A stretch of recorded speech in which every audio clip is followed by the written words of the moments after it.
Chapter 1. Xiuer in Another World. As dawn broke, Chen Xiuer embarked on yet another day brimming with positive energy. Each morning, as he arose, was the moment of greatest satisfaction for Chen Xiuer, who gazed into the mirror beside his bed. Staring at his strikingly handsome visage, a face that could not be adequately described even with 50 million words, he gradually revealed a gentle smile. How is it that I can be this handsome? Sunlight streamed through the window, enveloping Chen Xiuer in its warm embrace, rendering him vibrant and full of life. Gradually, however, the vitality faded and the world seemed to lose its color, everything suspended in that moment of eternity. Bang! His body collapsed. Chen Xiuer had perished. Indeed, he had died from his own overwhelming beauty. Moments latte. Boom! Chen Xiuer's lifeless body exploded. He had astonishingly exploded from sheer handsomeness. In the land of Bashu, Chen Xiuer found himself transported into the body of a young man.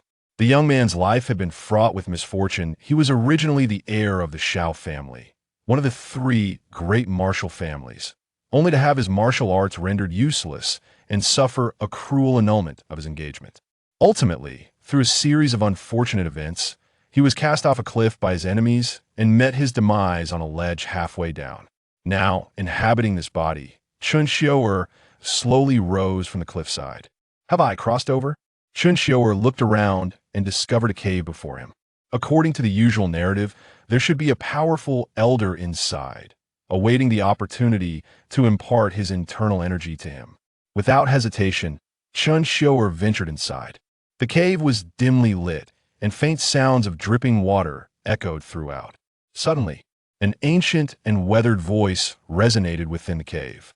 "Young man, do you wish to accept my legacy?" Chen Xiuer had anticipated this, as it was a common trope in martial arts novels. With both hands clasped in a respectful gesture, he called out into the depths of the cave, "Senior, I am willing to accept your legacy." "Good. Proceed deeper upon encountering the first stone tablet. Shatter it, and I shall be within," the elderly voice continued. Without a hint of doubt, Chen Xiuer advanced further until he indeed found a massive stone tablet. Pressing his foot against it, the tablet shattered instantly. It crumbled like ceramic at the slightest touch. To his surprise, Chen Xiuer discovered it was a secret door, which led into a spacious chamber where an aged man, frail as a withered candle, sat cross-legged. "Youth, accept my legacy and eradicate all descendants of the Tang Clan," the elder commanded with fury. "I'm afraid I must decline," Chen Xiuer replied softly. "Oh, why?" the elder inquired, perplexed. "Why? Because I refuse to kill for any legacy, good sir. I am, after all, a model citizen of the new era," Chen Xiuer stated with sincerity. "You previously expressed willingness, yet now you go back on your word. Are you toying with me?" The elder's expression darkened, and with a swift motion of his right hand, a forceful grip emerged from the air. Chen Xiuer's body was instantly propelled forward uncontrollably. The elder pressed his hand firmly against Chen Xiuer's forehead. "Let me tell you, since you've come here, you shall not leave unless you agree to inherit my unparalleled martial arts and annihilate the Tang Clan." As the elder's rough hand pressed against his forehead, Chen Xiuer's face contorted in pain. "Old man, release me. You're employing the strongman lock technique. Do you not realize?" Chen Xiuer protested. "Huh. Do not resist. The more you struggle, the more exhilarated I become. How many years has it been since I awaited a living soul?" the elder exclaimed with excitement. In his fervor, the elder inadvertently exerted too much force, causing Chen Xiuer to lose consciousness. This complicates matters. The elder intended to assist Chen Xiuer, imparting some vital energy, but suddenly, Chen Xiuer jolted upright, his eyes wide open. What emerged was a pitch-black gaze, devoid of any whites, revealing a pair of blood-red pupils that exuded a mocking disdain for the mundane world. A peculiar smile danced upon his lips. "What has happened to you?" the elder questioned, somewhat bewildered. Could this lad have practiced some dark arts and gone astray? His eyes are crimson. "Senior, I am willing to accept the legacy," Chen Xiuer grinned. The elder, still puzzled, nodded slowly, uncertain of the situation. Previously so reluctant, The elder had intended to carefully guide Chen Xiuer, reshaping his worldview. But now, to his surprise, the young man had achieved enlightenment on his own. He was indeed teachable. In the elder's mind, the narrative had already played out. Very well, come sit beside me. As the elder spoke, he gestured for Chen Xiuer to sit cross-legged before him. With his eyes still glowing red, Chen Xiuer complied and settled down in front of the elder. Rest assured, senior, I shall ensure that the descendants of the Tang Clan are hunted down one generation after another. As long as the Tang Clan endures, I, Chen Xiuer, shall not perish. Chen Xiuer declared with a smile. Excellent. I knew I did not misjudge you. I shall now impart my life's work to you. This cliff is known as Ghost Grief, and atop it lies the Tang Clan. Rush forth to Ghost Grief and leave no trace of the Tang Clan behind. Upon finishing, the elder transmitted all his martial prowess to Chen Xiuer. In an instant, a warm current flowed into Chen Xiuer's body. His mind raced with knowledge of various hidden weapon techniques and the methods of crafting them. Additionally, he absorbed the 5 secrets from the Tang Clan's Supreme Manual, the Xiantian Treasure Record. Afterwards, as the elder's energy was fully transferred to Chen Xiuer, his frail, candle-like body, having long since withered, collapsed with a resounding thud. Chen Xiuer gradually rose, stretching his limbs, and chuckled at the elder's lifeless form behind him. Only a fool would assist you in killing. I have my own matters to attend to. However, I must see if I can dominate the martial world of the new era with my current abilities. With that, Chen Xiuer activated the Phantom Shadow technique and dashed out without casting a second glance at the elder. Outside, the cliffside bore signs of artificial carving, facilitating ascent. Without a moment's hesitation, Chen Xiuer began to climb. His coordination was impeccable, and he was nearly at the summit when suddenly, a magnetic voice echoed from above the cliff. I am aware that infiltrating the inner sanctum and clandestinely learning the clan's ultimate techniques is utterly unforgivable, a violation of our clan's rules. But I, Tang San, swear to the heavens that I have never divulged any of the secrets acquired through illicit means to the outside world. I do not share this to seek the elder's leniency. I only wish to convey that Tang San has never forgotten his roots, neither in the past nor in the future.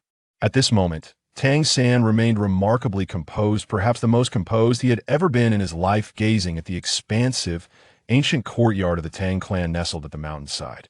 Feeling the air imbued with the essence of the Tang Clan, his eyes welled with tears. Chen Xiuer poked his head out, confronting a massive stone tablet. Inscribed upon it were 3 blood-red characters: Ghost, Grief. Upon seeing these 3 characters, Chen Xiuer was suddenly reminded of a saying from his past life. The stone falls into the deep ravine, echoing 19 times, surpassing hell by another layer. Ghost Grief, oh Ghost Grief. Before Chen Xiuer could ponder further, a resounding explosion erupted. A pearlescent aura erupted from Tang San, causing the Tang Clan elders to retreat simultaneously in anticipation of the unforeseen. Yet, to their astonishment, they beheld Tang San enveloped in a pearly glow, entirely nude. At that moment, an elder exclaimed in shock, "The Xiantian Treasure Record. He has even mastered our clan's highest internal technique." Tang San smiled, his grin radiant. "I came bare and shall depart bare. The Buddha's wrath, the Tang Lotus, is the final gift I leave to my clan. Now, aside from my very existence, I take nothing from the Tang Clan. The manuals are beneath the first brick inside my room." Tang San now returns everything to the Tang Clan. With his back turned to the elders, Tang San embraced the skies of Bashu with open arms. Ha ha ha ha! Tang San laughed heartily, taking a bold step forward. The Tang Clan elders suddenly realized that no one had the time to stop him. In that pearly glow, his body surged forward like lightning towards Ghost Grief. Slap! Chen Xiuer barely had time to admire the view from the cliff summit before a bare foot landed squarely on his face. How dare you? Tang San felt as if he had stepped on something. Yet, he dismissed it as inconsequential. Everything had come to an end. Tang San slowly closed his eyes, embracing his fate. Wait, what was that person falling even faster than him? Tang San was perplexed. Meanwhile, Chen Xiuer had caught sight of the man whose foot had sent him plummeting from a cliff. That man, who, while not as handsome as he, had nonetheless stepped on his striking face. "You old bastard. If there's a next life, I swear I will make you." Chen Xiuer angrily flipped Tang San the bird, bellowing. But before he could finish, his body plummeted at an incredible speed. "Even more impatient than I am," Tang San lamented. "But what does raising the middle finger signify?" Tang San, lost in contemplation of the meaning behind the raised middle finger, gradually succumbed to unconsciousness. At that very moment, the elders of the ghostly apparition sect were rendered speechless as they witnessed the two plunge downwards. The thick clouds enveloping the ghostly apparition sect carried with them a dampness that obscured the sunlight, along with Tang San, who had devoted his entire life to the Tang Clan and its hidden weapons. It also took away Chen Xiuer, who had barely crossed over for less than 3 hours. Time seemed to stand still as Tang Da, the current leader of the Tang Clan, trembled as he held the 3 Tang lilies before him. His eyes glistened with tears. "Tang San, oh Tang San, why must you suffer so? The astonishments you have brought us are simply too numerous to count." "Elder brother," the second elder stepped forward. "Why mourn for this traitor?" Tang Da's gaze instantly turned icy, an overwhelming chill emanating from him as he fixed a furious glare upon the second elder. "Who do you call a traitor? Have you ever seen a traitor who, upon acquiring the highest secret of our sect, chooses not to flee? Have you ever witnessed a traitor who would die to express their resolve? Have you ever encountered one who possesses a weapon powerful enough to annihilate any master of the Tang Clan, yet chooses to offer it as a final gift to the clan? Tang San is not a traitor. He is the most exceptional genius our clan has seen in 200 years.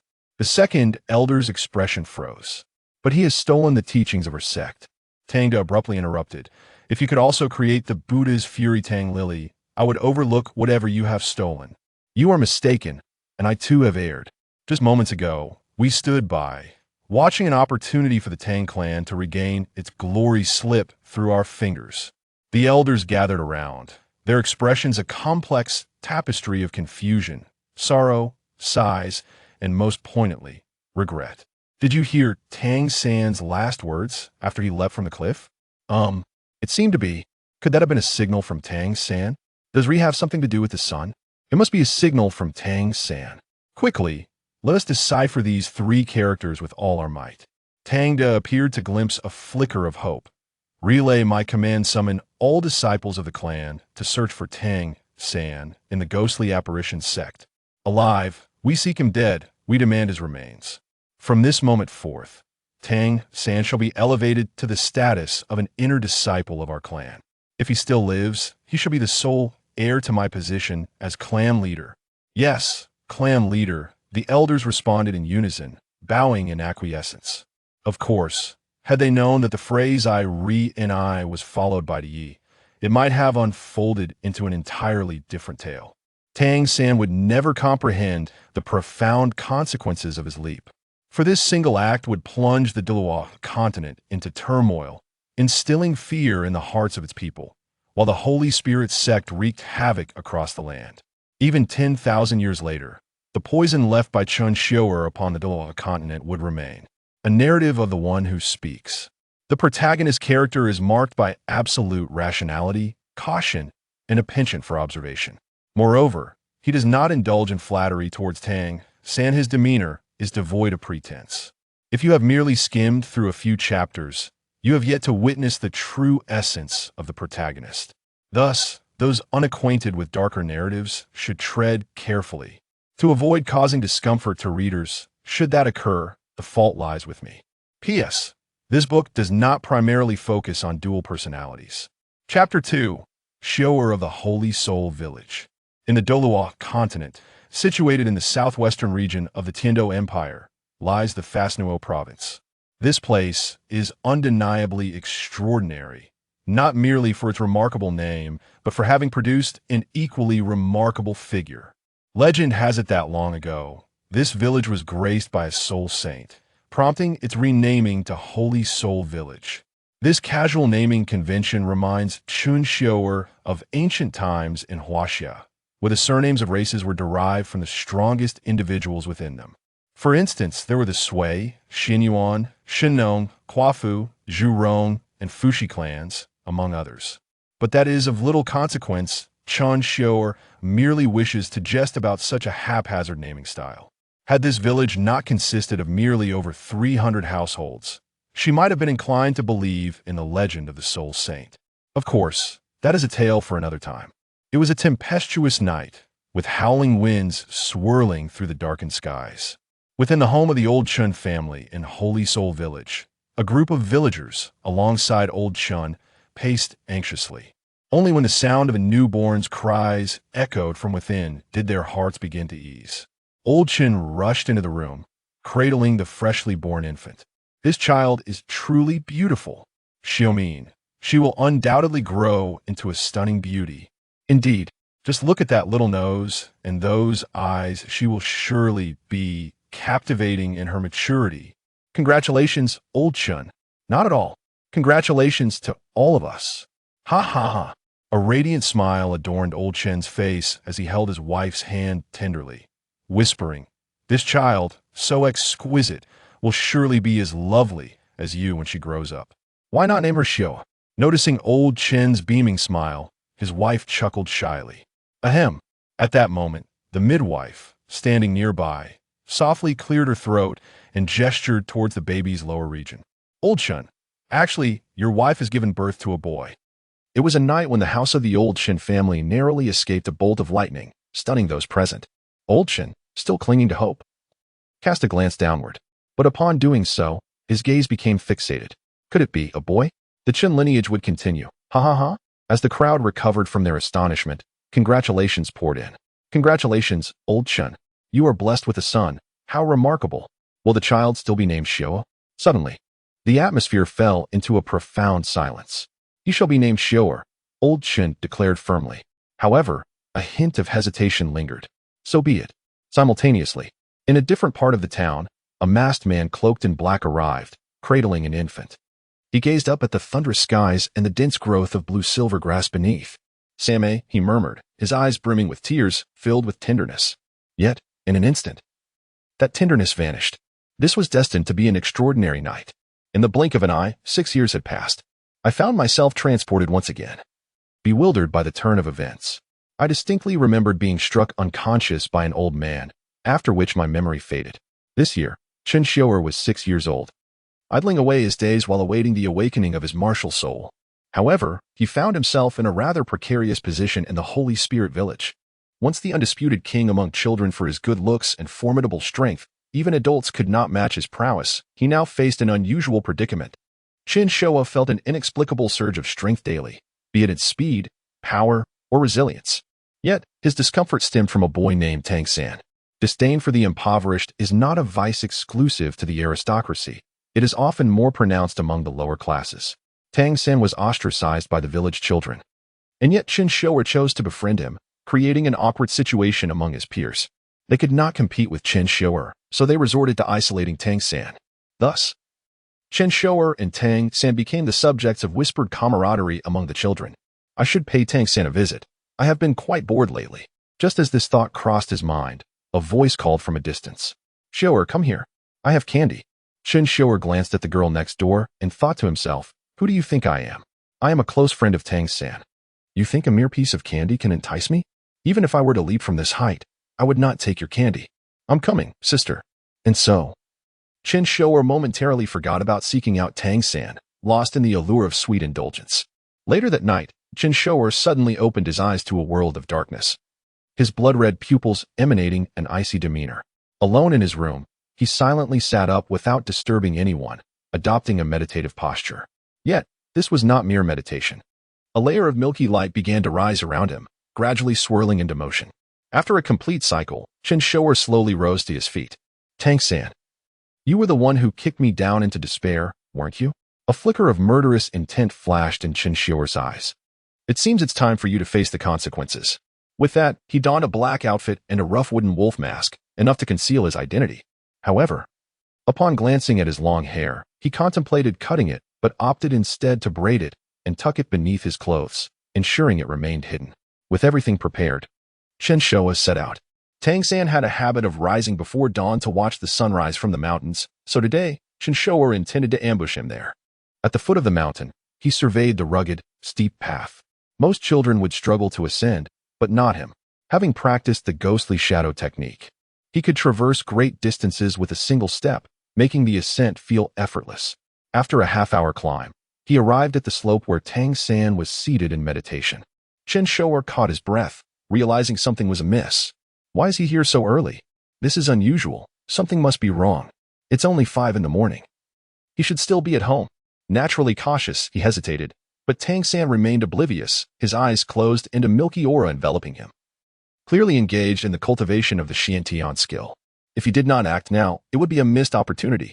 With a swift motion, Chen Xiuer activated the ghostly shadow technique, appearing behind Tang San in an instant, delivering a kick aimed at sending him off the cliff. But suddenly, Tang San turned, seizing Chen Xiuer's ankle with surprising strength. A chill surged through Chen Xiuer, compelling him to retract his foot. Tang San did not resist. Instead, he slowly rose and regarded the masked figure before him. Why did you attack me? Chen Xiuer grinned mischievously. Oh, I simply wanted to test your skills. Tang San frowned slightly, realizing that this assailant had witnessed his cultivation and harbored ill intentions. The Tang Sect Xiantian treasure record. First principle, identify your opponent as an enemy. If they harbor intentions to kill, show no mercy, for leniency will only bring you trouble. From within his sleeve, Tang San's dagger began to glimmer ominously. Chapter 3. Chen Xiuer takes action due to past experiences. Tang San always carried a dagger with him, as a precaution against unforeseen circumstances. In retrospect, this proved to be a wise choice. Without uttering a word, Chen Xiuer launched an aggressive attack with a direct punch. Tang San instinctively raised his hand to block, effortlessly catching Chen Xiuer's fist. However, this was merely a feint. From her sleeve, a dagger suddenly emerged. In a swift motion, she turned around, dagger in hand. Unbeknownst to her, Chen Xiuer had developed the habit of carrying a dagger as well. Unfortunately, exposing her back to the enemy was an exceedingly foolish move in combat. Yet, fortune favors the bold. Her broad back concealed her movements, preventing Tang San from noticing the dagger aimed at his temple. A victorious smile graced Chen Xiuer's face. However, in an instant, Tang San reacted upon spotting the dagger. He swiftly drew his own concealed dagger and met Chen Xiuer's blade head-on. His strength was formidable, rivaling that of an adult, though his stature resembled that of a child. Was he a dwarf? Tang San pondered. Chen Xiuer retaliated with a kick to Tang San's abdomen, creating distance between them. Impressive, you managed to evade my lethal strike. But let's see how you counter this next move, Chen Xiuer declared, raising her dagger horizontally across her chest and charging at Tang San. Not wishing to engage in prolonged combat, Tang San executed the technique controlling the crane and capturing the dragon. In an instant, Chen Xiuer's charge was halted, her pupils constricted in disbelief. What kind of technique was this? It was not among the 5 supreme principles recorded in the Xiantian treasure record. The old man had not imparted this secret to her. With a resounding crash, Tang San executed a countermove, knocking her off balance and sending her sprawling to the ground. He seized the opportunity to prepare for a finishing blow.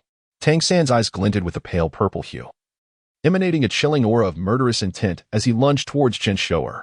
Gritting her teeth, she unleashed a legendary technique lost to the annals of time. Rabbit kicks the eagle. Pushing off the ground with her hands and bending her legs, she exploded upwards, propelling Tang San back. What an extraordinary technique. Her body exhibited remarkable resilience, each movement executed with impeccable precision, and her combat awareness was astoundingly high.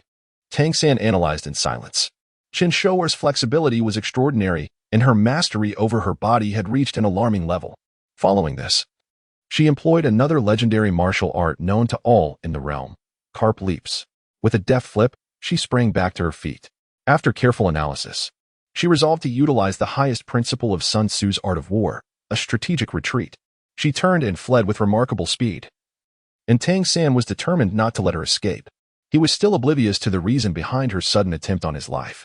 Think you can chase me? I advise you to give up.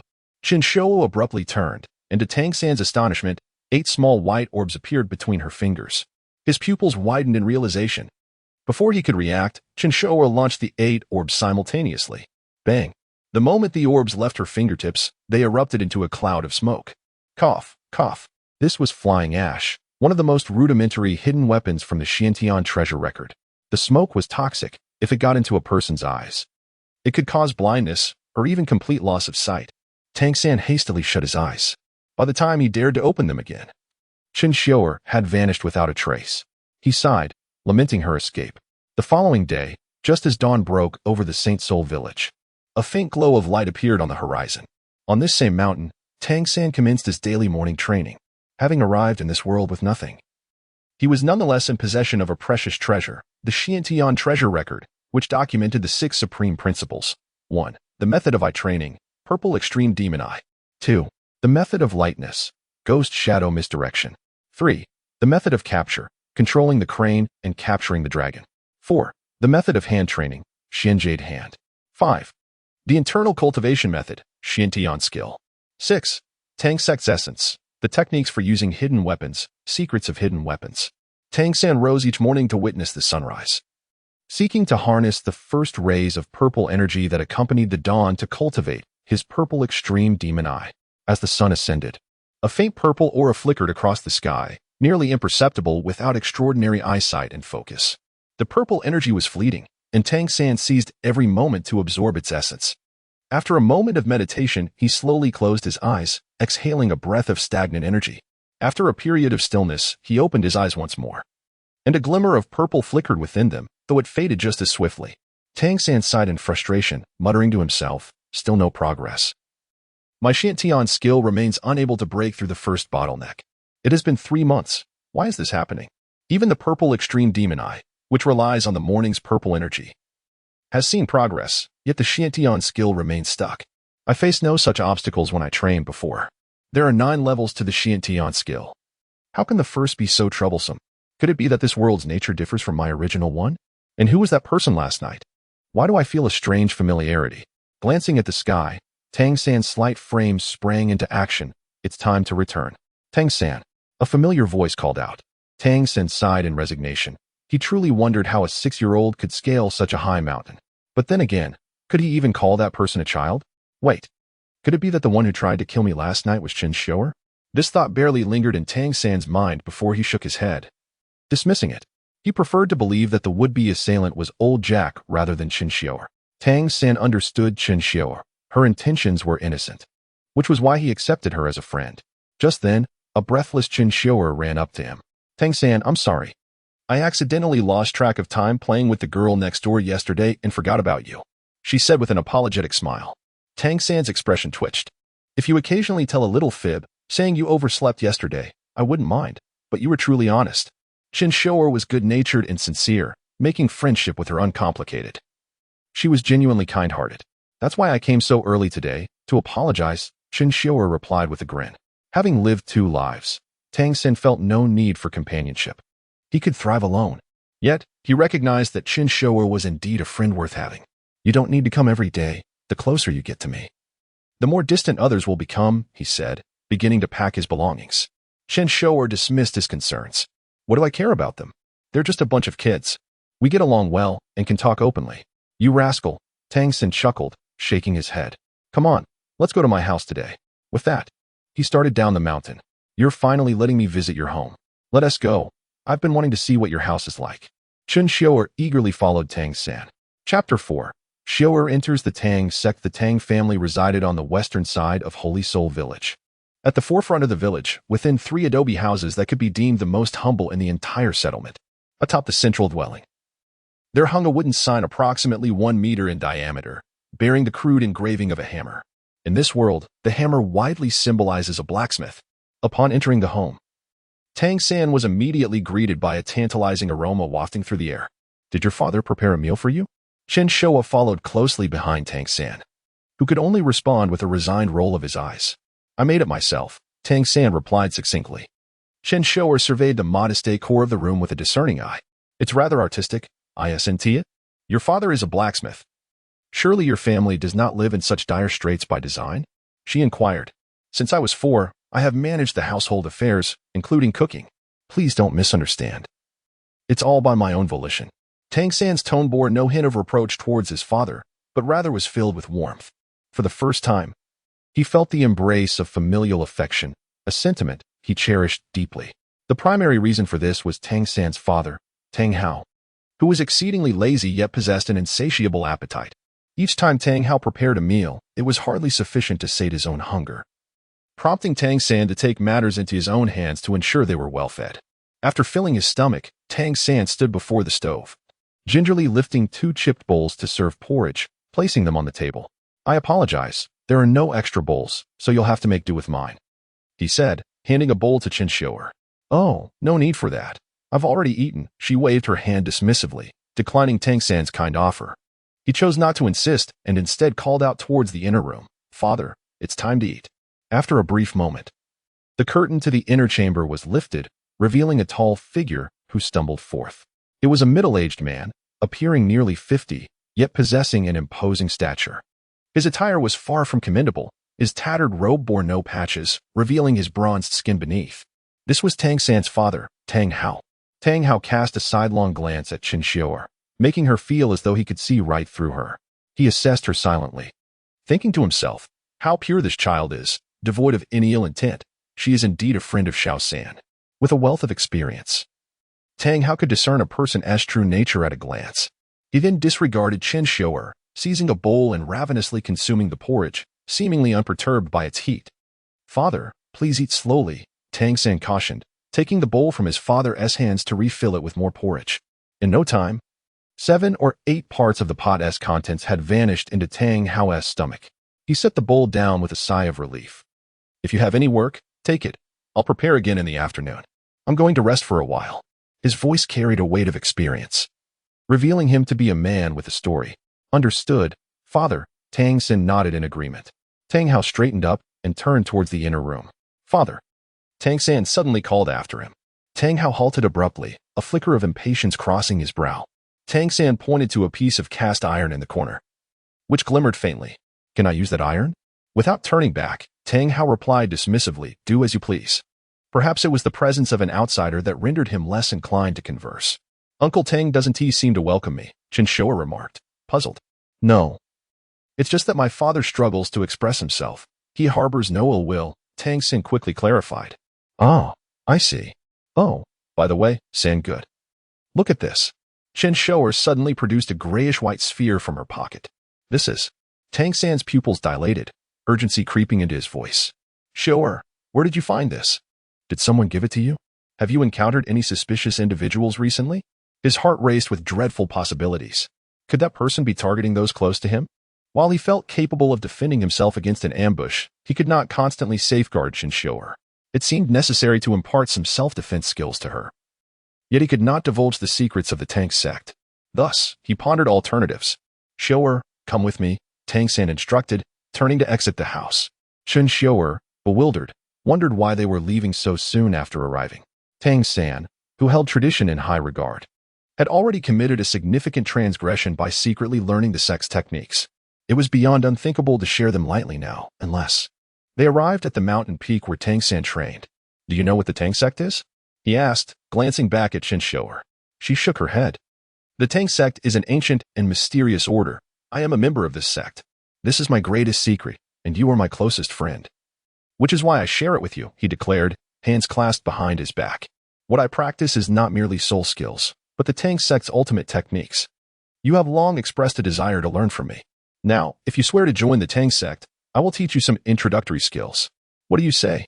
This was his most profound secret, one he had not even revealed to his father.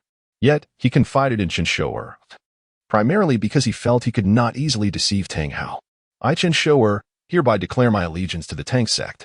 From this day forth, I shall dedicate myself wholeheartedly, facing mountains of blades and seas of fire without hesitation. I pledge my blood to this oath, should I betray it. May heaven and earth conspire against me." Chen Xiuer raised 4 fingers, swearing her blood oath. Must it be so decisive? Tang San had not anticipated her unwavering determination, showing no sign of hesitation. "Very well, since you have joined the Tang sect, we must first establish 3 rules. Chen Xiuer looked at him quizzically. 3 rules? Over 6,000 words? That is quite a lot. Is it too late to back out now? As a member of the Tang sect, you must adhere to our regulations, which are as follows. You shall not betray your teachers, nor indulge in licentious behavior. Do not misuse power to oppress others, nor act arrogantly due to your status. Do not bully the weak, nor engage in disputes with the ignorant. Abstain from excesses of drink and indulgence. Refrain from wrongdoing. Shun extravagance and idleness. Avoid coveting unjust wealth. Never become a traitor to your country. Do not exploit your skills for personal gain. Do not be boastful or complacent, and do not seek positions of power for personal gain. Can you abide by these rules? Chen Xiuer, somewhat bewildered, nodded in a dazed manner. All right then, repeat them back to me, Tang San instructed. Repeat? You dare to ask me to repeat? Chen Xiuer clutched her head in contemplation, struggling to recall the rules. Eventually, she collapsed onto the ground in frustration. Oh well. You can memorize them at your own pace later. For now, I can teach you the Tang Sect's cultivation methods. Really? Chen Xiuer exclaimed. Rolling over and springing back to her feet, Tang San settled into a cross-legged position before her, prompting Chen Xiuer to mimic his posture as they began their training. I shall utilize my true energy. No, it should be referred to as soul power. I will harness my soul power to guide the soul power within you. You must remember the flow and sensation of this soul power, and subsequently, I shall instruct you on how to control it. With that, Tang San closed his eyes, and Chen Xiuer followed suit, concentrating intently on the transformations within her. A peculiar sensation enveloped her. Indeed, it was quite strange. Third brother, I am experiencing an odd feeling. As if something is about to emerge. Could it be that she has sensed the energy so swiftly? How is that possible? Even in my case, it took 3 months to discover the sensation of energy. Tang San was astonished. It appears to be related to the energy, and it is about to surface. What? Could it be that the true energy is in chaos? Tang San exclaimed in alarm. Suddenly, a sound erupted as Chen Xiuer felt a sense of relief. I apologize. Tang San furrowed his brow, seemingly on the verge of reprimanding her, yet we are trained professionals. Unless one cannot contain themselves. Thus, Tang San guided Chen Xiuer through a month of practicing a simplified version of the Xiantian Gong. At last, she has grasped the fundamentals of the Xiantian Gong. As for the other techniques of the Tang sect, Chen Xiuer could confidently pat her chest, declaring her ignorance of them all. Moreover, Tang San had not instructed her in the use of hidden weapons, perhaps fearing that she would not comprehend them and could inadvertently harm herself. Alas, how cruel. Chapter 5, The Awakening of Xiuer. The Day of Martial Soul Awakening. Today, the winds whisper tales, and the rain gently falls, while the sun appears to bask in an ethereal glow. Within the sacred village of the Holy Soul, Tang San has pledged to his father to strike a piece of raw iron 10,000 times. As he diligently pursues this goal, a sudden elderly voice breaks the tranquility. Tang Hao, are you busy? It was the afternoon, and Tang Hao, engrossed in crafting farming tools, merely responded with a grunt. Tang San, curious, stepped out of his room to find an elderly man before him. The old man appeared to be in his 60s, tall and lean, yet vibrant with energy. His attire was clean and neat, contrasting starkly with Tang Hao's appearance. This man was none other than the village chief of Holy Soul Village, a legendary figure of Douluo continent, Old Jack. Little San, come here. Let Grandpa take a look at you. Old Jack beckoned. The village chief was well liked, and the villagers held him in high esteem. Years ago, during a challenging time for Tang San's family, he had often brought them food. Hello, Grandpa Jack. Tang San greeted respectfully, always cherishing those who had shown him kindness. Tang Hao, with a hint of disdain, interjected, Is there something you need, village chief? Though Tang Hao's demeanor towards Old Jack was rather cold, the latter had grown accustomed to it. Tang Hao, Little San is almost 6 years old now. He should participate in this year's awakening ceremony, Old Jack stated. Tang Hao dismissed it casually, then let him go. When is it? Today, replied Old Jack. Today? Tang Hao stroked his beard. If he awakens some insignificant martial soul, it might even assist him in blacksmithing. Go on, return quickly to continue your work. Understood, father. With that, Tang San turned to follow Old Jack, who seemed to have been waiting for him outside for quite some time. Master. Oh no, third brother. Good morning. I've been waiting for you forever. Chen Xiuer exclaimed upon realizing they were the only two from the Tang Clan. She directly referred to Tang San as the master, appointing herself as vice master. According to her understanding, being vice master meant, in the absence of the master, I am the master. Whatever the master knows, I know. Whatever the master does not know, I still know. What right does he have to be the master? Tang San couldn't be bothered to engage with her, merely advising her not to act foolishly in front of outsiders. Grandpa Jack, what is the awakening ceremony? Tang San inquired. Upon hearing Tang San's question, Old Jack patiently explained, Each of us has our own martial soul, and around the age of 6, we must undergo the awakening ceremony. Having a martial soul enhances our abilities in certain aspects. Even the most ordinary martial soul can prove beneficial, and should you possess an exceptional one, you might even become a soul master. The awakening ceremony occurs only once a year. I cannot allow you to miss it. Moreover, it is conducted by the esteemed elder from the Wuhuan branch in Notting City, a figure of great soul master caliber. Old Jack's eyes sparkled with envy as he mentioned the term great soul master. Tang San had only a vague understanding of soul masters and quickly asked, "What is a great soul master?" However, Chen Xiuer was different. She had been studying the theory related to soul masters since childhood. Third brother, allow me to answer that. After awakening one's martial soul, it can be classified into 10 titles based on the strength of the martial soul power, each title further divided into 10 levels. The novice level is called a soul apprentice. Once awakened, everyone begins as a soul apprentice. If the martial soul can be cultivated, upon reaching level 11, one ascends to the next title, Soul Master. A great soul master is the third title in this hierarchy. The ranks are as follows: Soul Apprentice, Soul Master, Great Soul Master, Soul Elder, Soul Sect, Soul King, Soul Emperor, Soul Sage, Douluo, culminating in the title of the 90-level Douluo. The name Douluo continent originates from this, as it is said that those who reach the 90-level Douluo can bestow a title upon themselves. I shall henceforth be known as Douluo.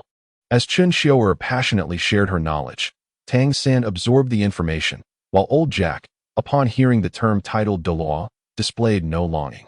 He might envy a great soul master, but titled Douluo was merely a legend to him.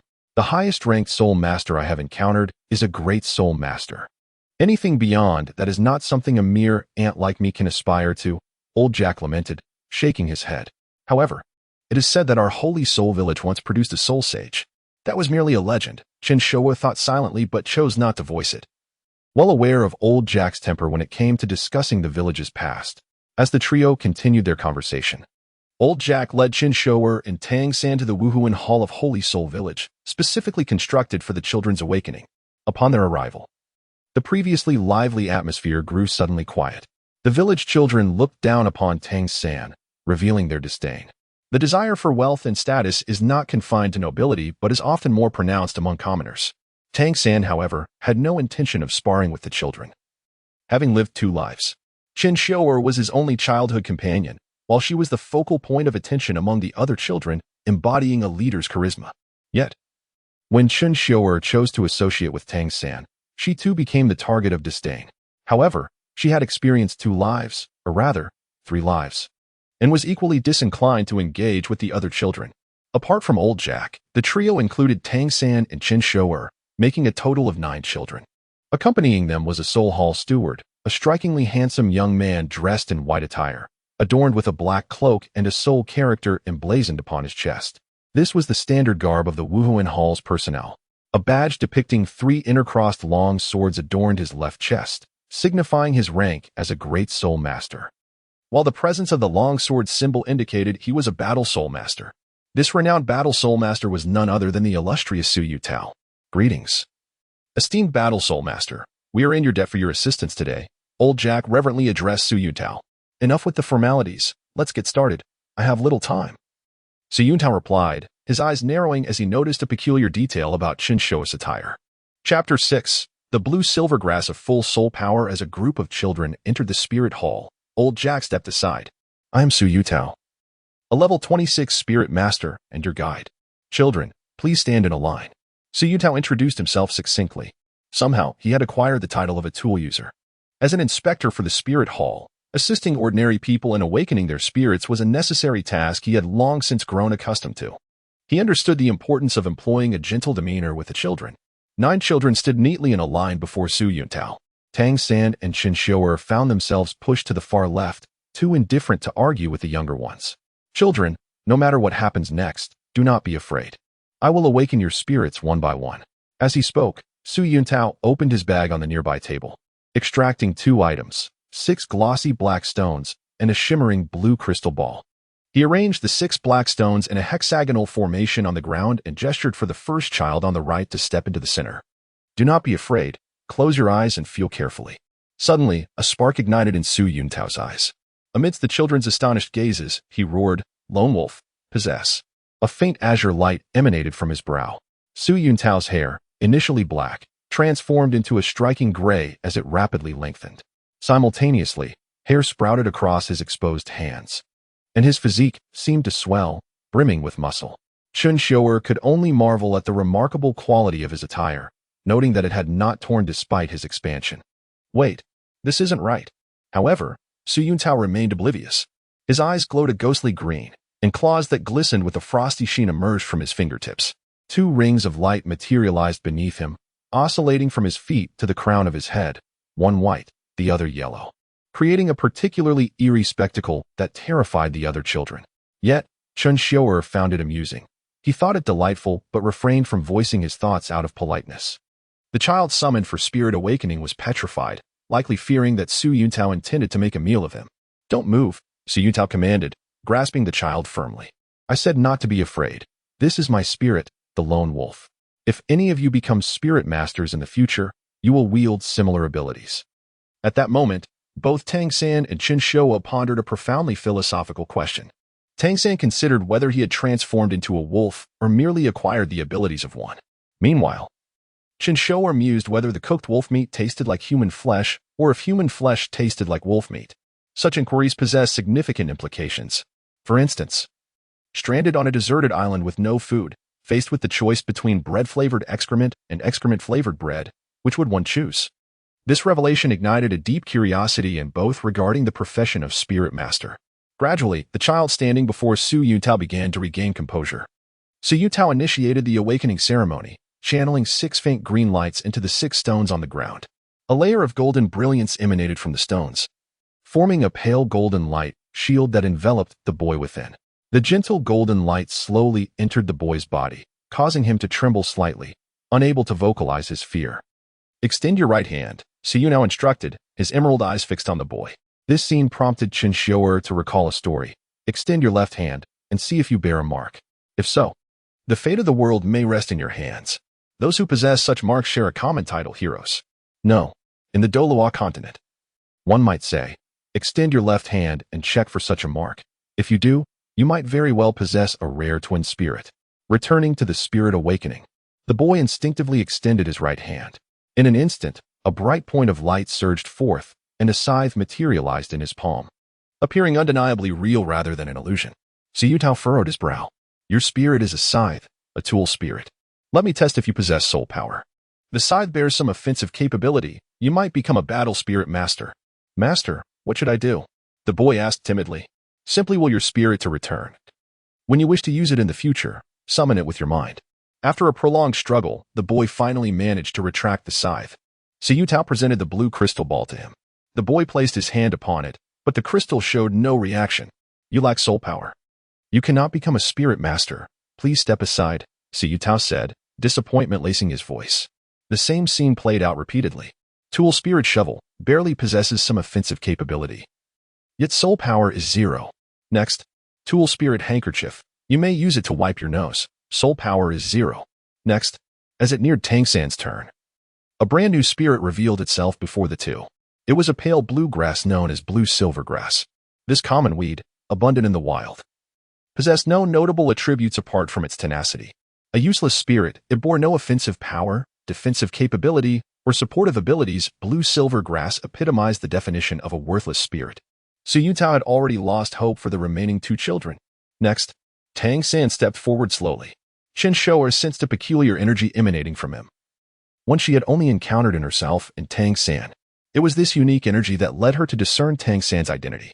However, Tang San seemed oblivious to this energy, remaining unaware. Suddenly, a soft golden light began to coalesce, rapidly swirling around Tang San. As he extended his right hand, the golden light converged within. Su Yuntao gasped in astonishment. Was this an indication of a superior spirit? His anticipation mounted. If it were indeed a supreme spirit, he could achieve a promotion. He would no longer need to scramble about daily, enjoying the comforts of 3 meals and a stable life. Yet, as Su Yuntao daydreamed of his idyllic life, reality delivered a harsh slap to his expectations. Another worthless spirit emerged. Next, the disappointment on Su Yuntao's face was unmasked. The greater the hope, the more profound the disappointment. Tang San observed as Su Yuntao skipped over him and summoned Chen Xiuer. "Uncle, you have yet to test my soul power." "No need to test. I have never encountered anyone with soul power possessing blue silver grass. a worthless spirit, Su Yuntao snapped, his irritation palpable. He merely wished to expedite the final awakenings of the children and depart. Let me give it a try, uncle, Tang San insisted. Su Yuntao ignored him, proceeding directly to Chen Xiuer's spirit awakening. But soon, a dazzling pale blue aura erupted, blinding Su Yuntao's eyes. API call failed with status code 429. Error. Code. For 29. Message. Resource has been exhausted, e.g. check quota. Status. Resource exhausted, Chapter 7. Are you two brothers? At this moment, Su Yuntao had experienced the tumultuous ups and downs of life. A child, he had high hopes for awakened a useless martial soul. Yet astonishingly, this child possessed innate full soul power. Indeed, it was true. Su Yuntao stared blankly at Tang San. Uncle, what does innate full soul power mean? Tang San inquired. Just as Su Yuntao was about to explain, a blinding golden light erupted from his other side, dazzling his remaining eye. This time there was no mistake. After all, his martial soul should be that of a single dog. This golden light emanated from the awakening of a martial soul. Yet its momentum was even more astonishing than that of Tang San's awakening. The golden brilliance shone resplendently, akin to the myriad stars in the sky. Su Yuntao focused his gaze and realized that this phenomenon was caused by the last child. Damn it. He almost forgot there was still one yet to awaken. Su Yuntao wanted to give himself a resounding slap for being so forgetful. Surrounded by radiant brilliance, Chen Xiuer appeared as if caught in a whirlwind. The dazzling light danced along with her long black hair. On her tender forehead appeared a peculiar mark that resembled a character. However, it swiftly vanished. Following this, Chen Xiuer extended her right hand, and countless golden lights seemed to find a target, swirling madly towards her hand. Her hand was enveloped in brilliant golden light, which spun rapidly like a spiral pill, slowly being absorbed by her right hand, bit by bit. Yet, Chen Xiuer did not perceive her martial soul in that fleeting moment. However, an image of Tang San's blue-silver grass distinctly flashed in her mind. The image grew increasingly vivid, approaching reality with every detail crystal clear. Chen Xiuer believed it impossible for her to observe a blue-silver grass so meticulously. Nevertheless, this blue-silver grass undeniably appeared in her mind, lingering persistently. Initially, there was nothing on the back of Chen Xiuer's right hand. After awakening her martial soul, only a small white circle appeared. Just when she thought she might not have a martial soul, suddenly, a soul imprint of blue-silver grass emerged within the white circle. A blue-silver grass, strikingly similar to Tang San's, materialized on Chen Xiuer's hand. However, this blue-silver grass did not possess the same tangible quality as Tang San's. It bore a hint of ethereality, imperceptible unless closely examined. Another useless martial soul. Could it be that you all? Su Yuntao glanced at the three children who awakened their martial souls. All three had awakened blue-silver grass. Was this a trio of useless martial souls? Without waiting for Su Yuntao's reaction, Chen Xiuer hurried to Tang San's side. By this time, Tang San had completed the soul power test, and Chen Xiuer promptly placed her hand on the crystal ball. Instantly, a brilliant light burst forth once more. For reasons unknown, Su Yuntao felt an overwhelming sense of calm within. It was as if a seasoned sailor, having weathered storms, found the current trivial disturbances inconsequential. Full soul power again. And blue-silver grass at that. Surely, you two are not brothers? Su Yuntao extended a claw towards Chen Xiuer and Tang San, his eyes filled with helplessness. His complexion weary. His face seemed to convey a silent plea. Please do not provoke me further. Uncle, you still haven't told me what innate full soul power means. Tang San's question remained unanswered, stirring his scholarly heart into restlessness.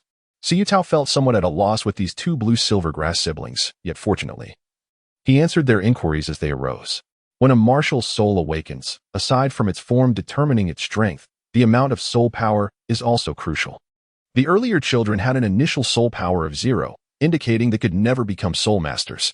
Conversely, as long as there is even a trace of soul power, it can be cultivated through meditation. The innate soul power at the time of martial soul awakening is of utmost significance.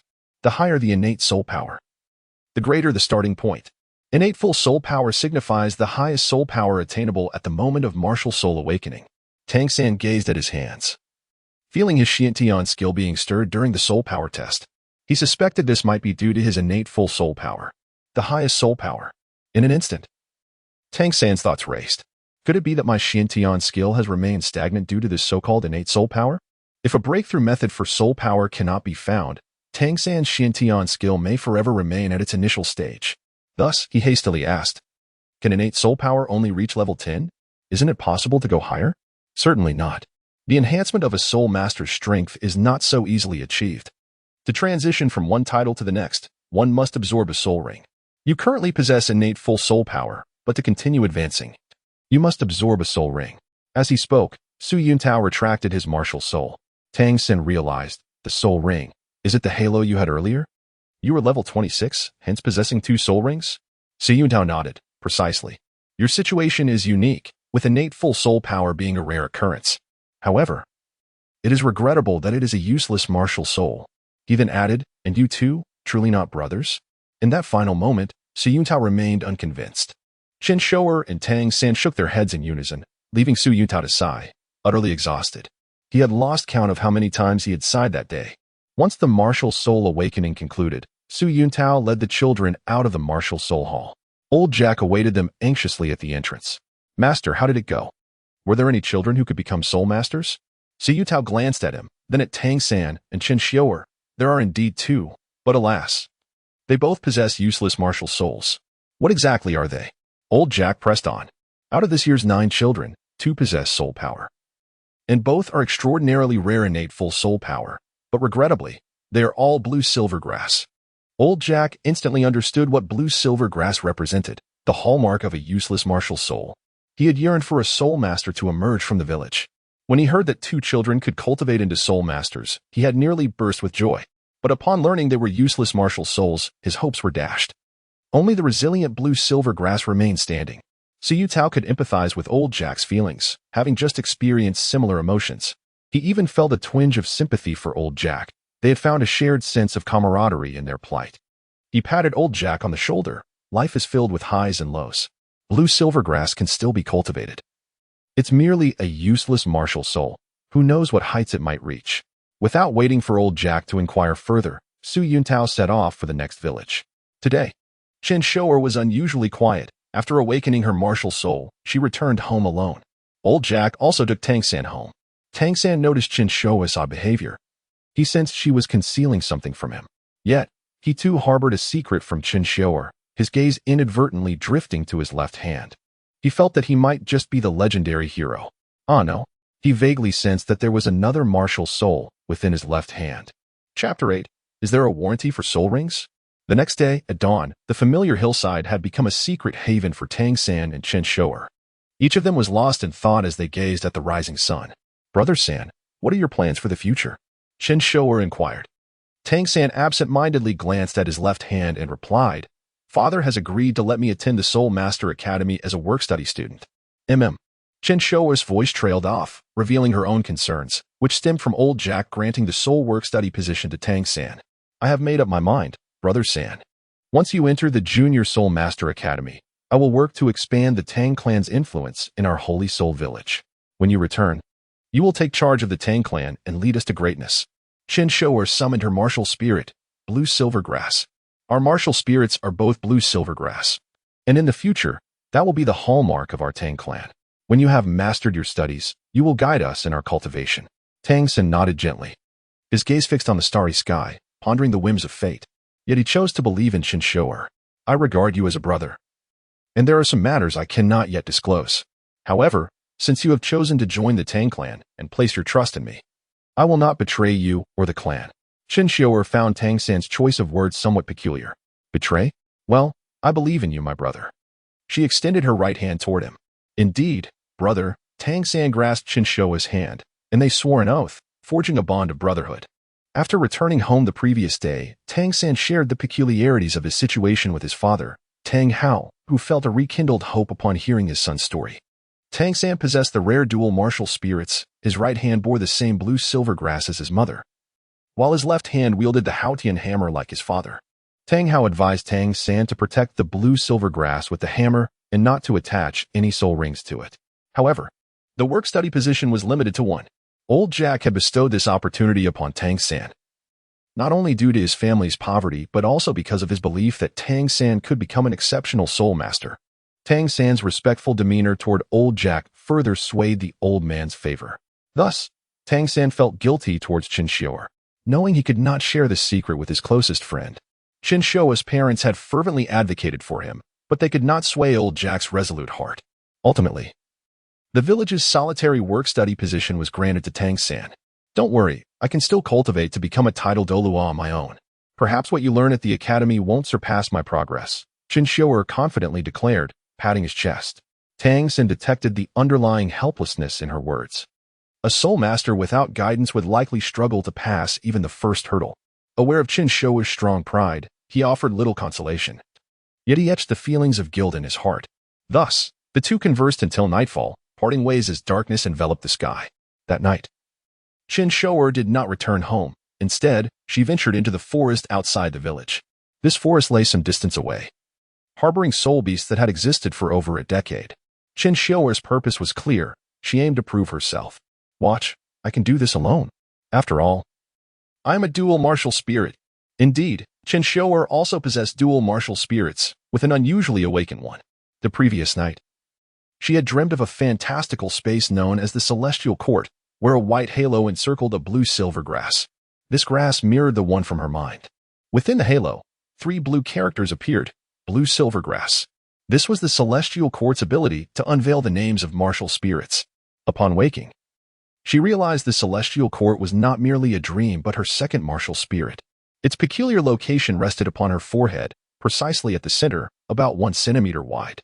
Chen Xiuer diligently sought to recall her memories of the Celestial Court, confirming it had no connection to the mythological realm. However, she remembered hearing of the Tian Ting acupoint in the human body. That must be it. Chen Xiuer discovered she could enter the Celestial Court space merely by focusing her thoughts. She attempted to extract the blue-silver grass from the halo.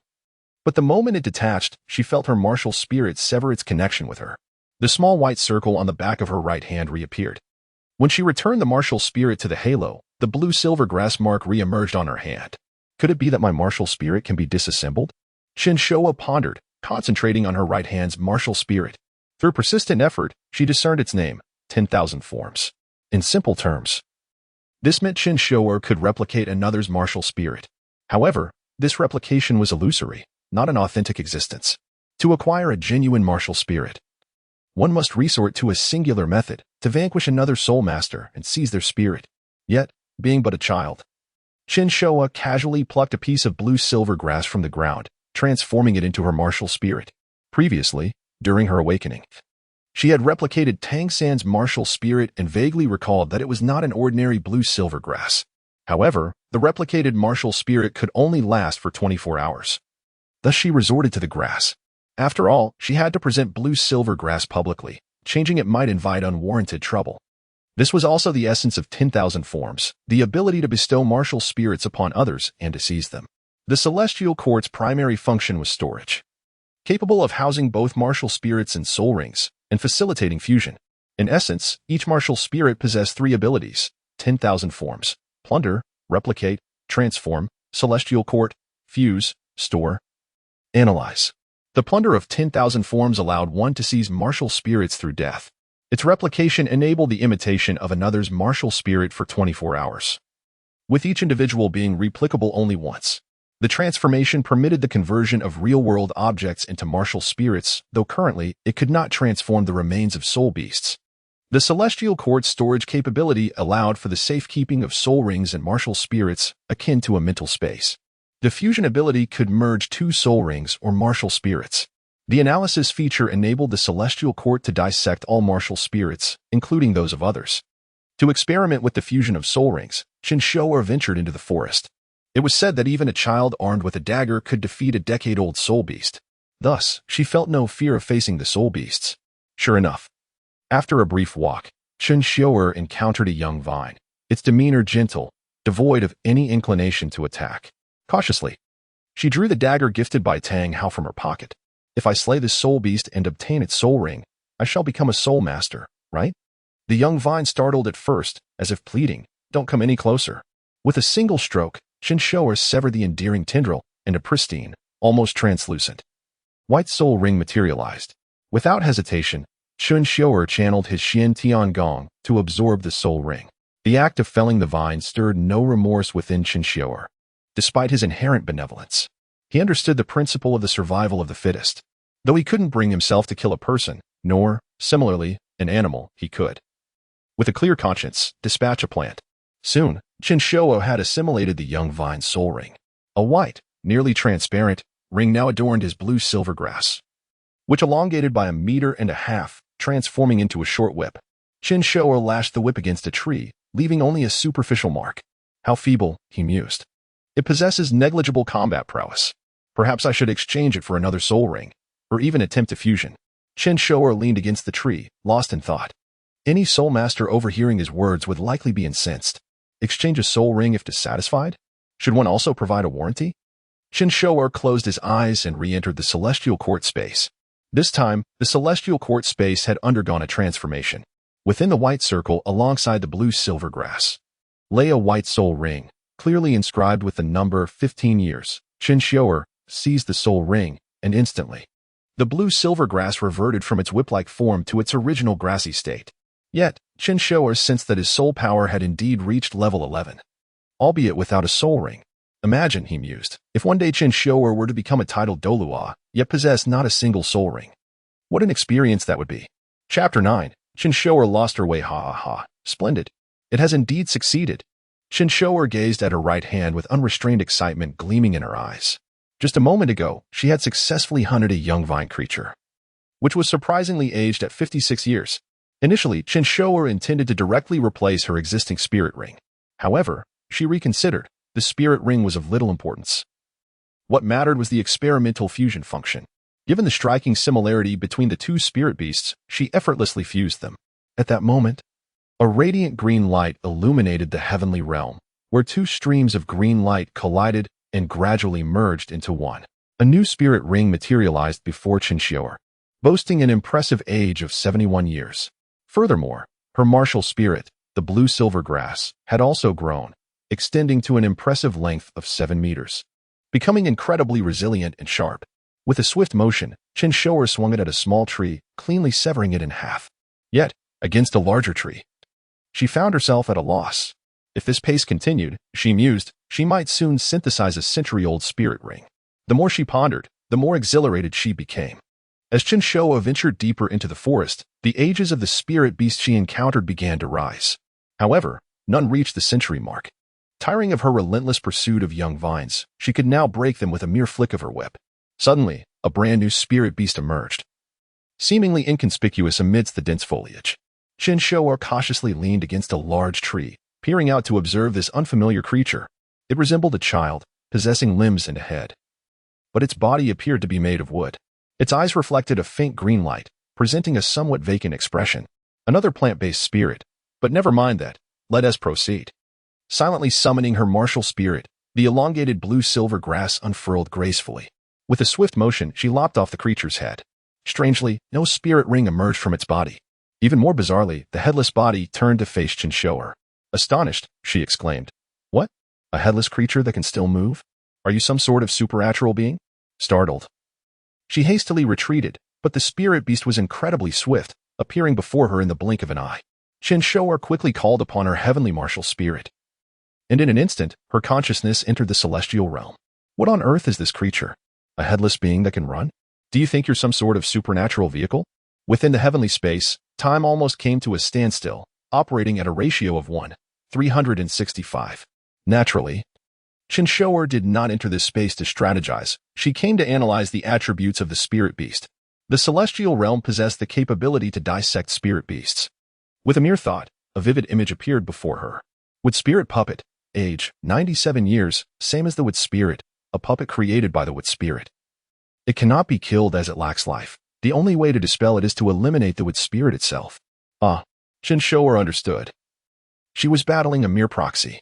No wonder it could still move without a head. I thought it was a supernatural vehicle.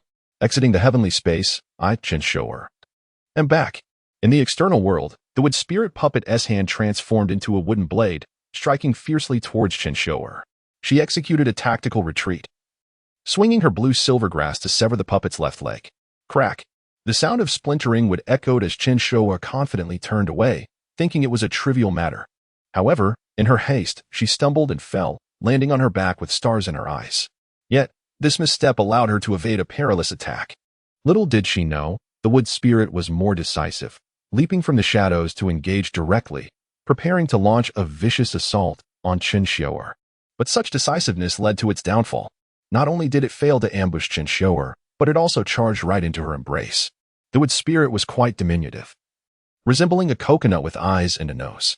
Quick as lightning, Chen Xiuer seized it, exclaiming, "You are quite bold." The wood spirit appeared despondent. As if lamenting its unfortunate predicament, Chen Xiuer, cautious and deliberate, bound the wood spirit with her blue-silver grass several times before slowly extracting her dagger. The wood spirit widened its eyes, tears welling as it gazed up at her imploringly. For reasons unknown, Chen Xiuer felt a pang of remorse. "I'm sorry. But if I do not slay you, I cannot grow stronger, and without strength, I remain an ordinary person." The weight of her decision pressed heavily upon her heart. If old Jack had not denied her the opportunity for a work-study position, she would not have ventured out alone. While she held no animosity towards old Jack, a certain resentment lingered within her. She lacked the qualifications to choose her own path. If she could not carve out her own destiny, she would forever be a peasant. In the wood spirit's pleading gaze, she saw her own reflection. She admitted to herself that she regretted her decision, hesitated, and began to feel sympathy for the wood spirit. Yet, Chen Xiuer, having lived 3 lives, understood this truth. Only the strong have the right to empathize with others. If I lack strength, or should I falter, will there come a day when it is not the wood spirit lying here, but rather myself? I am but a grain of sand in the vast ocean, unable to stir even the slightest wave in this realm known as Douluo continent. Therefore, I must apologize. With that, Chen Xiuer's dagger descended. The frail wood spirit was pierced without resistance. Soon, the spirit ring belonging to the wood spirit ascended, a white ring tinged with a hint of pale yellow. Chen Xiuer absorbed it using her heavenly martial spirit, the complete spirit energy drawn into the celestial space. However, this energy was not absorbed by Chen Xiuer but remained locked within the wood spirit's ring. After all, fusion of spirit rings requires spirit energy, which must be preserved. As Chen Xiuer contemplated whether to fuse the spirit ring, a sudden realization struck her. I seem to be lost. Oh no. The night swiftly descended, and the forest was engulfed in an unsettling silence. A foreboding sensation crept over Chen Xiuer. Chapter 10. Has Chen Xiuer been abducted? As dusk descended rapidly, Chen Xiuer found himself unable to kindle a fire, leaving him to lean against a tree in solitude. The night was bitterly cold, and his meager attire offered little protection, forcing him to curl up into a tight ball. The forest, shrouded in darkness, exuded an eerie chill, and the intermittent roars of wild beasts combined with the howling wind threatened to shatter his composure. The psychological strain of isolation can swiftly engulf an individual, especially in a void devoid of light. Cold and darkness represent humanity's most profound fears, while warmth and illumination embody its greatest comforts. This was Chen Xiuer's first experience camping alone in the wilderness since arriving in this world, and the oppressive darkness only heightened his discomfort. In the midst of his solitude, he could almost hear a whisper taunting him. Are you afraid? Do you regret it? It is all because of Tang San. If he hadn't taken your internship spot, you wouldn't be in this predicament. No, I willingly gave my spot to him. Stop saying that. Chen Xiuer retorted. Huh, you don't even believe that, do you? Old Jack has no regard for you. He thinks you lack potential, that you are worthless. Be silent. If anyone were to witness Chen Xiuer conversing with himself, they would likely deem him insane. Isn't it cold? A night alone without fire, food, or companionship. Do you feel the weight of your solitude? Chen Xiuer's gaze began to drift, as fragmented memories he had long buried started resurfacing. Recall those bloodied memories, shunned by your siblings, your mother's death from a heart ailment, a father who paid you no mind. They bullied and mocked you? Have you forgotten? As the whispering intensified, a shadow enveloped Chen Xiuer's eyes. He was merely a derived persona. The true master of this body was not him. Chen Xiuer was the illegitimate son of the CEO of Launching International, and had his mother not succumbed to heart disease, he might never have known his father's identity. Raised in a life of poverty, he endured hardships. Though later recognized by his father, Chen Feiyan, his circumstances hardly improved. For Chen Feiyan had 6 sons and 4 daughters. As the youngest, Chen Xiuer was often marginalized. Chen Xiuer harbored a disdain for dogs, while the affluent children of his father reveled in their presence, playing with their pets in his room. His aversion was not born of fear but of loathing. He found their sycophantic behavior revolting. However, one fateful day in a dimly lit cellar, where the wealthy children had locked him in with their dogs, his distrust and suspicion culminated in a horrific act. With a fruit knife clutched tightly, he dispatched the dogs one by one, blood staining the cellar floor like fine wine. In that moment, Chen Xiuer experienced an unfamiliar emotion, pleasure. When Chen Feiyun returned and discovered the grim scene, Chen Xiuer faced severe reprimand, while his siblings were rewarded with exquisite dogs. Yet, this time, the dogs feared Chen Xiuer, repelled by an aura he exuded. By the time Chen Feiyun recognized his son's abnormalities, Chen Xiuer had matured. After being robbed by a local thug, he retaliated with a dagger, severing the thug's throat, and returned home claiming self-defense. Whether there was a darker narrative behind this incident became inconsequential. Subsequently, Chen Feiyun took his son to see the nation's most renowned psychologist, whose words left an indelible mark on Chen Feiyun's memory. Later, the doctor administered a potent concoction of psychiatric medication and hypnotic treatment, birthing another persona that now governed Chen Xiuer's existence, leaving him in a state of dissociation. Chen Xiuer was inherently imbued with a sinister energy. He craved freedom and despised restraint. Yet, how can one navigate life without self-discipline? Those who eschew all constraints are often labeled as demons. In stark contrast, the derivative persona of Chen Xiuer is fragile, terrified of solitude and loss. Individuals universally dread isolation, yearning for the vibrancy of crowds, reluctant to embrace idleness. For confronting solitude often brings forth suffering. However, when one faces such pain, it frequently births talent and courage, hence the adage, the exceptional are invariably solitary. Soon, the long night passed. In the cold, Chen Xiuer endured a unique evening alongside the darkness. The first rays of dawn broke through the foliage, casting a gentle light upon his chilled visage, granting him a flicker of warmth. Gradually, he sensed movement and faint voices surrounding him. This is truly fortunate. I didn't expect to pick up another one on the way. With the 3 kids we already have, this haul is a definite win. If only the spirit hall weren't cracking down so hard lately, we wouldn't have to traverse the Black Mist Forest. The earlier years were much better. True. Although the Black Mist Forest lacks thousand-year soul beasts, there are still a few century-old ones. Keep your eyes and ears sharp. Damn the spirit hall. Without them, we used to capture dozens of children at a time. Those are bygone days. Let us not dwell on them. Nowadays, snagging 1 or 2 kids is already quite an achievement. So what more do you wish for, fatty? As Chen Xiuer's awareness sharpened, he refrained from revealing himself. He cautiously surveyed his surroundings, realizing he was confined within a wooden cage mounted on wheels, pulled by a portly man, with 2 others trailing behind. Alongside him were 3 other children, who, upon noticing his awakening, gestured for silence. Chen Xiuer observed that these children seemed peculiar. Fear was absent from their faces, replaced instead by excitement. Could they be deluded? He mused. Nevertheless, he maintained his composure and assessed the situation. He had likely been abducted by traffickers. Yet, if that were the case, what could explain the enthusiasm of these 3 children? They appeared to be of similar age, yet their eyes sparkled with a wisdom beyond their years. In the world of Douluo continent, human traffickers were a rarity, primarily operating from remote villages devoid of spirit hall branches. Such places typically lacked soul masters, rendering them vulnerable to the grasp of these nefarious individuals. However, they would not target places like Saint Soul Village. The encounter with Chen Xiuer on the road was purely coincidental. It just so happened that he was traversing the path through the Black Mist Forest, where Chen Xiuer lay directly in his way. In simpler terms, it was merely his misfortune. Chen Xiuer cast a glance at the 3 human traffickers and, utilizing the probing abilities of the Heavenly Court's martial soul, gleaned their fundamental information. The burly man pulling the cart was a level 14 battle soul master, with a martial soul of the stone-tooth wild boar. The 2 soul masters behind him included 1 level 12 support soul master, whose martial soul was Ashen Flight, and the other, the most formidable among them, was an 18-level battle soul master wielding the martial soul of Iron Blood Scythe. After meticulous analysis and contemplation, and having devised an elaborate strategy, it became clear that victory was unattainable. It was time to rest. Accepting his inability to fight back, Chen Xiuer relinquished his resistance and immersed himself in the space of the Heavenly Court. In the realm of this ethereal space, surrounded by luminous rings, the blue-silver grass floated serenely in the air. Nearby, a white soul ring spiraled around him, a product of Chen Xiuer's 3 successful fusions. Although all 3 fusions involved the young vine, its age had elevated to 86 years. Chen Xiuer then observed another soul ring suspended on the opposite side of the Heavenly Court space. While the soul ring was also white in hue, it bore a faint golden tint, its age nearing 97 years, almost reaching a century. After glancing at the young vine's soul ring and then at the wood spirit's soul ring, Chen Xiuer smiled broadly. Fusion. Fusion rate of Wood Spirit and Young Vine.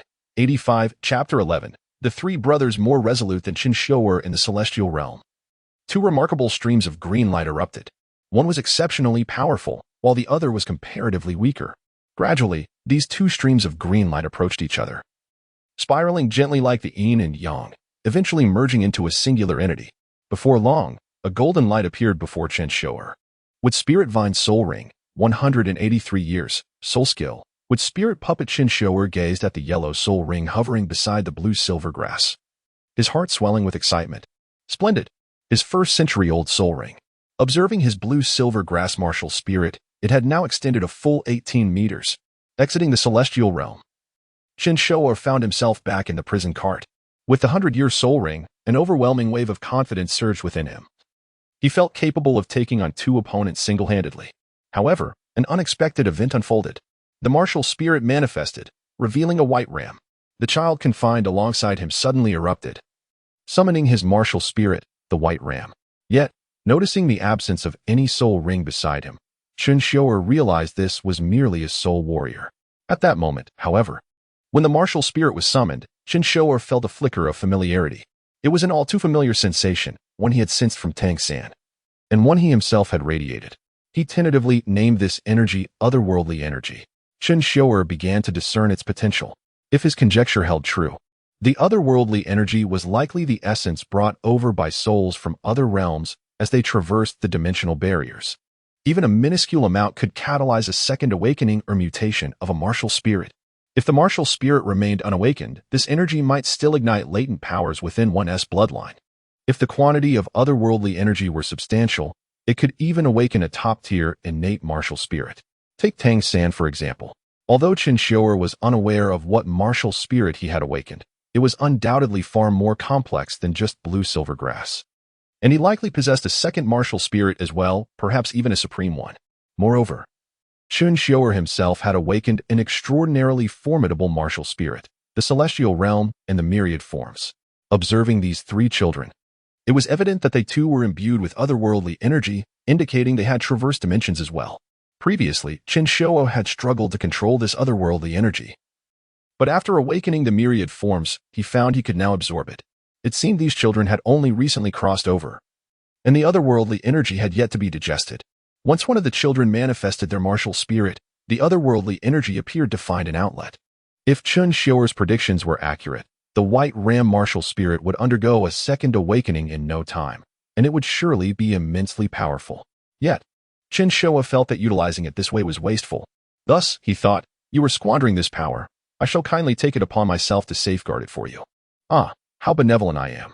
Extending his right hand, he beckoned to the otherworldly energy. Instantly, the energy ceased its transformation of the white ram martial spirit, instead being entirely absorbed into the celestial realm. The boy with the white ram martial spirit felt nothing amiss, remaining oblivious to the great opportunity he had missed. Examining the boy's martial spirit manifestation, it bore few traits of a ram. Only his hair had turned white, his physique had become slightly more robust, and soft wool sprouted from his limbs. All this transpired in the blink of an eye, and the other two children also revealed their martial spirits simultaneously. One wielded a rather large scythe, reminiscent of a farmer's tool for harvesting crops. The other, however, was exceedingly rare. It was a primary martial spirit. Chen Xiuer scrutinized the child's lower extremities. No misunderstanding intended. The child's martial spirit was their legs, as seen through the lens of the celestial realm. All three children, without exception, lacked a soul ring, and thus, two additional streams of otherworldly energy emerged. Chen Xiuer chuckled inwardly. Well, let me bestow my benevolence once more. How can I resist such kindness? At that moment, the three traffickers also took note of the children's actions. Initially dismissive, they soon reacted with alarm. With a resounding crash, the wooden cage was shattered by the combined efforts of the three children, startling Chen Xiuer into inhaling a fresh breath of otherworldly energy to steady his nerves. The otherworldly energy from the two children was also entirely absorbed by him. Thus, the three of them narrowly missed the chance to harness the supreme martial spirit. Ah! They dared to resist. Brother, let me handle this one alone.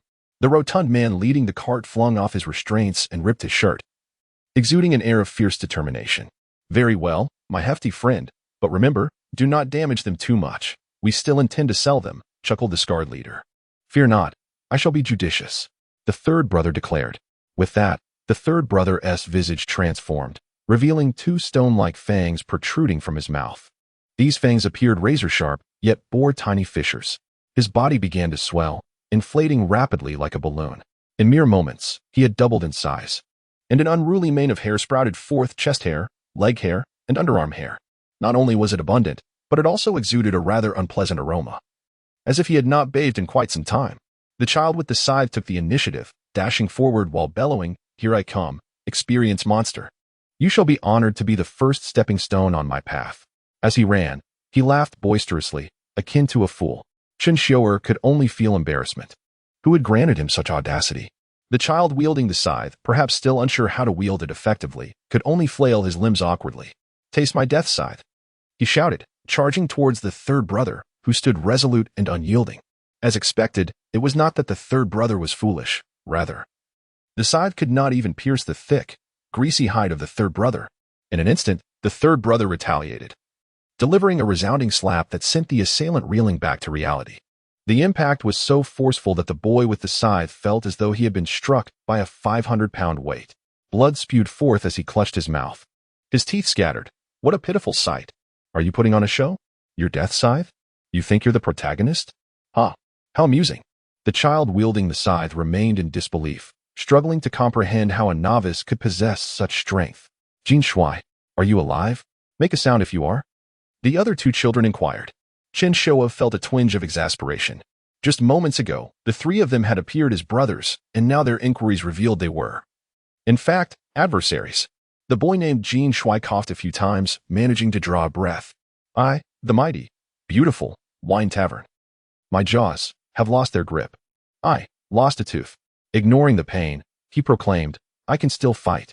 Chen Xiuer silently applauded the resilience of this boy named Jin Shui. Truly, a testament to unwavering spirit. Chapter 12. Dare you to mock a fool? The child with the martial spirit of the white ram is named Zongyang. The child with the scythe martial spirit is called Jin Shui. And the final child possessing the innate martial spirit is Zhang Liang. The three were originally close friends, sharing the same school and dormitory. On a dark and stormy night, ideal for mischief, the clock struck midnight. The trio, eagerly clutching their phones, awaited the update of Douluo continent with palpable excitement. "It's here. It's here. The Sea God S9 trials have begun," exclaimed Zongyang. On their screens appeared a striking title, Chapter 219, Sea God S9 Trials, The Trident Mark. Suddenly, a thunderous roar erupted as lightning struck dormitory 303. With a deafening bang, their phones exploded simultaneously, the intensity of the blast stunning them into silence. And then, there was nothing more to tell. As the aftermath settled, memories surfaced in their minds, confirming their bewildering reality. They had traversed into the Douluo continent. Their exhilaration, however, was short-lived as they found themselves in a precarious situation, having been abducted by human traffickers, along with a delicate little girl who appeared to be no older than 6. Zongyang scrutinized the girl. Her dainty feet were exquisite, and though her legs were clad in trousers, their beauty was evident, while her chest left much to be desired. It was understandable for a child of her age. Her face, enchanting and delicate, ignited the trio's imaginations, and her long, flowing hair only added to her allure. At that moment, Chen Xiuer stirred awake, her gaze falling upon the three boys, who wore expressions of fervent excitement. A chill ran down her spine. Could they be? Upon noticing the awakening of their goddess, the boys erupted in enthusiasm. Zongyang took the lead, summoning his martial spirit, perhaps spurred by a desire to impress. The trio unleashed their martial spirits in unison, effortlessly breaking free from the wooden cage. With his scythe in hand, Jin Shui surged forward with unbridled confidence, launching into a fierce attack. The ensuing chaos was almost comical. The sound of slaps echoed loudly, and words spilled out like wine through cracks. "Awesome, dude. Keep it up," cheered Zongyang. "Don't back down. Go get him," urged Zhang Liang. "Let us do this," declared Jin Shui, his spirit unyielding. The three formed a line, with Jin Shui charging ahead once more, his speed seemingly heightened by the thrill of the crowd. Yet soon enough, he realized something was amiss. Zongyang and Zhang Liang remained rooted in place, utterly motionless. "Damn it!" Jin Shui dashed forward, unable to halt his momentum. The third boy, witnessing this, chuckled, eager for more. With a resounding slap, Jin Shui was sent sprawling backward, blood spilling forth like a rocket's exhaust. Chen Xiuer's suspicions were confirmed. These three were definitely rivals. Cool your jets, dude. We haven't tea even warmed up yet, Zhang Liang urged. Life needs a touch of ceremony, doesn't tea it? Zhong Yang added.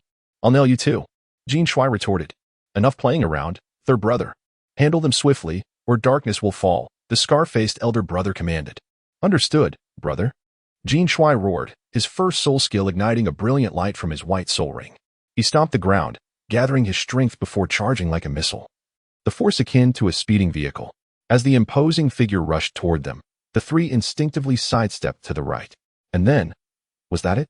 After all that posturing and preparation, this was the grand finale? The elder brother sighed in exasperation. I told you, your soul skill 1T hit anyone. Why wouldn't you believe me? At that moment, Jin Shui had dashed into the forest, disappearing from sight. Suddenly, a call for help echoed from the depths of the woods. Brother, second brother, I can't stop. Help me. The elder brother shook his head in resignation, signaling to the second brother, who immediately turned to rescue Jin Shui. Meanwhile, the elder brother drew a dagger, licking its blade with a sinister grin. This knife is laced with deadly poison. If you don't, suddenly, he seemed to grasp the gravity of the situation. Poisonous dagger. Oh no. Zhong Yang. Diagnosis complete. He is a fool. Zhang Liang. No doubt about it. Definitely a fool. Jin Shui. Let us take advantage of his weakness. Get him. Wait. The elder brother clutched his chest, his face turning pale as he extended his trembling hand. Let me take some medicine. Not a chance. Jin Shui charged forward, followed closely by Zhang Liang and Zhong Yang, who were careful to keep pace. Yet, in his haste, the elder brother had already consumed the antidote. Huh. You little brats think you're so clever. Suddenly, something fell from above. The trio looked down and realized it was the elder brother's antidote, which had slipped from his mouth as he laughed. His face fell instantly, and he dropped to his knees. Brothers, I have a final message. Chen Xiuer, witnessing the spectacle, swore this was the most absurd villain she had ever encountered. Get lost. Jin Shui swung his scythe, delivering a decisive blow to the elder brother's head. Of course, he used the flat side of the blade, sending the elder's face crashing into the ground for a rather intimate rendezvous with the earth. Gotcha. The elder brother grinned. Or rather, grimaced, fearing the antidote would slip away again. He was tough enough to swallow both dirt and despair. Now, let me teach you little brats what regret truly means. Martial spirit, iron blood scythe. Chapter 13. I have finally returned. The soul, the iron-blooded scythe. Whoosh, whoosh, whoosh. A surge of dark energy emanated from the leader's hand. Jin Shui and his companions instinctively retreated a step, sensing the ominous shift. In no time, a colossal scythe manifested in the leader's grasp, its obsidian surface adorned with crimson veins. Simultaneously, a century-old yellow soul ring ascended from beneath his feet. Did you little brats find amusement just now? The leader's visage twisted into a menacing grimace. Zhong Yang, what are you laughing at? The leader's expression instantly turned frosty. Zhong Yang, I recalled something delightful. You little punk, how dare you laugh at me? The leader swiftly spun the scythe, its motion akin to a whirlwind, transforming into a dark vortex. Jin Shui, take a look. Though it's the same scythe, why is there such a disparity? Die, you little brat. The scythe flew from the leader's grasp, hurtling towards Zhong Yang. Alarmed, Zhong Yang executed a tactical retreat but lost his footing, landing squarely on the ground. The rapidly spinning scythe grazed past him, shearing off a substantial tuft of wool. Observing the wool that had been severed from his arm, Zhong Yang involuntarily swallowed hard. Wait. We can negotiate. The leader remained silent, seemingly aware that verbal exchanges would yield no advantage, thus omitting his typical villainous monologue. The scythe returned with blinding speed, akin to thunder, poised to sever Zhong Yang's left arm. The leader was genuinely infuriated. If you lose an arm, your worth would undoubtedly diminish. Yet my resentment cannot be quelled without sacrificing it. Swoosh. As the scythe approached Zhong Yang, he despairingly closed his eyes. Strangely, it did not hurt. In fact, there was hardly any sensation at all. Cautiously, Zhong Yang opened his eyes a crack. What he beheld was the goddess. She had saved me. Hooray. Chen Xiuer's right hand unleashed her blue-silver grass soul, a pale yellow soul ring hovering gracefully beside her. Before Zhong Yang, the scythe was ensnared by layers of blue-silver grass, rendered immobile. In that moment, the atmosphere thickened with tension. A first ring. She is indeed a soul master. And her first ring, like mine, is a century-old soul ring. The leader was taken aback. This child before him must be merely 6 years old. What kind of prodigy has he unwittingly encountered? Yet, you are still just a child. First soul skill, twin blood scythes. Instantly, the scythe split into two. The blue-silver grass that bound it severed effortlessly. Blue-silver grass? It can still cultivate? Is that not a useless soul? The leader laughed derisively. Leader, what is happening? Just then, the second elder returned with the third. Chen Xiuer felt a surge of urgency. Even a single scythe might overwhelm her. First soul skill, with spirit puppet. Chen Xiuer invoked her first soul skill, summoning the with spirit puppet. In an instant, a profusion of blue-silver grass erupted from the ground. Among them, one stem was remarkably robust, establishing itself as the primary vein. Subsequently, the other strands entwined around it, gradually coalescing into a humanoid form.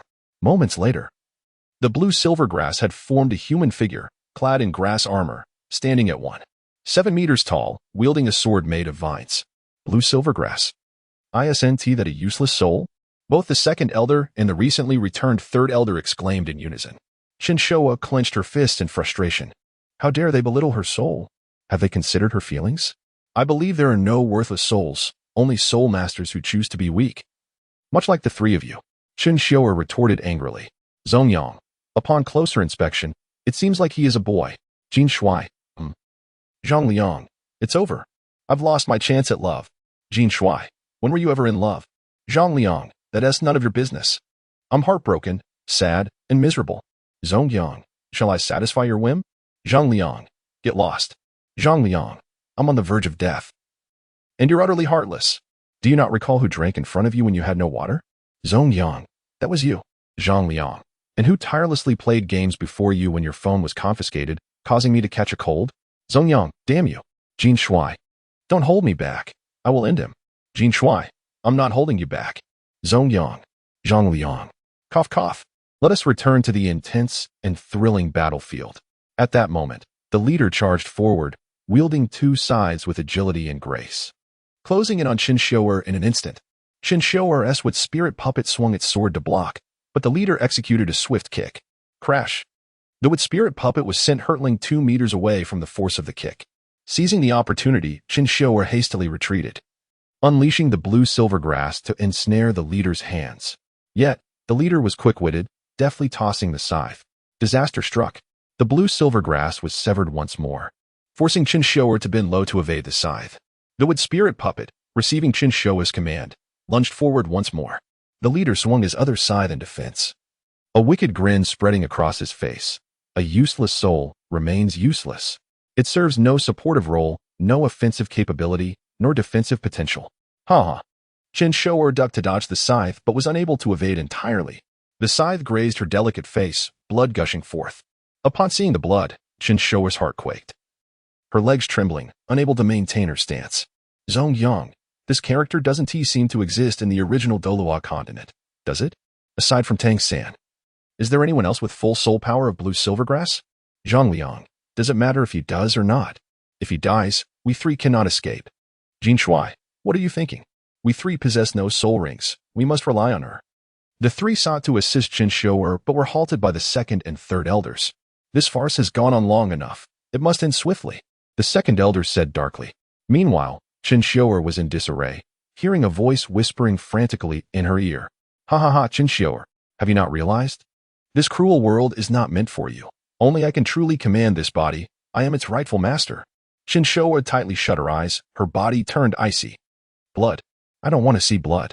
Finally, my moment has arrived. Hee. Slowly, Chen Xiuer's trembling ceased as she stood upright. An eerie aura erupted from her being. Chen Xiuer reopened her eyes, revealing an absence of white. They were a strange, pure black. Soon, a pair of blood-red irises ignited within her inky gaze. With her crimson eyes wide open, she declared, "The Great One has returned. I have finally come back." Chapter 14. The Killer, Chen Xiuer. A lifetime of malevolence spanning 18 years. In the second life, wandering through the realm of the mournful spirits. In the third life, reincarnated as a youth, I, Chen Xiuer, have finally returned. Immediately afterward, the wooden spirit puppet vanished in an instant. The leader smiled confidently, believing that Chen Xiuer had surrendered. Chen Xiuer grinned widely, slowly raising his right hand. On it, the soul mark belonging to the blue-silver grass had disappeared. Oh, have you concealed the soul mark? Are you announcing your surrender to me? Unfortunately, it is too late. The leader said leisurely. No. I apologize for the misunderstanding. What I meant to convey is that I have accepted your martial soul. Chen Xiuer's smile widened madly, as a scythe-like soul mark suddenly appeared on the back of his right hand. However, the leader sneered at this, dismissing Chen Xiuer's display as mere trickery. Haha. Do you think such minor tactics can deceive me? You cannot possibly believe that this illusion can intimidate me, can you? Chen Xiuer's blood-red eyes narrowed slightly in his perception. The leader had already become a corpse. What? Have you given up resisting? Then I shall not hold back. With the wooden spirit puppet's resistance eliminated, the leader advanced unimpeded. The two were not far apart, and in an instant, the leader stood before Chen Xiuer.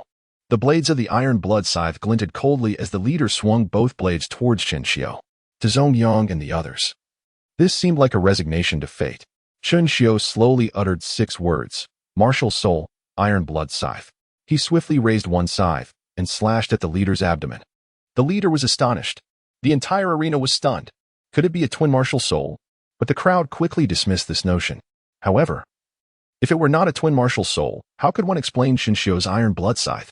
Zongyang, keenly observant, noticed something peculiar. He saw a transient hue in the martial soul held by Chen Xiuer. It seemed not to be a tangible object, and he recalled Oscar from the Shrek 7 monsters. He was a food-type soul master who, in later stages, awakened an extraordinarily powerful soul skill that could be considered paternal. Replication. Zongyang deduced that Chen Xiuer's martial soul was also a replication. Yet he only guessed one aspect and overlooked another. Summoning the iron blood scythe to attack the leader was an exceedingly foolish act on Chen Xiuer's part. For if he attacked without regard for defense, he could indeed inflict severe damage on the leader. At this distance, the leader could not evade, and neither could Chen Xiuer. This amounted to inflicting 1,000 points of damage while suffering 800 in return. Foolish. The leader scoffed, saying, "Clever little brat. I do not care what your martial soul is. This strike will cost you your life." Chen Xiuer's smile remained unwavering, perhaps due to the joy of regaining control over his body after so long. Of course, it could also be that victory was assured. He was confident in his triumph. First soul skill, iron blood armor. Chen Xiuer slowly uttered those 8 words. However, just these brief words sent a chill down the leader's spine. Just as the leader's blade was a mere centimeter from Chen Xiuer's neck, a surge of blood mist erupted from Chen Xiuer's body. The blood mist rapidly coalesced, forming a blood-stained iron armor enveloping Chen Xiuer. The sound of a blade piercing flesh resounded. Chen Xiuer's iron blood scythe plunged directly into the leader's abdomen. Meanwhile, the leader's 2 scythes halted against the iron armor on Chen Xiuer's stomach. The scythes left 2 scratches on the iron armor, but that was the extent of their impact. The blue-silver grass martial soul adapted to produce the wooden spirit puppet as a century-old soul skill. However, due to Chen Xiuer's lack of control, it failed to exhibit its intended power. In contrast, the iron blood scythe adapted to produce the iron blood armor, a defensive soul skill of the century level. With a choking sound, the leader's iron blood scythe dissipated, and he spat out a mouthful of blood, his eyes bloodshot. Chen Xiuer glanced at the vanished soul mark on his right hand and understood a characteristic of the myriad forms: if the original dies, the replicated martial soul also fades away. With the disappearance of the martial soul, Chen Xiuer's iron blood armor also vanished. Fresh blood splattered across his face, mingling with the blood from his wounds. Expressionless, Chen Xiuer pushed the leader's corpse off him. "Your martial soul is now mine. The myriad forms, plunder." Chen Xiuer extended his right hand toward the leader's corpse, and a stream of blood-red soul power slowly emerged from the leader's body. The soul mark of the iron blood scythe reappeared on the back of Chen Xiuer's hand. At this moment, everyone present turned their attention to the outcome of the battle. Big brother. X2, the second and third brothers simultaneously turned around, their eyes reddening as they looked at the leader's corpse, trembling with disbelief. They could never have imagined that the leader would fall at the hands of a 6-year-old child. "Big brother, today, I shall avenge you." The second brother, unable to bear the spectacle any longer, roared furiously, first soul skill, bewildering smoke. He formed hand seals, quickly exhaling a black smoke. Chen Xiuer's smile deepened. An interesting martial soul, the myriad forms, replication. In an instant, the soul mark in Chen Xiuer's hand transformed into the mark of ashes. The iron blood scythe martial soul entered the celestial realm, joining the blue-silver grass. Chen Xiuer slowly revealed his ash soul mark, then smiled and said, "Ash martial soul. First soul skill, Misty Phantom." With his right hand emitting a copious amount of black mist, it surged toward the second brother. In midair, the 2 streams of ash collided. However, something miraculous occurred. The second brother's bewildering smoke was unexpectedly devoured by Chen Xiuer's ash. "Impossible. That is my martial soul." The second brother howled in disbelief. His eyes filled with incredulity. Yet he may have forgotten that his soul ring was merely a decade-long ring, while Chen Xiuer's was a century-long one. But Chen Xiuer's soul skill was not finished. After consuming the second brother's bewildering smoke, the ash transformed into a shadowy figure. The figure surged toward the second brother with incredible speed, like a phantom wind. "Stay away. Don't come closer." The second brother turned to flee. But after just 2 steps, the phantom pierced through his body. Bang! The second brother's corpse fell, devoid of a single wound.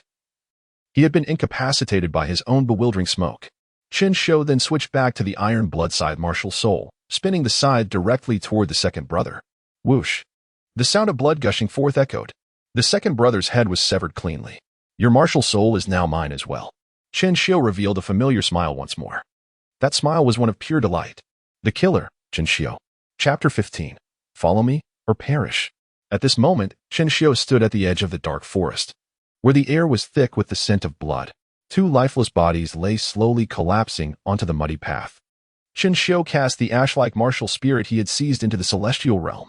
The iron-blooded sickle returned to his grasp as he gazed into another part of the thicket. Just moments ago, the third brother had stealthily slipped away while the second brother engaged in combat with Chen Xiuer. Chen Xiuer had no intention of letting him escape. However, witnessing the 3 individuals who had encountered death for the first time, retching uncontrollably, Chen Xiuer felt they had truly embarrassed themselves as traversers. The trio, paralyzed by fear, stood helplessly, allowing Chen Xiuer to dictate their fate. "Playing a game of cat and mouse, are we? Come forth, little rodent." The cat approaches. Chen Xiuer shook his head in resignation. "You 3 remain here, dare to flee, and I shall break your legs. Do you hear me?"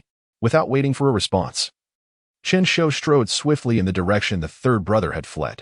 His movements were swift, his form akin to a ghostly specter. Indeed, he was a phantom in the shadows. The third brother had unwittingly acquired a trace of ash from Chen Xiuer earlier. By switching to the ash martial spirit, the tracks of the fleeing third brother became unmistakably clear. Aside from the capture techniques, Chen Xiuer's comprehension of Tang Sect's esoteric arts surpassed that of Tang San. This was due to the old man imparting his profound skills and insights to Chen Xiuer. Though Chen Xiuer's speed could not rival that of Tang San, he navigated through the rugged, overgrown forest with remarkable agility. Before long, he spotted the fleeing third brother, who was now resting against a tree, gasping for breath. It was evident that he had previously exerted himself to the utmost, perhaps believing he had reached safety in this secluded spot. Yet, as the saying goes, even the most cunning prey cannot elude a crafty hunter. Leaping onto a branch, Chen Xiuer whispered, "Found you, little mouse." "Why you found me?" "How?" the third brother exclaimed, his face a mask of terror. "How did I find you?" Chen Xiuer feigned contemplation. "Perhaps it was the foul odor emanating from your body. I will fight you." The third brother suddenly summoned his martial spirit, his massive frame lunging directly at Chen Xiuer. This was a fight to the death. Chen Xiuer slowly rotated his neck, the joints cracking ominously. He leaped down, channeling his martial spirit, the stone-toothed wild boar. He had secretly copied the third brother's martial spirit in the shadows. Now, as he activated it, his body swelled, the linen garments he wore nearly bursting at the seams. Unlike the third brother, however, Chen Xiuer's transformation did not render him grotesque. Rather, he appeared remarkably fit. The 2 stone tusks jutted from his ribs, and his robust physique made him seem nearly the height of an adult, with muscles that conveyed a sense of strength rather than mere bulk. "Die, despicable thief of others' martial spirits. Today, I shall avenge my comrades." The third brother snarled. "Thank you for the compliment. Out of respect for your courage, I will leave you with a complete corpse," Chen Xiuer replied with a smile. With a resounding clash, the 2 collided, releasing an astonishing force. Chen Xiuer, quick-witted and agile, activated his Xin Jade hand, clenched his fist, and struck the third brother's chest with tremendous force. The impact sent the third brother reeling, his internal organs jostled, nearly expelling a mouthful of blood. Refusing to yield, the third brother retaliated. But Chen Xiuer swiftly employed the Xian Tian technique to neutralize his strength. This was not the battle the third brother had envisioned. He had anticipated a Hollywood-style duel, where real men exchanged blows until one fell. Yet, Chen Xiuer chose to engage in a battle of skill rather than brute force. "If you dare to let me strike you, shall we engage in a true man's fight?" the third brother bellowed. The absurdity of the third brother's proclamation amused Chen Xiuer, who replied with a smile, "I never negotiate with the deceased." Utterly shameless. You possess none of the qualities of a true man. Indeed, he was merely a boy. In facing a weaker opponent, Chen Xiuer never adopted a condescending attitude. His smile was merely a ruse to confuse his adversary. Even a lion uses full strength to catch a rabbit. How could Chen Xiuer afford to underestimate his opponent? Thus, leveraging the third brother's fierce charge, Chen Xiuer countered with his own formidable force. "This is my strongest punch. If you can withstand it, I will willingly concede," Chen Xiuer declared. Of course, this was impossible. He merely spoke to taunt, for the third brother could not endure this blow. With a thunderous explosion, Chen Xiuer's punch created a gaping wound the size of a human head in the third brother's chest. "Why you?" The third brother's eyes bulged, but he could not utter his final words. As Chen Xiuer's inflated form gradually returned to that of a slender 6-year-old, he mused, "I hope your two elder brothers traverse the road to the underworld at a leisurely pace. Otherwise, it would be my fault if you failed to catch the next ride. Nonetheless, I shall gladly accept your martial spirit." Extending his right hand, a stream of dark yellow soul force was absorbed into it. It was time to check on the three individuals. Having learned his secret, that could only Chen Xiuer's values diverged significantly from those of Chen Xiuer. While Chen Xiuer believed that all people could be categorized by good and evil, in Chen Xiuer's lexicon, humanity was divided into two types, those loyal to him and those who were dead. According to the alternate world's theories of decomposition, there was no need for burial, nor any environmental regulations. Chen Xiuer was disinclined to bury the bodies. Upon returning to the location of Zongyang and his companions, a flicker of surprise shone in Chen Xiuer's crimson eyes. The three had actually dug 2 graves to bury the corpses. Just moments ago, they had been unable to compose themselves, yet now they appeared fully acclimated. Is it fair to say they are indeed traversers? Or perhaps the adaptability of humans is indeed remarkable, intriguing. Upon hearing Chen Xiuer's praise, Zongyang, Jin Shuai, and Zhang Liang shivered simultaneously. Zongyang turned with a stiff expression and said, "Be brother, rest assured, we saw nothing." Chen Xiuer's countenance darkened slightly. "Are you afraid of me? Shouldn't those 3 deserve death?" Indeed. Traffickers deserve to die." Zhang Liang chimed in. "Brother, you are ridding the world of harm. This is an act of heroism." Zongyang added, "Enough with the flattery. We are all traversers. Let us speak candidly." As Chen Xiuer's words settled, time seemed to freeze. The air fell still, and this moment appeared to be a picture eternally captured. What are you talking about, traversers? I don't understand." Zhang Liang stammered. Yes. I want to go home. I miss my mother." Jin Shuai echoed. Chen Xiuer shook his head, visibly displeased with their responses. Zongyang quickly discerned his intent and replied, "Could it be that you, brother, are also?" Finally, Chen Xiuer received a satisfactory answer, his lips curling into a sinister smile. "Indeed. I see we are from the same roots," he replied, his heart stirred. At that moment, Zhang Liang, suddenly feeling familiar, approached Chen Xiuer, attempting to forge a connection. However, Chen Xiuer responded by kicking Zhang Liang away with a swift motion. API call failed with status code 429. Error. Code. 429. Message. Resource has been exhausted. E.g. Check quota. Status. Resource exhausted. Chapter 16. The establishment of the Holy Spirit Sect. You should feel honored to be my initial followers. For I am destined to stand at the pinnacle of the Douluo continent, and you have the extraordinary opportunity to walk alongside me, Chen Xiuer proclaimed. At present, I find myself rather feeble, necessitating the formation of an organization to facilitate my swift growth. Thus, I shall name it the Holy Spirit Sect. Now, choose. Will you follow me or face death? Is there any need for contemplation? A true man can both yield and be resolute. One must know when to be humble. Zongyang declared, I, Zongyang, am but a humble wanderer. Now that I have gained the recognition of this organization, I shall brave the mountains of blades and the seas of fire for its sake, unwavering in my commitment. Here, I pledge my blood and allegiance. Zhang Liang voiced. Heroes emerge from our ranks. Once we enter the realm of Douluo, life becomes a barren expanse. If I do not join the Holy Spirit Sect in this lifetime, even as a hero, it would be in vain. I, Zhang Liang, willingly offer myself as a pioneer of this organization. Observing the fervent declarations of the two, Jin Shuai felt a wave of confusion wash over him. How can you articulate so well? We have all undergone the same 9 years of compulsory education. Why are you both so exceptional? Speak. Have you attended supplementary classes? The pressing reality struck Jin Shuai. He lacked their eloquence and found himself momentarily at a loss for words. At that moment, 3 scrutinizing gazes fell upon him, and Jin Shuai felt an overwhelming pressure. I, Jin Shuai, pledge my allegiance to the Holy Spirit Sect. Very well. The responsibilities of the Holy Spirit Sect shall henceforth be entrusted to you. Do not betray the trust one have placed in you. Chen Xiuer responded with a smile. Indeed. 3 commendable experimental subjects. Zongyang interjected, Master, but our martial souls are merely ordinary. Our cultivation is already a challenge, let alone anything beyond that. Do not concern yourselves with the quality of your martial souls. Whether they are deemed useless is of no consequence. If unsatisfactory, simply acquire new ones. The mundane perspective of the world often overlooks the essence of potential, fixating on initial qualities without comprehending the true nature of capability, Chen Xiuer assured them. Under Chen Xiuer's persuasive influence, Zongyang and the others gradually recognized they might have latched onto a formidable ally. My name is Chen Xiuer, and I implore you not to mention it in the presence of outsiders. I shall now elevate your martial souls.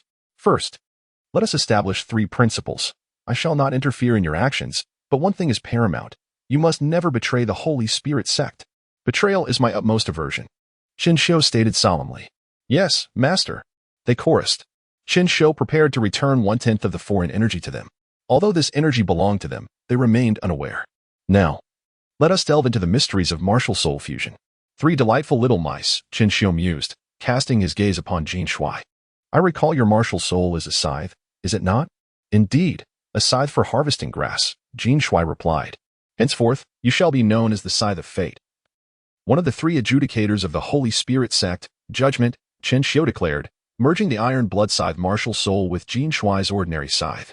Fusion success rate, 89. Such is the advantage of a weak martial soul. It is all-encompassing and possesses no resistance. Much like Tang San's blue silver grass. It can embrace all. Now, what if he were to receive an additional 10% of foreign energy? Chen Xiuer smiled. Do not misunderstand. The additional 10% of foreign energy refers to the 10% extracted from Jin Shui, with 1% returned. The martial soul is about to undergo random evolution, guaranteeing a 100 success rate, specific martial soul unknown. In that moment, Chen Xiuer understood. So 1% can catalyze the evolution of a martial soul. If Jin Shui absorbed 50% during his awakening, he would undoubtedly possess a top-tier martial soul. And should he absorb a full 100% of foreign energy during awakening, surely another dual martial soul emerges. This must be the secret of the dual martial souls of those who traverse realms. Tang San, having fully absorbed 100% of the energy, awakened dual top-tier martial souls. Of course, should one assert that his blue silver grass is ordinary, Chen Xiuer would not hesitate to deliver a resounding reprimand. Speaking of Chen Xiuer himself, he had awakened 2 top-tier martial souls. No, to be precise. His martial soul transcended all ranks, existing above all others. A transparent yet chaotic aura emanated from Chen Xiuer's hands. This essence, infused with the power of the Iron Blood Scythe, surged directly into Jin Shui's being. I shall utilize the primordial energy of my martial soul to elevate yours to a higher tier. Embrace the sensation, Chen Xiuer instructed. As he spoke, Jin Shui experienced a piercing pain that coursed through his marrow, bloodline, and even his soul. Jin Shui, overwhelmed by the excruciating agony, fell silent. His eyes tightly shut, teeth chattering. Unperturbed, Chen Xiuer proceeded to the next. Zhang Liang, you possess a physical martial soul. And while I lack a suitable martial soul for you, I shall impart the primordial energy of my essence to elevate your physical martial soul to its zenith. The primordial energy referred to here was, in fact, the foreign energy, merely rephrased to evoke a sense of sacrifice in the minds of the 3. Yet, dear children, one cannot extract wool without shearing the sheep. Zhang Liang, brimming with excitement, gazed at Chen Xiuer and knelt in gratitude, proclaiming, Thank you for your generous bestowal, Master. Zhang Liang shall forever remember your benevolence. From this moment forth, you shall be known as one of the 3 adjudicators of the Holy Spirit Sect, Divine Punishment, Chen Xiuer announced. Granting Zhang Liang 2% of the foreign energy. The energy flowed gradually into Zhang Liang's body, and he too felt the piercing pain. However, unlike Jin Shui, his discomfort stemmed primarily from his legs. Chen Xiuer, uninterested in their cries, swiftly approached Zongyang. I sense that the Ashen Dust Martial Soul and the Stone-Tooth Wild Boar are quite suitable for you. Thus, I shall bestow them upon you. Likewise, I will enhance the quality of your martial soul with my primordial energy, Chen Xiuer stated, endowing Zongyang with 1% of the foreign energy. Moreover, he granted him the Ashen Dust and Stone-Tooth Wild Boar martial souls. From this moment, you shall be the final adjudicator of the Holy Spirit Sect, bearing the title Apocalypse. Zongyang responded, Thank you for your generosity, Master. I, Zongyang, shall offer my counsel for the development of the organization. As Chen Xiuer reflected on his initial experimental subjects, he silently hoped they would not perish. The Iron Blood Scythe was merely an inferior martial soul, lacking rarity, thus he felt no regret in bestowing it upon them. While the trio underwent martial soul evolution, Chen Xiuer, finding himself at leisure, settled into a meditative posture. He gradually closed his crimson eyes, devoid of whites, and began to circulate the Xiantian skill. Previously, he had sensed that the Xiantian skill seemed capable of communicating with martial souls. However, it appeared that it was not the Xiantian skill reaching out to the martial souls, but rather the myriad forms communicating with the Xiantian skill. Seizing this thought, Chen Xiuer endeavored to perceive the Xiantian skill from the perspective of the myriad forms. This realization was extraordinary. Chen Xiuer understood that one could cultivate soul power through meditation, establishing a cyclical process akin to a closed system. However, if one could connect their cycle with another's, altering the latter's cycle to allow its soul power to merge into one's own, this notion could indeed manifest. As this idea crystallized in his mind, he felt he could create a technique titled soul absorption. The Xiantian skill, being remarkably sophisticated, served as a foundation for advanced cultivation methods. By employing the Xiantian skill, one could guide soul power into their body, thereby solidifying this concept. As for any potential conflict in soul power, it posed no issue for Chen Xiuer, for he possessed no fixed martial soul. His soul encompassed all phenomena, rendering it capable of embracing everything. Chapter 17. Peering into the future. Soon, the night passed. Despite Chen Xiuer's relentless efforts, he had yet to decipher his so-called soul absorption.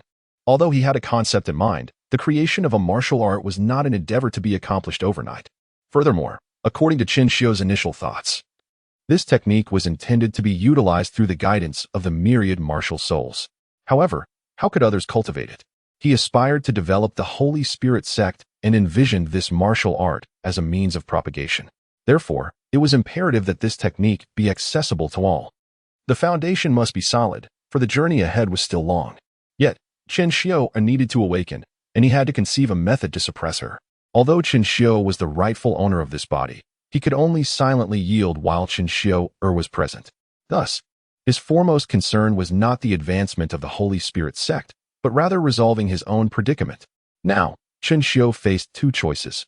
First, to merge his persona with that of Chen Xiuer, thereby allowing only a single identity to inhabit this body. Second, to extinguish or seal away Chen Xiuer's persona. In this mystical realm, the latter was not beyond possibility. Naturally, the second option appeared flawless. But the first presented a profound philosophical question. Who was he truly, Chen Xiuer or Chen Xiuer? This uncertainty loomed large. Regardless of these contemplations, Chen Xiuer could not actively merge with Chen Xiuer's persona unless she consented, which was, of course, unlikely.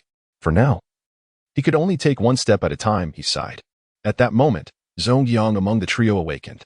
Chen Xiuer cast a glance, his eyes widening in astonishment.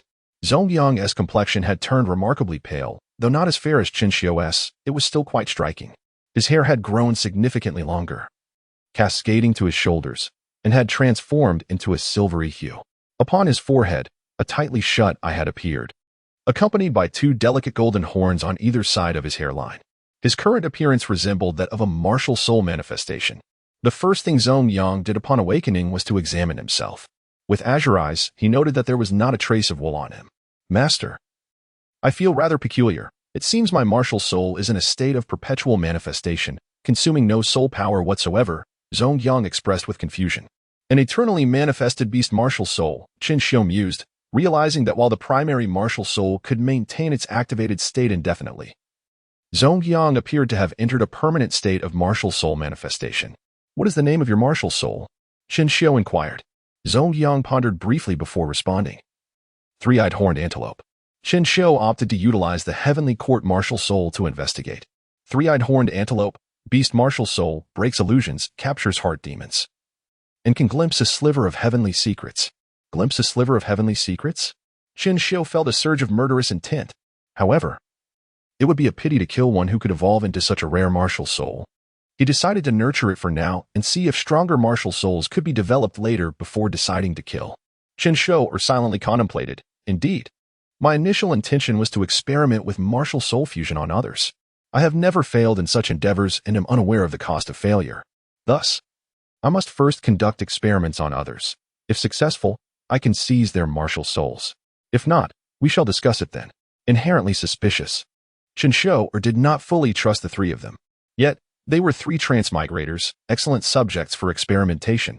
It would be a waste to eliminate them now. Zongyang, heed my words. Your awakened martial soul possesses the power to peer into the future, transcending the ages, with abilities vast enough to know the celestial and terrestrial. Down to the minutiae, Chen Xiuer stated earnestly. Would he not showcase Chen Xiuer's might by exaggerating the prowess of his martial soul? I bestow upon you the ability to foresee the future. Do you not find me formidable? To bring about its destruction, one must first inflate its significance. After Chen Xiuer's grandiloquent praise, whether Zongyang believed it or not, he was convinced. Foreseeing the future? Then I can directly know the plot of Douluo in the future. Zongyang exclaimed, glancing at his pristine hands, suddenly filled with excitement. Douluo? Chen Xiuer keenly noted the term, the plot ahead. Master, have you not read Douluo Continent? Zongyang queried, puzzled. As a modern youth well-versed in the tales of the world, how could he not have encountered Douluo Continent? Are you suggesting that Douluo Continent is actually a work of fiction? Chen Xiuer asked hastily. Yes, it primarily recounts how Tang San leapt into the abyss of despair and, instead of perishing, returned home for a meal. Oh wait, I misspoke. Tang San died, and then transmigrated to Douluo Continent, where his father is the Haotian Douluo, and his mother is the 10,000-year soul beast. Blue Silver Emperor, are they not even sparing the grass? Chen Xiuer was taken aback. The people of this era were indeed insatiable. Zongyang began to recount the plot in great detail, so Tang San is the protagonist. And his blue silver grass is actually the 10,000-year beast martial soul, Blue Silver Emperor, and he has a Haotian hammer in his left hand? Is that not standard for protagonists? Quite normal, Zongyang affirmed. Upon hearing Zongyang's words, Chen Xiuer's mind sparked with a thought. He desired to become a deity. However, that was not his primary goal. Chen Xiuer's ambition was immortality. He wished to live indefinitely, manipulating the heavens and earth at his whim. The gods of this world could potentially satisfy Chen Xiuer's desire for eternal life. According to Zongyang's account, this world possessed deities. It was speculated that Tang San might eventually become the sea god, based on Zongyang's observations of the sea goddess trials. As the novel had progressed only to that point. Meanwhile, in the Holy Spirit Village, today marked Tang San's journey to the Nodding Junior Soul Master Academy. He glanced at the firewood beneath the pot, adding water to the porridge. This way, when his father awoke, he could enjoy warm porridge. Old Jack had arrived. Perhaps due to their journey to Nodding City, dressed in new clothes. Little San, let us depart. That lazy father of yours will not awaken. Old Jack beckoned Tang San. Tang San gestured for silence. Grandpa, please keep your voice down. My father detests being disturbed while he sleeps. As he spoke, he extracted a piece of charcoal from the fire and inscribed a few lines in the dirt. After finishing, Tang San peeked into the room to glance at his father, Tang Hao, before reluctantly departing. After Tang San left, not long after, Tang Hao slowly emerged from the inner room. He looked at the words Tang San had written on the ground. They were simple. Father, I am leaving with Grandpa Jack. Please take care of yourself. Drink less alcohol.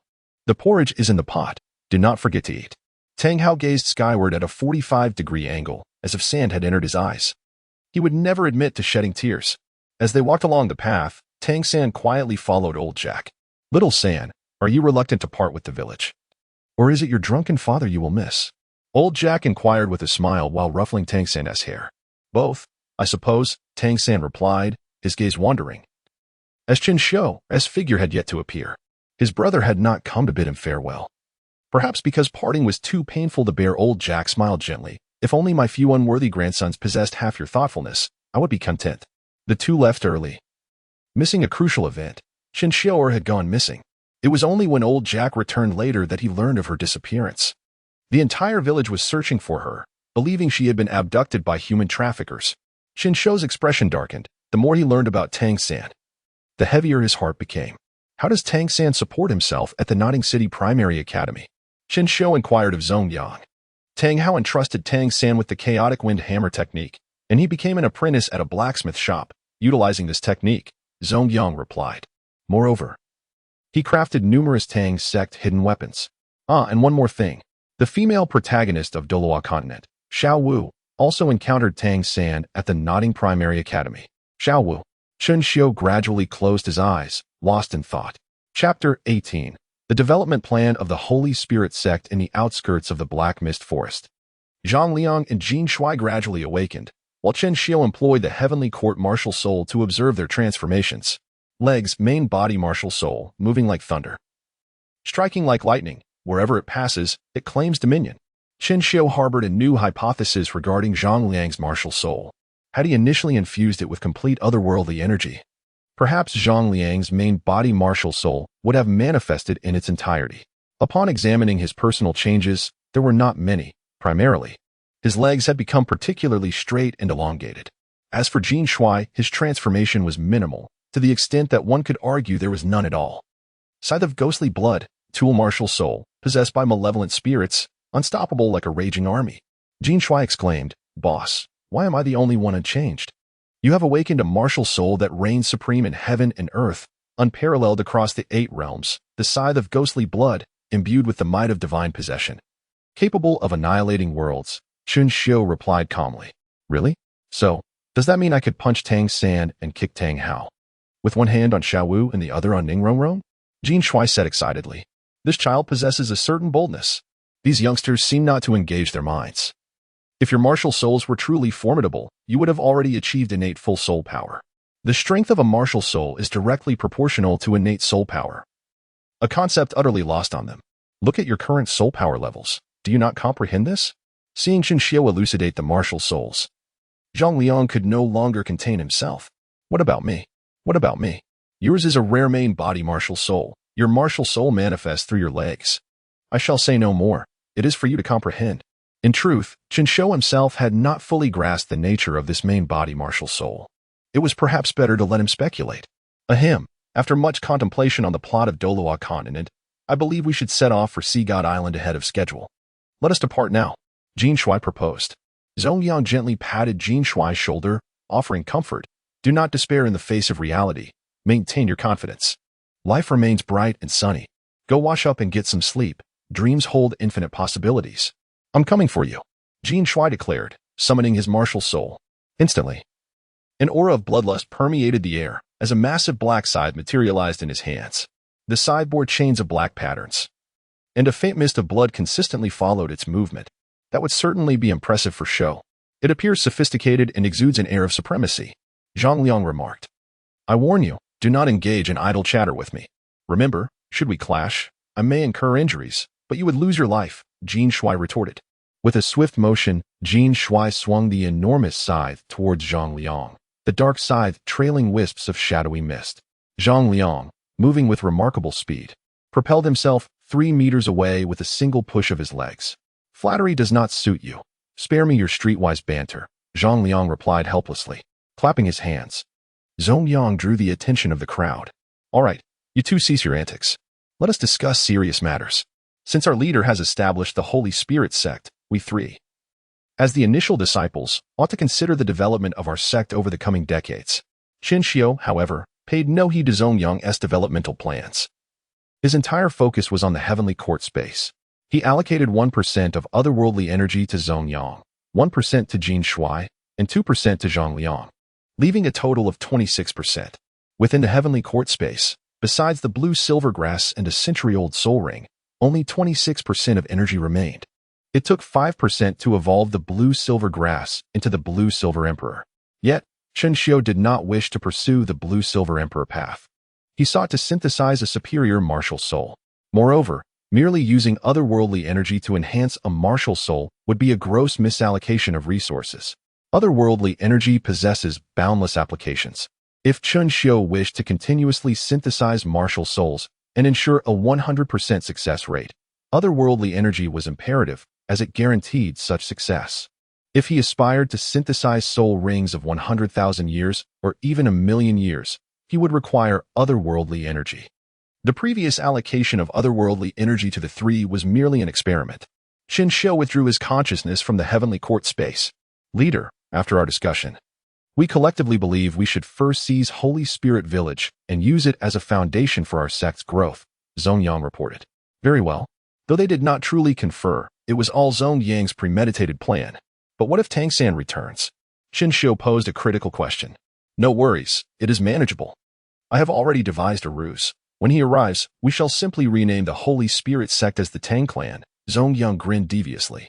Leader, do not forget that you mentioned to Tang San your intention to establish the Tang Clan, awaiting his stewardship. What if he accepts? Chen Xiuer inquired. Then we shall allow him to be nominally the sect master. Without any authority, we shall remain the ones in control. The group shared a conspiratorial smile. Ahem. Let it be clear, we are a legitimate organization. Zongyang chuckled. Zhang Liang felt a vague sense of familiarity wash over him. Moreover, you seem to have omitted a few details. Zongyang merely responded with a mysterious smile, offering no answer to Zhang Liang's query. Believe in the Holy Spirit for eternal life. Zongyang produced a piece of paper from seemingly nowhere, upon which a series of twisted characters were inscribed. The regulations of the Holy Spirit Sect. Very well, I shall later impart to you the methods of cultivation. With diligent practice, it will not be long before you become soul masters. Let us return to Holy Spirit Village. Chen Xiuer gestured for the three to follow. Earlier, he had found a map in the cart that had brought them, depicting the routes through the Black Mist Forest. They were currently situated on the fringe of the forest. If we proceed in this direction, we shall undoubtedly reach Holy Spirit Village, Chen Xiuer asserted confidently. At this moment, Chen Xiuer timidly raised his hand. Boss, I have something to say, but I am unsure if I should do not say it. Hold it in, Chen Xiuer commanded, pointing towards a direction within the forest, marching forward steadfastly. In truth, Zongyang had words to share, yet he did not dare to speak. Zhang Liang also had thoughts, but refrained from voicing them. Only Chen Xiuer was different. He boldly expressed his thoughts, only to be silenced by Chen Xiuer. Zongyang and Zhang Liang exchanged exasperated glances. Sighing for Chen Xiuer, such a naive fellow. What the three truly wished to convey was that he had the map turned the wrong way. The direction Chen Xiuer was heading was indeed towards the depths of the Black Mist Forest. Chapter 19. The compromise from the 10,000-year soul beast. Chen Xiuer walked resolutely towards the Black Mist Forest, unwavering in his determination. What had happened to the promise of returning to the sacred soul village? With a singular focus, Chen Xiuer plunged into the depths of the Black Mist Forest, leaving the sacred soul village behind as a mere memory. Zongyang and his companions dared not voice their thoughts. Yet Chen Xiuer sensed that something was amiss as he journeyed onward. It was not merely that he had taken a wrong turn, rather, Chen Xiuer had awakened. The crimson hue of Chen Xiuer's eyes, reminiscent of fresh blood, gradually faded, revealing the whites of his eyes once more. I just killed 3 people. If you emerge now, you might witness a river of blood. Chen Xiuer attempted to provoke him with words. This strategy proved somewhat effective, serving merely as a temporary reprieve. He had to devise a solution to subdue Chen Xiuer within this fleeting moment. Should he fail, he would have to wait for the next opportunity. Boom. In an instant, Chen Xiuer felt an overwhelming surge of psychic energy. The potency of this force surpassed the limits of humanity itself. If Chen Xiuer's mental prowess was likened to a bowl of clear water, then this terrifying energy was akin to an infinite ocean. Even more alarming was the fact that this destructive psychic force was directed towards Chen Xiuer. Chen Xiuer attempted to flee, yet found himself paralyzed. As though an invisible hand had ensnared him, the earth trembled violently, as if some colossal entity were about to emerge from the depths below. Zongyang remained composed, swiftly grasping the arms of Chen Xiuer and Zhang Liang, who were ready to run, having been in a state of martial spirit possession. Zongyang's strength far exceeded that of an ordinary adult. It was no trouble for him to restrain 2 individuals. Why run? Can't you see the master is unperturbed? Zongyang remarked with nonchalance. If the master remains calm, why should you panic? However, had Zongyang known of Chen Xiuer's desire to flee yet his inability to do so, he would likely have been the first to escape. The tremors intensified, nearly causing all 3 to lose their footing, except for the immobilized Chen Xiuer, who remained unyielding. This elicited admiration from the others. Look at the boss. In the face of impending catastrophe, he is unfazed. His demeanor exudes an air of defiance against eternity. They observed him standing firm amidst the violent earthquake, showcasing his extraordinary composure. He was indeed a true hero, the very embodiment of the ideals they aspired to emulate. Seeing beyond their eyes, Chen Xiuer felt a sense of despair. I wish to leave as well, but I cannot. Soon, the tremors escalated further, and Zongyang and his companions found themselves prostrate against the ground. Yet, Chen Xiuer remained steadfast, silent, and seemingly indifferent to their plight, his expression unwavering. As if no force could alter his demeanor. Suddenly, the sky darkened, as if a gargantuan entity had obscured the sun. A resounding noise, capable of shattering Chen Xiuer's eardrums, echoed throughout the Black Mist Forest. At last, you have arrived. I have awaited you for a long time, Chen Xiu. What? You've been waiting for me? For what purpose? Chen Xiu realized at that moment that he had indeed taken a wrong turn, but it was too late. The ground erupted violently, unleashing a multitude of black thorns that pierced the earth. These thorny tendrils intertwined in the air, gradually coalescing into a humanoid figure. A surge of black mist enveloped the area, revealing a towering figure, 2 meters tall, standing before Chen Xiu and his companions. Zongyang lay on the ground, gazing up at Chen Xiu. Chen Xiu locked eyes with the man formed from the black thorns, exuding an aura of defiance as if to say, "The snowflakes may not fall. I shall not yield. The Qingdao shall not topple. I shall remain steadfast." The man, composed of black thorns, had disheveled black hair and was draped in a dark robe, with his skin seemingly bound by bandages, even the lower half of his face obscured in gray wrappings, as if he bore a visage unfit for the world. "I have finally awaited your arrival, fated one. I have been anticipating your presence for a long time. I shall complete you and transform into your soul ring. Worship me." The man, formed from black thorns, spoke in a raspy voice, evoking the image of an unsightly countenance. At that moment, Chen Xiu felt the binding psychic force dissipate, as if it had been waiting for the arrival of the thorned man to prevent his escape. "No." Chen Xiu's lips involuntarily curled into a smile. "Well, since you have accepted me, then I." The thorned man paused, as if he had misunderstood something. "Wait, what did you just say? Repeat that." Observing the man's incredulous expression, Chen Xiu could only chuckle inwardly. It was as if one had been offered 1,000,000 and refused it. "But what reason do you have to offer me such a grand gift without cause? Do you truly mean it? I am a 10,000-year soul beast, a rarity unparalleled across the Douluo continent. Do you comprehend what your words signify?" The thorned man pointed accusingly at Chen Xiu. "What does it signify?" Chen Xiu maintained a faint smile, tinged with mockery. "You have just forfeited an opportunity to look down upon the Douluo continent." The more the thorned man conversed with Chen Xiu, the more he perceived him as simple-minded. "I am a dignified 10,000-year soul beast, willingly offering myself to become your soul ring, and you choose to decline. I believe I can manage on my own. Isn't it merely a 10,000-year soul ring? With sufficient effort, I could slay 100,000-year soul beasts to synthesize one." Of course, Chen Xiu's claims were somewhat fantastical. Not to mention the compatibility of fusion, the odds of success diminished significantly with the increase in age. It was not impossible, however. 100 soul beasts with similar attributes were not particularly hard to find, especially among the thousands. Chen Xiu still possessed a wealth of otherworldly energy, with just a trace. He could significantly increase the chances of successful fusion. The thorned man hesitated, having observed Chen Xiu from the very beginning. He was aware that Chen Xiu possessed dual martial spirits, one of which was of the psychic type. This was precisely why he had chosen Chen Xiu. He understood that Chen Xiu could merge 2 soul rings. Thus, the thorned man decided to make a substantial concession. "Very well, should you accept me, I shall grant you 1 wish. How does that sound?" "That sounds agreeable," Chen Xiu replied with a cryptic smile. "I wish to become a deity." "Human boy, you are quite ambitious." The thorned man seemed to bristle with indignation. "What? Did you not say you would fulfill any wish of mine?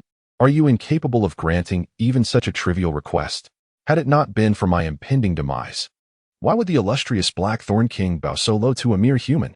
Becoming a deity is ultimately but a legend. Choose a more realistic wish."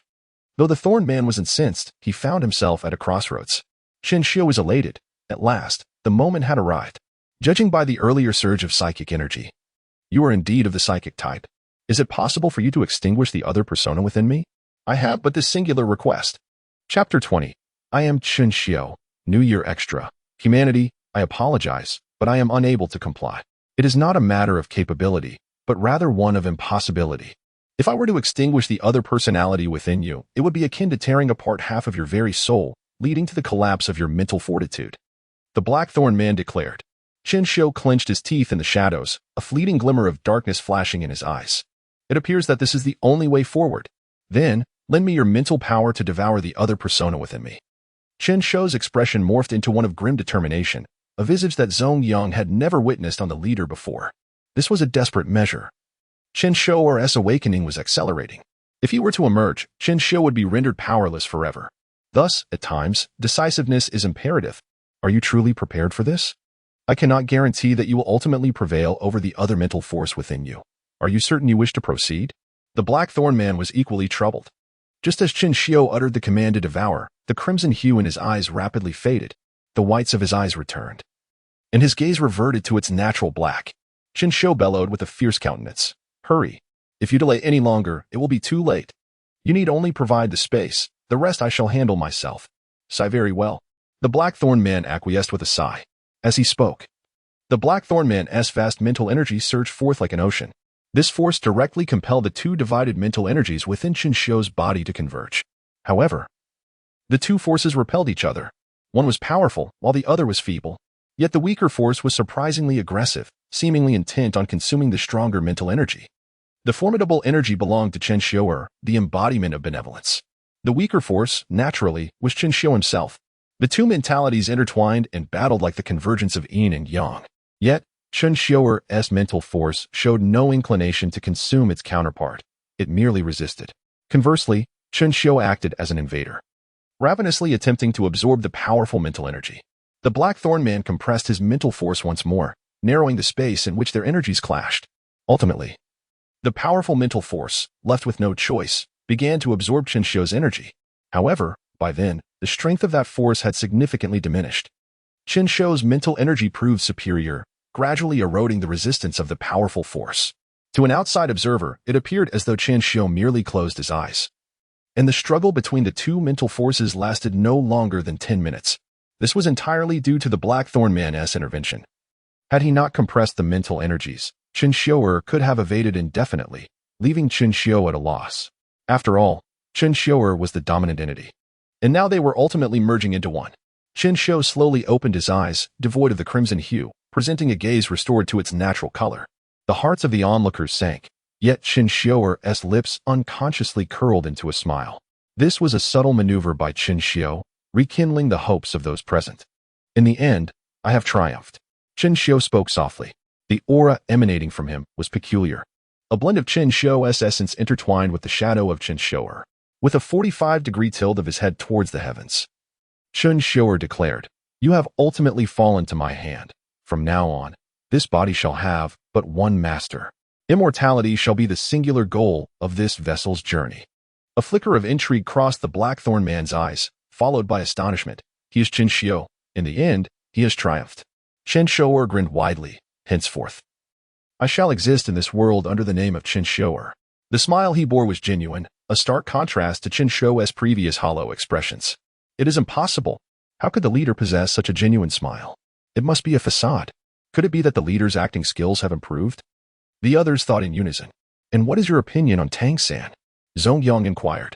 If Tang San were to kick me, I would return the favor tenfold. However, he is merely a pebble on my path to immortality. To eliminate him would be but a trivial task. A glint of sharpness flickered in Chen Xiuer's gaze. Ahem. Excuse me, but since you have successfully absorbed Chen Xiuer, is it not my turn now? The Blackthorn man felt overlooked. Clearly, he was the greatest contributor. No. Chen Xiuer firmly rejected the Blackthorn man's request once more. Silence enveloped the scene. Are you truly reneging on your word? The Blackthorn man glared at Chen Xiuer, yet he found himself powerless to retaliate. After a millennium of searching, he had finally encountered a human with a spiritual affinity. Wait.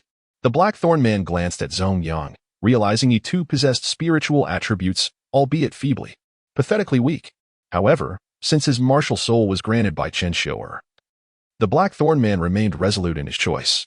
Let us clarify. It was Chen Xiuer who agreed to your terms. What does this have to do with Chen Xiuer?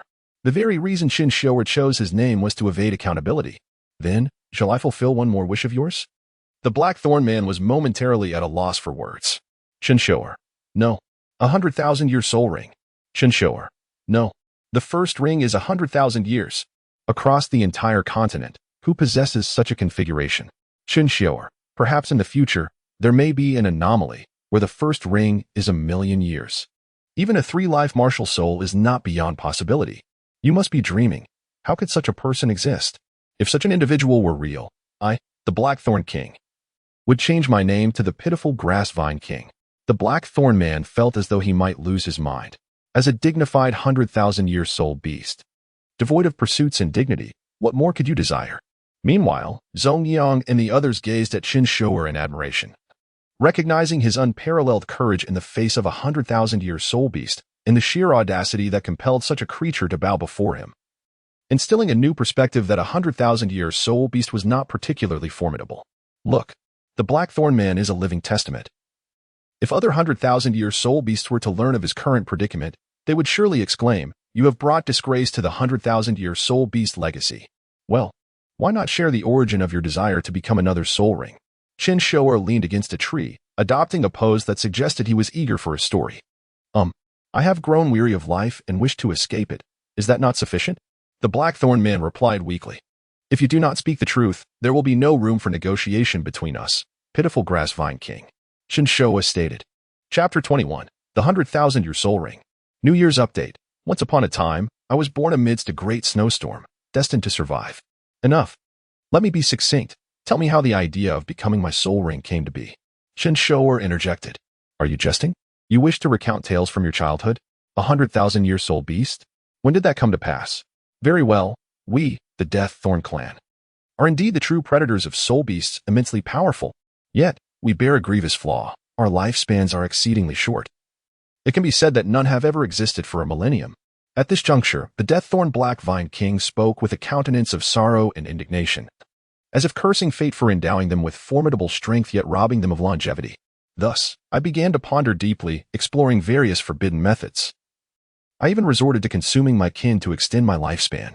However, it was not until I had annihilated my entire clan that I barely crossed the threshold of 1,000 years. Chen Xiuer listened intently, while Zongyang and the others strained to recall if such a being as the Deaththorn Black Vine King existed in the original narrative. Ultimately, they concluded. I have not read it all, thus I do not know. Who can say if this appeared later on? Upon my ascension to 10,000 years, I grasped a fragment of the secrets of soul power, subsequently developing a formidable technique known as soul absorption. Chen Xiuer coughed. Wait, what did you just say your ultimate technique was? Could you repeat that? Chen Xiuer suspected her ears might have deceived her. Absorb souls? Is there an issue? Chen Xiuer collected herself, feeling as if her original idea had been pilfered. Just last night, she had conceived the notion of soul absorption, believing she would create an unprecedented soul technique that would sweep across the continent. And today, she was met with disillusionment. No matter, please continue. Chen Xiuer steadied herself. Oh, with soul absorption, I siphoned the soul power of other soul beasts to augment my own, which indeed allowed me to survive for a time. However, the repulsive nature of soul power within me triggered a cataclysmic transformation, compelling me to take root in the Black Mist Forest. My vines extended throughout the entirety of the Black Mist Forest. I regarded it as my breeding ground. Yet, before long, the 1,000-year soul beasts, even those of 10,000 years, were all exterminated by me. Having entrenched myself too deeply here, relocating became impossible, and by this point, I had become a 100,000-year soul beast. I sensed an ominous premonition that in 10 years, my end would arrive, and a cataclysmic thunder would befall me. The Deaththorn Black Vine King expressed trepidation at the mention of thunder. He had once experienced the destructive force of such an event while transcending to a 100,000-year soul beast. Should he endure that again? He would rather embrace death prematurely. It was then that I recalled a harrowing encounter during my travels in the frigid lands, where I faced the Golden Pattern Ice Silkworm clan, initially with intentions of slaughter. Yet, unexpectedly, I gleaned astonishing news from a singular ice silkworm, the existence of the Wisdom Soul Ring. However, our Deaththorn clan is not a mental-type soul beast. Thus, over the years, I roamed the Douluo continent, seeking various methods to enhance my mental prowess, consuming countless divine herbs. Ultimately, my mental strength burgeoned to a tempestuous sea, capable of drowning any mortal with a mere touch. At this juncture, the Deaththorn Black Vine King radiated pride. Yet soon after, a profoundly sorrowful tale crossed his mind, and his expression fell. Alas, because my mental strength was too great, no mortal could withstand its might, even when I compressed it to the utmost. Eventually, I discerned the cause. I needed to find a mental attribute soul master, for only such a soul master could fully acclimate to my mental power. Yet, an even more tragic turn of events transpired. I traversed the entirety of the Douluo continent, yet encountered not a single mental attribute soul master. In the end, I could only take root here, awaiting a fated individual. And lo, did you not arrive at this moment? The Deaththorn Black Vine King exclaimed with exhilaration, patting Chen Xiuer on the shoulder. Chen Xiuer yearned to say that had she not taken a wrong turn, he would be awaiting incineration in 10 years. Well, given this rationale, let us proceed. I shall remove the soul ring I attached to the blue silver grass and compress its age to 700 years. It is not that Chen Xiuer refuses to attach a soul ring to the heavenly court's martial spirit, but rather that it cannot be done. Only martial spirits of 10,000 forms can bear soul rings, and that requires the existence of a martial spirit. Chen Xiuer stretched and, observing that the death-thorn Black Vine King bore no ill will, decided to grant him an opportunity. Today, I, Chen Xiuer, offer you, the death-thorn Black Vine King, a chance. Be grateful for my benevolence. I truly appreciate your offer. The death-thorn Black Vine King felt a tumult of emotions, both joy and resentment. He was on the verge of tears from happiness. Through his relentless efforts, the death-thorn Black Vine King had finally gained another chance at survival. Long live life. Long live existence. Do not keep addressing me as I and I. Chen Xiuer pointed a finger at him reproachfully. Yes. The death-thorn Black Vine King gritted his teeth. Simultaneously, he harbored resentment, recalling the days when he would slay those he deemed unsatisfactory without a second thought, never considering the burial of corpses. The bodies would be drained dry. Look at the present. The death-thorn Black Vine King felt himself a disgrace among 100,000-year soul beasts. Alas, enough said. Speaking further would only bring tears. A lament from 100,000-year soul beast. Shall we commence? The death-thorn Black Vine King sought Chen Xiuer's consent. Chen Xiuer sat cross-legged, declaring, I am prepared. Let us begin. The death-thorn Black Vine King exhaled a breath, and a dense black mist emanated from him. The corporeal form constructed from the death-thorn Black Vine disintegrated, and the black mist of the entire forest surged forth. All converged upon Chen Xiuer. This black mist hovered above Chen Xiuer's head, gradually compressing and coalescing. This is. Zhong Yang's pupils constricted as he beheld a hazy soul ring taking form. Simultaneously, a dreadful thought surged within him. It is likely that the entire black mist forest mist is converging due to the dispersal of his soul ring. Its essence permeates the entirety of the black mist forest. Now, as all the mist gathers around Chen Xiuer, it directly outlines the shape of the soul ring. This confirmed Zhong Yang's suspicions. Chen Xiuer felt a refreshing coolness envelop his mind, akin to having cool water poured over his head. Yet, almost immediately, this coolness gave rise to a powerful aftershock. It jolted Chen Xiuer's head, as if someone wielding a hammer were relentlessly striking it. I have suppressed the soul ring's level limit to 700 years, but due to my mental power, there will still be some discomfort. Bear with it. The voice of the death-thorn Black Vine King resonated. Upon absorbing the first soul ring, Chen Xiuer entered a state of introspection. Within him, it resembled the space of the heavenly court. No, this seems to indeed be the space of the heavenly court. While others direct their soul power to their dantian, mine flows into my mind.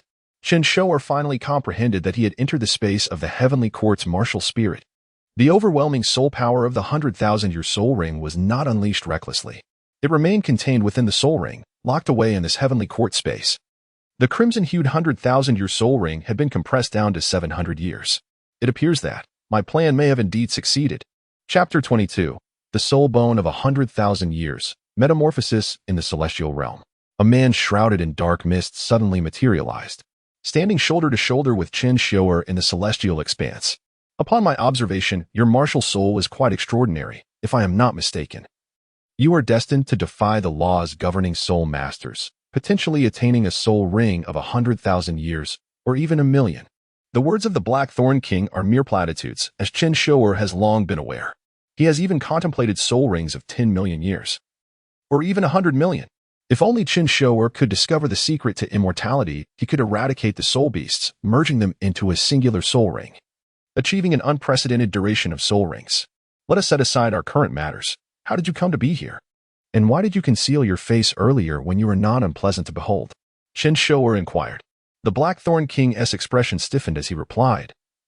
I have already mentioned it is the wisdom soul ring. My spirit is now bound to yours.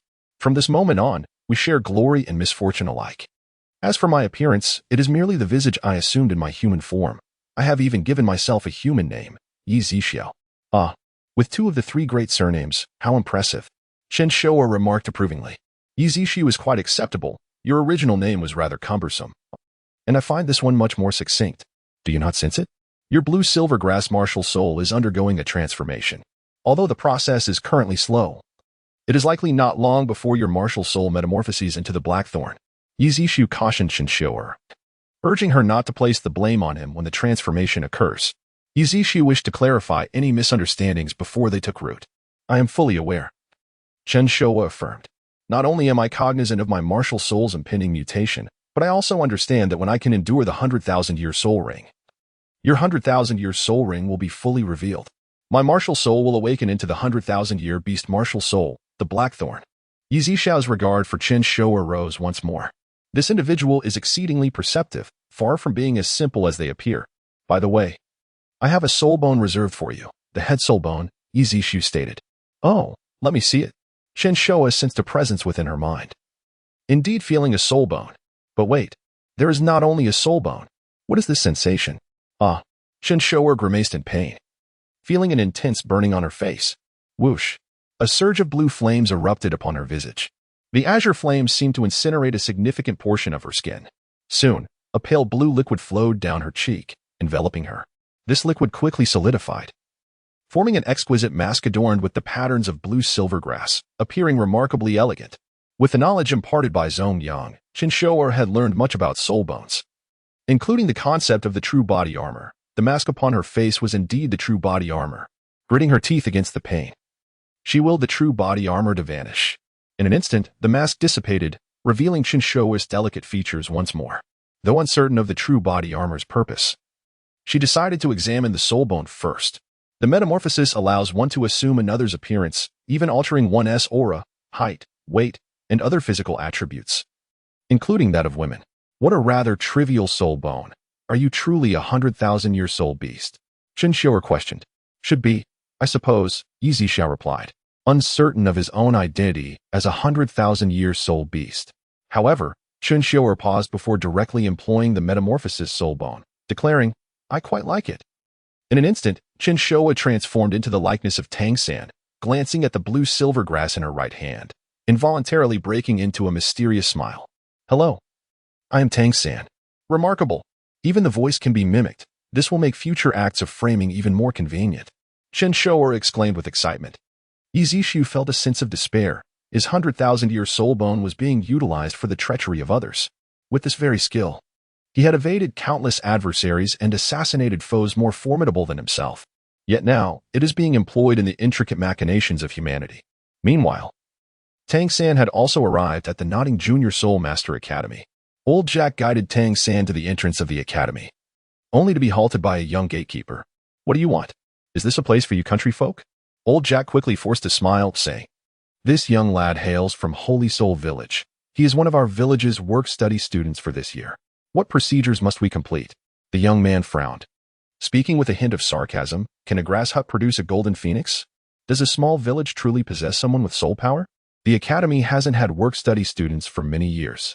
You can't be genuine, can you? A flicker of anger flashed in old Jack's eyes, but he chose to suppress his rage, silently producing the certificate issued by the Soul Hall steward, Su Yuntao, and handed it to the young man. The youth took the certificate, scrutinizing it before chuckling. A blue silver grass martial soul? And innate full soul power? How laughable. This is truly absurd. I have served as a gatekeeper here for 4 years and have never heard of a student with innate full soul power, especially with a useless martial soul like yours. Clearly, you are fabricating this. Even old Jack's usually calm demeanor was beginning to fray. You are deliberately making things difficult. Fine. Just wait. I will find the steward from the Soul Hall. Xiao San, let us go. With that, Jack turned and walked towards the city. Naturally, the certificate from the Soul Hall could not be counterfeit, and the young man was aware of this. However, it was customary for those delivering new students to show some courtesy. Old Jack, with his rural background, despite being a village chief, lacked understanding of such nuances. But upon hearing old Jack mention seeking the Soul Hall personnel, the youth grew alarmed. You dare threaten me? The young man, feeling disgruntled, could not mask his disdain. Holy Soul Village? More like Beggar Village. Just look at your ragged attire. What did you say? Old Jack's patience had reached its limit. Chapter 23, Present Continuous. The Sacred Soul Village represents old Jack's bottom line. You may strike him or insult him, but to disparage Sacred Soul Village is utterly unacceptable. The young man was momentarily rendered speechless by old Jack's imposing presence. Was he merely an old man? How could he intimidate me? What's the matter? Are you upset? I call you beggars, and you take offense? Just look at your pathetic state. The young man berated. Tang San's eyes glinted with murder, a fierce light flashing within them. The grand principles of the Xiantian Treasure Record, Article 4. Never attempt to play the fool while devouring the tiger, lest you truly become the fool. His left hand had already been raised, the safety on his hidden crossbow released. Initially, Tang San had requested a piece of wrought iron from Tang Hao solely to forge this crossbow. Now, it had been completed, and Tang San had yet to test it. If fortune favored this young man, he would be the first to experience the hidden weapons of the Tang sect. Would this action expose Tang San? He was utterly confident that no one, including old Jack, would ever discover that the crossbow bolt originated from him. But just as Tang San aimed discreetly, suddenly, a hoarse voice echoed from behind him. Enough, cease this at once. The young man was about to question the identity of the speaker and hurl a few insults at their ancestors. However, upon seeing the newcomer, he instantly wilted. His demeanor shifted to one of obsequiousness. Master, you have returned. The stark contrast in the young man's attitude piqued Tang San's curiosity regarding the identity of this so-called master. Tang San turned around, astonished to scrutinize the man referred to as master. He appeared slender, around 40 or 50 years old, with black hair parted to the side. His appearance was rather ordinary, yet he emanated an aura of indolence and despair. The master ignored the young man at the door and instead extended his right hand towards old Jack with a smile. Sir, may I see the proof from the spirit hall? Old Jack discerned the master's elevated status and promptly handed over the documents that Su Yuntao had provided to Tang San. The master perused the proof briefly before casting a somewhat astonished glance at Tang San. When Tang San met the master's gaze, he felt an unsettling sensation, as though his secrets had been laid bare. There's no mistake, sir. On behalf of the academy, I apologize to you. This child is now in my care, the master declared. A soul master was apologizing to him. Old Jack felt flattered and hastily waved his hands. No need to apologize, no need at all. It is also my fault. You may take this child. Xiao San, follow the master. You must heed his words, old Jack urged Tang San repeatedly before feeling reassured. Tang San nodded silently, refraining from speech. From this day forth, you need not return, the master said expressionlessly, pointing towards the door. Master, I was wrong. Please, no. The young man pleaded, falling to his knees. The master ignored him, turning to leave, with Tang San silently trailing behind. Let us enter, the master said with a smile, taking Tang San's hand. However, his smile appeared rather stiff, hardly commendable. Thank you, master, Tang San expressed. Master? I am not a teacher from the academy, the master replied, glancing down at Tang San with indifference. Not a teacher? Did you not just say you represent the school? Tang San queried, perplexed. But then he thought. Perhaps he understood something. I see. You must be the principal or a leader, he conjectured. The master shook his head and chuckled. For a 6-year-old child. You are quite astute. Then who are you? I am merely a guest here to partake in food and drink. You may call me master like everyone else. The proof from the spirit hall states your name is Tang San, correct? Yes, Tang San nodded in acknowledgement. Understand this. The distinction between master and teacher is vast. Do not confuse them in the future unless you are willing to accept me as your teacher. The master's eyes sparkled with fervor. Will you teach me to cultivate my martial spirit? Tang San inquired. The master halted, facing Tang San. But are you willing? Tang San offered no response, neither rejecting nor accepting. The master smiled once more, clearly pleased with the child's intelligence. The silence bore 2 implications. First, an unwillingness to outright refuse, to avoid offending the master. Second, a subtle inquiry into why he should pledge himself to this master. Truly, he was exceptionally gifted and remarkably clever. It seems I must persist in my intentions, for you are the 3rd individual in a century to possess dual martial spirits. Hearing the master's words, Tang San was taken aback, and his gaze towards the master shifted. He raised his wrist, the crossbow once again aimed, a flicker of murderous intent glimmering in his eyes. His father had forbidden him from revealing the existence of his 2nd martial spirit, a secret he had not even shared with his brothers. Now, this master had discerned it. The grand principles of the Xiantian treasure record, Article 3, identify your opponent as an enemy. Should they harbor intentions of your demise, show no mercy, lest you invite unnecessary trouble.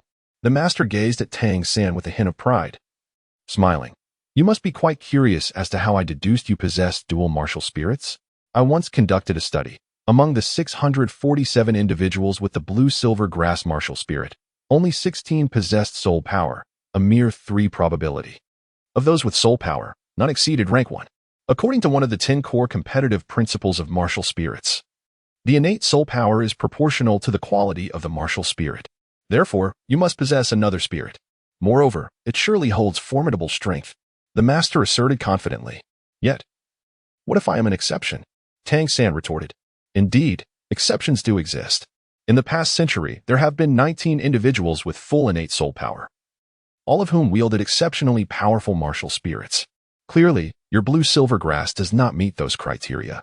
The alternative is that you possess a second martial spirit, one of tremendous strength, comparable to the most elite martial spirits. The master analyzed. But my martial spirit is considered a waste, Tang San lamented, summoning the blue-silver grass with his right hand. The master shook his head with a smile. I believe there are no truly useless martial spirits. Only soul masters who willingly accept the role of being useless. A smile crept upon Tang San's lips as he stowed away his crossbow. Only such a person is worthy to be my teacher, able to deduce my dual martial spirits from a mere soul power assessment. Suddenly, Tang San stepped back, increasing the distance between himself and the master. He then knelt on both knees, bowing 3 times in reverence. This time, it was the master's turn to be taken aback. What are you doing? Master, Tang San called out respectfully, please accept me as your disciple. The master chuckled, silly boy. Why must you bow to pledge your allegiance? Do you not know that this is a gesture reserved for kings and parents? Tang San understood well, placing the values of loyalty and filial piety above all else. Once a disciple, forever a father, Tang San proclaimed with reverence. The master's eyes glistened with emotion. Once a disciple, forever a father? Good child. I knew I had not misjudged you. Chapter 24, My Distrust Towards You Returning to the Celestial Realm. Chen Xiuer and Yi Zixiao observed the transformation of the blue-silver grass with grave expressions. Due to its inherent fragility, the blue-silver grass could only adapt passively to its surroundings. Thus, it was capable of encompassing everything, resulting in a 100% success rate for martial soul fusion. Chen Xiuer connected the soul power of the dead thorn black vine king to the blue-silver grass. Suddenly, the blue-silver grass erupted with a burst of black light, its leaves gradually turning black. Over time, it became adorned with barbs, transforming from its originally graceful form into something quite fearsome. As Chen Xiuer sensed the changes in the blue-silver grass, he recognized that it was in a phase of transformation. Why not directly bestow it with the soul power of a 100,000-year soul beast to facilitate its evolution into a top-tier beast martial soul, the dead thorn black vine king? Yi Zixiao inquired. That would be wasteful. Sacrificing a 100,000-year soul ring for a top-tier martial soul is not worth it, Chen Xiuer replied. According to my predictions, this soul power is self-sustaining, and with a mere 10 to 12 years, the blue-silver grass will evolve into the dead thorn black vine king. Chen Xiuer smiled. Can you wait that long?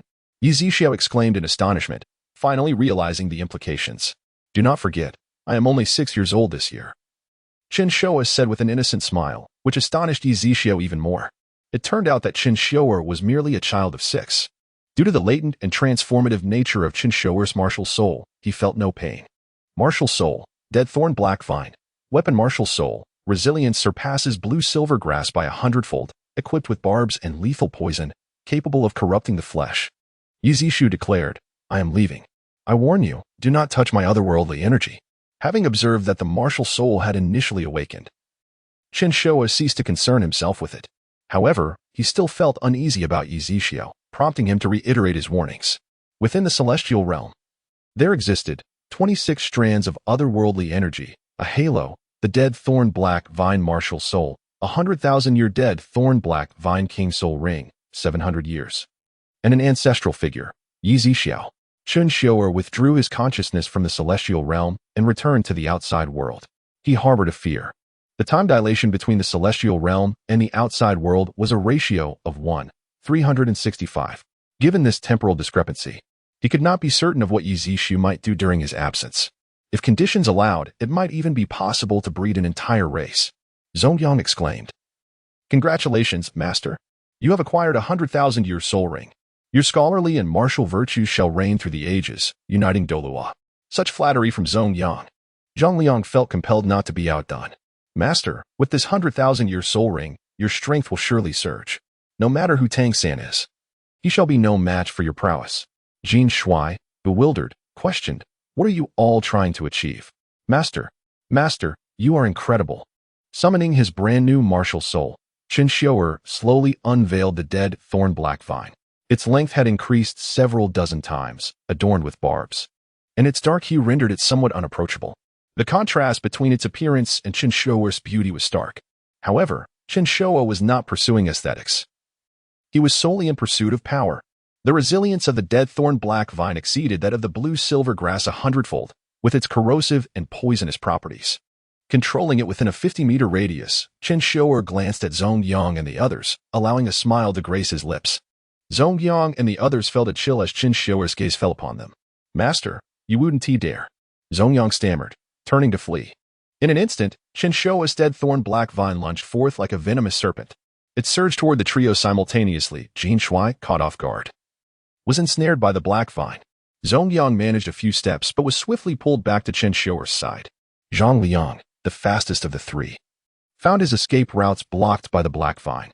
"Why are you not running, Zhang Liang?" Chen Xiuer taunted as the black vine constricted. Left with no choice, Zhang Liang sat helplessly on the ground. Lacking any soul rings, the trio stood no chance against Chen Xiuer, who possessed a high-level martial soul and a century-old soul ring. They were swiftly subdued. "Why, Master? Did we err in some way?" Zhang Liang implored. "Master, I recognize your doubts regarding our loyalty, but we can swear to the heavens." Zongyang pleaded. Chen Xiuer shook his head with a smile, extending 4 fingers skyward. "Is that so? I, Chen Xiuer, vow never to drink water again. If I do, may I perish and become a vengeful spirit, never to enjoy a peaceful meal again." With a rumble, as if to answer Chen Xiuer's vow, the heavens responded with thunder. "I was merely jesting. Is it too late now?" Chen Xiuer would never know that the nightmare regarding his meals began at that very moment. Nevertheless, having spoken, he could not retract his words, so he resolved to be bold. "I am inherently suspicious. I trust no one. If you wish for me to genuinely believe in you three, then offer your hearts." Chen Xiuer sneered. "Do not." Jin Shui cried out. Chen Xiuer commanded the black vine to peer slowly into the hearts of the three. They closed their eyes in despair. But the prickle that pierced their hearts was merely a delicate thorn, akin to a fine needle. Chen Xiuer left a seed within their hearts as he withdrew the black vine, sealing the decaying poison within it. Now he felt truly at ease. "Rest assured, had I intended to kill you, I would have acted long ago. I have merely left a small gift within your hearts. Should any of you dare to harbor rebellious thoughts, Chen Xiuer raised the mark of the dead thorn black vine in his hand, indicating his intentions clearly. Any resistance would lead to death. Retrieving the black vine, the three collapsed to the ground, breathing heavily. Each bore a small puncture wound on their chests, but due to its minuscule size, the bleeding ceased quickly. "Thank you, Master, for your grace," they chorused, feeling utterly powerless against Chen Xiuer's overwhelming presence. Despite their unwavering loyalty, Chen Xiuer remained distrustful. Now, they resigned themselves to their fate, knowing they could not escape his grasp. Of course, rewards would follow punishment. "I have awakened the dead thorn black vine martial soul, and the vines that permeate the black mist forest have already taken root. I can easily communicate with them. The entire forest is now my eye. Upon our return, I shall impart to you the Tang sect's ultimate techniques and cultivation methods. We shall select soul rings from here at our leisure, though there may not be any 1,000-year ones. There are hundreds of century-old beasts." Chapter 25, The Sudden Change in the Black Mist Forest. At noon, Chen Xiuer had complete control over the dead thorn black vines. Even with her eyes closed, she could perceive the entirety of the black mist forest. It was only by truly mastering the dead thorn black vines that she realized the astonishing extent to which its roots had spread. Some of the roots had even gradually reached the Holy Soul Village. The nutrients of the entire land were being siphoned to nourish the roots of the dead thorn black vines, allowing it to grow endlessly and take root without restraint. Chen Xiuer could confidently assert that she could find her way to the Holy Soul Village even with her eyes shut. "You three knew I was going the wrong way, didn't you?" Chen Xiuer remarked with a cold smile. Zongyang and the others felt a sense of shame. "Even if we said it, you wouldn't listen." Zongyang replied. "Master, we mean no disrespect. We truly believe that the path you tread is the right one. We merely need to follow in your footsteps." Chen Xiuer nodded, acknowledging his sincere words. Zhang Liang added, "Master, Zongyang speaks the truth. You are like a beacon in our hearts, guiding our progress. When you say to go east, we will never venture west. Do not ask why. We shall heed your every command." Jin Shui, however, felt a sudden confusion. "Is it really necessary to follow so blindly? Are there still spots available in your remedial classes? I wish to join." "Actually, I wanted to say the same." Jin Shui trailed off. Ignoring Jin Shui, Chen Xiuer closed her eyes and began navigating towards the Holy Soul Village. For some inexplicable reason, she sensed that she had not completely absorbed the spiritual power of another personality. A fragment of that spirit still lingered within her, emitting strange emotions and unsettling feeling, perhaps. Chen Xiuer contemplated the sources of this unease, which could only be attributed to a few possibilities. First, Tang San had perished. Second, his parents had died. Third, other significant relationships had ended tragically. Regardless of the reason, she felt compelled to return and take a look. Employing the ghostly shadow technique, she sped towards the Holy Soul Village. Zhong Yang and the others struggled to keep pace, except for Zhang Liang, whose small legs moved swiftly. Zhong Yang, aided by his martial soul, also kept up well. Only Jin Shui lagged behind, though he managed to follow, with Zhang Liang occasionally giving him a helping hand. As Chen Xiuer drew closer to the Holy Soul Village, the sense of unease intensified. It was peculiar that the lingering spirit could still affect her. While it was expected that she had not completely devoured it, its influence was quite strange. The four children rushed forward, an astonishing sight for mere 6-year-olds. At the Nodding Junior Soul Master Academy, Tang San had just defeated Wang Sheng, a boy who claimed to be the leader of the 7th dormitory. Although he had no intention of competing for power, Wang Sheng clung to him, and Tang San had no choice but to subdue him effortlessly. "Did you just use a soul skill?" Wang Sheng asked, his face brimming with excitement. At that moment, the other work-study students in the 7th dormitory cast curious glances at Tang San. Tang San shook his head. That was not a soul skill. It was merely a fighting technique. "Don't we lack betting here? All of us are work-study students. Our tuition has been waived, so how could we afford betting?" A senior work-study student replied. "Why did you show mercy just now?" Wang Sheng inquired. Having been at the academy for 5 years without advancing beyond the first ring, he remained a first-year student, which was the academy's regulation. Despite his slow progress in cultivation, he had amassed considerable theoretical knowledge and could tell that Tang San had no intention of harming him, merely controlling him. "We're classmates, not enemies," Tang San replied succinctly. "It was my fault before, but as work-study students, we are looked down upon by those regular students. We must select a leader to guide us," Wang Sheng insisted. "From now on, you shall be the leader of the 7th dormitory. Since you are now our leader, you must take on the responsibilities that come with it and protect us work-study students." Listening to Wang Sheng, Tang San nodded in agreement. He silently thought, "My martial soul is blue silver grass. In a direct confrontation using martial souls, I cannot match any of them. If one day their soul power equals mine, then my journey as a soul master will come to an end." While Tang San was lost in thought, a clear, ethereal voice broke through. "Excuse me, is this the 7th dormitory?" Back to Chen Xiuer. At midnight, the four of them finally arrived at the Holy Soul Village. As soon as Chen Xiuer returned, she rushed home with determination. She had to uncover the source of this unease and sever it completely. Only then could the lingering spirit no longer influence her present self. Searching her home yielded no sign of her parents. Zhong Yang and the others, exhausted, sat down to rest. After some contemplation, Chen Xiuer made her way to the village chief's house. To her surprise, the villagers had gathered at Old Jack's home. "Xiuer, is that you, Xiuer?"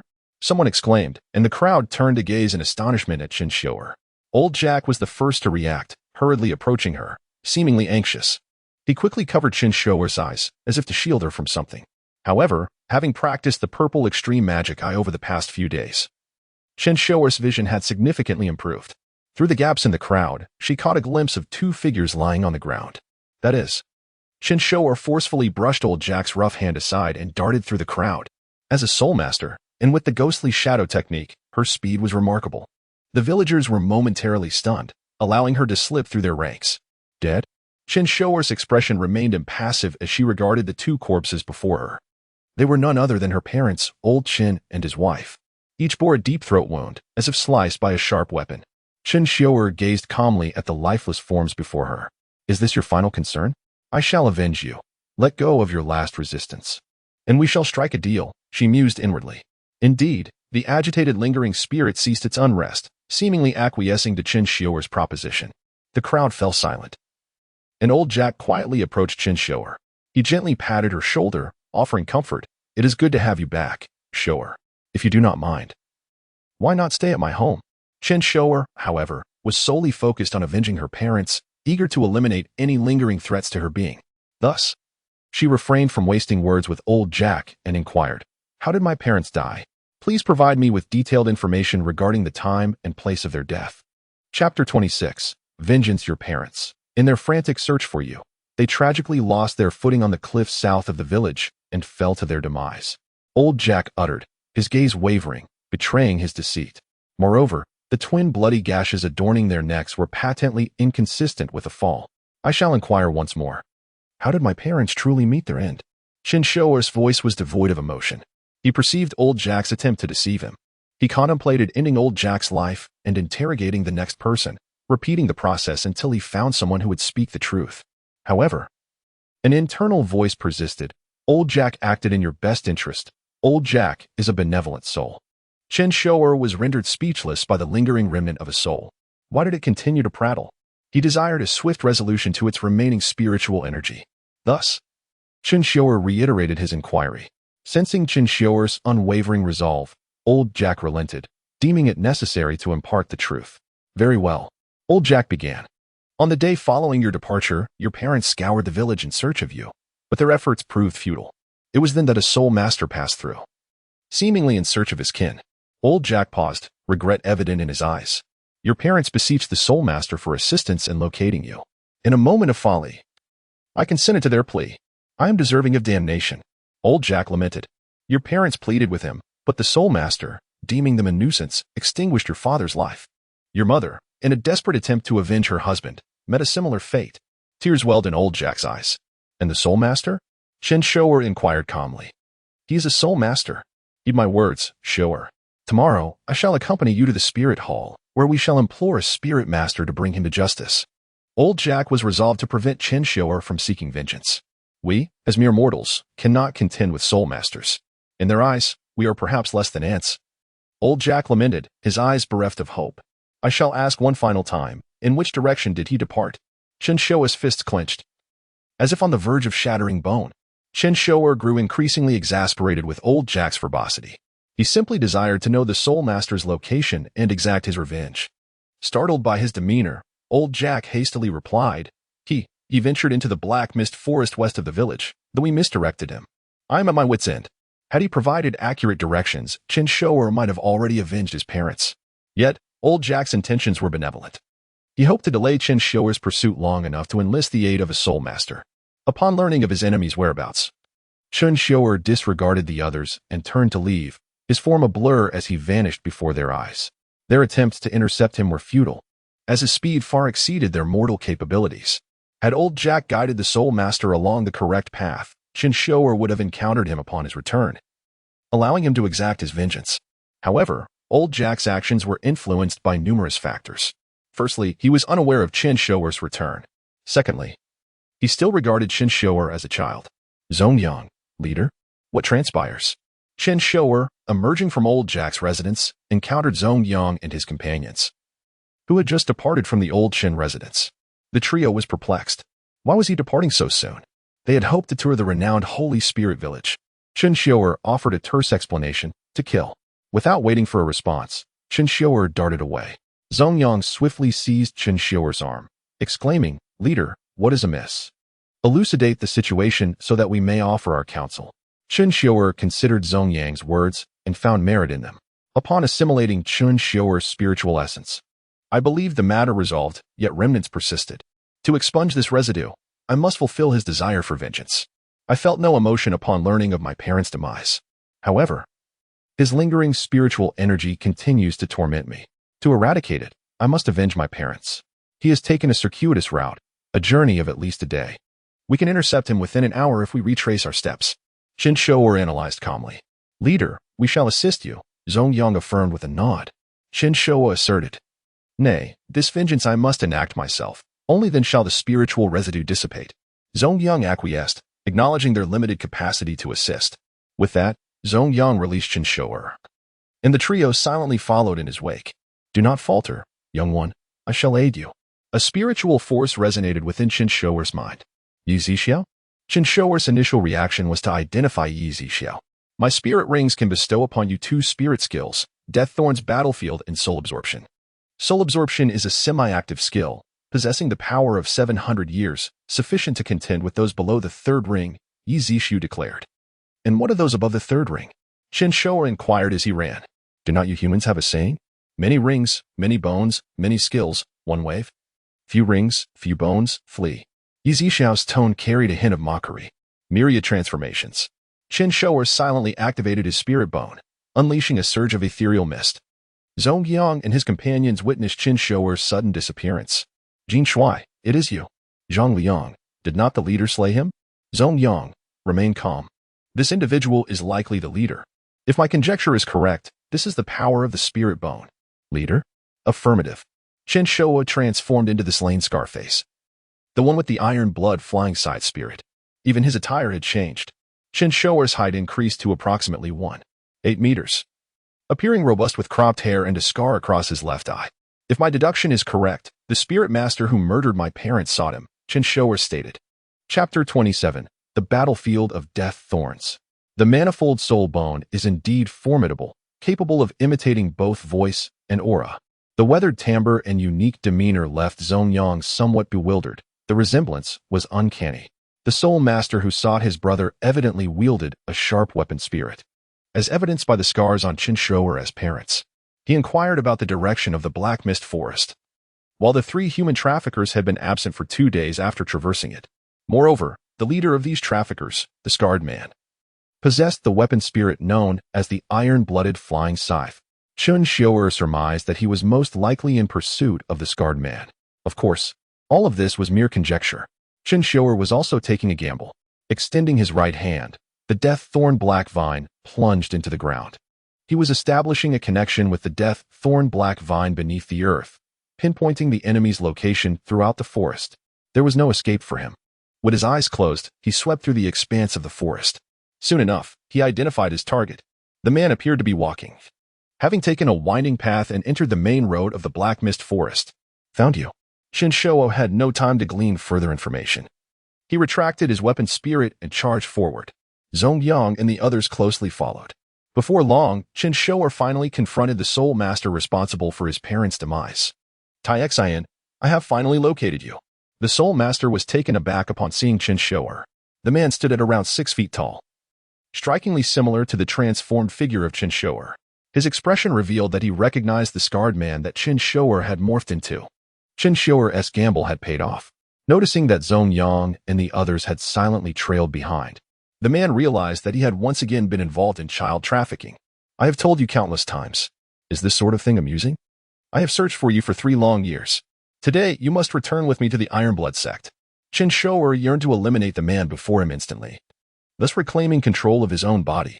However, he needed to assess the man's authenticity. After all, one misstep could lead to eternal regret. Brother, it has been a long time. Why don't we have a friendly spar? Chen Xiuer said with a cold smile. The man sighed, slowly raising his right hand. I knew you wouldn't give up. Today, I shall subdue you and take you back. Weapon spirit, iron-blooded flying sword. 2 pale yellow soul rings arose from beneath the man's feet, and Chen Xiuer finally revealed a relieved smile. Your time is up. A mere second ring novice. Weapon spirit, Deaththorn Blackvine. What is this? Your weapon spirit? The man gazed at the Deaththorn Blackvine in Chen Xiuer's hand, his face displaying confusion. Without a moment's hesitation, Chen Xiuer launched an attack. First soul skill, Battlefield of Deaththorns.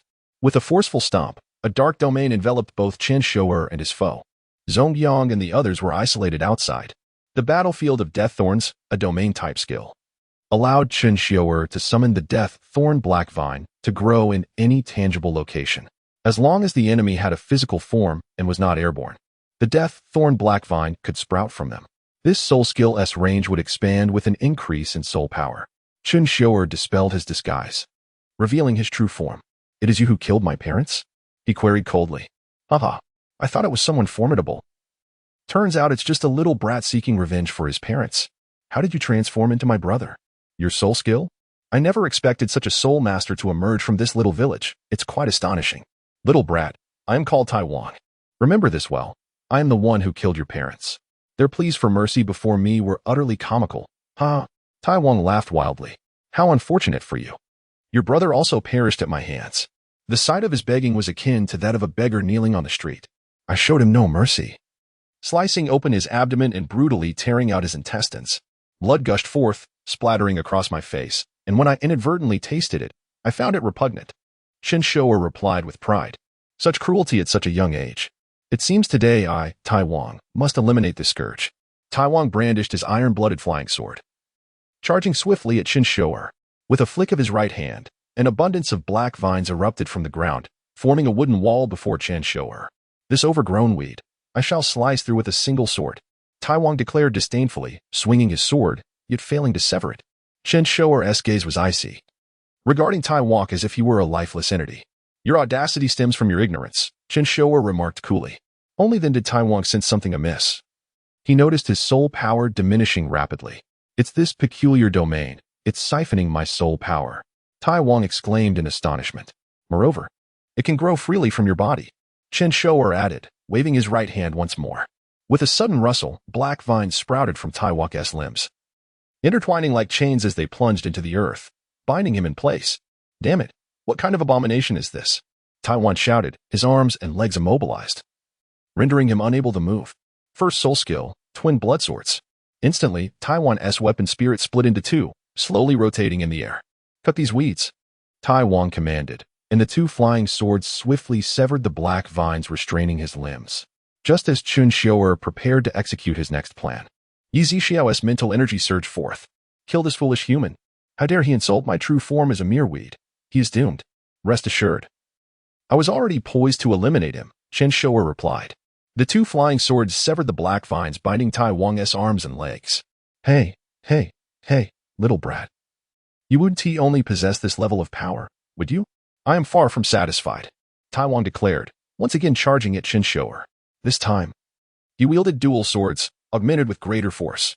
Chen Xiuer was merely consuming his energy. All he needed was to buy time for victory. One bore poison, while the other absorbed soul power. These two traits complemented each other. Without soul power, one could not resist the poison, and Tai Wang's soul power was indeed dwindling. Thus, Tai Wang began to panic. Chen Xiuer manipulated the black vines, crafting a large cage around himself. Tai Wang grinned slyly. "Behold, this is the very move I used to slay your parents." Second soul skill, blood red guillotine. Tai Wang leaped into the air, raising his dual swords high as crimson light gathered above them. Chen Xiuer recognized Tai Wang's attempt to provoke him, yet his heart remained unmoved by the memory of his parents' demise. "Xiuer, the moment his dual swords make contact with your weapon spirit, transition from defense to offense and strike at his heart. Catch him off guard. Even a mere graze will suffice for me to ensure his demise," Yi Zixiu suddenly instructed. Chen Xiuer nodded silently, acknowledging the expertise of the true Form S user. "Yi Zixiu, I shall trust you this once." As Tai Wang's blood-tinged dual swords approached the black vine cage, he scoffed derisively, swinging his swords with ferocity. "Now," Yi Zixiu urged. Chen Xiuer abruptly dispersed the black vine cage, concentrating all the vines into a singular, pointed spear aimed at Tai Wang. Startled by Chen Xiuer's transition from defense to offense, Tai Wang quickly raised his swords defensively against the impending spear. The pointed thorn crafted from the black vines met his weapon spirit, but failed to penetrate. "Unfurl the black vines, enveloping him, allowing the seeds of thorns to spread across his entire being," Yi Zixiu commanded. Upon hearing this, Chen Xiuer promptly dispersed the once consolidated black vines. The formation resembled a carnivorous flower, which promptly seized the Iron King in its grasp.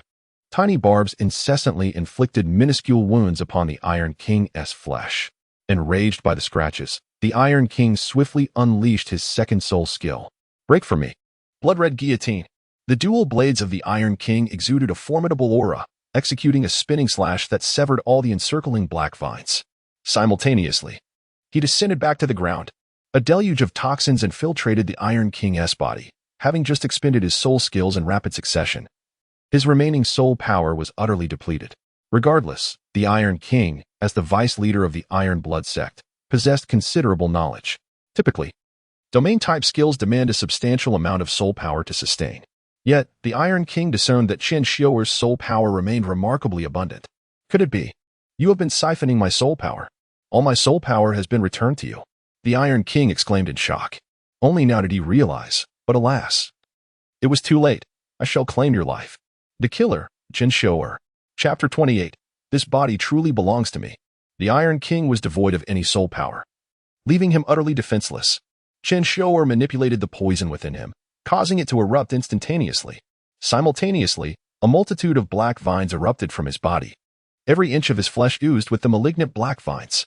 The Iron King's cries were agonizing, yet to Chen Xiuer's ears, they transformed into a melodious symphony, reminiscent of the soft chirping of insects at dusk, exuding an otherworldly beauty.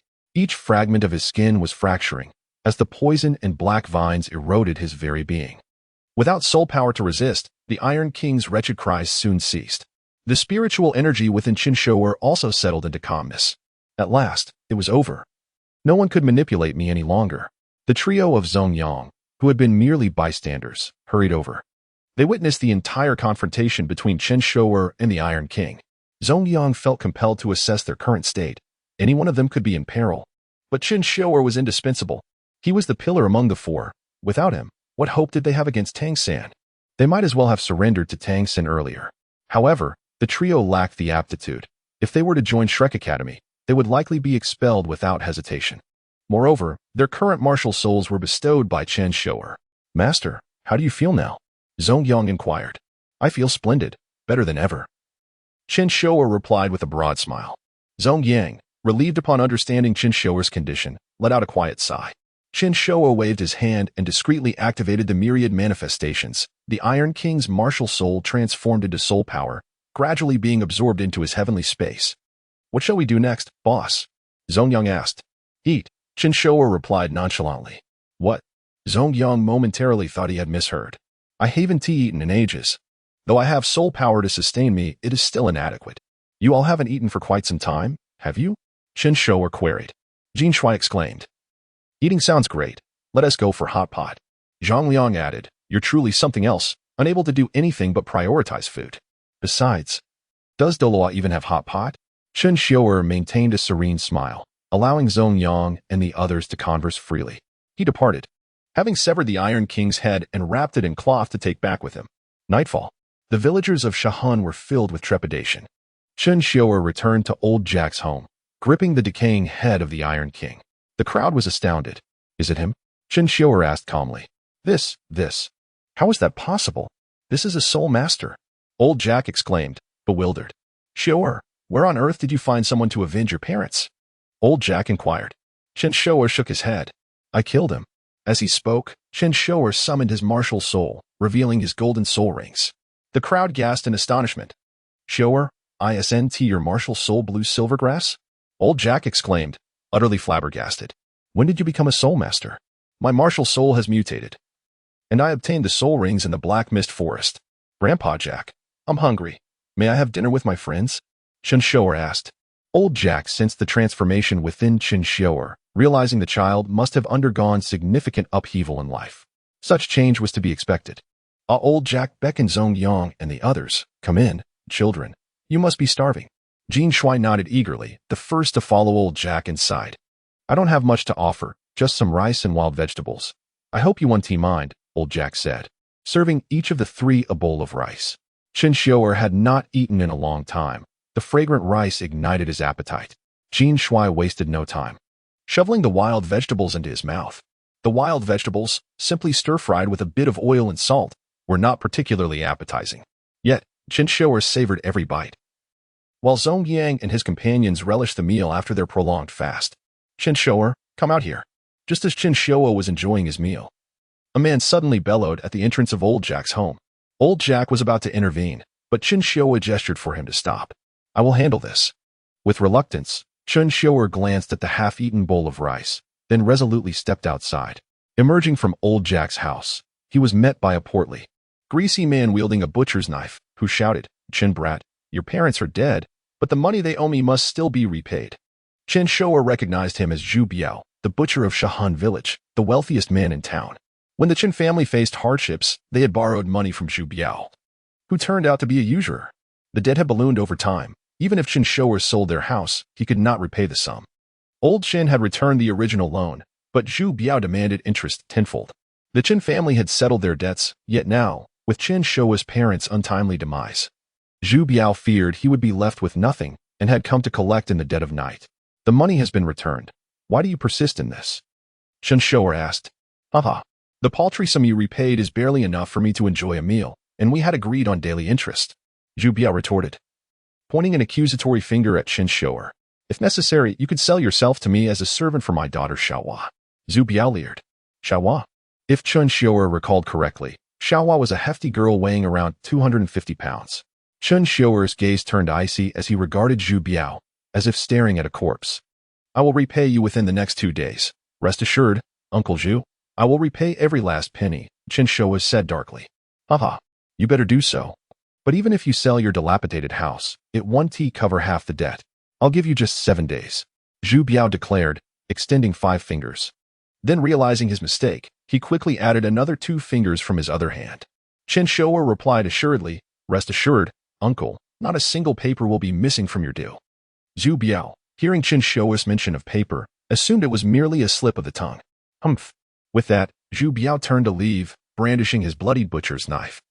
Perhaps thinking it would intimidate Chen Xiuer, Zhu Biao had heard rumors of Chen Xiuer becoming a soul master, but he dismissed them outright. A 6-year-old child, a soul master? Absurd. Watching Zhu Biao retreat, Chen Xiuer smiled, a smile that was distinctly sinister. Rest assured, the money will certainly be substantial. However, you had better be alive to collect it. Chapter 29, The Great Deceiver Chen Xiuer's Online Scams. The following day, in the serene and sunny Shenhan village, the gentle breeze carried a hint of boisterousness. At this moment, Tang Hao had already departed. Chen Xiuer and his companions had spent the night at Old Jack's home. As the village chief, Old Jack had ample space to accommodate the 4 of them. Rising early, Chen Xiuer strolled leisurely alongside Old Jack, who had also risen at dawn. Xiuer, how do you plan to repay Zhu Biao? Old Jack inquired kindly. If it's too difficult, don't force yourself. Now that you are a soul master, I can send you to the Soul Master Academy in the city. They will certainly welcome you there. Chen Xiuer smiled and shook his head. Are you suggesting I head to the Nanning Junior Academy? I beg to differ. I have a far more splendid path ahead of me. After listening to Zhong Yang recount the tale of Douluo, Chen Xiuer had meticulously crafted an impeccable upgrade strategy to walk the path of the protagonist. Rendering the protagonist without a path of their own, such thoughts are indeed foolish. True strength lies in forging one's own unique path. My foundations will be the myriad forms in the heavenly court. Thank you for your kindness, Old Jack, but I do not wish to leave in such a cowardly manner. If I must depart, I shall do so with dignity, Chen Xiuer declared with a smile. Ah, my dear child, you are still too innocent. Unaware of the treacherous nature of mankind. Zhu Biao is certainly no benevolent man, Old Jack cautioned. Chen Xiuer was well aware of Zhu Biao's true nature, for he was no saint himself. Old Jack, I must confess that I have previously hidden the truth from you. The reason I can acquire soul rings and evolve my martial soul is all thanks to my master. Chen Xiuer controlled his expression adeptly, as if truly reminiscing. In reality, he was merely fabricating tales, yet Old Jack believed him wholeheartedly. What cunning could a 6-year-old possess? Looking at his right hand, Chen Xiuer continued. My master is one of the 4 spirits Douluo of the Holy Spirit Sect. I became his disciple, and the sect leader personally improved my aptitude, enabling me to become a powerful soul master. Is there truly such an organization? Old Jack asked, visibly excited. Indeed. Originally, I was to return directly to the Holy Spirit Sect with my master, but I missed everyone in the village, which is why I came back to visit. Chen Xiuer performed splendidly. Now that my parents have passed, I have no ties left here, and I only hope to leave this sorrowful place with my 3 junior brothers. Xiuer, I have watched you grow. Could it be that? Old Jack's face flushed slightly, as if he felt embarrassed. Chen Xiuer chuckled inwardly. Having successfully baited him, Old Jack, please feel free to speak your mind. My master holds a high position in the sect. If he can assist you, I will certainly do my utmost. Old Jack could not resist ruffling Chen Xiuer's hair, speaking softly, good child. If possible, I hope you can bring one of my grandsons into the Holy Spirit Sect. For that, I would be willing to agree to anything. Chen Xiuer waved his hand grandly. I thought it was something significant. I have no issue with the entire village joining the Holy Spirit Sect. Really? Old Jack was overjoyed, nearly shouting in the street. However, the tenets of the Holy Spirit Sect dictate that to receive, one must first give. Chen Xiuer affirmed. What must one give? In Old Jack's eyes, being a soul master was paramount. He would willingly trade his remaining lifespan for even a single day as a soul master. Just as ordinary people would not wish to live an ordinary life, they would gladly exchange their entire existence for just 1 year of extraordinary prowess. To awaken a martial soul, one must cultivate, which requires the donation of another person, Chen Xiuer stated earnestly. What does donating another person entail? Old Jack asked, puzzled. The sect leader is currently preparing a grand formation that requires the assistance of 9,999 individuals. We have gathered over 500 so far. Rest assured, the sect leader will guide them in their cultivation, even faster than us, Chen Xiuer explained. Oh, I see. So what are we to do now?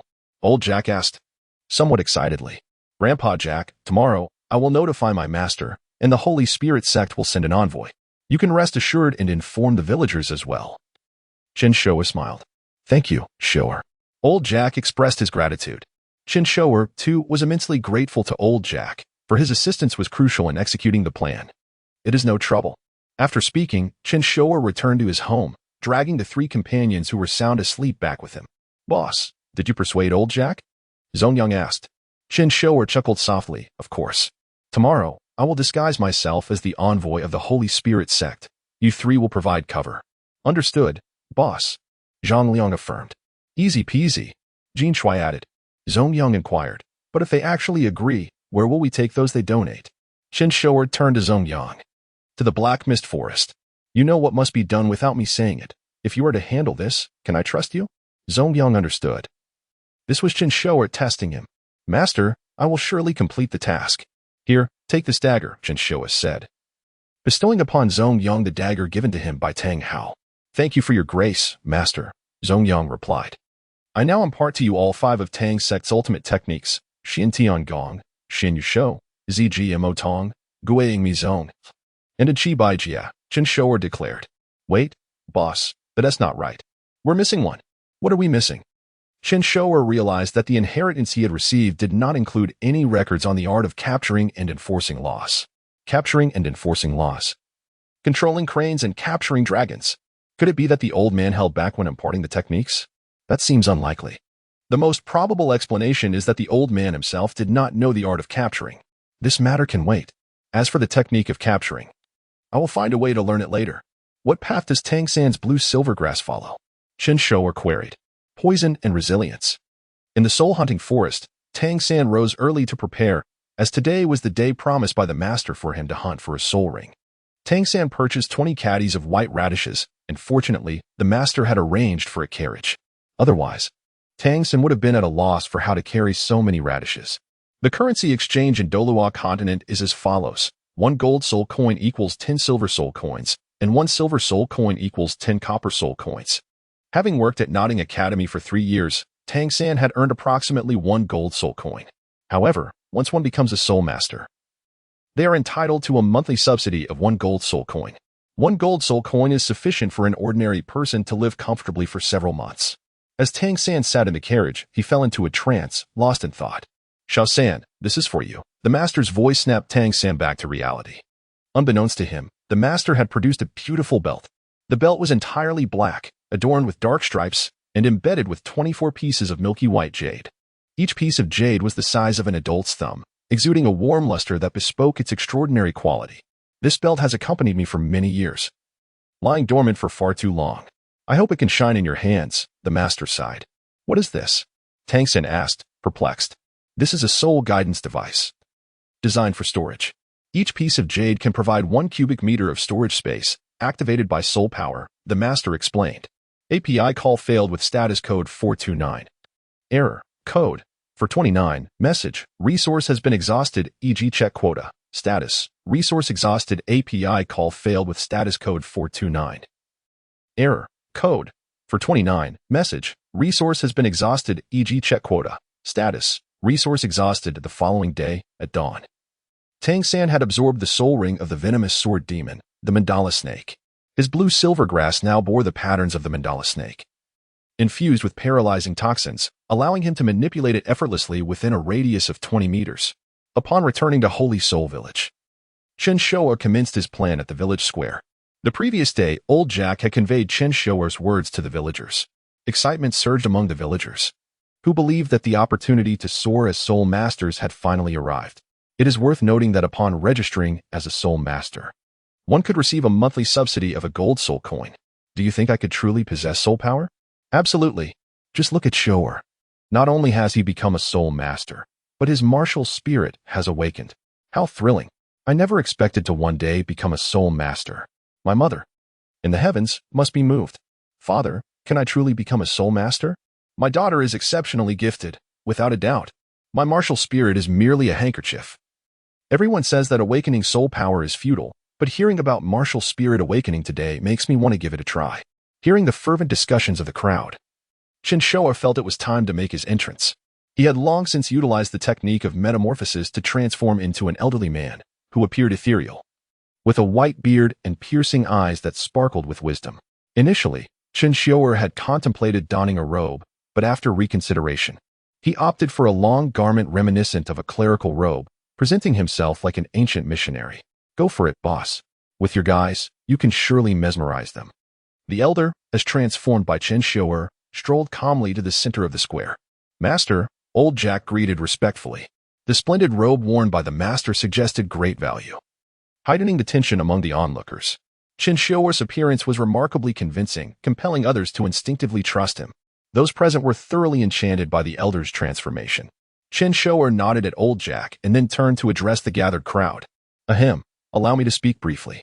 People often regard initial soul power as paramount, believing that without it, one cannot cultivate.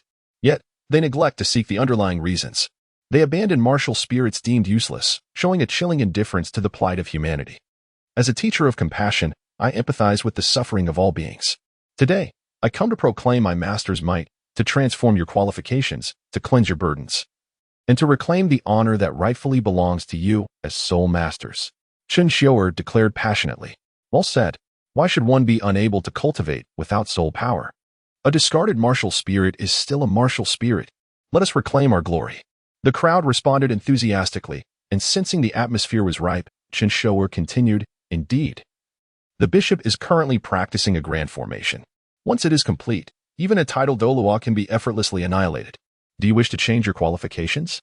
Do you desire to further awaken your martial spirits?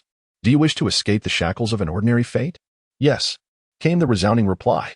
Then, all I ask is for you to donate one family member to assist the bishop in completing the Holy Spirit formation. And each of you will receive an opportunity for martial spirit elevation. Chen Xiuer proclaimed. But how can we trust you? Questioned one man. Chen Xiuer removed the soul rings from his body and beckoned the inquirer forward. The man boldly stepped forward, and Chen Xiuer slowly raised his right hand. Utilizing the power of metamorphosis, he directly replicated the man's martial spirit. Is your martial spirit not a shovel? As he spoke, Chen Xiuer released the newly replicated shovel.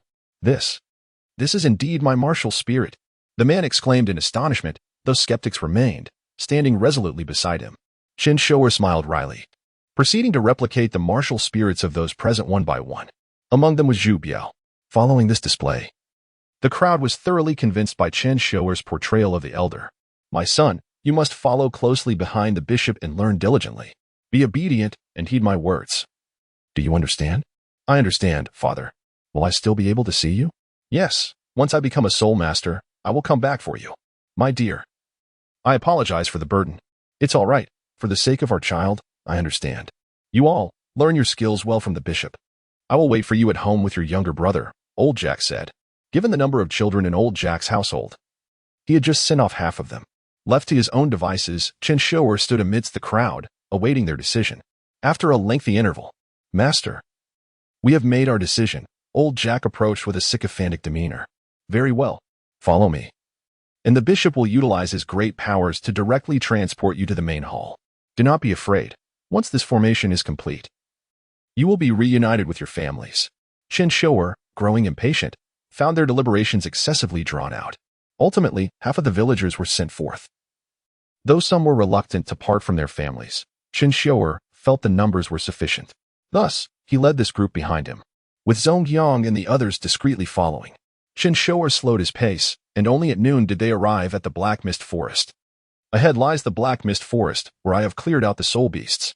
From here on, you will proceed on your own. There are formations within, and the bishop will transport you to the main hall, Chen Xiuer stated before departing without further ado.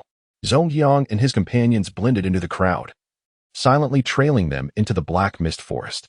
The dead thorn seeds that Chen Xiuer had bestowed upon them were not merely timed explosives. They also allowed them to control the black vines within the forest for offense or defense. After laboring for a considerable time, Chen Xiuer felt fatigued and sought a place to take a quick nap. Yet, as if the heavens were playing a jest upon him, a torrential downpour suddenly ensued. Helpless, Chen Xiuer returned alone to the village. Due to the rain, the crowd in the square had already dispersed, leaving only old Jack, who wandered anxiously back and forth, clearly unsettled. Xiuer, what brings you here? Old Jack exclaimed, surprised to see him. I'm tired. Chen Xiuer's clothes were drenched, and Old Jack, feeling a pang of sympathy, took him back to his home. Old Jack presented a brand new set of clothes to Chen Xiuer. With the new year approaching, these were meant for my grandson, but alas, he has passed. Xiuer, if you don't mind, please wear them. Thank you, Grandpa Jack. Suddenly, a droplet of water fell upon Chen Xiuer's face. Confused, he looked up to find it was Old Jack's tears. Remembering his grandson, Old Jack was now weeping profusely. Why, if you are sorrowful, did you let them go? Chen Xiuer inquired, puzzled. Humans are truly strange creatures. They make choices yet still feel sorrow and regret. Once a decision is made, why harbor regret? This perspective reflected Chen Xiuer's transcendence. He never regarded himself as merely human, viewing himself as a higher life form, considering humanity and animals as equals. Out of necessity. I wish for all children to succeed, yet the world is often fraught with disappointments, Old Jack sighed. A flicker of coldness passed through Chen Xiuer's eyes. Your grandson will forever be with you, albeit on a spiritual level. I will utilize your grandson's martial spirit to help elevate your own. Chapter 31. Hundreds of Martial Souls. In the serene night of Holy Spirit Village, Chen Xiuer found herself deep in slumber at Old Jack's residence. It was only when Zongyang and the others returned that she observed their expressions. Zongyang appeared numb, his eyes vacant, with specks of blood on the hem of his clothing, seemingly acquired unintentionally. Zhang Liang and Jin Shui were equally haunted, their faces etched with shock. Chen Xiuer shook her head. The trio was vastly different in spirit. However, Zongyang seemed somewhat resilient. El Lauda, Zongyang stammered, a flicker of confusion crossing his eyes. Are we truly doing the right thing? Does it even matter? What are those screams? Chen Xiuer inquired softly. They echo in my ears. A haunting memory I can never erase. Some were just children among them. At that moment, my third eye was triggered, unveiling a vision of the future, Zongyang confessed, his voice trembling. Chen Xiuer quickly scanned her surroundings to ensure their privacy before locking eyes with Zongyang. What did you see? It was a bizarre scene. A landscape of corpses and blood, countless vengeful spirits praying, and frenzied ghosts striving to break free from their chains. There were innumerable steps, composed of bones and flesh. Appearing utterly grotesque, Zongyang recounted, shuddering at the recollection. Lauda, in that vision, you walked ahead, treading upon a mountain of corpses, with the remains of countless souls serving as your steps. We three followed you, step by step, he continued. Before us lay an endless abyss, obscuring our path. Yet the staircase of bones had already elevated us to great heights. Zongyang's face bore the weight of sorrow and indignation. At this point, turning back is impossible. We can only press onward. We cannot see the ground beneath us, moving forward blindly, yet your strides, Lauda, are unwavering, resolutely heading toward the infinite abyss. Chen Xiuer listened to Zongyang's words, remaining silent and composed. After a considerable pause, she finally spoke the words of inheritance from the past masters. Advance, relentlessly advance. We are but worms gazing at the stars from the gutter. Having embarked on this path, we shall never find an opportunity for regret. Therefore, press on. Even if it means traversing a sea of corpses and blood, to halt would be to succumb to eternal slumber. With her declaration, an unusual light ignited in the eyes of the trio. The confusion that once clouded their gazes transformed into steadfast determination. The Master is our guiding beacon.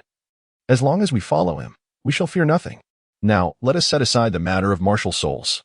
I wonder if you have mastered the Tang sect's ultimate techniques I instructed you to practice? Chen Xiuer inquired nonchalantly. We are working hard on it. They replied in unison. Sighing, Chen Xiuer reflected on their perceived incompetence, for those techniques were simple enough that she had mastered them with ease. By the way, it seems my Xiantian skill has reached the second level. Let us pause this discussion for now and deliberate on the establishment of the Holy Spirit Church. Chen Xiuer retrieved a map from her pocket, pointing to the central area of the Black Mist Forest. Here, we shall use the excuse of establishing a branch of the Holy Spirit Church to facilitate the collective relocation of Holy Spirit Village and construct the church. Is there any dissent? Zongyang spoke up. Lauda, I have a concern. Speak, she urged. The previous batch was buried quite close to the center, so I fear. Chen Xiuer shook her head dismissively. It's trivial. The black vines will absorb their bodies as nourishment. They will vanish in no time. All right. Then there's no issue, Zongyang conceded. Rising, Chen Xiuer addressed the trio. Tomorrow, I will go ahead while you explain my plan to old Jack. Should there be any resistance, Her voice trailed off as a cold smile graced her lips. Leave it to me upon my return to handle. Nodding in agreement. Zongyang and the others watched as Chen Xiuer exited old Jack's home. Lauda, where are you going? Zongyang asked, puzzled. To sleep at home, she replied. Lauda, recently it feels a bit. The following day, before dawn, Chen Xiuer arose early. Seems like I've been waking up quite early lately. She mused. She made her way to the Black Mist Forest, estimating she would arrive at the burial ground by noon. So, what is the burial ground? The knowledgeable know, while the ignorant remain blissfully unaware. The Black Mist Forest, dense with foliage, was perpetually shrouded in a faint black mist. Chen Xiuer felt a wave of tranquility wash over her, as if the chains binding her had dissipated. This is good. I have no ties to this world. No fateful connections. The soul bond one had has departed, leaving me with nothing to hold on to. Humanity is a chain, a shackle, a prison. And I am the one who has broken free, unshackled and unbound. I need only embrace my primal instincts. You may have heard the saying, lose your humanity. And you lose much. Lose your beastly nature. And you lose everything. At noon, Chen Xiuer arrived at the burial ground, surveying her surroundings. This must be the place Zongyang mentioned, with a faint scent of blood and decay. An overwhelming surge of unclaimed soul power permeated the area. Chen Xiuer dismissed her dead thorn-black vine's martial soul, revealing a white circle in her right hand. I shall accept your martial souls. Standing upon a branch of a colossal tree, she beckoned towards the blood-stained grass below. In an instant, vibrant, multicolored lights erupted. Boom. The scene was breathtakingly magnificent. A stunning display of dazzling colors intertwining like radiant rainbows. Chen Xiuer merely waved her hand, and the colorful lights continued to surge forth. Cascading endlessly, at least 100 of them. Her eyes sparkled with wonder as she marveled at the spectacle. How beautiful. You have no regrets in death. Life is as splendid as summer flowers, and death as serene as autumn leaves. This speaks of you. A fleeting glance at the myriad martial souls in the celestial realm revealed an abundance of variety. This is sufficient, Chen Xiuer smiled. Among the martial souls were potatoes, shovels, flowers, kitchen knives, pots, and pork, among others. Returning to the morning after Chen Xiuer's departure, Zongyang and the others lay in bed, reluctant to rise. Engaging in idle chatter. On Douluo continent, with so many beauties around, don't you have any thoughts? Zongyang pondered. Thoughts? Zhang Liang echoed. You think too highly of yourself. They are all paired off. With our current capabilities, it's best to stick with the master. Once we become titled Douluo, we can have our pick of any woman. When that time comes, I shall marry 100, Jin Shui declared. 100? You must be out of your mind. Zhang Liang retorted. Zongyang interjected, remember, a pretty face one T notice you. An interesting soul is what you'll struggle to find. Damn it, reality. Zhang Liang lamented. Forget it, let us just sleep. In dreams, anything is possible. Chapter 32, The Holy Spirit Sect in Action. At noon, in the village head's residence, Old Jack felt discomfort as Zongyang spoke on behalf of the Holy Spirit Sect. While Old Jack harbored no objections regarding the collective relocation, he worried that the other villagers might disagree. Yet, he questioned the necessity of establishing a branch of the Holy Spirit Sect within the Black Mist Forest. Zongyang explained. The Black Mist Forest is entirely under our control. All soul beasts have been subdued. Moreover, we have laid a grand formation within the Misty Forest, ensuring unparalleled safety. He continued, for your safety, since your entire village has chosen to join the Holy Spirit Sect, we will protect you. But you must provide manpower and resources to construct the branch. Old Jack considered this but lamented, after all, we have resided in this village for many years. If we hastily relocate, it could lead to. He sighed. This matter requires your careful consideration, esteemed village head.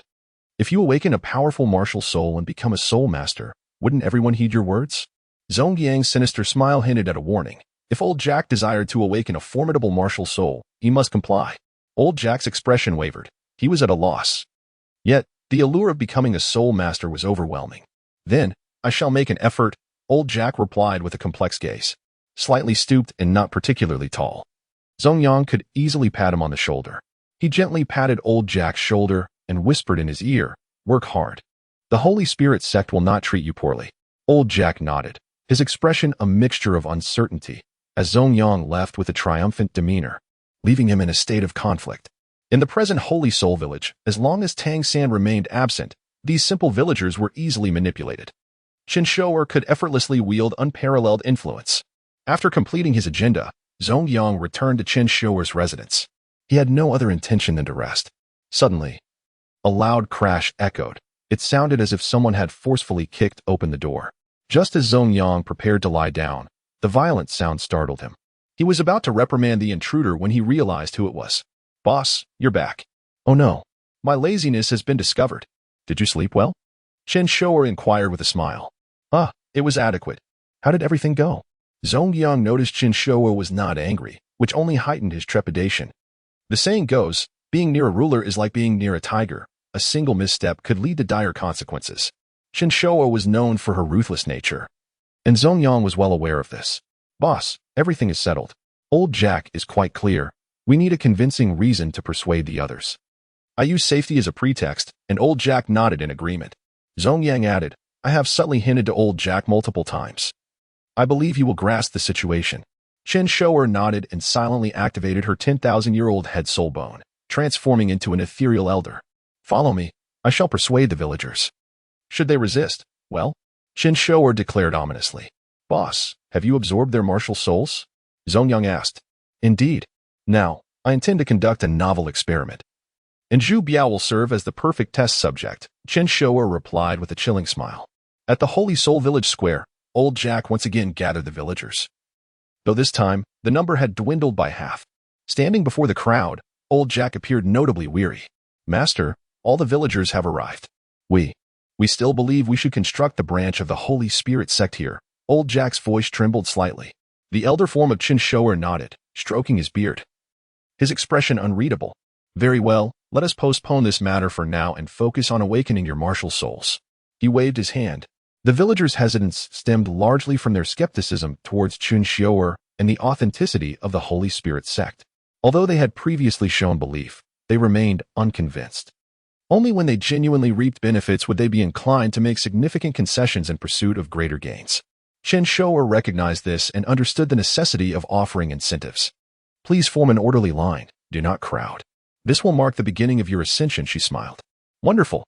It has finally arrived. I am so excited. Everyone, please line up. We must have soul power." The villagers eagerly formed a line, recognizing this as an opportunity to soar to greatness.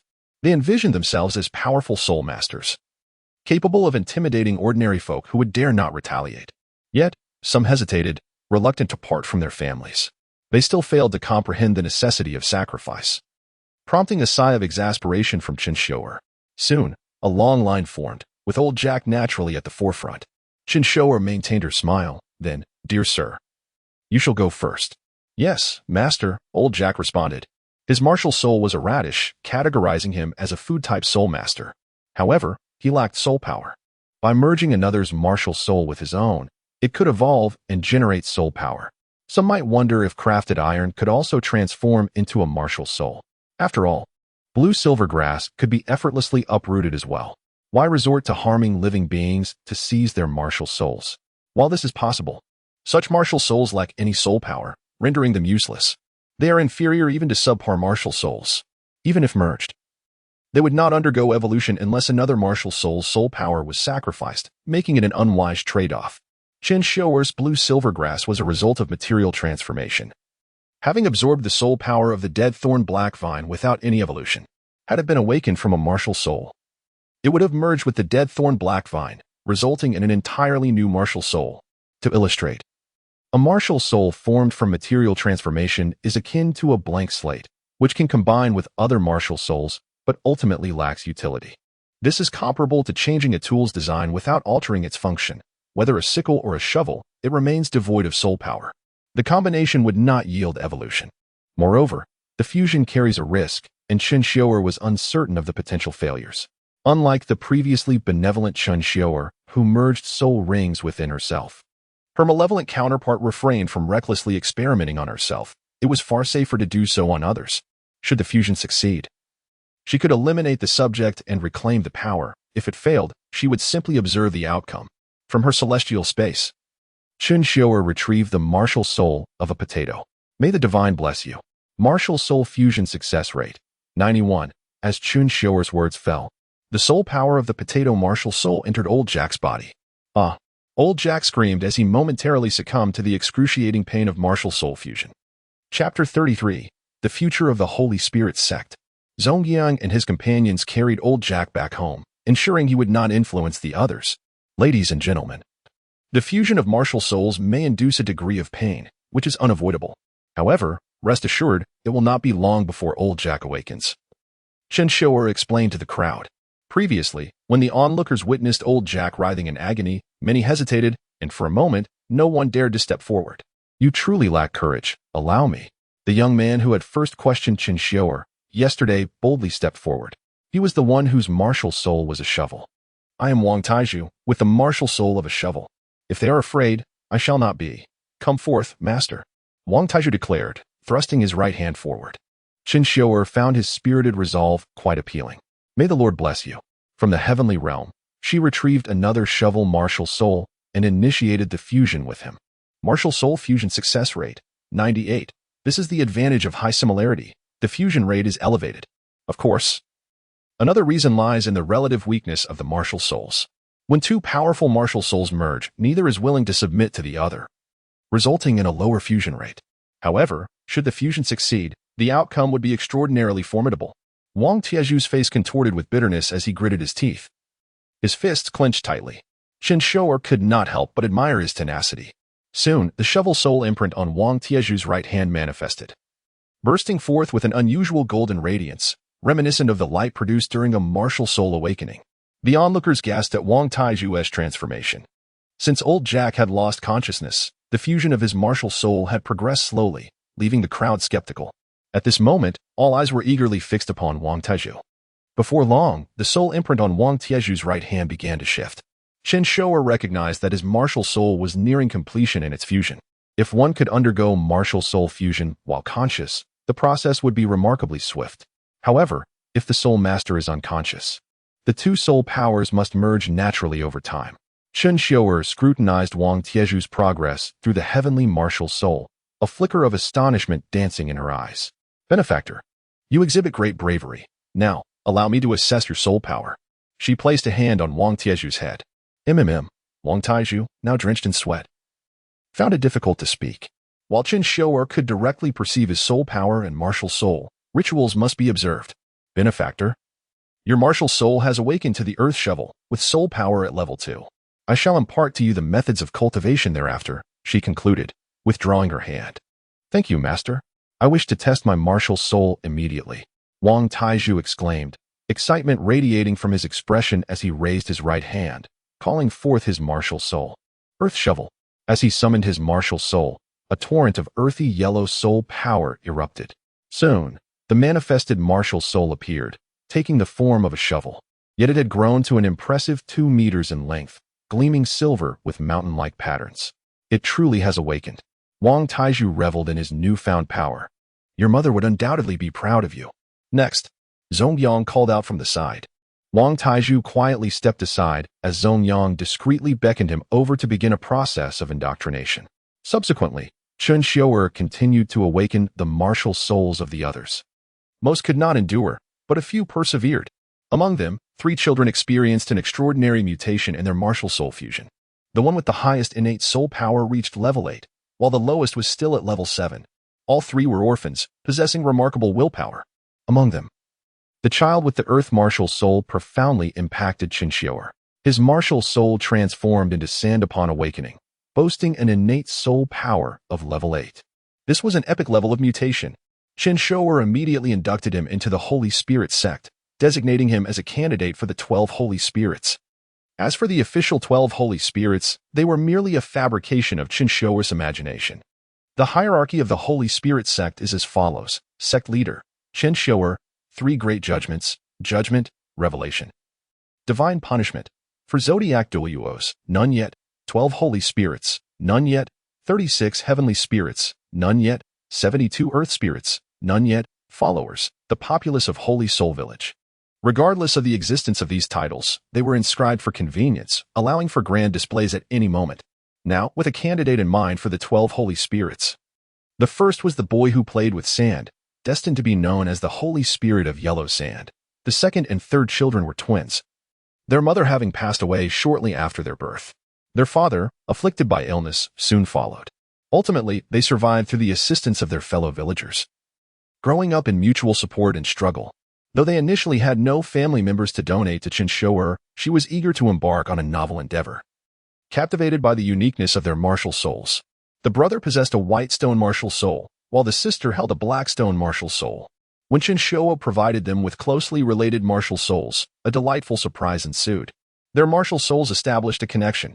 Symbiotic martial souls. Chen Xiuer observed through the heavenly realm and discovered that their martial souls had transformed into yin and yang souls. Should either sibling perish, the other would follow suit. Yet, when together, their cultivation speed would double and the potency of their martial souls would also be doubled. Their martial souls could intertwine, forming an entirely new martial soul, the yin-yang soul. They were honored to be selected as candidates for the 12 Holy Spirits, referred to collectively as the Twin Holy Spirits. Before long, most individuals had awakened their martial souls.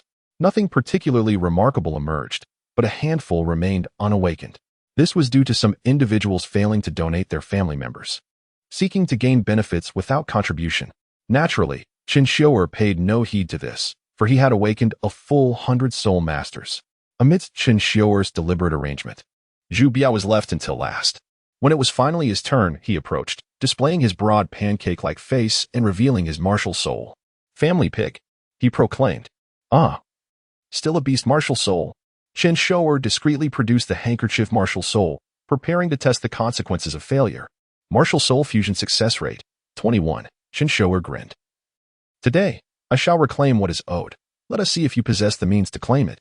He directly fused the handkerchief martial soul with Zhu Biao's family pig. "Ah!" Zhu Biao emitted a soul-rending scream that instantly captured the attention of the crowd. Soon, blood marks appeared across his body, which began to crack as if it were crumbling apart. "Master!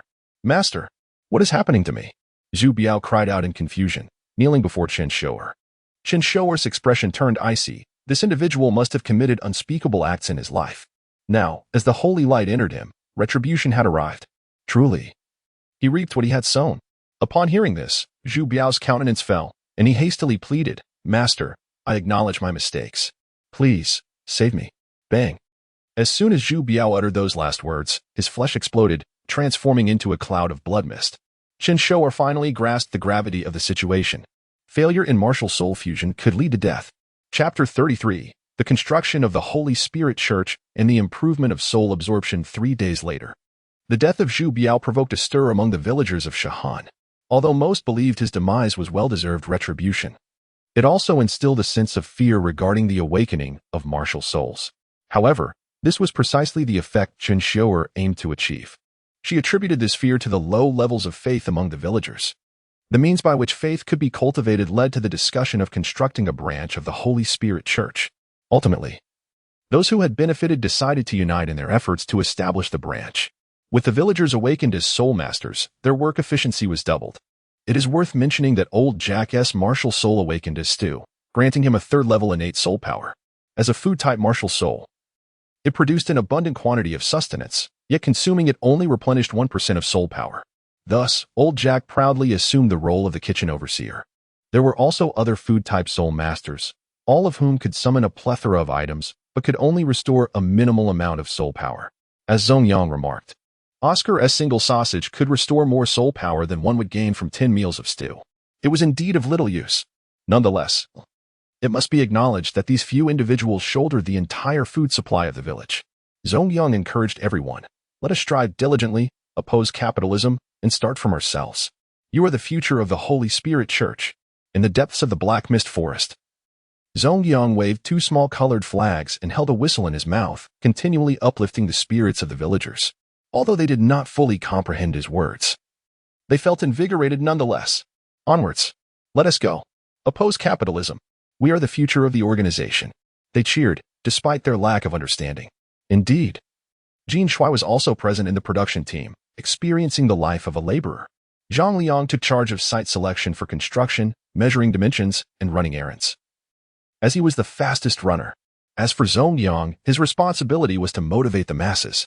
Meanwhile, the instigator of this event, Chen Xiuer, was engrossed in deciphering the secrets of soul absorption with the 10,000-year-old soul beastie Zixiao. Chen Xiuer manifested a table and 2 stools in the heavenly space with her mental energy, and thus the two sat across from each other, Exchanging glances. Chen Xiuer regarded Yi Zixiao while Yi Zixiao examined Chen Xiuer.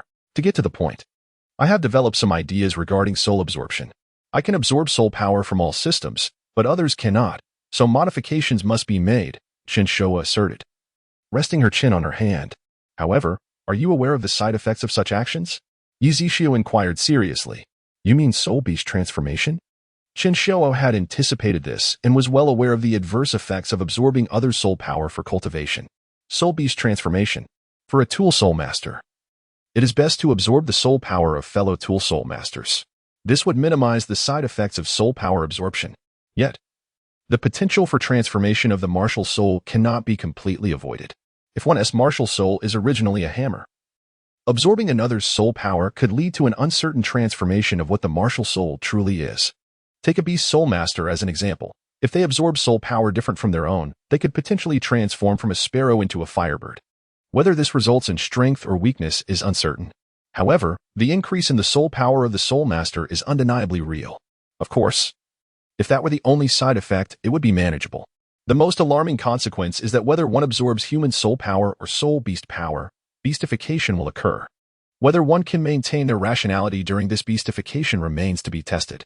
Yi Zixiao's original soul absorption system was extensive, developed over millennia of exploration.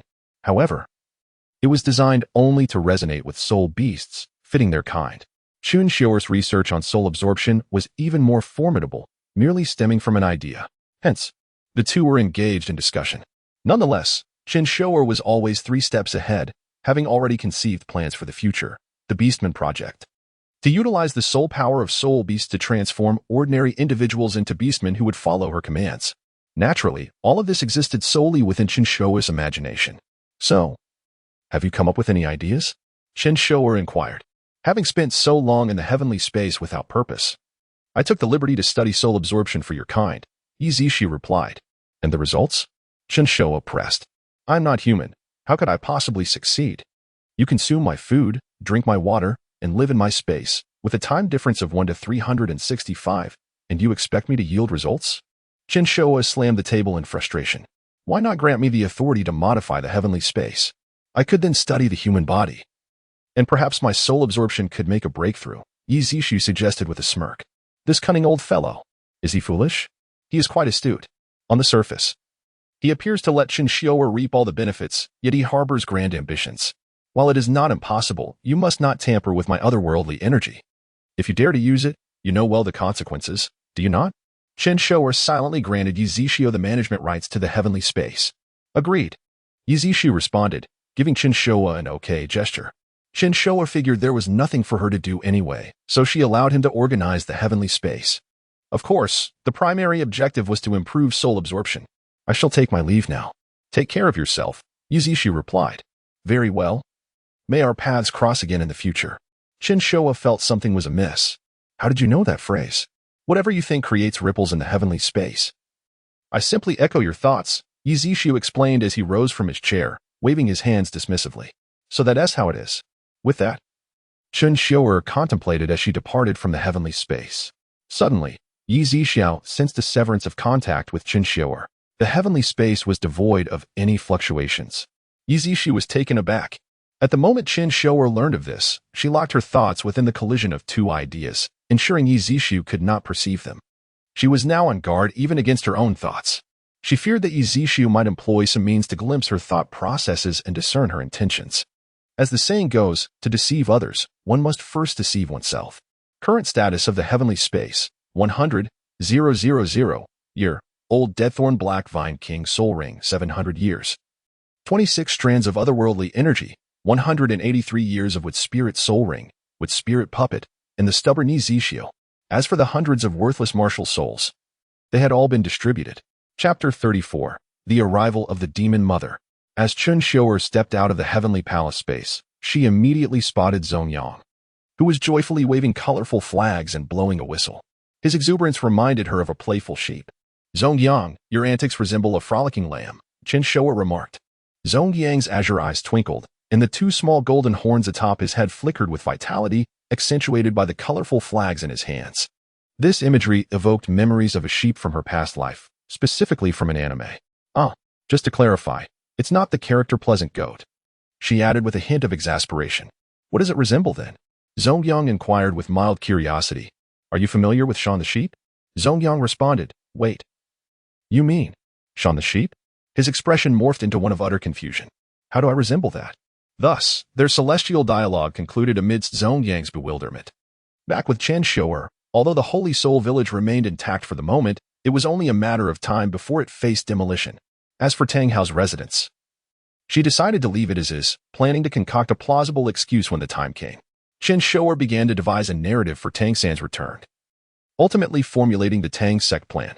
Upon Tang San's return to the dilapidated Holy Soul Village, she intended to inform him that the village had suffered an assault from soul beasts.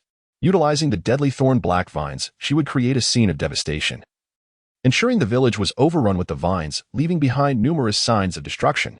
However, there was a risk of villagers emerging from the black mist forest, potentially encountering Tang San. Thus, after much contemplation, Chen Xiuer devised a second phase for her scheme, reminiscent of an earlier suggestion from Zongyang. She would tell Tang San that the Tang Sect had been established by her, but manipulating the villagers would prove challenging. Should any slip of the tongue occur, Chen Xiuer lacked the means to erase their memories. The prior reputation of the Holy Spirit Sect had already left a deep impression, complicating matters further. Of course, one might question why she felt the need to deceive Tang San. Wouldn't it be simpler to eliminate him? Such a solution would certainly resolve the complexities of subterfuge. If it were feasible, that would indeed be ideal. Yet, the prerequisite was that she could withstand the might of the Haotian Douluo's hammer. If she could endure that, then her previous statements would be rendered meaningless. Chen Xiuer was not one to charge into battle recklessly. She was inherently cautious, often contemplating 3 steps ahead with every move. Even before initiating her plans, she was already envisioning subsequent strategies. Her journey through eternity, if it merely consisted of continuous slashing towards the pinnacle, would lack significance. Without a fated rival, would life not be devoid of immense joy? While Chen Xiuer indulged in her musings, an ear-piercing roar suddenly echoed throughout the black mist forest. The sound resembled a banshee's wail, grating on the ears. Chen Xiuer did not experience the sensation of her eardrum shattering. Rather, her vision dimmed as if something was infiltrating her being, lulling her into a stupor. However, this sensation quickly dissipated, only for the voice to resound once more. Yi Zixiao, are you dead yet? If not, come here and face me. Upon closer inspection, Chen Xiuer discerned that the voice belonged to a woman. Turning to look at the inhabitants of the Holy Soul Village and Zongyang, she found them all collapsed, unconscious. Sighing, Chen Xiuer muttered, just when one wave subsides, another rises. The moment those words escaped her lips, regret washed over her. The murderous intent that enveloped the black mist forest immediately zeroed in on her. Indeed, it honed in on Chen Xiuer without delay. A familiar sensation washed over her. Could it be that another 10,000-year soul beast was approaching? I have found you, Yi Zixiao. The banshee-like voice reverberated through the forest again, this time with a distinct focus on Chen Xiuer. Cough, cough. Xiuer, don't panic. I know this individual. She is a 10,000-year soul beast, not one to act irrationally. I can negotiate with her. Yi Zixiao suddenly conveyed to Chen Xiuer telepathically. An acquaintance? Chen Xiuer queried. Not quite. An enemy? Far from it. Your beloved? I have already pledged my heart to another. Chen Xiuer felt an inexplicable premonition. This was a matter of emotional debt. Whoosh, whoosh. 2 gusts of wind sliced through the air, and Chen Xiuer, feeling resigned, chose not to flee. After all, she had previously failed to escape Yi Zixiao's grasp. What would fleeing accomplish now? Suddenly, 2 women clad in black descended from above, one tall and voluptuous, the other petite. The larger woman's form was accentuated by silk-like black stockings that clung to her long legs. Her fitted black dress showcased her figure exquisitely. Gazing at her face, one noted delicately arched brows and phoenix-like eyes, reflecting a subtle yet palpable aura of menace. The voluptuous woman, with her pearly teeth clenched, glared at Chen Xiuer with fiery intensity. Yi Zixiao, did you think that by transforming into a human, I would fail to recognize you? In the heavenly palace space, Yi Zixiao sighed helplessly. Suddenly, Yi Zixiao's human form appeared beside Chen Xiuer. Yet, it was merely a projection, yet the woman's eyes flickered with intrigue. Demon Mother, our past is long settled. What is it that you seek today? Yi Zixiao inquired. Upon seeing Yi Zixiao, the Demon Mother first exhibited surprise. Then a mocking grin as she laughed. Yi Zixiao, oh Yi Zixiao, how the mighty have fallen, inhabiting a mere human's body. What a spectacle to behold. I felt your soul power wane and thought you had perished, yet here you are, courting death. The demon mother's disdain for Yi Zixu was palpable, and even Chen Xiuer could sense the depths of her animosity. Yi Zixu remained silent. Yi Zixu, have you yet to awaken to the truth? That wretched girl has no affection for you. She would rather marry a human than unite with you. The demon mother reprimanded. But you, even in death, refuse to accept me? What does that insipid girl possess that is so appealing? Upon hearing the derogatory term for the girl, Yi Zixiao's previously calm demeanor began to crack. Ah-in, she is not merely that girl. She is mine. She is mine. My. Yi Zixu retorted fiercely. Ha. Truly laughable. That wretched woman willingly sacrificed herself for a human, and what have you gained from your devotion? The demon mother's eyes grew exceedingly fierce. Words are unnecessary. My actions stem from my own volition, Yi Zixu replied solemnly. Ha. A fine sentiment indeed. Yet here you are, inhabiting a human body. Are you still acting out of your own volition? The demon mother seemed incensed by his words. My time is limited. I have no choice but to gamble on the wisdom soul ring, as I once mentioned to you. This is indeed a last resort, Yi Zixu continued, his tone grave. At that moment, Chen Xiuer found herself even more intrigued. What kind of individual could reduce Yi Zixu to such humility? Chapter 35, Child Groom. Mother, I want him. Just as the ghostly mother was preparing to continue her mockery of Yi Zixu, the little girl standing behind her suddenly spoke. The girl was exquisitely beautiful, resembling Chen Xiuer in size. With her crystal-like large eyes and a face still bearing a hint of baby fat, her rosy cheeks appeared utterly adorable. Dressed in a black silk garment, she lacked the striking aura that the ghostly mother exuded. Indeed, cuteness pales in comparison to sensuality. The little girl tugged at the ghostly mother with one hand while pointing at Chen Xiuer with the other, exclaiming, Mother, I want him. You want me? Chen Xiuer felt bewildered, sensing that he was being dragged into yet another predicament. Upon hearing Zhu Guer's words, the ghostly mother's expression shifted to surprise as she looked at Zhu Guer. Guer, are you certain? This boy is merely a first-ring soul master. Even if you complete the ritual with him, it will bring you no benefit. Zhu Guer eagerly nodded. I do not care about that. I simply want him. The ghostly mother found herself at a loss and ultimately acquiesced to Zhu Guer's wishes. Yi Zixu, I have harbored countless regrets throughout my life. But the moment my daughter Zhu Guer was born, I made a vow. That is, to ensure my daughter obtains everything she desires, so that her life is not filled with the same regrets I have endured. The ghostly mother affectionately stroked Zhu Guer's head with a smile. Therefore, let this boy be my daughter's child groom. The ghostly mother declared coldly. You dare. This human is currently under my protection if you harm him. You are disregarding me, Yi Zixu. Yi Zixu retorted defiantly. Ha. What are you? Do you think you are still the Yi Zixu who once dominated the extreme north all by yourself? The ghostly mother scoffed. Now, you are merely a crawling insect, clinging to life with the help of humans. You. Yi Zixu felt a deep insult to his very persona, although he might not have much of a persona left. I loved you once. I did everything you said. Now that I no longer love you, what are you to me? The ghostly mother continued her derisive laughter. No need to say more. I will not yield. This human, under no circumstances, can I concede to you, Yi Zixu declared. Ha. Do not make me laugh further. Do you still not grasp the situation? I am not begging you. I am merely informing you. The ghostly mother swiftly appeared before Chen Xiuer, reaching out to grasp him. Ghostly shadow escape. Chen Xiuer suddenly halted, instantly executing the ghostly shadow escape to evade her grasp. Human boy, you possess some merit, the ghostly mother complimented. Chen Xiuer felt an overwhelming sense of pressure. Yet another 10,000-year soul beast. Yi Zixu, what exactly is this ghostly mother? Chen Xiuer inquired with a glimmer of urgency in his eyes. Yi Zixu pondered momentarily before responding. A 10,000-year-old human-faced demon spider emperor.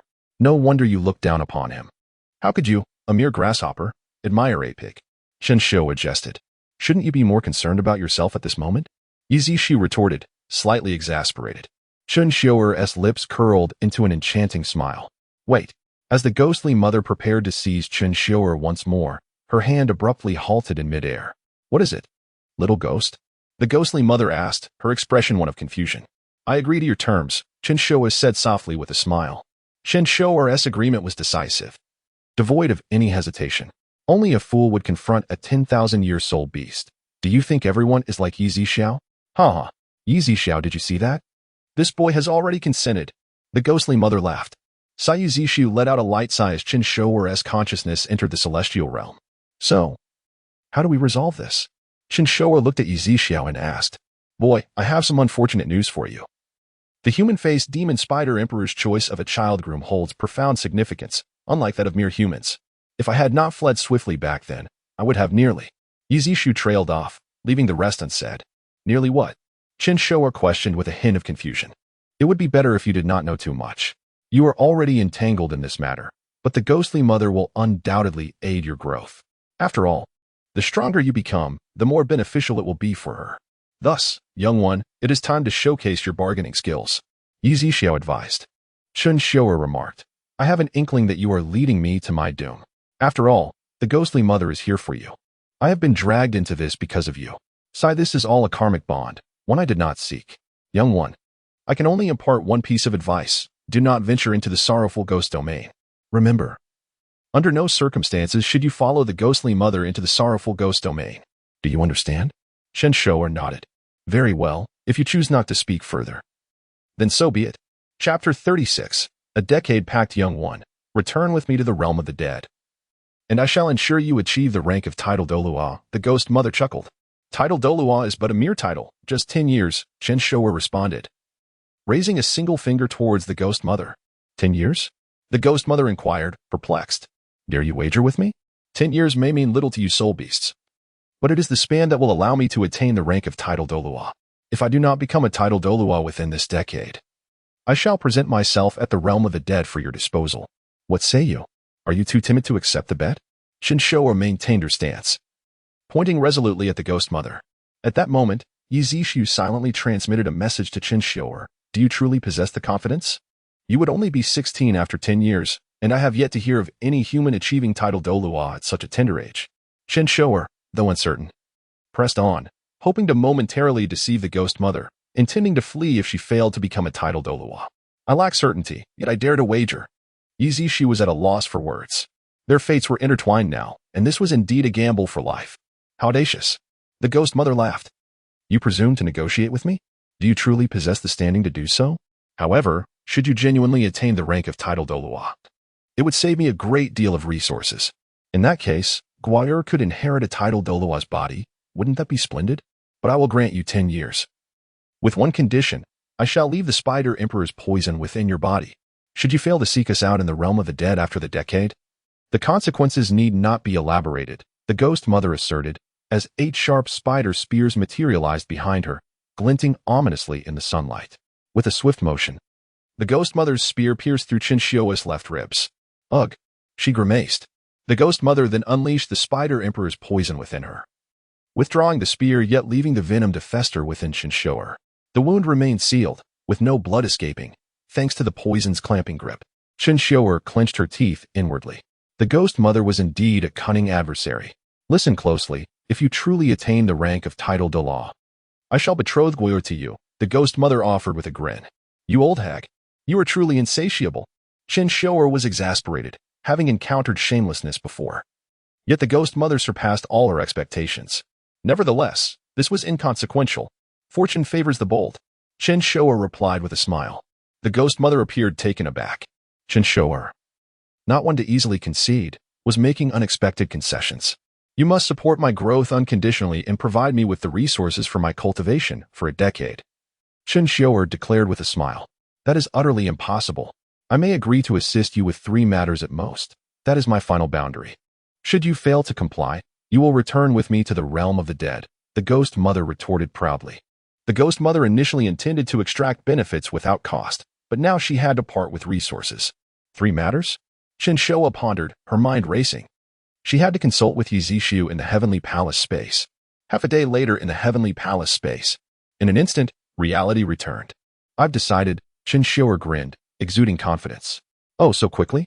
Speak then, but do not propose the impossible, or I shall suspect you are trifling with me. The ghost mother replied. Chen Xiuer shook her head. I am not so petty. For my first request, I desire 10,000 soul beast rings. She proclaimed, extending a finger confidently. The ghost mother retorted, 100 rings. 1,000 rings. The ghost mother replied, 100 rings. 500 rings. The ghost mother insisted. 100 rings. 200 rings. The ghost mother remained steadfast, 100 rings. 101 rings. The ghost mother coldly stated, apologies. but 100 rings. Chen Xiuer ground her teeth in frustration. The ghost mother was clearly unwilling to negotiate. Initially, they had planned for 1,000 rings. At the very least 500, yet now they were left with a mere 100. With no other choice, Chen Xiuer returned to the Heavenly Palace space. As the subsequent plans had been disrupted, half a day later in the Heavenly Palace space, in an instant, reality returned. Very well, 100 it is. Chen Xiuer sighed. This young one changes moods faster than one can turn a page, the ghost mother mused. He will not be easily outmaneuvered. To avoid being taken advantage of, one must remain resolute. For 100 soul beast rings, I require 80 to be 10,000-year-old, 10 to be 1,000-year-old, and 10 to be 100-year-old. Chen Xiuer specified. No, I shall provide them randomly. Do not become greedy, the ghost mother replied, her displeasure evident. Fine. Chen Xiuer feigned reluctance in her agreement. However, these soul beasts must be left on the brink of death and delivered to me in that state. But you cannot absorb so many soul rings. Wouldn't excess be a waste? The ghost mother countered. Though ruthless, she would not recklessly harm her kin for one individual. My second martial spirit can store soul rings. You need not worry, Chen Xiuer explained. A full 100 soul rings. The fusion experiment shall proceed. Rest assured. With otherworldly energy present, failure is not an option. Chen Xiuer extended her second finger. For my second condition, I desire 90 spirit herbs. Her true goal was merely 2 herbs. The outcome now rested with the ghost mother. Should she provide more, Chen Xiuer would gladly accept. If she offered less, surely 1 herb would not suffice? According to Yizixiao, 2 major spirit herbs existed within the realm of the dead, the 100 ghosts devouring body grass and the 9 spirits bone flower. Yizixiao possessed a secret method to concoct a body-tempering liquid using these herbs, while the primary function was to cleanse the marrow and refine the essence. Its true purpose was to allow one to absorb 1,000-year soul rings in the first 2 rings, although the 3rd and 4th rings would still be 1,000-year. The enhancement in the early stages was substantial. This was precisely what Chen Xiuer required at this moment. Chapter 37, Yizixiao's Contemplation in the Dense Black Mist Forest. For figures, Guimu, Zhuguer, Yizixiao, and Chen Xiuer locked eyes. Continuing from the previous text, it was established that the essence spirit liquid, when administered to others, would only enable the absorption of 1,000-year soul rings for the first 2 rings. However, to absorb 10,000-year soul rings, one must reach the 5th ring. Yet, Chen Xiuer was an exception. Due to the unique nature of her martial soul, she could directly enhance the absorption age of her soul rings. This hypothesis was posited by both Yizixiao and Chen Xiuer. For others, after consuming the essence liquid, the absorption ages for the first 2 rings would be 4,000 years, the 3rd ring would be 1,760 years, and the 4th ring would be 5,000 years. In stark contrast, if Chen Xiuer consumed the essence liquid, her first soul ring would be 4,000 years, the second 6,000 years, the third 8,000 years, and the 4th could absorb a 10,000-year soul ring. Subsequently, she could synthesize the first 3 rings into 10,000-year rings, an immaculate strategy. However, Zongyang mentioned that Tang San's 4th ring was also 10,000 years. Returning to Guimu's perspective, she stated, I can only grant you 3 spirit herbs, and they must be ones I know of and can acquire. 3 herbs. Yizixiao and Chen Xiuer exchanged knowing glances, sharing a smile. They entered the heavenly realm once more. Since we can still obtain 1 more herb, I have a notion. Guimu possesses another spirit herb, the spider heart black lotus. Yizixiao declared, wrapping his arm around Chen Xiuer's shoulder. You must acquire this at all costs. Do not delay. His gaze was filled with determination, and Chen Xiuer pondered, recognizing how beneficial this would be for Yizixiao. However, she replied resolutely, I refuse. My greatest joy in life is to defy self-righteous spirit beasts. Chen Xiuer's expression took on a humorous, rebellious tone. Really? Yizixiao exclaimed in astonishment. Looking at Chen Xiuer, speak plainly. What is the true utility of the spider heart black lotus? If you do not clarify, I shall not request it from Guimu. Chen Xiuer believed she understood Yizixiao sufficiently, yet caution was necessary. Though this herb is indeed beneficial for me, the real beneficiary would still be you, Yizixiao insisted, genuinely innocent in his intentions to aid Chen Xiuer. However, as the saying goes, those not of my kind must have different hearts. Chen Xiuer deeply resonated with this truth. This herb was something I sought desperately in my youth, but Guimu insisted on using it as a dowry, forcing me to marry her before she would part with it. In the end, I never acquired it, Yi Zixu lamented. Just say what it does, Chen Xiuer interjected. Uninterested in his emotional narrative. I once searched tirelessly for spirit herbs to enhance my mental strength, consuming hundreds before achieving my current level of mental prowess. Compared to these common herbs, the spider heart black lotus is incomparable. Yi Zixu also regretted not being more resolute in seizing the spider heart black lotus back then. Had he been more determined, his mental strength would have granted him combat ability even while residing within Chen Xiuer. Mental prowess could manifest as a tangible attack, akin to a certain insect from 10,000 years hence. Alas, Yi Zixu was not a spirit beast of the mental type, even after consuming hundreds of spirit herbs. He could not achieve the effect of mental attacks. Thus, he found himself in his current predicament, truly unfortunate. The spider heart black lotus is a divine herb for enhancing mental strength.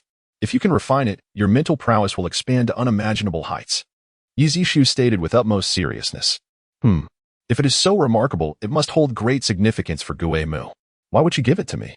Chen Xiuer pondered, discerning the implications. If it's so valuable, why would she part with it? The spider heart black lotus is Gui Mu's companion spirit herb. Should her lifespan exceed 900,000 years, she could directly ascend to a million-year status, possibly even a million years of mental strength. Yi Zixu expressed with envy. His own brief lifespan and lack of companion herbs made him feel as though he started with empty hands, relying solely on his efforts.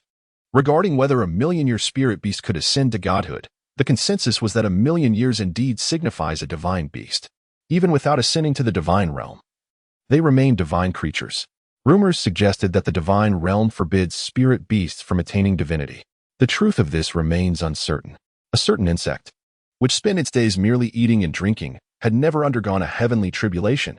Could such a spirit beast claim divine status? Absolutely not. I, Yi Zixu, am a spirit beast of 199,990 years. In 10 years, the heavenly tribulation will arrive. Had I not been unable to evade that tribulation, I would not have risked becoming your wisdom soul ring, Yi Zixu declared. What of Gui Mu? How many years has she lived? Chen Xiuer felt it necessary to ascertain the disparity in their strengths. Not too many. Just over 400,000 years, Yi Zixu replied casually. Over 400,000 years. Are you certain you're not mistaken? Is that not a considerable amount? Chen Xiuer was incredulous. Do not worry. I have a premonition that Gui Mu will not survive past 500,000 years. She has her own sense of foreboding if you continue as you are. She will certainly comply, Yi Zixu whispered conspiratorially to Chen Xiuer. Why do I feel this plan is rather implausible?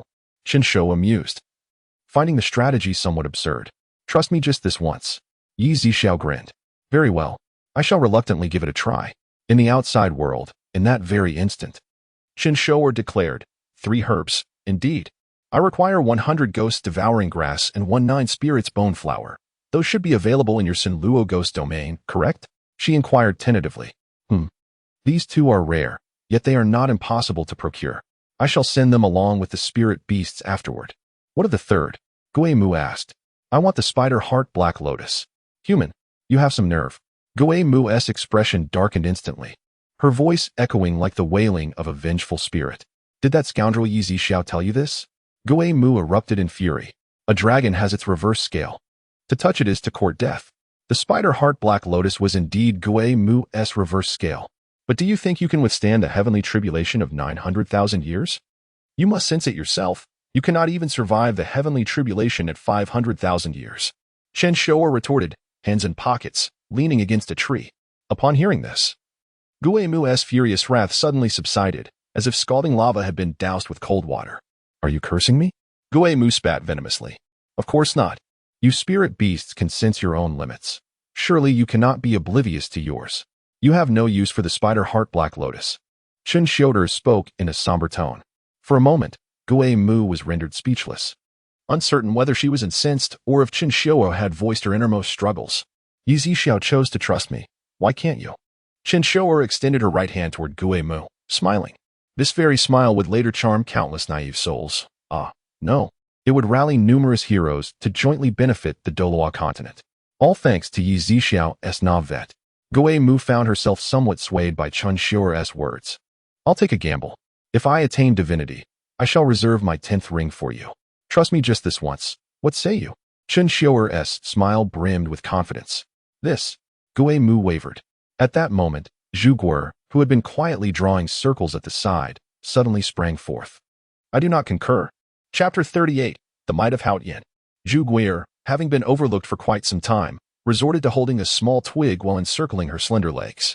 Upon hearing something that piqued Chen Xiuer's interest, she felt an opportunity had arisen.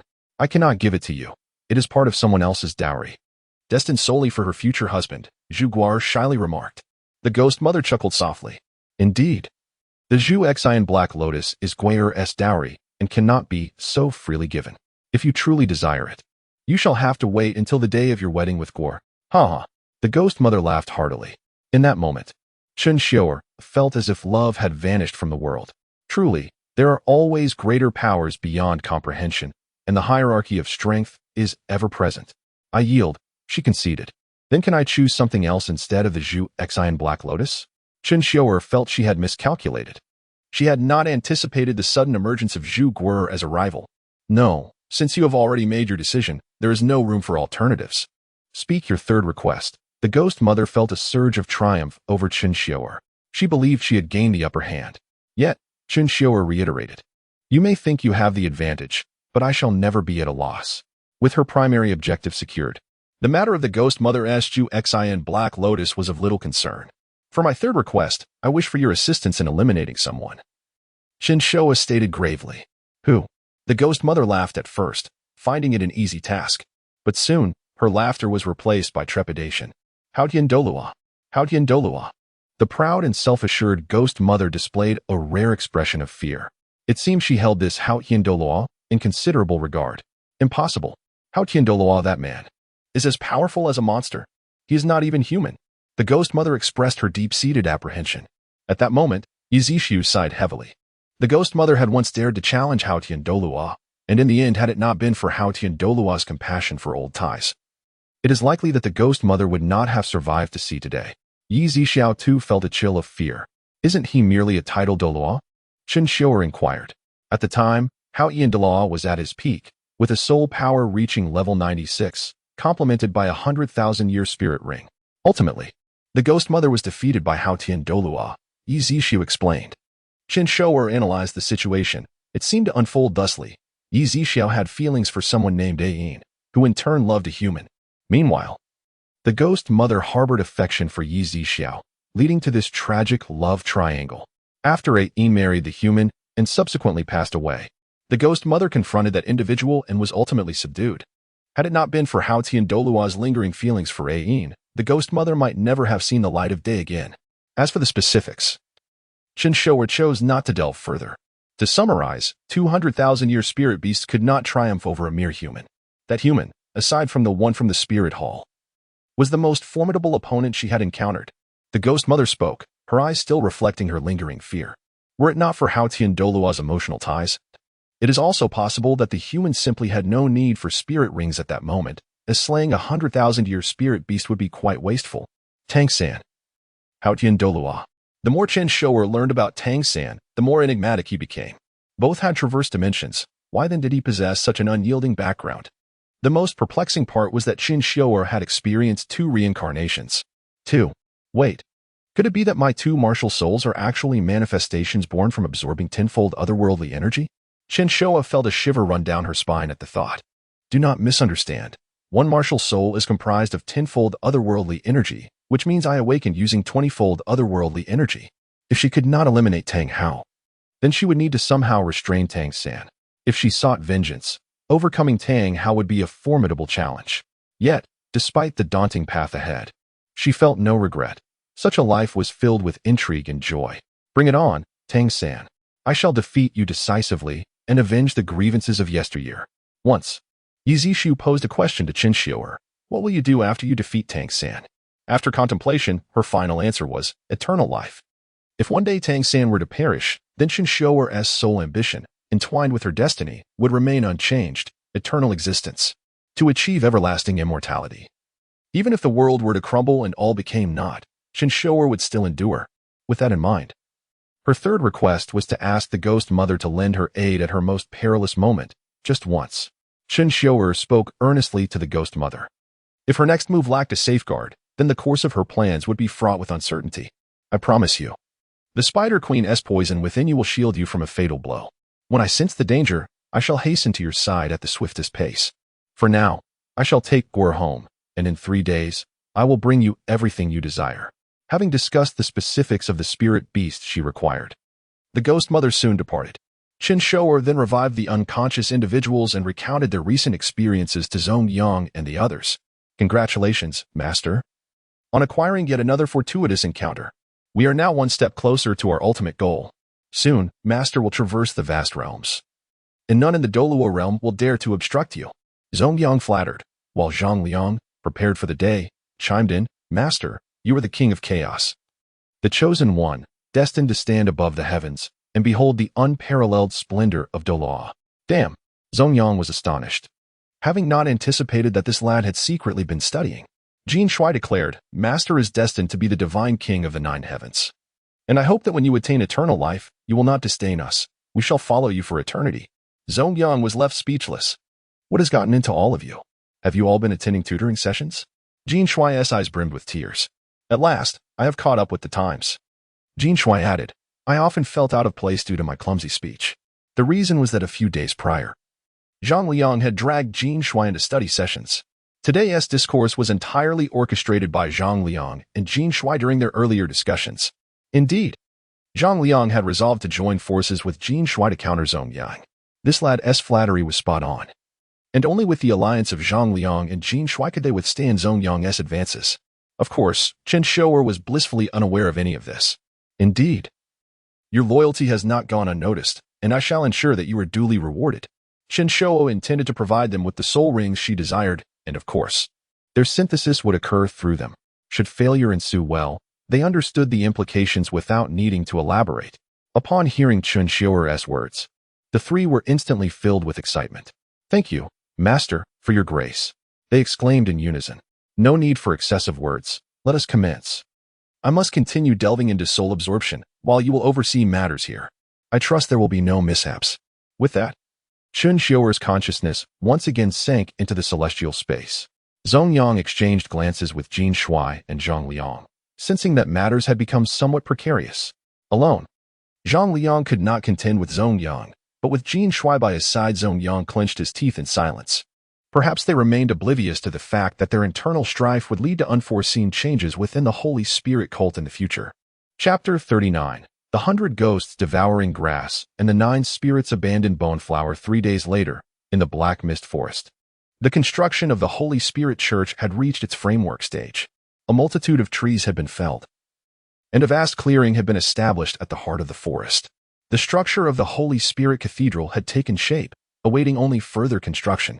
Upon entering the celestial realm, a remarkable transformation had occurred. Here, the sun and moon coexisted, their cycles alternating seamlessly. There were expansive grasslands, serene lakes, dense forests, and majestic snow-capped mountains, complemented by grand, dignified architectural complexes. When Chen Xiuer first arrived, she was profoundly astonished by the changes, but after a period of acclimatization, she became accustomed to it. Now, Chen Xiuer and Yi Zixu found themselves atop a lofty mountain, where a pavilion stood. They sat across from one another. A chessboard laid between them, with 2 steaming cups of tea at their right hands. After extensive deliberation, they had developed the first version of the soul absorption technique. Currently, it could only absorb soul power of the same attribute. Attempting to absorb soul power of differing attributes would result in immediate mental collapse. Additionally, even same attribute soul power could lead to variations in one's martial soul or personal essence. Yi Zixu analyzed the situation, stating, for now, it is best not to share this with them. The side effects are too severe. I am not ready to implement the Beastman plan just yet. Perhaps after further refinement. Chen Xiuer felt that the current technique still lacked completeness. Let us set aside the soul absorption for now. I have made progress on the blood-burning technique you asked me to investigate, she replied. Yi Zixu took a sip from his teacup. Oh, you have made progress already? Chen Xiuer had proposed an idea a few days prior. All cultivation methods were meant to stabilize oneself and strengthen bones, while simultaneously cultivating soul power. The Xiantian technique exemplified this. Chen Xiuer's proposition was to disregard personal well-being entirely and focus solely on enhancing soul power. However, such cultivation offered no advantages and could lead to self-destruction and personal harm. Yet, remarkably, the enhancement of his soul power was astonishingly rapid. Chen Xiuer and Yi Zixiao had explored this idea, and in the span of 3 days, though not in the celestial realm's 3 days, Yi Zixiao had devoted nearly 3 years to this pursuit. By disregarding personal nurturing and concentrating on cultivation, I have deconstructed and improved upon the foundations of the Xiantian technique, Yi Zixiao explained. Chen Xiuer took a sip of the hot tea, which was somewhat scalding yet carried a faint floral aroma, sweet at first, followed by a subtle bitterness in the aftertaste. However, ultimately, it was a product of mental energy and offered no tangible benefits to her physical body. This is satisfactory. Those villagers lack talent, and following a conventional path may take them 5 to 6 years to reach even the first tier, yielding negligible results, Chen Xiuer remarked. If they wholeheartedly devote themselves to the blood-burning technique, they could become first-tier soul masters in less than a year. A smile gradually appeared on her lips. Yet, they may not have many years left to live, will they? Yi Zixiao, not being human, felt no sympathy for them. However, he genuinely respected Chen Xiuer, a 6-year-old child who displayed a stark indifference towards life. Transfer the blood-burning technique into my consciousness. I shall take my leave now. The ghost mother should be arriving soon. With that, Chen Xiuer's spirit exited the celestial realm. In the external world, at the center of the black mist forest, Chen Xiuer gathered all the inhabitants of the Holy Soul Village and transformed into an ethereal elder. Dear disciples, the Master is benevolent. All he does is for the people. For us. Recently, the Master has observed our efforts and has come to bestow upon us a more advanced method for cultivating soul power. With just a year of dedicated practice, you shall become soul masters, capable of hunting soul rings and utilizing soul skills. Fear not, for the omnipotent Master will aid us, Chen Xiuer proclaimed, raising both hands and addressing the congregation of Holy Soul Village followers with fervor. Really, I once thought it would take me at least 30 or 40 years to become a soul master. This is wonderful. I am one step closer to reuniting with my daughter. Father, wait for me to become a soul master and bring you back. Cheers erupted among the villagers, filled with enthusiasm. Boldly, did you hear? We shall become soul masters in a year. All thanks to the Master's grace. Chen Xiuer perfectly instilled a singular ideology in them, the concept of the Master. The Master was omnipotent. As long as they praised him sincerely, he would hear and bless them. Naturally, this Master referred to Chen Xiuer herself, having successfully brainwashed the crowd and disseminated the blood-burning technique. Chen Xiuer removed the guise of the soul bone and departed alone. She sought a suitable location to welcome the ghost mother.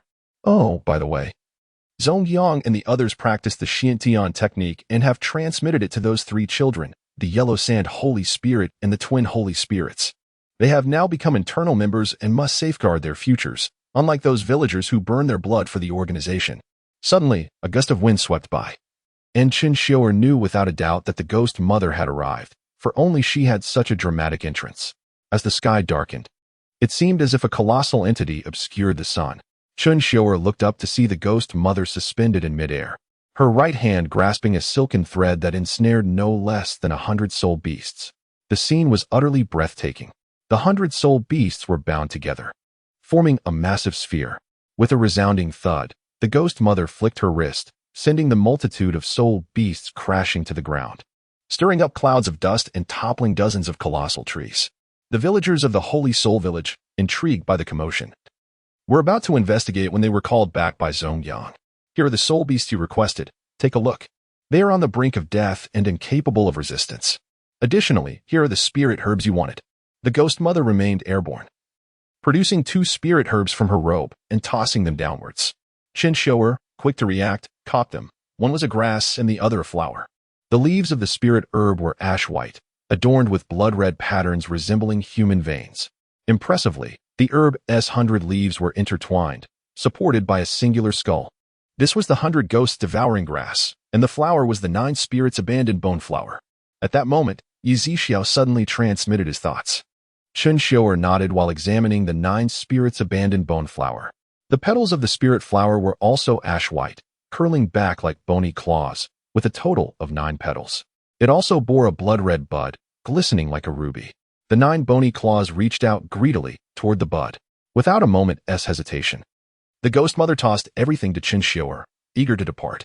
Little ghost, I hope that when we meet again, you will have become a titled Douluo. I remember that promise.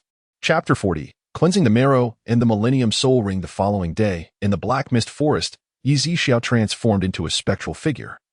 Standing beside Chen Xiuer, while Zongyang and the other two knelt nearby, awaiting instructions.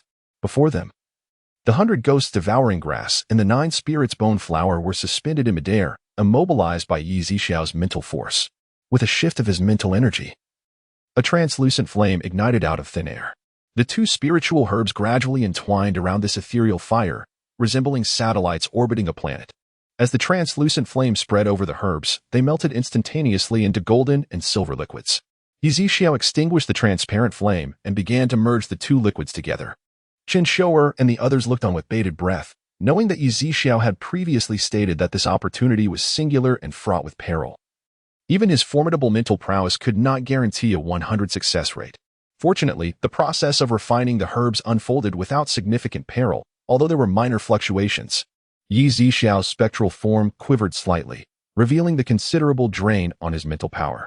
The flame earlier had been a manifestation of Yi Zixiao consuming his own mental energy. It was evident that his current state was far from optimal. The 2 liquids slowly merged into a lustrous, translucent pale green substance, which writhed restlessly as if on the verge of violently separating.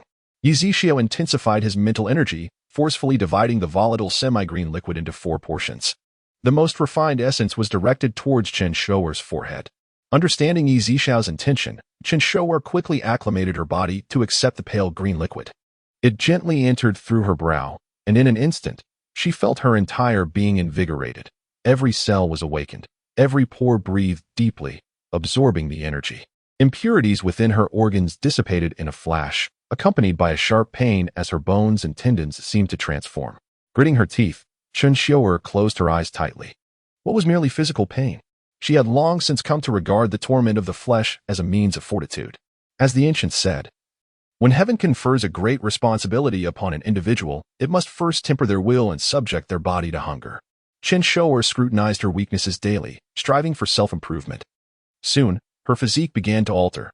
Her skin radiated a remarkable luster, appearing fair and delicate, emanating an ethereal grace.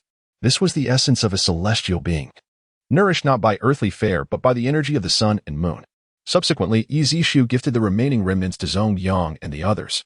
Though they were merely scraps, the immense medicinal power imparted to them the effects of marrow cleansing and transformation. As anticipated, the 3 of them were also poised to absorb the Millennium Soul Ring. Ah, Zhang Liang exclaimed. It hurts. Jin Shui groaned. As the spiritual liquid coursed through them, the trio could not contain their cries of agony. Zongyang, however, bit down hard on his tongue, suppressing his outcry unlike the others. Chen Xiuer gradually opened her eyes, a spark of vitality shining within them, and the heavenly mark upon her forehead reemerged. This mark resembled a character, and through her mental force, she scrutinized it closely, realizing it resembled Wan. But no, this character was not the same as the Wan she knew. It was the inverted form. The true Wan signifies auspiciousness and the accumulation of virtues, while the inverted form carries the connotation of eternity, initially interpreted by early humans as fire or the sun, signifying their inseparable bond. The mark soon faded, as Yi Zixiao, exhausted from his mental exertion, succumbed to slumber. Zongyang and the others, still undergoing their transformations, remained oblivious to the change upon Chen Xiuer's brow. Entering the celestial space, she found Yi Zixiao, despite his considerable mental depletion, leisurely sipping tea. After expending so much mental energy, how can you still find time to indulge in tea? Chen Xiuer inquired. Indeed, my mental energy has been greatly taxed, yet the celestial space is remarkably enchanting, continuously replenishing my mental force. Within a mere hour after my depletion, I was fully restored. Quite miraculous, is it not? Yi Zixiao replied, taking another sip of tea. Is this space truly yours? Why do you act so familiar? Chen Xiuer retorted, eager to experiment with the so-called Millennium Soul Ring. By all means, Yi Zixiao gestured graciously. Chen Xiuer gazed skyward, where an array of soul rings floated above her. 183 years, with Spirit Soul Ring, she did not disregard the initial soul ring. Instead, it sparked an idea within her. As Zongyang had mentioned, in the original tale, Tang San's second soul ring was the ghost vine, with the soul skill being parasitism. Thus, Chen Xiuer sought a millennium ghost vine from the ghost mother, but given the rarity of the ghost vine, she could only procure a single specimen just reaching the millennium mark. 1,126 years, ghost vine soul ring, ghost vine fused with wood spirit. Success rate 76. The success rate was quite favorable, As long as it exceeded 60, she was willing to take the gamble and merge them. Chen Xiuer beckoned to the two soul rings in the sky, then brought her palms together. The two soul rings moved in unison with her hands, suddenly merging into one. A blinding golden light intertwined with a radiant purple glow. Eventually, the dazzling golden light was consumed by the purple, revealing a new soul ring before Chen Xiuer. 1,309 years. Spirit of Ghost Wood, Soul Skill, Seed Soldiers. Chen Xiuer exited the celestial space and returned to the Black Mist Forest. Zongyang and the others were still incapacitated by pain. Martial Soul. Chen Xiuer summoned her martial soul, the dead thorn black vine. In an instant, a pale purple soul ring ascended beneath her feet. First soul skill, Seed Soldiers. Utilizing her primary soul skill, she unleashed a flurry of dead thorn black vines, transforming them into a multitude of seeds scattered upon the ground. Within moments, numerous black vines erupted from the earth, intertwining to form a legion of black thorn grass soldiers. Upon counting, she estimated to summon approximately 15 soldiers at once. With further infusion of soul power, she could conjure even more, proportional to her energy input. These black thorn grass soldiers appeared as armored warriors, wielding identical black swords, adorned in pitch black armor, standing nearly 2 meters tall. To the untrained eye, one might mistake them for humans clad in peculiar armor. With a thought, Chen Xiuer commanded the soldiers to raise their swords and strike at a nearby colossal tree. Boom! The soldiers unleashed formidable power, cleaving the tree asunder. Chen Xiuer furrowed her brow. This was not the desired effect. It seemed further fusion was necessary. Thankfully, she had prepared in advance. The blade flower vine would render these soldiers' weapons razor-sharp. Chapter 41. A one-man army. In the year 1309, the spirit of ghostly wood. Soul skill, Bean Soldiers. In 2155, the blade flower vine, soul skill, Blade of Vines. The fusion of ghostly wood spirit and blade flower vine. Success rate, 43. Upon seeing this, Chen Xiuer couldn't help but frown. The success rate was far too low. It seemed that she had no choice but to resort to that. A smile crept across Chen Xiuer's lips. The moment to utilize it had finally arrived. The diluted version of otherworldly energy. According to her tests, extracting one of the otherworldly energy would elevate the fusion probability of spirits under 10,000 years to a staggering 100. Without hesitation, Chen Xiuer extracted one of the otherworldly energy. Let the fusion be flawless. The fusion of ghostly wood spirit and blade flower vine. Success rate, 100. Two brilliant streams of purple light erupted once more in the heavenly space. Yizishio, seated nearby, sipped his tea, now accustomed to such occurrences, merely viewing them as fireworks. In 3464, the spirit of ghostly blade, soul skill, Bean Soldiers. Although the soul skill remained unchanged, Chen Xiuer could feel the transformation of her martial spirit. The dead thorn black vine in her grasp no longer resembled mere vines. It had transformed into a long blade. The dead thorn black vine, with its barbed thorns, was as sharp as a knife, capable of effortlessly slicing through a person's throat. Furthermore, wherever the vine passed, it left behind a multitude of seeds. These seeds could either transform into black vines, which Chen Xiuer could manipulate as extensions of herself, or, influenced by her first soul skill, morph into black vine soldiers. In the external world, Chen Xiuer summoned forth the black vine soldiers once more. Observing their armor, she was astonished to find it reflecting a metallic sheen. Their blades gleamed with a chilling light, appearing extraordinarily sharp. At her command, a black vine soldier swung its long sword with ferocity. A mere flick of its blade cleaved a massive tree in two. At this moment, one might question, do trees hold a grudge against you? Why do you always compare with trees? In a forest, if one does not chop trees, what should they cut? Stones. Witnessing the black vine soldier effortlessly slice through the colossal tree, leaving behind a neatly severed stump, Chen Xiuer revealed a familiar smile. Indeed, this effect was precisely what she desired. Unbeknownst to her, she had procured a black robe from somewhere and draped it over herself. With a gentle wave of her right hand, a surge of black flames ignited upon her visage. The true form of her martial spirit, the mask. Chen Xiuer's true martial spirit was a mask, previously a beautifully crafted blue-silver grass mask. Now, the martial spirit manifested from the dead thorn black vine was pure black, adorned with blood-red patterns, exuding an alluring yet eerie aura. Chen Xiuer had already devised her next plan. After Tang San's induction into Shrek Academy, he would venture to Soto City for training at the Soul Arena. At that time, Tang San would assume the alias of Thousand-Handed Azura. Chen Xiuer's third component of the plan was to personally meet Tang San in Soto City. She had even contemplated her own title, ghostly masked Rakshasa. Tang San. Strive to grow stronger, for I have always regarded you as my fated rival. Chen Xiuer mused, a smile unconsciously curling her lips. Such a life was truly fascinating. With a rival, one possessed a goal to strive towards. What a lonely existence it would be without rivals, even if one were invincible under heaven. What significance would it hold without a destined confrontation?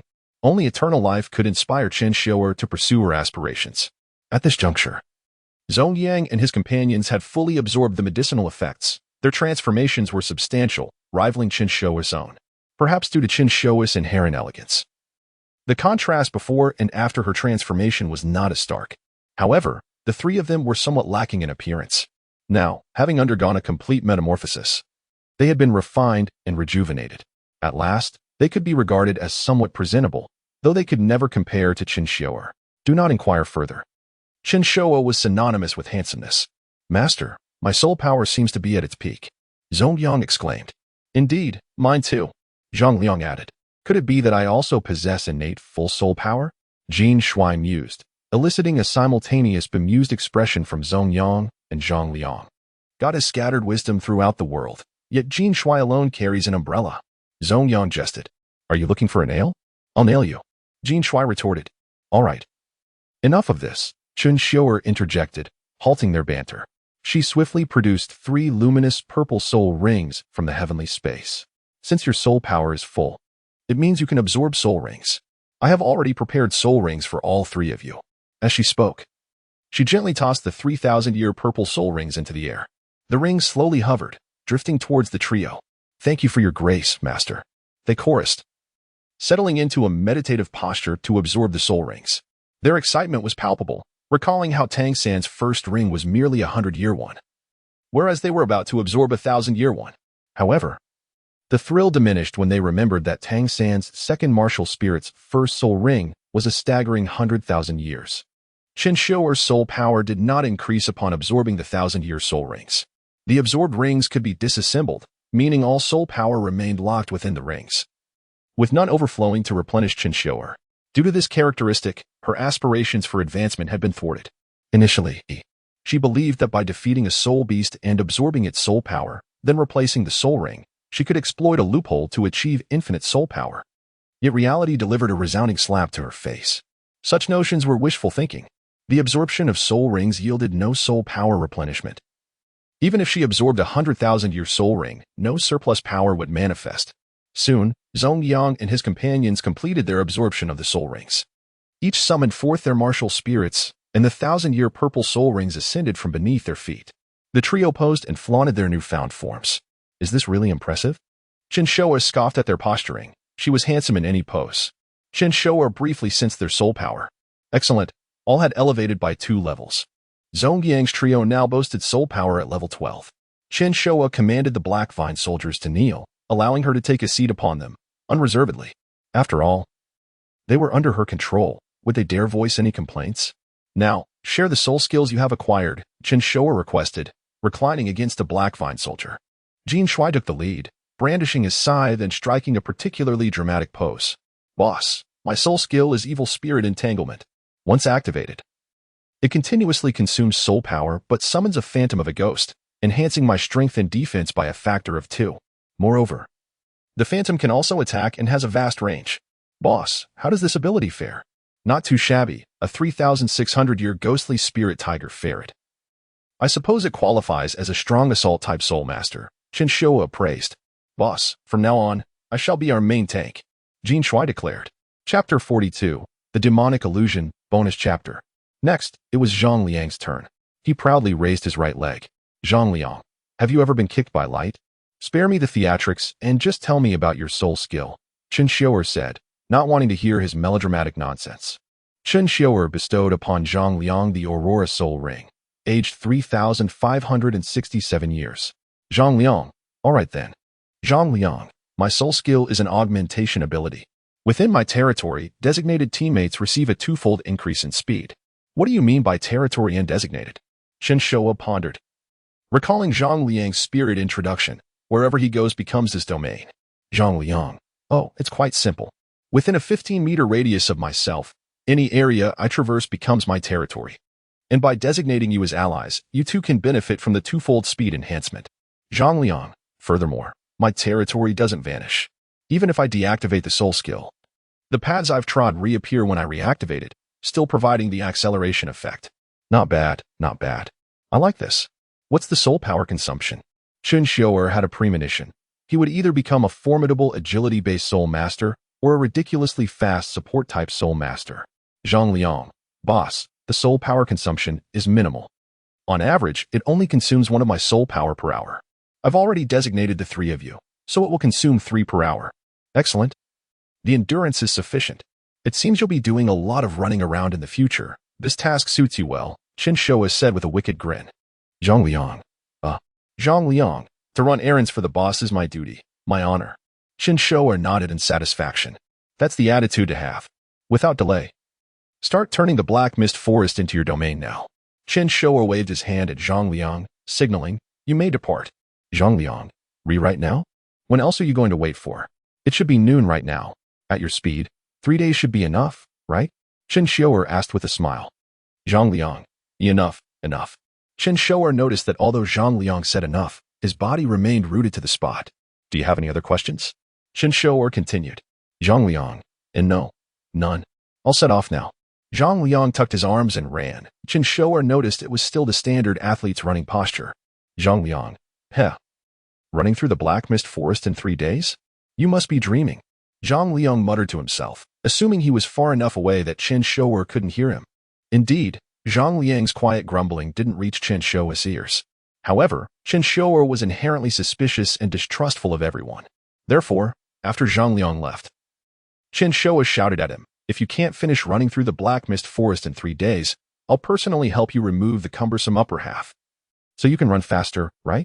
Zhang Liang, who had run a certain distance, felt a chill run down his spine upon hearing Chen Xiuer's words. It instantly dispelled any thoughts of slacking off. Zhang Liang knew what kind of character Chen Xiuer was, a ruthless killer. Thinking of this, Zhang Liang abruptly activated his first soul skill. Golden light flashed beneath his feet, and a golden aura erupted in a ring around him. Then, as Zhang Liang moved, the golden light gradually left a long golden domain in the black mist forest. Back with Chen Xiuer, Jin Shuai was fiddling with his scythe, striking poses. Now it was Zhong Yang's turn. Zhong Yang didn't announce what he had obtained. Instead, he waved his hand at the soul ring beside him. And that purple 1,000-year soul ring directly adhered to Zhong Yang's right arm like a tattoo. Zhong Yang rolled up his sleeve, revealing a faint purple circle on his arm. Zhong Yang, Master, it seems I can conceal my soul rings. If my prediction is correct, since my spirit is permanently attached, my soul rings will appear on my body as totems. Chen Xiuer had always been fascinated by Zhong Yang's spirit, not only because of the future sight mentioned in the introduction, but also because of its various peculiar characteristics.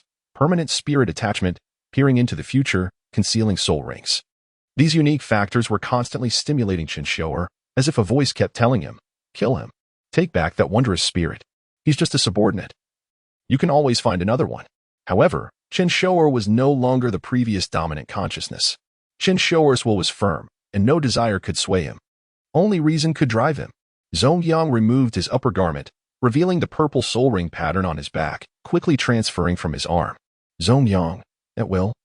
I've decided to transfer all 9 soul rings to my back and arrange them in a circle. Those are secondary matters. Tell me what your soul skill is. Chen Xiuer wasn't in the mood to admire his fair physique. Zhong Yang, Master, there's no rush. Let me show you my spirit avatar first. Zhong Yang slowly raised his right hand, and a surge of cyan soul power emerged, forming a pristine white feather fan. Zhong Yang, this is my spirit avatar. And if I continue to acquire soul rings, my main body won't undergo any changes because all the changes will be on this fan. The spirit avatar is actually a weapon. Chen Xiuer exclaimed in surprise. Just who is this Zhong Yang? The spirit he awakened possessed so many strange characteristics, even bordering on the preternatural. Chen Xiuer suddenly had an impulse to give him 50 of his otherworld abilities to evolve his spirit to its ultimate form. What a powerful spirit it would be. Then, Chen Xiuer would kill Zhong Yang and seize the spirit.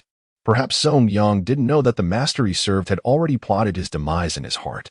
Zhong Yang, you could say that the attack effect of my first soul skill is also inseparable from a fan.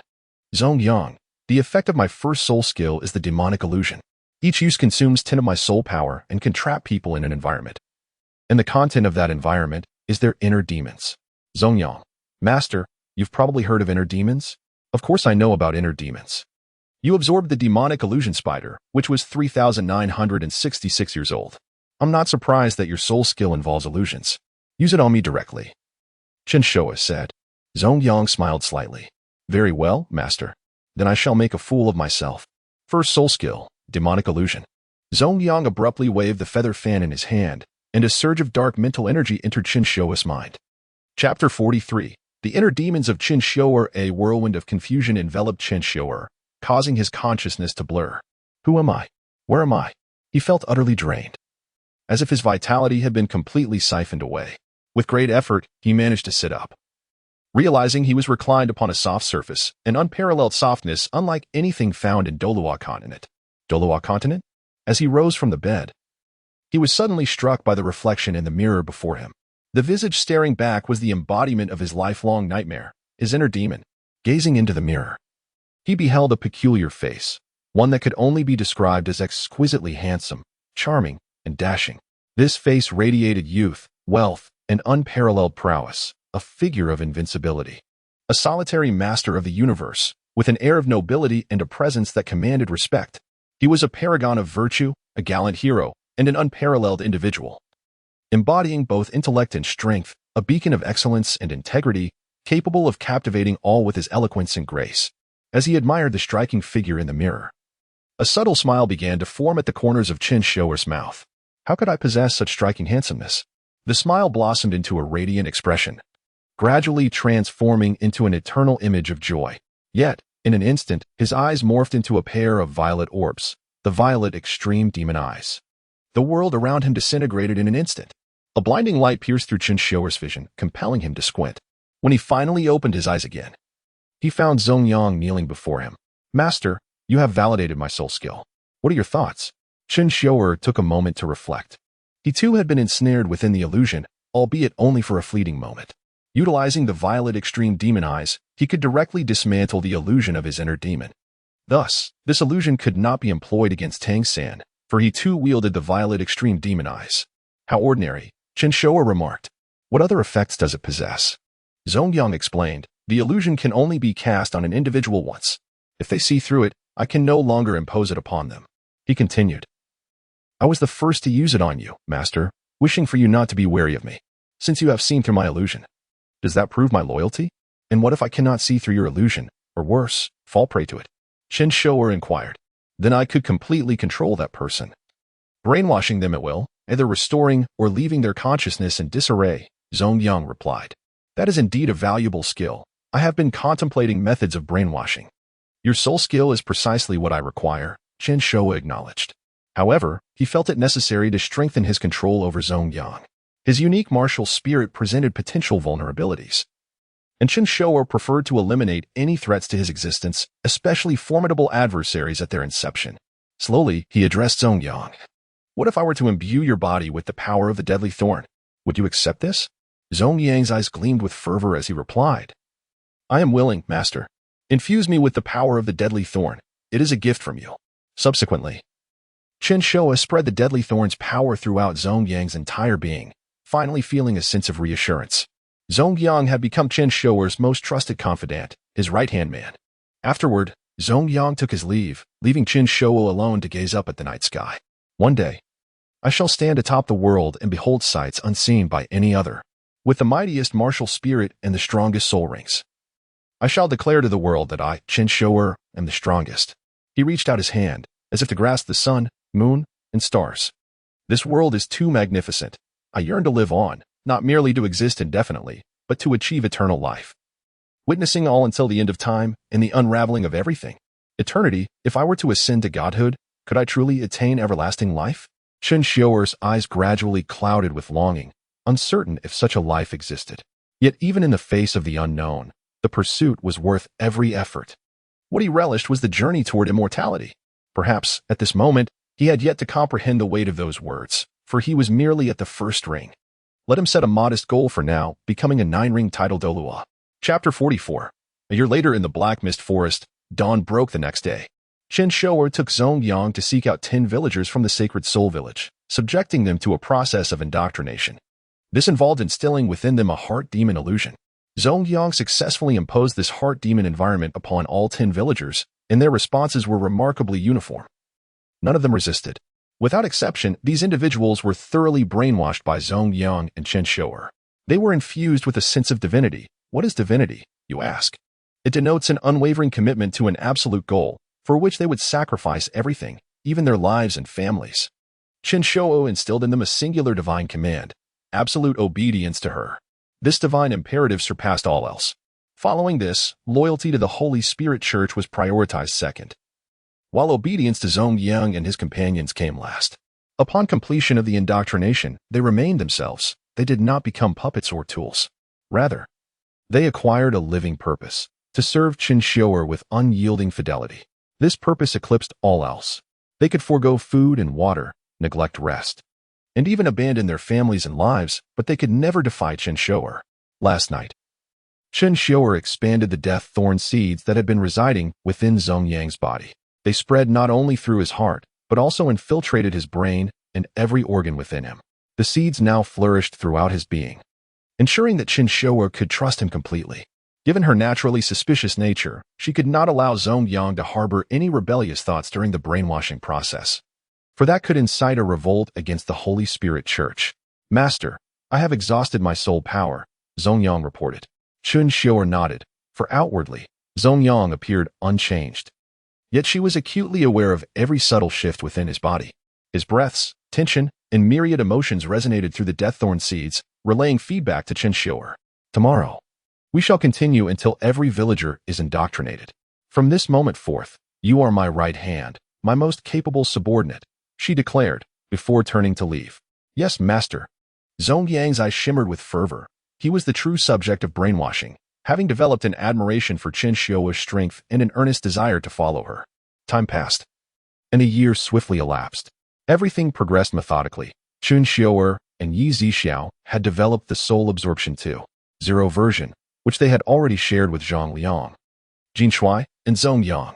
The soul absorption technique was also imparted to several of his subordinates, including the twin spirits and the yellow sand spirit. They too were imbued with a sense of divinity, firmly believing that Chen Xiuer was their omnipotent leader, resembling fervent zealots from a past life. Now, let us discuss the updates in soul absorption 2.0. It could now absorb soul power from all attributes, not only from humans, but also from soul beasts. Furthermore, when this absorbed soul power expanded to its utmost limit, they would gain an ability, though perhaps it would be more accurate to call it a side effect. They could freely switch between human and soul beast forms. This groundbreaking research was the culmination of Chen Xiuer and Yi Zixiao's tireless efforts, a method for attaining immortality. Humans possess a finite lifespan, unless they ascend to divinity. However, the path to godhood is exceedingly elusive, while soul beasts can thrive for eternity. The so-called Beastman Project aimed to transform humans into soul beasts. If soul beasts could take on human forms, why could humans not revert to their original beast forms? Though soul absorption 2.0 had shown initial success, no Beastman warriors had yet emerged. Additionally, the act of absorbing another's soul power to elevate one's rank proved ultimately unstable. One might even consider them the weakest among equals, as their rise was facilitated by an unfair advantage. At this moment, Chen Xiuer sat within the main hall of the Holy Spirit Church. After a year of development, the church had established 4 main halls and 12 auxiliary halls. Chen Xiuer reclined upon the throne in the first main hall, which exuded an air of solemn grandeur, imbued with a sacred and holy essence. The hall was adorned with numerous glass artifacts, and at Zongyang's suggestion, the front of the hall had been transformed to resemble an ancient Chinese dynasty, characterized by a lofty foundation and a multitude of steps leading upwards. Within the hall, the design mimicked the appearance of an ancient court during an audience. Chen Xiuer sat at the center, with ministers flanking her on either side, those of higher rank positioned at the forefront. Thus stood the current main hall of the Holy Spirit Church, with Zongyang and his companions standing at the forefront, while the hundreds of disciples from Sacred Soul Village could only kneel outside. Raising her arms high, Chen Xiuer addressed the gathered disciples with fervor. Believe in the Holy Spirit and attain eternal life. In unison, the hundreds of disciples replied, Long live the Holy Spirit Church. Their eyes glistened with fervor, radiating boundless passion and vitality, as if they were perpetually prepared to lay down their lives. Now, including Zhong Yang and his companions. They all donned white robes adorned with golden patterns. Chen Xiuer, no longer needing to conceal her true form, regarded her followers with her divine presence. Clad in a pristine white robe embroidered with magnificent golden threads, even the edges of her garments gleamed with gold trim. As for the source of their funds, hundreds of first-ring soul masters had registered in Nodding City, receiving monthly subsidies. Though this raised some suspicion, ultimately, no one uncovered the truth.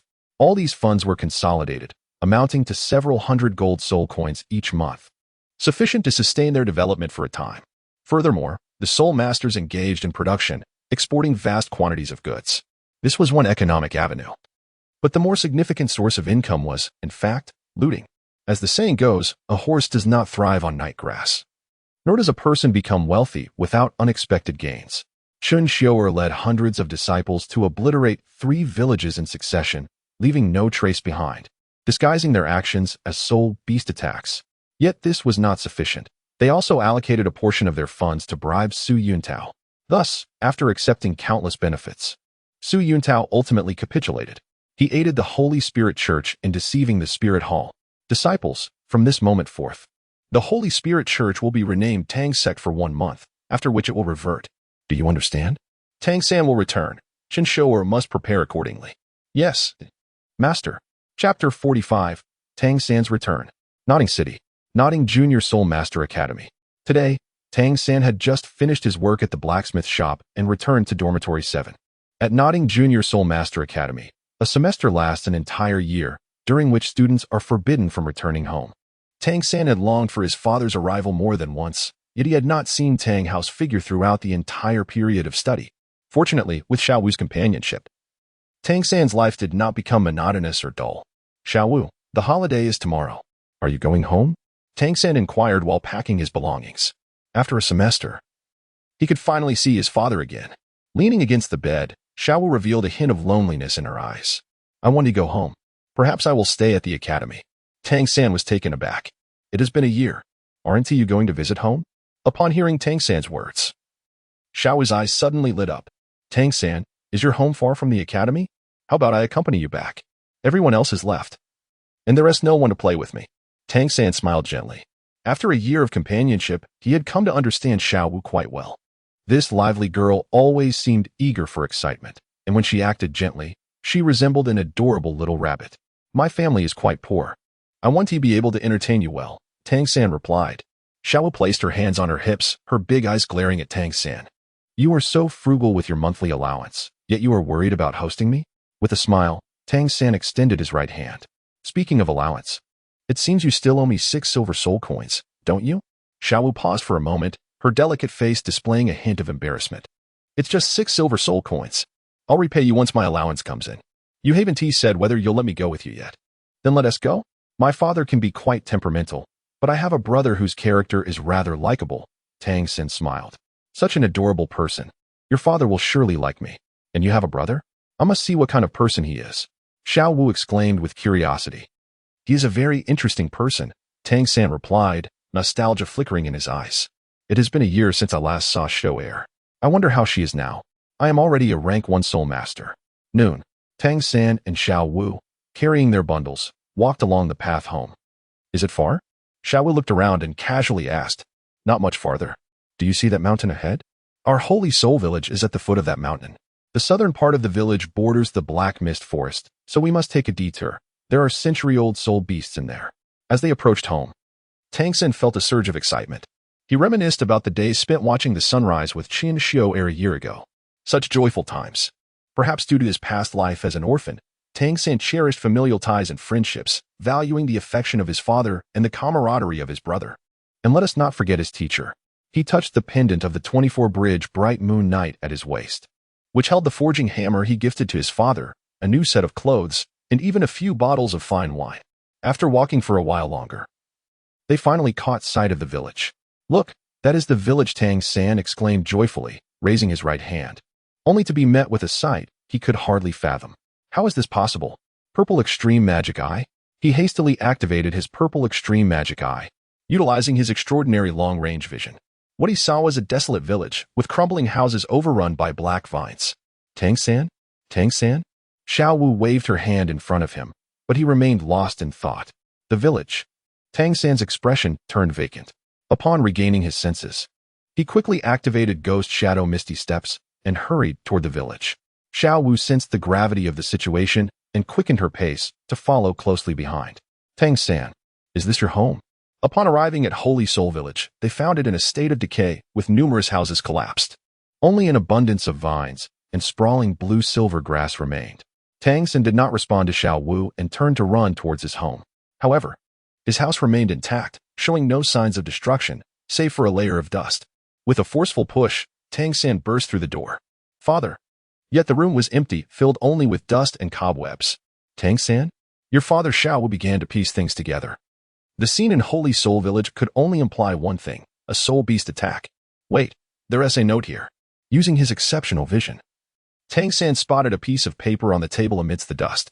With a tense heart, he slowly picked up the note. The paper was covered in dust, and he cautiously blew it away. It bore only a few hastily scrawled lines, rough yet brimming with a bold spirit.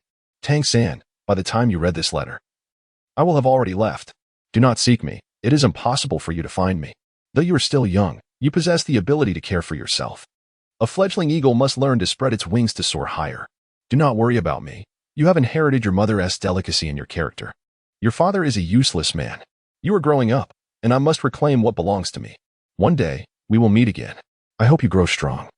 But I also hope you do not become too strong. The path you take is yours to choose. If one day you find that being a soul master is not for you, then return to Holy Soul Village and become a blacksmith like me. Do not fret. Tang Hao. Staring at the paper in his hand, Tang San stood in shock. Yet he also felt a sense of relief. Perhaps his father was not dead, but had merely left Holy Soul Village. Still, he could not comprehend why his father had chosen to leave. Xiao Wu watched Tang San in silence. At that moment, a voice suddenly called from outside. Brother San, is that you back? Hearing the voice, Tang San managed to regain a semblance of joy and rushed out of the house. Outside stood none other than Chen Xiuer. Clad in a white robe adorned with golden patterns, she rushed forward, tears in her eyes. Brother San, you have finally returned. As Chen Xiuer embraced Tang San, Xiao Wu, for reasons unknown, raised her right leg and kicked Chen Xiuer away. What are you doing, Xiao Wu? Tang San turned in confusion to look at her. Xiao Wu, not one to lack decorum, was perplexed by her own actions. Right? I didn't mean to. A flicker of unease crossed her eyes.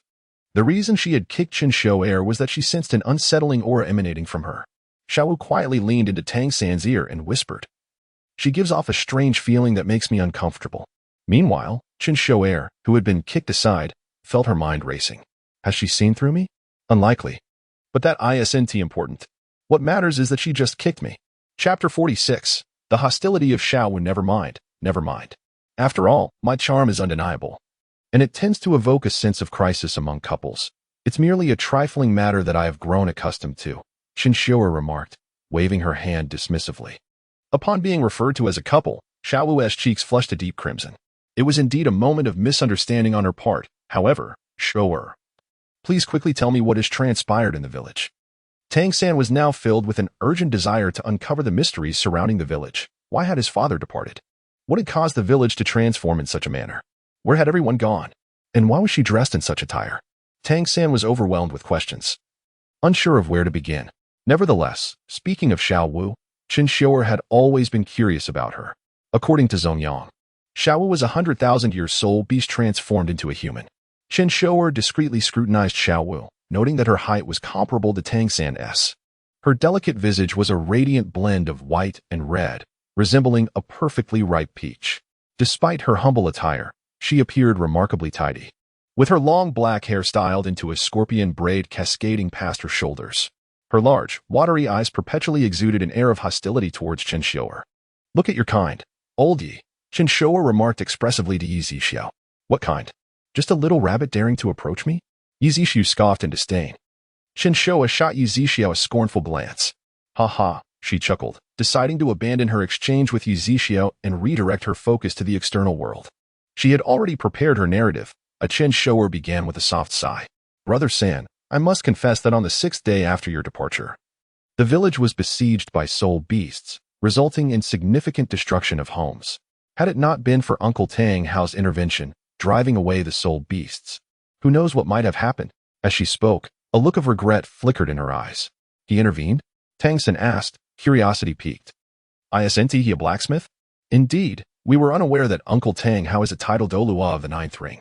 Chen Xiuer exclaimed, her expression brimming with excitement. A title Douluo? My father is a title Douluo? Tang San felt a surge of mixed emotions. Yet, having lived 2 lives, his psychological resilience remained strong. Regardless of anything else, he felt a sense of relief upon learning of his father's safety. What about everyone else? Tang San inquired. They have all relocated to the Black Mist Forest, where the soul beasts have been expelled, making it quite safe. However, the casualties among the residents of Holy Soul Village have been severe, leaving everyone in deep sorrow, Chen Xiuer replied somberly. Tang San grasped Chen Xiuer's shoulders, asking, And my father? Has he left? Brother San, please remain calm. Uncle Tang Hao departed after driving away the soul beasts, Chen Xiuer explained gently.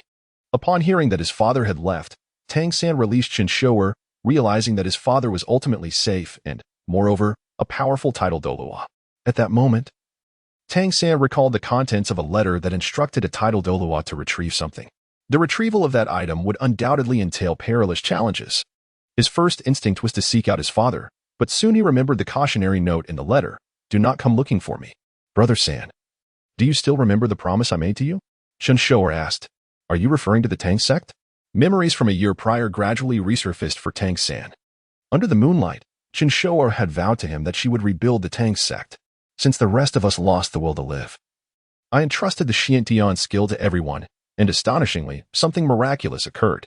Chen Xiuer expressed with excitement. Everyone began to cultivate the Xiantian skill, and to our surprise, they generated soul power. I attempted to consult Grandpa Jack and the others about it. Guess what? They all started inquiring about the origins of this wondrous method of soul power cultivation, Chen Xiuer continued, her enthusiasm growing as she spoke. As if the events were truly unfolding before her. I told them it was a powerful sect from ancient times that had been passed down. After hearing this, everyone expressed a desire to join this sect, and thus I seized the opportunity to establish the Tang sect. Chen Xiuer exclaimed, her arms raised to the sky, her eyes sparkling with brilliance as she vividly narrated the tale. Now, everyone is diligently cultivating their soul power. They have discovered a new pursuit and goal. Each day in the Tang sect is filled with positive energy and boundless enthusiasm. As Chen Xiuer concluded her tale, Tang San felt as though he were ensnared in a dream. The entire narrative was imbued with fantastical elements, seemingly surreal. The assault by malevolent beasts, the emergence of a savior among the common folk, the revelation of the savior's identity, and the subsequent formation of a sect, all intertwined to breathe new hope into the lives of the downtrodden. Yet, despite the myriad inconsistencies in the story, Tang San found himself unable to pinpoint any flaws. Little San. Xiaowu gently tugged at the hem of his garment, her voice barely a whisper. Tang San, sensing her intent, replied, Xiuer, there are matters I must attend to. I will join you shortly to meet with everyone. Of course, Brother San. Chen Xiuer responded with a bright smile. With that, Tang San was drawn into the room by Xiaowu. This Xiaowu was rather intrusive, Chen Xiuer thought. A flicker of coldness passing through her gaze as she observed Tang San and Xiaowu retreat indoors for a private conversation. Left alone, she resolved to practice the Xiantian skill. Chen Xiuer had already reached the 15th level of soul power, which included the absorption of soul power from soul beasts. To experiment, she had personally utilized the soul absorption technique to draw the soul power from a 100-year-old faceless spider. Chen Xiuer was cautious not to absorb too much, as the soul absorption technique had yet to be perfected. Conducting such an experiment on herself was a considerable risk, one that her prudent nature would never allow her to repeat unless certainty of safety was assured. Inside the room, Xiaowu voiced her concerns. Little San, your friend gives me an unsettling feeling. I cannot quite explain it, but whenever I see him, my heart trembles slightly. He has changed somewhat. After a year and such significant upheaval, it is only natural that he would be different, Tang San defended Chen Xiuer. But it truly is peculiar. His aura does not resemble that of a child. It is more akin to a wild beast with its eyes closed. Whenever he smiles at me, I feel as though he is slowly revealing his fangs. Xiaowu expressed her apprehension. Surely it cannot be that severe? Tang San questioned doubtfully. It truly is, Xiaowu insisted, playfully punching Tang San's chest. In any case, that Chen Xiuer is quite dangerous. You must believe me, Little San. I would never deceive you. All right. I will be cautious, Tang San replied, clearly not taking Xiaowu's warnings to heart. Perhaps he merely considered her sentiments to be the jealousy of a child. Jealous of what? Chen Xiuer seemed to outshine Xiao Wu in some aspects. There were thoughts Xiao Wu could not voice, and she could only feel anxious for Tang San in silence. Silly little San, foolish little San, why won't you heed my words? That person is truly hazardous. He might as well be 100,000-year soul beast transformed into a human. The more Xiao Wu contemplated, the more convinced she became of her reasoning. Chapter 47. The Flourishing of the Tang Sect, Holy Spirit Sect. After a period of solitary cultivation, Chen Xiuer finally awaited the emergence of Tang San and Xiao Wu. Apologies for the wait. Lead me to behold the Tang Sect. Tang San harbored a degree of anticipation. Of course, third brother. Chen Xiuer responded with a hearty smile, seemingly unconcerned with past events, even beguiling Xiao Wu. Could I have misjudged him? Xiao Wu mused. Chen Xiuer led the way, regaling Tang San with tales of the Tang Sect, Holy Spirit Sect, and their shared history. Tang San listened with rapt attention, his interest piqued. Xiao Wu remained taciturn, seemingly preoccupied. Tang San noticed her pensiveness, but she attributed it to fatigue. Soon, they arrived at the Holy Spirit Sect's main altar. Towering silver ramparts met their gaze. Standing 15 meters tall, with all surrounding trees cleared, the gate exuded an air of solemnity, its pure silver facade adorned with golden resembling swords and beasts.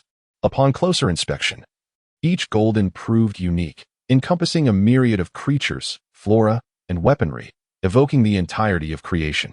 These are the myriad aspect. What do you think, third brother? Chen Xiuer inquired with a smile. Tang San was astonished, never imagining the Tang Sect, Holy Spirit Sect, could develop so extensively in a year. The ramparts and gate emanated an aura of extravagance, radiating an aura of sacredness and reverence.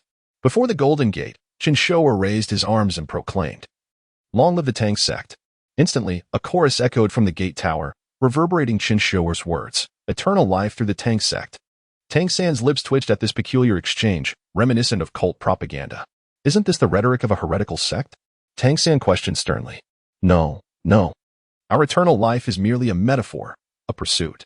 Rest assured, third brother, we uphold your principles, Chen Xiuer replied with a smile. Never betray the master or ancestors.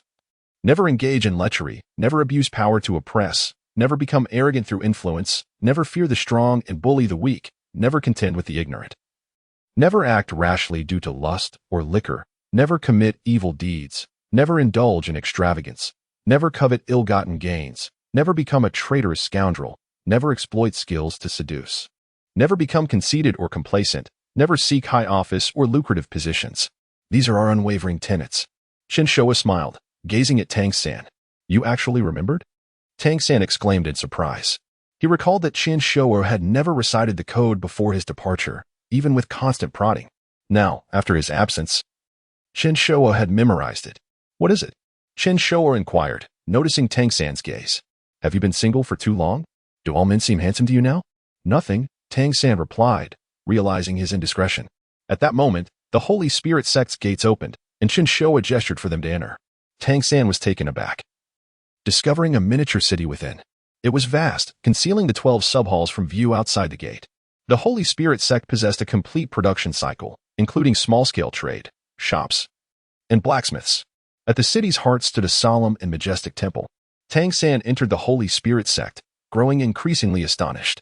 The architecture was Western in style, contrasting sharply with his traditional Eastern sensibilities. Third brother, I was unsure what the Tang Sect should resemble, so I imitated what I could. What do you think? Chen Xiuer asked, gesturing towards the main hall. It's acceptable, Tang San replied, deciding against alterations, though lacking the ancient charm of the past. It was still the Tang Sect, a Tang Sect of another world. Ahead is the main hall, flanked by 2 side halls, with a grand hall behind them. These 4 halls are collectively known as the 4 Great Halls. The main hall's foundation is exceptionally high, nearly level with some of the smaller trees in the forest. Surrounding the 4 Great Halls are the 12 subhalls, situated below them. Chen Xiuer meticulously described the Holy Spirit Sect's layout. The central hall was for Chen Xiuer, while the other 3 were for Zhong Yang and the others. The 12 subhalls were for the 12 Holy Spirits, though only 2 were currently occupied. All this was developed in a year? Tang San asked. Indeed. Currently, every member of the Tang Sect is a one-ring soul master. Now, allow me to show you the disciples' training grounds. Chen Xiuer led the way with a smile. Tang San and Xiao Wu followed Chen Xiuer, allowing him to act as their guide. Soon, Chen Xiuer led them to the base of a high platform with a spiral staircase, so tall that it induced dizziness. Its summit was invisible to the naked eye, even with Tang San's purple demon eyes. This is the towering platform, where disciples train their purple demon eyes. It's noon, so no one is up there. In truth, besides myself, only Zhong Yang, the others, and 2 holy spirits train their purple demon eyes here. The other disciples practice a simplified version. Although they train here daily, they only produce flawed results. Chen Xiuer then led Tang San to the Thorns wooden dummy forest, used for training the ghost shadow perplexing track. This area was covered in thorns, with only a few small wooden posts. Chen Xiuer's method involved traversing the posts to reach the other side, a feat no one else could accomplish. Others would fall after a few steps. Even Zhong Yang and the others. Suddenly, Tang San asked sternly, "You impart soul skills without discrimination, truly sharing the Tang sect secrets with every disciple?" This was crucial to Tang San, who had originated from the outside and knew of the Tang sect's division between inner and outer disciples. Outer disciples faced restrictions in their training, while inner disciples had unrestricted access. This had always troubled Tang San, who had once sacrificed a significant amount of flesh to inquire about the purple demon eyes, a question that would have been readily answered for an inner disciple. "Of course. I show no favoritism," Chen Xiuer replied. "A youth who does not strive will lament in old age. You young ones must master the ghost shadow perplexing track, or you'll never learn it when you're old like me." Memories flooded Tang San's mind. The voice belonged to old Jack. "Grandpa Jack," Tang San exclaimed. The one instructing the disciples in the ghost shadow perplexing track was none other than old Jack. "Oh, little San is back. Your father has passed away, leaving you a letter. Have you seen it?" Old Jack asked with a smile. "I have. I'm glad you're well, Grandpa Jack." API call failed with status code 429. Error. Code. For 29. Message. Resource has been exhausted, e.g. check quota. Status. Resource exhausted, Chapter 48. Night Raid. Nodding City. Junior Soul Master Academy. The master was engrossed in his reading within his chamber, feeling a profound emptiness as Xiao San returned home, though he uttered no words. The longing in his heart was undeniably genuine. Suddenly, a series of knocks resonated through the air. The master furrowed his brow, typically. Only Tang San would come to visit him. "Enter," he said, setting down his book with a hint of nonchalance. The door creaked open, revealing a tall figure clad in a simple gray robe, with disheveled black hair cascading over his shoulders. His aged visage bore the marks of time, and his murky eyes seemed to reflect the fragility of life. "Greetings, master." The visitor's voice was deep and hoarse. "Who are you?" The master felt an inexplicable tension as the man stepped inside. "It has been 20 years since we last met. Given my current appearance, it is no wonder you do not recognize me. I am Tang Hao." "Tang Hao?" The master's pupils dilated in shock, his hands gripping the table tightly, fingers turning pale. "You are the Hao Tian." Before he could finish, Tang Hao raised his hand, interrupting him. "Let us not dwell on past titles. Though we have only crossed paths a few times, while others may deem you a madman, I recognize your unwavering dedication," Tang Hao stated. "As his master, I should have visited you sooner, but circumstances delayed me. I must take my leave now, and I wish to entrust Xiao San to you. For you are also his teacher." Tang Hao maintained a cold demeanor. "I do not know what transpired in your life, but it is clear that Xiao San holds you in great affection. Do you not think it cruel to abandon him?" the master inquired. Tang Hao replied indifferently. "He has chosen to tread an extraordinary path. Remaining with me would be an injustice to him. Remember, he is my son." With those words, Tang Hao waved his hand and turned to leave, a dark token clattering onto the master's table. This was a passage token from the spirit hall, adorned with 6 symbols, while the master's token bore only 3. In the Black Mist Forest, Xiao San and Xiao Wu were given a brief tour of the Holy Spirit Sect's basic facilities. As night fell, they were assigned to rest in the main hall by Chen Xiuer. Meanwhile, in the main chamber, Chen Xiuer, Zhang Liang, and Zhong Yang quietly gathered. Xiao Wu is quite a handful. Deceiving Tang San may be simple, but Xiao Wu seems to have caught on, Zhang Liang remarked. "There's no way we can overpower her. Xiao Wu is a 100,000-year soul beast, while we are merely at the first ring. If Tang Hao returns at this moment, we are doomed." Jin Shui added. "Do not be so pessimistic. I have a brilliant strategy," Zhong Yang said, gently waving a feather fan, his holy robe lending him an air of a strategist. "Speak." Chen Xiuer commanded from her throne, casting a gaze upon the 3.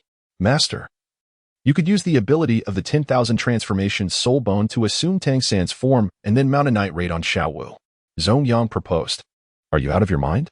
In Tang San's 7-year-old body, he could hardly stand. Your plan is utterly flawed," Zhang Liang retorted. "You truly are dim-witted. How could you not understand such a simple concept? Zongyang shot back. Who are you calling dim-witted? Step outside if you dare. Zhang Liang challenged. Enough. It is late. And we must not disturb other slumber. Some night owls relish eavesdropping, Chen Xiuer warned, sensing the extraordinary nature of the night. Indeed, master, the others replied in unison. I comprehend your intent. I can disguise myself as Tang San to provoke Xiaowu, which could create discord, but it carries considerable risk, Chen Xiuer analyzed. Precisely. If Xiaowu can perceive your extraordinary nature, there is no certainty she would not recognize you after your transformation, Zongyang agreed. Hee. Master. I have a plan as well, Zhang Liang interjected. Feel free to share, Chen Xiuer replied coolly. Why not pretend to be Tang San and tell Xiaowu that I am fond of the big boss? Then, you can impersonate Xiaowu and inform Tang San that you are infatuated with the big boss, thus apologizing to him, Zhang Liang suggested. Wouldn't that be a perfect scheme? Surprisingly astute of you. However, I have my own thoughts. Xiaowu has already made advances towards me during the day. If I do not meet her tonight, it would imply I am intimidated, Chen Xiuer remarked, abruptly rising from her throne. Is the master afraid of a mere rabbit? Let us confront her, Zhang Liang quipped. This could work. If Tang San discovers Xiaowu rendezvousing with the master, I wonder what his reaction would be, Zongyang mused. Hee. The group shared a knowing laugh. Except for Jin Shui, who appeared utterly bewildered. What are you all discussing? Jin Shui asked. I often feel out of place among you due to my lack of eccentricity. As anticipated by Chen Xiuer, Xiaowu awaited him atop the celestial platform. The evening breeze was rather boisterous, tousling Chen Xiuer's long hair and causing his white robe to flutter gracefully. Dear Xiaowu, what brings you to summon me here? Chen Xiuer inquired with a smile. Humph. No need for pretense. You two are 100,000-year soul beast transformed into human form, are you not? Xiaowu stood at the edge of the platform. Her back turned to him. What? 100,000-year soul beast? Me? Chen Xiuer pondered aloud, momentarily perplexed. I seem to have emerged from my mother's womb. He suddenly burst into laughter, realizing the misunderstanding. Are you laughing at me? Xiaowu turned sharply, questioning him. Listen well. I am the king of soul beasts. The Emperor Tian, born for 99,999 years. Chen Xiuer declared, concealing his face with his hand and grinning mischievously. The proclamation left Xiaowu momentarily aghast, nearly toppling from the platform. Chen Xiuer, taken aback by her reaction, was unaware that he had unwittingly invoked the true name of the Soul Beast King. Emperor Tian's brother, who bore the name Emperor Jun, was renowned for his unparalleled beauty, drawing admiration from the 5 divine kings and inciting the Hell Lord's curse upon his visage, wishing to incinerate it with 10 lifetimes of demonic flames. Thus, my life can be succinctly summarized in a single character, Jun. Hence, I am called Emperor Jun. As Xiaowu regained her composure, she discerned that he was likely boasting. Why are you speaking in such a breathless manner? Do you not realize it is frightful? Xiaowu scolded, pointing an accusing finger at Chen Xiuer's forehead. What of it? Do you look down upon me, Emperor Jun? It seems today is the day you shall witness our solar true fire. Chen Xiuer laughed. Humph. I have never heard of Emperor Jun. If it comes to a fight, I shall gladly oblige. Xiaowu scoffed. Ah, you brutish types really do enjoy fighting. Chen Xiuer remarked, gesturing towards her clenched fists. What? I do not favor violence, he replied. Did you not say you wanted to fight? Xiaowu questioned, perplexed. Thus, I shall not contest with you. I have long been invincible across the realms. I have traversed the world, seeking but a single defeat, yet ultimately, no one has fulfilled my desire. I have long ceased to relish disputes with others. You may depart now. A hint of loneliness glimmered in Chen Xiuer's eyes. Chapter 49. A Moonlight Valve. I perceive you as nothing more than a facade. I have no desire to waste words with you. I've come merely to warn you. Do not set your sights on third brother, or you shall meet a dire end. Little Wu declared, her delicate face hardening. I have no inclination to quibble with you, little rabbit. I simply caution you. Do not fixate on my third brother, or you will face a grim fate. Chen Xiuer retorted, a smile playing on his lips. Little Wu paused, taken aback. How did you discern I am a rabbit? No, that's not the point. You're mimicking my speech. She exclaimed, incensed. Amusing, Chen Xiuer scoffed, waving dismissively. I, Jun, possess prescience of the divine realm's evolution for millennia to come and am privy to the number of hairs old Wang next door possesses. To deduce you are a mere rabbit is but a trivial matter. You inquire about the number of hairs old Wang has? Come closer, and I shall whisper it to you. Old Wang is bald, completely bald. Ahem, disregard my words. Chen Xiuer paused before continuing. Tang San is mine. All that is mine remains mine. Remember that, rabbit. He turned confidently, sensing Tang San's approach. Now is the time to depart, lest I forfeit my dignity. With a dramatic flourish, Chen Xiuer leapt from the Tower of Babel, leaving little Wu aghast. Tang San, treading softly on the Tower of Babel, caught a fleeting glimpse of a figure darting past. A peculiar sense of familiarity washed over him. In such haste, he mused. The descending airstream buffeted Chen Xiuer, causing his hair to billow. Swiftly, he summoned his martial soul, connecting with the subterranean black vines. Instantly, a dense network of thornless vines sprouted from the earth, forming a resilient, pliable web.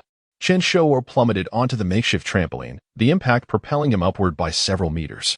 This maneuver, honed over half a year, was executed with practiced ease. The bouncing gradually subsided, and Chen Xiuer absorbed the remaining force. Confounded, Tang San arrived before my scheme could unfold. Chen Xiuer lamented, gritting his teeth. He had intended to detain little Wu and impersonate her to approach Tang San, but Tang San's unexpected arrival had thwarted his plans. Problematic. As Chen Xiuer landed, Zhong Yang and his companions stealthily approached. Has the plan progressed smoothly, Master? Zhong Yang inquired. Tang San discovered my presence prematurely. I was unable to implement the scheme before his arrival. Chen Xiuer confessed, frustrated. How vexing. Such an opportune moment to sow discord. Although Tang San and little Wu have fostered a bond over the past year, their relationship has not yet blossomed into the legendary siblinghood. I still harbor hope of driving a wedge between them. According to Zhong Yang, separating them would significantly diminish Tang San's strength. It is a force known as bonds. Many protagonists rely on this unscientific power to achieve improbable feats. The plan has failed. Retreat. Chen Xiuer commanded, gesturing his subordinates to withdraw. A song recommendation, The Moon's Mischief. Upon the Tower of Babel, little Wu panicked upon spotting Tang San's arrival. Unlike Chen Xiuer, she could not simply jump, as she harbored a fear of heights. The sound of footsteps grew louder as the 7-year-old Tang San ascended the tower. Little San, fancy seeing you here, admiring the moon? Little Wu stammered awkwardly. Why am I flustered? I am little Wu, after all. I must gather my composure, she thought, patting her rosy cheeks. Little Wu. Thank you for always being there for me, Tang San said sincerely. For what? Little Wu replied, her composure faltering. I mustn't falter. I am little Wu, after all. I must exude the confidence of little Wu. Mustering her courage, little Wu approached Tang San and took his hand. Little San, listen to me. Would you be willing to be my family? She asked. Before little Wu could finish, Tang San interjected. What? Little Wu was taken aback. In truth, the situation was far removed from the perceptions of both Chen Xiuer and little Wu. Tang San and little Wu's rooms were separate. Tang San would often cultivate alone late into the night, while little Wu would venture out early in the morning. Tang San carried a sentiment he had long desired to express to little Wu. However, upon seeking her out, he discovered her absence. Consequently, he set out to find her and caught a glimpse of a figure on the spiral staircase of the Tower of Babel, mistaking the figure for little Wu. Tang San followed, eager to discern the purpose of her solitary excursion. In reality, the figure was none other than Chen Xiuer. This confluence of events led to the present awkward scene. Zhong Yang and his companions, witnessing Tang San's ascent, yearned to warn Chen Xiuer, but were unsure how to do so. Returning to the Tower of Babel, the moon tonight was full, and the tower offered an unparalleled vantage point for lunar observation. The moon appeared to dominate a quarter of the sky, suspended directly above them. My father has departed, refusing even a farewell. Little Wu, you know, my father was my only family. Without him, our home no longer feels like a home. I want to thank you for always being there for me, Tang San said, his smile sincere. The moonlight bathed their youthful faces in a gentle glow. Little Wu seemed to have found a pillar of support, her earlier anxiety dispelled. Little Wu chuckled, playfully nudging Tang San's shoulder, nearly causing him to tumble from the tower. Don't be disheartened. Your father has only left temporarily. One day, you will reunite. Perhaps his departure is merely to spur you to greater strength.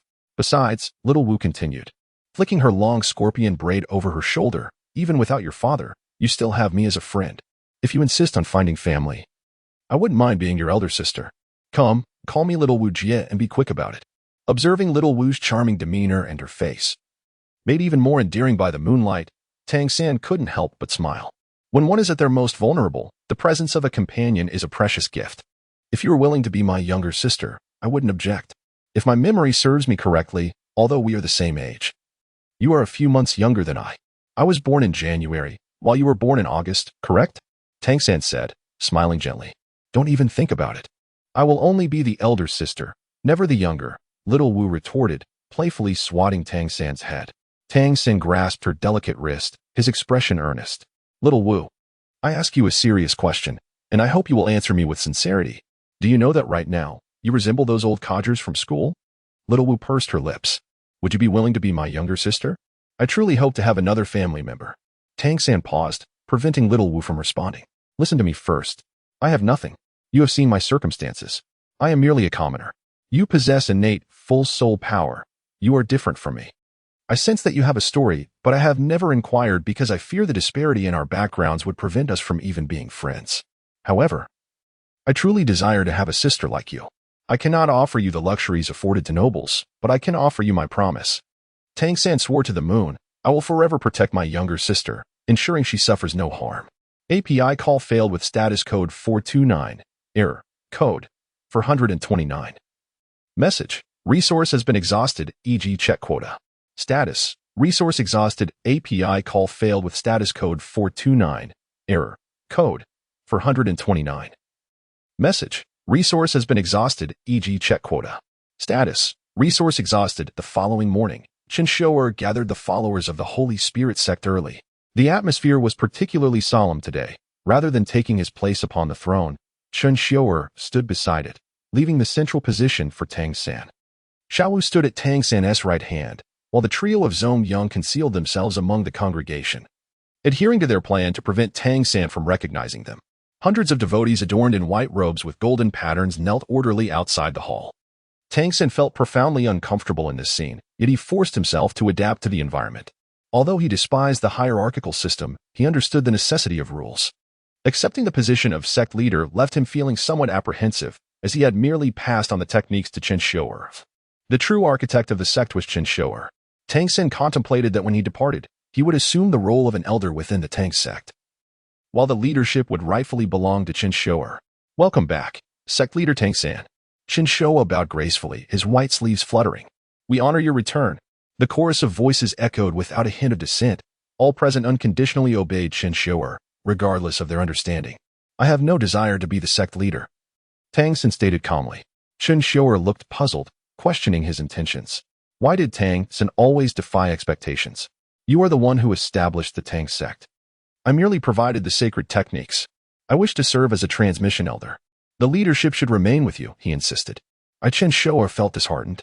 The plan had been to position Tang San as the leader, placing him at the forefront of the Holy Spirit Sect while ensuring he bore no real authority, with all followers adhering to Chen Xiuer's directives. How splendid it would be. Yet Tang San was not adhering to the script, seeking instead to abdicate responsibility. Initially, I did this for you, Chen Xiuer began, but was interrupted by Tang San, who asserted, this is entirely your effort. I cannot reap rewards without labor. Besides, I must return to my studies and cannot remain to manage the Tang sect. The position of leader can only be yours. Tang San smiled and patted Chen Xiuer's shoulder, who could only respond with a grateful gaze. Tang San, just wait. I shall defeat you fair and square in the future. I will have my vengeance for this grievance, Chen Xiuer declared fiercely. Indeed, sect leader, he muttered under his breath. I must take my leave now. Farewell, everyone. Farewell, Xiuer. With you here, I feel at ease, Tang San smiled.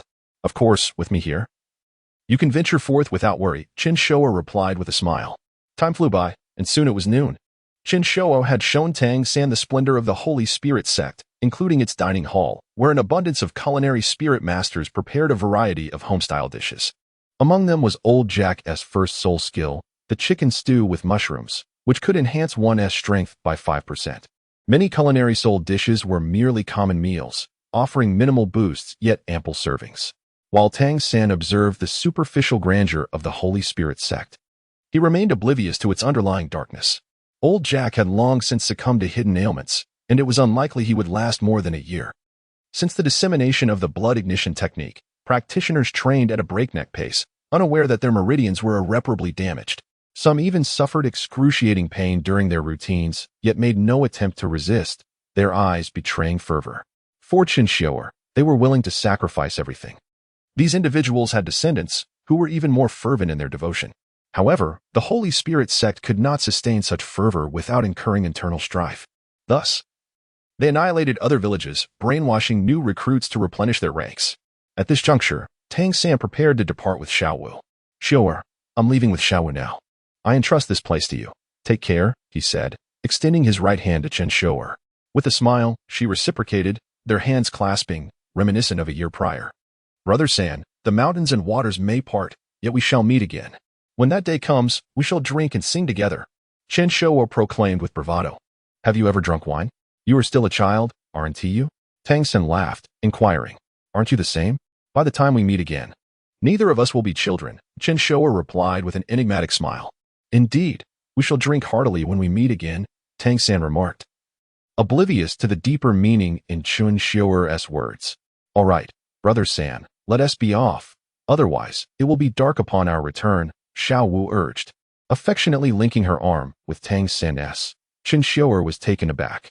Their scheme to drive a wedge between them had failed, inadvertently strengthening the bond between Tang San and Xiaowu. Disaster. The plan has backfired. All right, Xiaowu, let us depart. Farewell, Xiuer. Tang San turned away, waving his hand. We shall see you off, sect leader. The hundreds of followers knelt in unison. Tang San furrowed his brow, uncertain if he had misheard or if they had misspoken.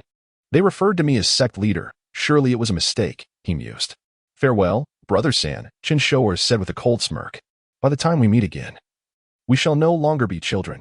Under the edge of the sword, the truth shall be revealed. Chen Xiuer watched as Tang San departed with the followers of the Holy Spirit Sect. Then, taking the lead, Chen Xiuer returned to the main hall of the sect. From now on, the Tang sect's authority is abolished. The Holy Spirit Sect shall reclaim its former name and bring forth that prisoner. Chen Xiuer commanded from atop the throne, surveying with a triumphant gaze.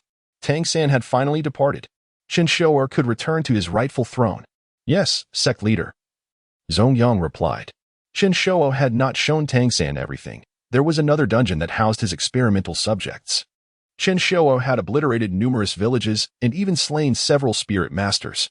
He possessed a plethora of martial souls, albeit mostly useless ones.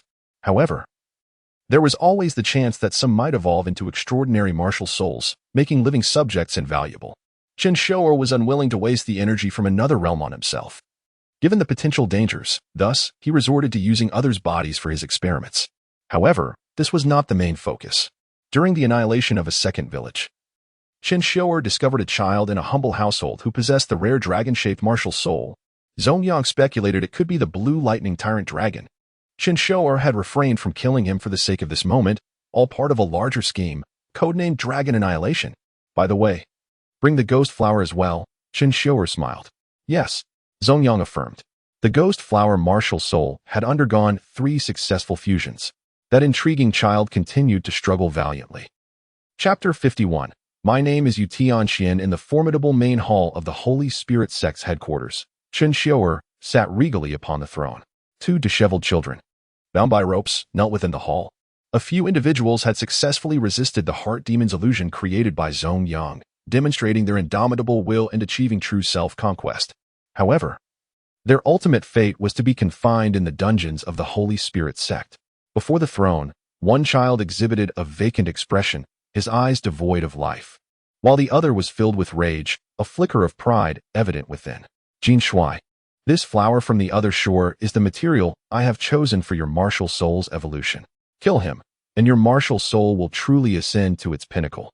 Chen Xiuer remarked with a smile. The name Other Shore Flower was bestowed upon it by Chen Xiuer. Its original name had lost significance. Jin Shui hesitated. What's wrong? Are you unwilling? Chen Xiuer's tone turned icy. No, it's just that I feel my current martial soul is quite satisfactory. Why not let him remain by my side? Have you truly considered this? While your current martial soul is powerful, it pales in comparison to a true top-tier martial soul. Are you certain? Chen Xiuer inquired once more. Yes, I have made up my mind. Let him stay with me, Jin Shui replied firmly. Chen Xiuer shook her head with a light laugh. I cannot persuade you otherwise. Very well, from now on, he shall be known as Blood Prison Saint Spirit. And his fate is in your hands, judgment and decree. Yes, my subordinate obeys. Blood Prison's dull gaze momentarily flickered with a hint of color as he regarded Jin Shui. Blood Prison, why haven't you thanked the sect master yet? Zongyang prompted. Blood Prison immediately knelt before Chen Xiuer. Thank you, sect master, for sparing my life. You need not thank me. You should express your gratitude to the judgment, Chen Xiuer replied, waving her hand with a smile. Blood Prison turned his gaze once more to Chen Xiuer, pondering, did he save me? Why would he? After all, I am merely a test subject. Perhaps this is what Mother referred to as a good person. A warmth blossomed within Blood Prison's heart. Let me go. My martial soul is the blue electric Tyrannosaurus. Do you not understand what that signifies? The defiant youth shouted directly at Chen Xiuer. Zhang Liang was about to step forward to teach him a lesson on decorum. But Chen Xiuer raised her hand to stop him.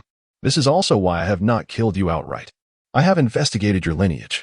Your great-grandmother was of the blue electric Tyrannosaurus clan, but married a humble villager, resulting in her being disowned by her family. Am I correct? Chen Xiuer asked with a smile. A flicker of panic crossed the youth's eyes. Indeed, the eyes of a child are the most honest. Though he said nothing, his eyes revealed the truth to Chen Xiuer. Do you know what I mean by eyes? Foolish child, a person's eyes are their second mouth, a particularly truthful one. After several generations, the bloodline had thinned, yet no blue electric Tyrannosaurus martial soul had appeared until your generation. Chen Xiuer's smile widened. I do not comprehend what you are saying. The youth retorted through clenched teeth. Your youthful pride is commendable, yet regrettably, your fearlessness stems from ignorance, Chen Xiuer remarked. The youth was secretly astonished. This child appeared younger than him yet possessed a cunning beyond that of adults. He was not a mere child but rather a monster in disguise. On the second day of your martial soul awakening, based on your ancestors' words, your mother decided to return you to the blue electric Tyrannosaurus clan, but we intercepted you, did we not? Chen Xiuer inquired with a smile. It was you. You are the ones who caused my mother's death. I will avenge her. Upon hearing the word mother, the youth's fury ignited. He longed to reduce Chen Xiuer to pulp and feed her remains to the dogs. Yet even this could not assuage his hatred. Hate me. Then become a stepping stone on my path, Chen Xiuer said slowly as she rose. She approached the youth and gently lifted his chin. Can you feel fear in my presence? Bah. Even if you kill me, I shall not comply with your wishes. The youth declared defiantly. No, you misunderstand. I do not wish for you to do anything. I merely wish to kill you, Chen Xiuer replied with a sinister smile. What? The youth's eyes widened in terror, his lips trembling. His previous confidence stemmed from the belief that Chen Xiuer would not dare to kill him. But now, based on your ancestors' words, you should belong to the Tian generation, correct? Chen Xiuer slowly placed her palm upon his chest. Why yes, the youth stammered in response. Suddenly, a death-thorn black vine pierced through him, and the pale blue soul power was absorbed by the myriad forms. Your martial soul, I shall take it, Chen Xiuer declared before turning to leave. Thud. The youth's lifeless body collapsed to the ground, blood seeping outward. Zhong Yang signaled to his subordinates, and the cleanup crew swiftly entered the scene. Chen Xiuer stretched her limbs, and her head emanated an unusual radiance. 10,000 years of head spirit bones. Transformation. Chen Xiuer gradually transformed into a short-haired youth, his appearance strikingly handsome. Regardless of the form he took, Chen Xiuer was undeniably charming. From this moment on, I am Tian Shen. A blue electric Tyrannosaurus spirit mark slowly shimmered on Chen Xiuer's right hand. Xiuer, my spirit rings cannot be applied to the blue electric Tyrannosaurus. This martial soul is unique and can only absorb spirit rings with dragon bloodlines, Yi Zixiao suddenly conveyed. Not to worry, I have prepared for this. The short-haired boy replied with confidence. Next stop, the blue electric Tyrannosaurus clan. The following day dawned with an abundance of positive energy, rising with the morning sun. Zongyang embraced the day, filled with optimism. Suddenly, a frantic disciple burst into his room, exclaiming, the sect master has vanished. Zongyang furrowed his brow. What did you say? The sect master has disappeared? Come with me to the main hall. Quickly donning his attire, Zongyang led the disciple to the main hall, where Zhang Liang and Jin Shuai had also arrived. Upon entering, they beheld a small wooden tablet positioned upon the throne, inscribed with several lines, I have passed away. For matters, burn paper. Small matters summon my spirit. For significant matters, dig my grave. If you wish to see me, come down and accompany me. Should you encounter me, it is purely a corpse transformation. To survive, ignore me. If you wish to die, step forward to receive orders. Males on the left, females on the right. Demons, please leave. We do not accept any. X3 The three exchanged awkward glances. Zongyang mused. I recall now. The boss seems to have gone to the blue electric Tyrannosaurus clan. It's nothing serious. Let's return and wash up for some rest. Chapter 52. Tian Shen, have arrived. In the northwest of the Tiando Empire lies the blue lightning tyrant dragon sect, a secluded location surrounded by 8 majestic true dragon peaks. Within a radius of 100 miles, there stands only a colossal castle, unrivaled in its grandeur. This immense stone fortress occupies an extensive area, rivaling that of the imperial city of the Tiando Empire. From afar, the castle resembles a dragon's lair, its imposing structure dominating the landscape. Encircling the castle is a wide moat, approximately 45 meters across, appearing as an island floating upon the sea. A long bridge made of silver connects both banks, flanked by a continuous line of stone statues of sub-dragons. A ragged youth approaches the castle gate slowly. At the entrance of the fortress, 2 dragon statues stand guard, their fierce expression suggesting they would devour any intruder whole. 2 guards clad in blue dragon scale armor are engaged in conversation. One guard notices the dirty boy. A beggar? Impossible. How could there be a beggar in the dragon wild plains? Aside from the sub-dragon soul beasts, there isn't even a bird in sight, remarks the other guard. The boy approaches the guards, his tattered clothing adorned with numerous patches. Get lost, filthy beggar. This is no place for you. The guard shouts rudely. Who are you calling a beggar? Though the boy appears grimy, his eyes shine with brightness. Little beggar, you still. The guard on the left prepares to strike. But the other guard quickly intervenes. How could a child appear here without reason? Let us ascertain the facts before resorting to violence. What's there to discuss? He asks, just a filthy beggar. The left guard clearly wishes to dismiss the matter. I am not a beggar. The boy suddenly produces a token from his bosom and throws it at the guard. You little brat, are you tired of living? The guard, initially furious and ready to retaliate, is halted by the other guard's exclamation. This is a token from the Spirit Hall. What? And it bears a dragon insignia. Could this boy be?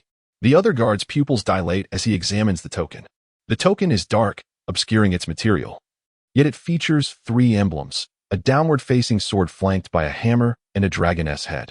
Where did you get this token? The left guard questions, gripping the boy's hand tightly. It was given to me by my mother. Let go of me. The boy yanks his arm free. You lie. A mere beggar like you could possess a token from the Spirit Hall? It's clearly stolen. The left guard scoffs. Today, I shall deal with you on behalf of my family and the Spirit Hall. With that, the guard's left arm begins to transform into dragon form. 3 soul rings rising from beneath him, 2 yellow and 1 purple. 3 rings. The boy hastily retreats. I'm not a thief. That token was passed down from my great-grandmother. Humph. The token from the Spirit Hall is not something just anyone can possess, unless your great-grandmother was an elder of the Spirit Hall. How could a filthy beggar like you have such a thing? It's laughable. The guard extends his dragon claw towards the boy. I told you not to touch me.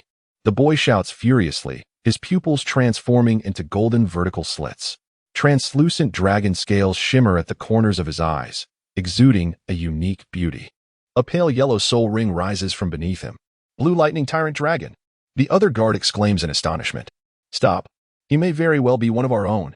As the left guard prepares to seize the boy, the mention of our own drains the color from his face. Possessing the blue lightning tyrant dragon spirit is one thing. But if you have a token from the Spirit Hall, it signifies that he belongs to our family. All members of the family are direct descendants, the most elite lineage of our clan. At this moment, the boy's possession of the Spirit Hall token implies that his ancestors may indeed be elders of the Spirit Hall, all of whom are elite members. The other guard returns the token to the boy. What is your name? Tian Shin. The boy's dragon-like vertical pupils glimmer with a hint of defiance. From the Tian lineage? Follow me. The guard gestures for the boy to come along. The guard turns and leads the way. While the boy silently retracts his spirit and follows, the guard no longer daring to obstruct him. Tian Shin smiles inwardly. I, Chen Xiuer, have finally arrived. Indeed. Chen Xiuer has traveled countless miles and, after a month of journeying, has reached the Blue Lightning Tyrant Dragon Sect. After navigating through the True Dragon Peaks with the aid of a soul bone, Chen Xiuer arrives at the Dragon Wild Plains. Following the guard, Chen Xiuer enters the Blue Lightning Tyrant Dragon Sect. The exterior appears as a solid stone fortress, yet the interior lacks the architectural style of a traditional city. There is no central hall. Instead, numerous scattered buildings exude an uneven charm, each constructed with remarkable opulence, far surpassing that of the Holy Spirit Sect. While sharing a medieval architectural style, the only unifying feature is the presence of dragon-shaped sculptures. Upon a cursory glance, some buildings tower impressively, nearly reaching the height of the castle walls. However, as he ventures further inside, he finds himself enveloped in a realm of enchantment. Once inside, The towering structures obscure the view of the outer walls, revealing a dreamlike paradise filled with intricate dragon motifs adorning the eaves and pillars. This is as far as I can take you. The rest is up to you, the guard states before turning to leave. On his journey, Chen Xiuer encounters very few people, almost none at all. However, he had previously learned that in the Blue Lightning Tyrant Dragon Sect, any boy over the age of 6 must undergo training, with no right to refuse. Each day, aside from the time spent sleeping, the remaining leisure time is scarcely 3 hours. Chen Xiuer gazes at the grand hall before him and slowly pushes open the door. Inside, a middle-aged man with black hair, clad in blue and purple sect attire, is engaged in conversation with a white-haired elder. Upon seeing Chen Xiuer enter, both men furrow their brows. Who are you? The black-haired man atop the dais inquires first. My name is Yu Tianxian. Chen Xiuer responds resolutely. You are from the Tian lineage? I do not recall you. The elder adjusts his beard, questioning him. I am not a member of the Blue Lightning Tyrant Dragon Sect. My mother sent me here to find you. Chen Xiuer's face reflects sorrow, tears welling in his eyes. Where is your mother? The black-haired man asks. She perished at the hands of those monsters on the way back. Chen Xiuer's tears spill forth. When your mother died, I did not see you so heartbroken. Chapter 53. Are you feeling rejected? Do not be anxious. Please elaborate. The sect leader, Yu Luomian, spoke. Very well. Chen Xiuer took a breath, appearing to organize her emotions. Though she had already done so. My great-grandmother is Yu Xinwan, she said slowly. The white-haired elder beside Yu Luomian, Yu Guangtian, was taken aback. Since she is married outside the family, why do you still bear the Yu surname? He asked sternly. My great-grandmother once said that if her descendants awaken the blue electric Tyrannosaurus Rex martial soul, they may reclaim the family name. Chen Xiuer replied with unwavering determination. Alas. Yu Guangtian sighed deeply, then waved his sleeve, lightly stroking his beard. Strictly speaking, I should be considered your grandfather, he lamented. What? Chen Xiuer looked at Yu Guangtian in astonishment, her eyes filled with confusion. Your great-grandmother's brother is my father. Thus, I should indeed be regarded as your grandfather. Yu Guangtian explained. Grandfather? Chen Xiuer displayed an excited demeanor, akin to a child discovering a newfound kinship in this world. A sentiment that was intentionally exaggerated yet reflected the innocence of youth, unguarded and open. Since you have returned, we are family once more. How old are you? And what is your soul power? Yu Luomian inquired with a gentle smile. I am 7 years old, with a soul power of level 15, Chen Xiuer replied. What? A soul power of level 15 at such a young age? Are you not a natural-born full soul power? Even if so, that is exceedingly talented. More so than Tianheng. Yu Luomian exclaimed, swiftly moving to grasp her arm. Indeed, at just 7 years old. Haha. Heaven bless our blue electric Tyrannosaurus family. A genius has emerged. What aspect of your dragon transformation do you possess? Yu Guangtian asked, stepping forward. Let me directly manifest my martial soul. It will be more apparent, Yu Luomian said. Releasing Chen Xiuer's wrist and stepping aside, Chen Xiuer nodded and activated her martial soul. In an instant, her eyes transformed into golden vertical pupils, with transparent scales shimmering beside her eyes. Yu Guangtian focused intently. It was indeed her eyes. This was troubling. Though he was unsure of the utility of her altered eyes, it was certainly a novel experience, Yu Luomian remarked with disappointment. The disappointment on both Yu Guangtian and Yu Luomian's faces was unmistakable. As a top-tier offensive beast martial soul, what purpose did altered eyes serve? Yu Guangtian then inquired about the soul ring beneath Chen Xiuer's feet. What soul beast did you absorb for this soul ring? He asked. Chen Xiuer had previously requested the ghost mother to gather some sub-dragon soul beasts. However, soul beasts with dragon blood were scarce, but any possessing such lineage was exceptionally powerful. Thus, although she had no immediate need for them, she still had the ghost mother collect a few. It is an 800-year-old blood Karen.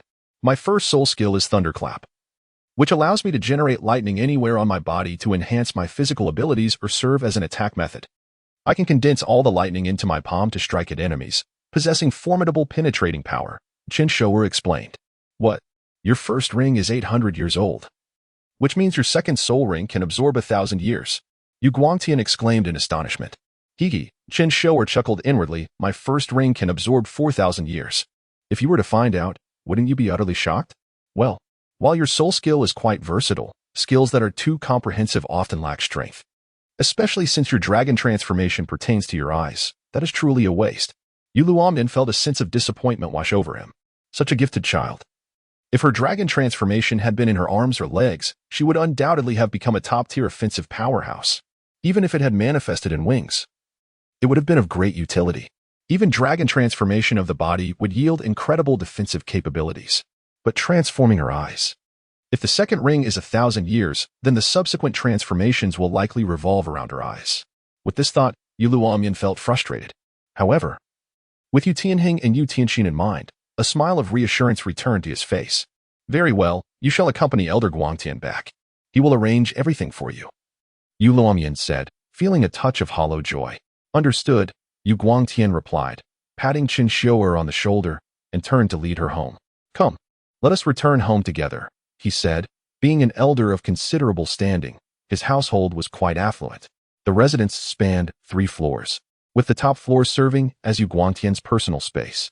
The second floor contained many rooms, while the first floor featured a grand hall adorned with various luxurious items. Exquisite murals and golden decorations, alongside fine, artistically crafted tea sets, emanating an air of nobility. My late wife passed away early, and my son and daughter-in-law were killed by enemies. Now it is just my granddaughter and I, relying on each other. Her name is Yu Tianling. Also of the Tian generation. You two shall keep each other company, Yu Guangtian said, stroking his beard with a smile. And what of your enemies? Have you avenged yourself? Chen Xiuer asked urgently. Yu Guangtian tenderly ruffled Chen Xiuer's tousled hair. Good child, do not worry about me. I have avenged myself, but my son shall never return. He said, recognizing the wisdom that comes with age. Grandfather, do not be sad. I shall care for you in your old age, Chen Xiuer promised sweetly. Haha. Yu Guangtian, do not require the comfort of a mere child. Wait until the day you become a titled Douluo, then we shall see. He laughed heartily, clearly pleased despite the fact that Chen Xiuer was not his biological granddaughter. Blood ties, after all, run deep. At that moment, voices could be heard from outside. I will drop you off here, Tianling. All right, goodbye, Tianxin. The door creaked open, and a girl of similar age to Chen Xiuer stepped inside. She was exquisitely beautiful, exuding grace and poise, with her long black hair elegantly styled. Having grown up in a noble family, Yu Tianling naturally carried an air of aristocracy, starkly contrasting with the rustic Chen Xiuer. Grandfather, who is this person? Yu Tianling asked, revealing 2 small canine teeth as she spoke, appearing quite adorable. Oh, Tianling, you have returned. This child is akin to my grandson. He will be living with us from now on. You two should get along well, Yu Guangtian said, adjusting his beard with a smile. Hello, I am Yu Tianxian. Chen Xiuer extended her grimy little hand, offering a friendly smile. Do not. You look so dirty. Do not touch my hand. Yu Tianling recoiled, her expression one of caution and defensiveness. Chen Xiuer was momentarily bewildered. Am I really that dirty?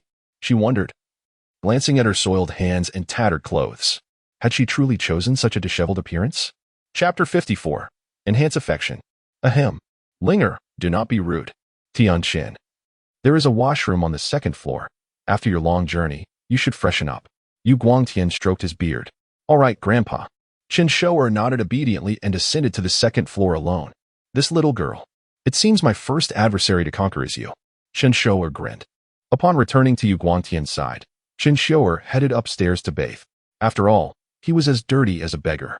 Yu Tianling crossed her arms. Her small face puffed up. That cannot be. Regardless, he is still your brother. This child has endured much on the way, and you must treat him well. Do you understand? Yu Guangtian asked sternly. Yes. Yu Tianling murmured softly. Linger, please fetch Tianxian a change of clothes, said Yu Guangtian as he walked into the kitchen. Got it, Yu Tianling replied, retrieving a brand new outfit from the cupboard. After all, this clothing also belongs to me. It's a bit of a windfall for him. Before Yu Tianling was born, her father had prepared 10 years' worth of clothing, 2 complete sets, one for a boy and one for a girl. Naturally, Yu Tianling, being a girl, would not wear the boy's attire, thus it was now a boon for Chen Xiuer. Clutching the pristine garments, Yu Tianling ascended the stairs slowly, grumbling all the while. Why must I serve him? Clearly, I am the master here. The sound of water on the 2nd floor ceased as Chen Xiuer emerged from her bath. She was also searching for a change of clothes. Then an awkward moment occurred. As Yu Tianling turned the corner, she was met with the sight of a completely naked Chen Xiuer. Ah, perverted scoundrel. Yu Tianling flung the clothes away with a rush. Chen Xiuer, quick-witted, caught them deftly. Wait, hold on. Chen Xiuer barely had time to explain before Yu Tianling dashed downstairs. What a bother. Yet the quality of this outfit is quite impressive, surpassing even my custom-made robe. I must take it back with me. Chen Xiuer assessed the pristine clothing adorned with a blue-purple thunder dragon motif, exuding an aura of dominance. Having donned the outfit swiftly, Chen Xiuer made her way downstairs. Upon reaching Yu Tianling, the flustered girl stumbled down the stairs, her cheeks flushed. What just happened? Yu Tianling's mind whirled in confusion. By the way, he is rather handsome.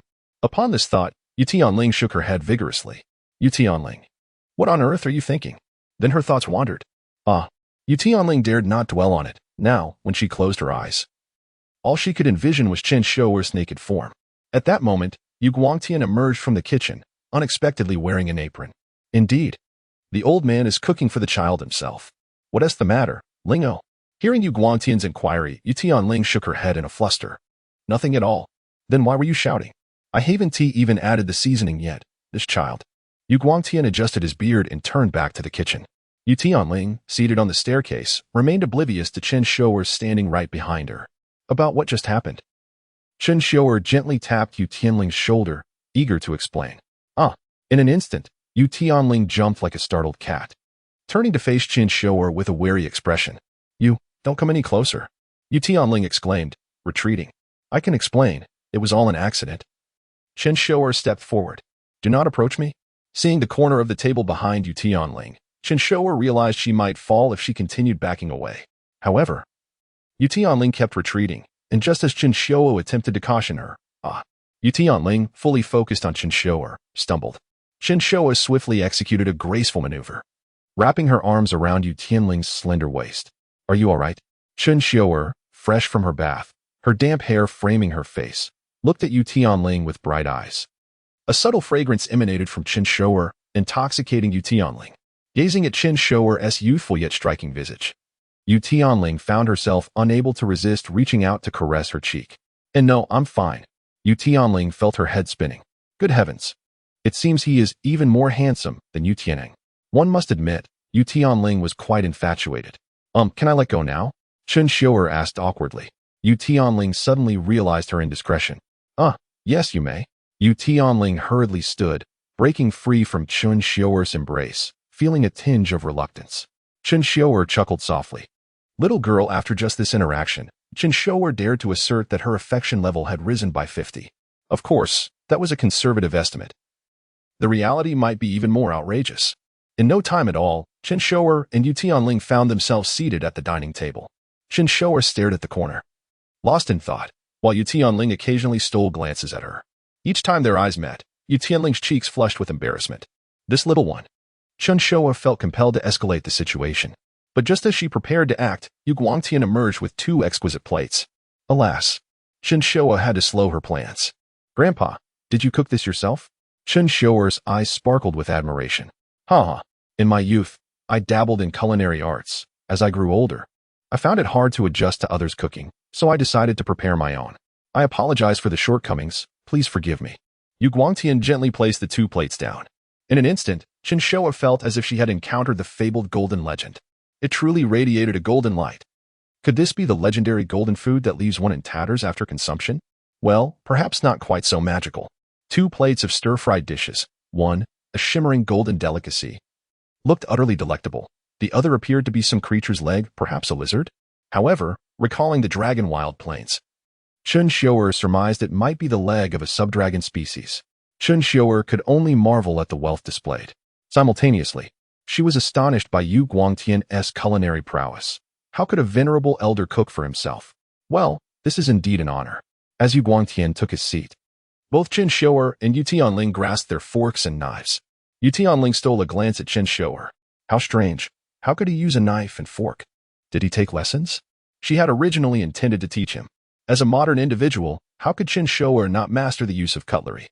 She cut a small piece of the subdragon meat and placed it in her mouth. In an instant, her taste buds erupted with flavor. The tender juices and rich aroma of the meat burst forth. Chen Xiuer's eyes widened in astonishment. She had never tasted such exquisite meat in her modern life. With another chew, the delightful combination of crispy exterior and tender interior released even more savory juices. Tears of joy streamed down Chen Xiuer's face. This journey was worth it. Chapter 55. The True Dragon Bloodline. Chen Xiuer was savoring the sensations from earlier when, unexpectedly, the door of Elder Yu Guangtian's residence swung open. To her astonishment, it was Yu Luomian, the master of the Blue Electric Tyrant Dragon Sect. What brings you here? Sect Master? Yu Guangtian inquired with a hint of confusion. I have come to seek Tian Shan. I intend to take him for a test, Yu Luomian declared, his hand sweeping dramatically.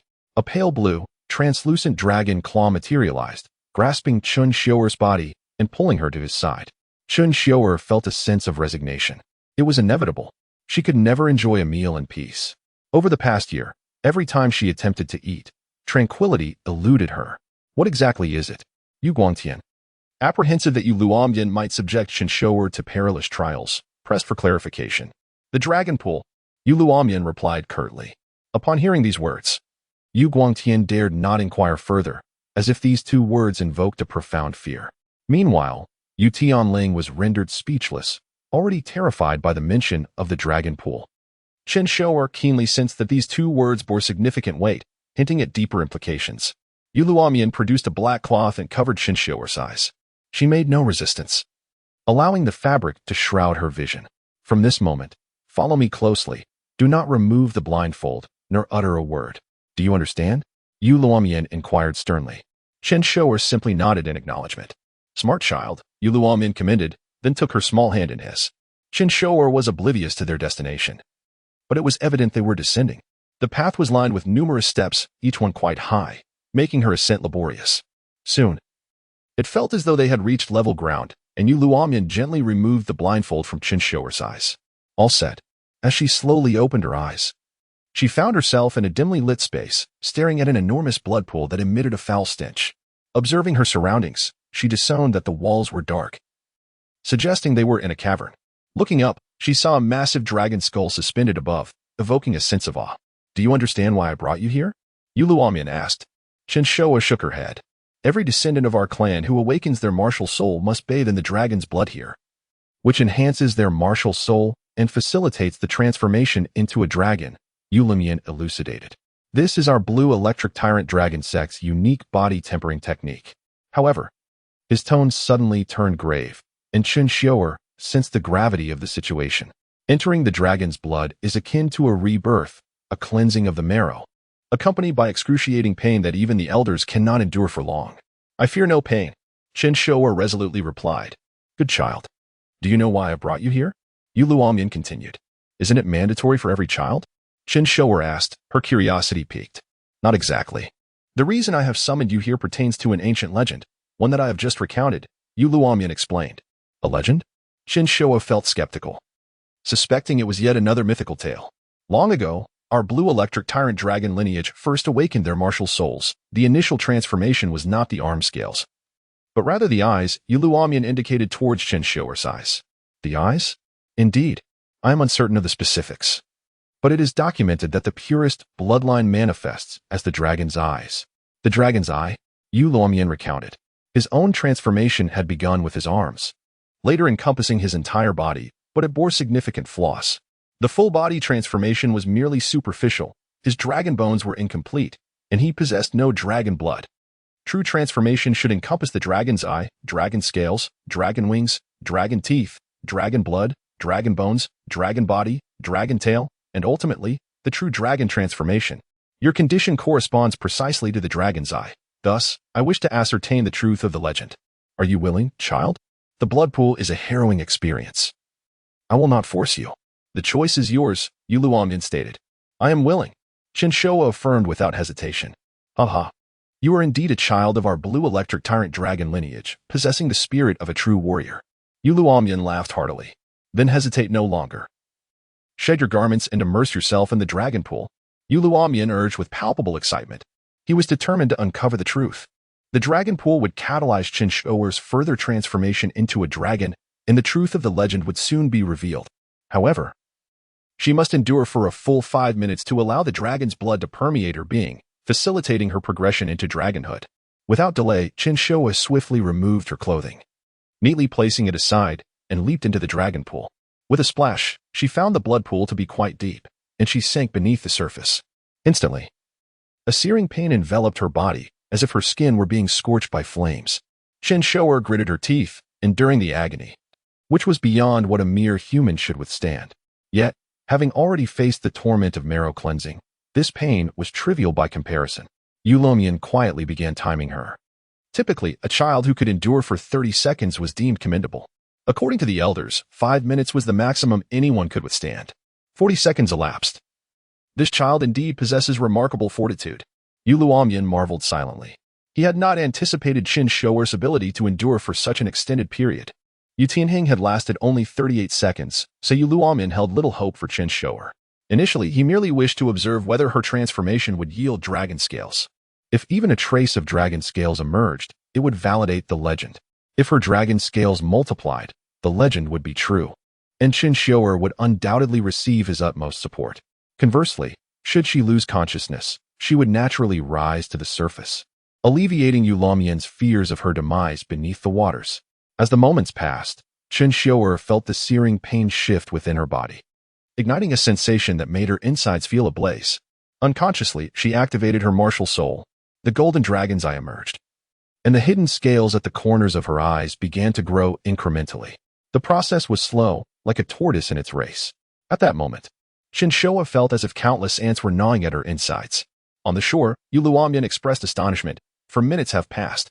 Meanwhile, submerged in the dragon's blood, Chen Xiuer felt as though her skin were melting away. Scalding dragon blood surged into her body, and a translucent layer of dragon scales gradually enveloped her, resembling a delicate membrane. However, a tangible black scale emerged on her back, situated along her spine. This scale was positioned upright. Chen Xiuer sensed that this was her reverse scale. Typically, a dragon's reverse scale is located at the throat. However, to avoid aesthetic concerns, it had been relocated to her back. Her entire body was shielded by the concealed dragon scales, save for the reverse scale, which represented her vulnerability. Legend has it that a dragon's reverse scale, if touched, would lead to certain death. Chen Xiuer gradually acclimated to the pain. Though the discomfort intensified, she remained undeterred. She feared not the physical agony. If Luomian holds me in such high regard, then what if my soul ring were to transform into a millennium at this moment? Should his legend come to fruition, I would undoubtedly be esteemed by him. I possess ample justification, having bathed in dragon's blood to awaken the bloodline within me, thereby stimulating the soul power within my spirit, allowing it to resonate with the dragon's blood and ascend to the millennium. The Thunder Karen merges with the winged desolate dragon bird. Chapter 56, The Birth of the Inner Demon. 10 minutes had passed, and he was still enduring. This child. Luomian realized he had truly misjudged him. Such perseverance. Luomian admitted his inferiority, having only managed to last 6 minutes and 15 seconds himself. Yet, he would never understand that Chen Xiuer's tenacity did not stem from mere survival. It arose from his aspirations, his ambitions. Chen Xiuer sought vengeance against Tang San, which was his primary objective. Secondly, he pursued immortality. In the dragon pool, Chen Xiuer's body shimmered with countless blood-red lines. His veins, ablaze with the searing dragon blood, glowed with an ethereal light. Sitting cross-legged at the bottom of the dragon pool, he remained motionless, akin to an ancient monk in meditation. Suddenly, Chen Xiuer's eyes flew open. His once pale golden dragon pupils now transformed into a fierce crimson. A bright purple soul ring hovered above his head, slowly rotating. In the year 3631, it was time. Chen Xiuer felt the overwhelming destructive power coursing within him, a force that ignited an insatiable desire to conquer all. This was the adverse effect of dragon blood. The dragon race, inherently noble and proud, looked down upon everything, a trait deeply embedded in their very essence. Consequently, this evolved into a yearning for domination, control, and possession. Power begets authority and conquest, leading to the belief that all treasures in the world belong to them, thus giving rise to greed. As Chen Xiuer absorbed the dragon blood, he also absorbed these negative emotions: slaughter, chaos, devastation. His eyes now brimming with ferocity and wrath. On the shore, Luomian was alarmed once more. 15 minutes had elapsed, and he could not allow Chen Xiuer to absorb any more dragon blood. If he continued, he would fall under the control of the soul beast's consciousness. In an instant, Luomian summoned his martial soul, adorned with resplendent blue dragon scales. 2 coral-like dragon horns sprouted from his head, accompanied by a pair of pale purple dragon wings. Simultaneously, his figure expanded significantly, appearing more robust. The blue and purple attire of the sect leader stretched taut, transforming into a form-fitting suit, crafted from exceptionally resilient material. Dragon claws. Dragon wings, dragon legs, dragon arms, dragon horns, dragon body, dragon scales, dragon soul. The unique trait of the blue electric Tyrannosaurus was that upon reaching level 40, each additional soul ring would manifest as a dragonized body part. Upon initial awakening, one body part would be dragonized, and upon becoming a titled Douluo, the dragon soul would inevitably emerge. The dragon soul possessed an inherent might that could suppress all dragon martial souls and soul beasts. Of course, the dragon soul was naturally dragonized, and under normal circumstances, one could further dragonize an additional body part. Thus, a titled Douluo could dragonize 2 parts. Legend spoke of the blue electric Tyrannosaurus, which could dragonize 1 part for every 10 levels gained. At that moment, 9 soul rings ascended from Yu Luomian's feet. Yellow, yellow. Purple, purple, black, black, black, black, red. Remarkably, Yu Luomian's 9th soul ring was 100,000-year-old. It was rare enough to find soul beasts of the dragon lineage, let alone those of 10,000 years. However, as the leader of a sect, it was not beyond comprehension. Yu Luomian extended his right hand toward the dragon pool, and the second yellow soul ring beside him suddenly radiated brilliance. Instantly, an ethereal light blue dragon claw reached into the dragon pool. This was Yu Luomian's second soul skill, specifically designed to bind and control his foes. While ineffective against those of equal rank, it still commanded a presence when subduing younger opponents.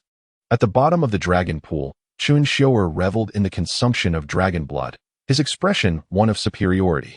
His eyes had completely turned blood red. At this moment, the blood poison had invaded his body. Just a bit more, and all this power will belong to me.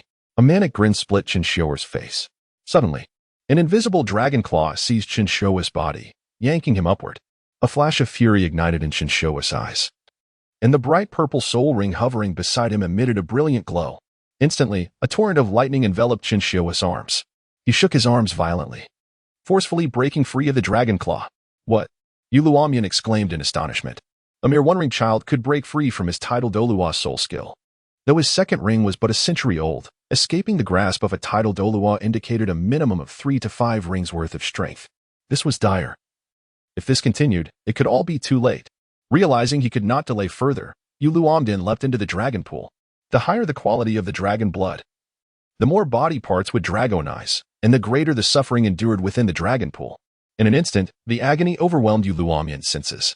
However, being a titled Douluo, he soon regained his clarity. Within the murky blood pool, he could only discern a faint silhouette of Chen Xiuer. Yu Luomian dove deeper and seized Chen Xiuer's arm, pulling him up with force. Chen Xiuer felt an abrupt grip on his body, and in the next moment, he was flung out of the dragon pool. Xiuer, are you all right? Yu Zishao's voice resonated in his mind. Is this my inner demon? How grotesque, yet he still lives. Chen Xiuer suddenly found himself in the celestial space, having lost control over his body. Just moments before, the malevolent thoughts of the soul beast within the dragon pool had been absorbed by Chen Xiuer in excess, gradually morphing into his inner demon. He should have succumbed to its control, descending into despair, ultimately becoming a puppet of his own inner demon. However, to Chen Xiuer's astonishment, at that critical moment, a fragment of spiritual power had shielded him from the inner demon's grasp. In turn, the inner demon consumed that protective spiritual energy instead. This time, I let my guard down. The allure of dragon blood was too enticing. I lingered longer than I should have. Yet I never anticipated it would save me.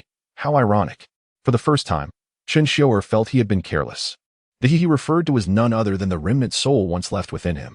It was futile to speak now. If I were to assist you in expelling his spiritual energy, that titled Douluo would undoubtedly detect my presence. Thus, you must rely on your own strength. Yu Zishu lamented her inability to help. It seemed that all hope now rested on Yu Luomian. Outside the dragon pool, with a resounding splash, Yu Luomian emerged.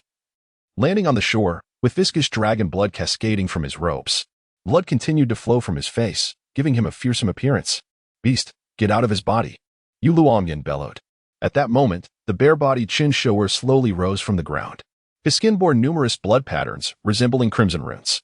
His scarlet eyes radiated ferocity. Ha! I am his inner demon. He cannot expel me. Neither can you. Chen Xiuer laughed maniacally, his voice hoarse, infused with boundless madness, like a prisoner released from confinement. His once fragmented spiritual energy merged seamlessly with the inner demon. You think I lack a way to deal with you? Yu Luomian sneered. Then come at me. Why are you still wasting words? Chen Xiuer taunted wickedly. Let me tell you, Yu Luomian, your plan succeeded. I have fully evolved, with dragon scales covering my body. The legend of the true dragon is indeed real. Do you dare to lay a hand on me? Chen Xiuer's blood-red eyes glinted provocatively at Yu Lumian. Fool. API call failed with status code 429. Error. Code. 429. Message. Resource has been exhausted, e.g. check quota. Status. Resource exhausted, Chapter 57. Sealing the Heart's Demon with a thunderous roar. A spectral image of a blue electric Tyrannosaurus Rex materialized behind Yu Lumian. At that moment, Chen Xiuer's blood-red eyes dilated in shock. The massive phantom of the blue electric Tyrannosaurus Rex flapped its wings and descended beside her. Its pale golden dragon eyes gazing down at her, as if she were but an insignificant ant. This was the awe-inspiring might derived from the dragon's soul. Chen Xiuer trembled as she spoke. Do you think this will eradicate me? You are woefully naive. My soul is irrevocably linked with his. To slay me is to slay him.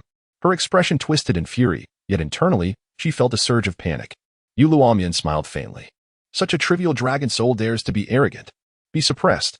With a fearsome roar, the phantom of the blue electric Tyrannosaurus unleashed its might, forcing the dragon soul within Chen Xiuer into the recesses of her mind. Instantly, countless black chains emerged, binding this heart demon, regaining control of her body. Chen Xiuer's eyes shifted back from blood-red to a soft golden hue. Uncle, what just happened?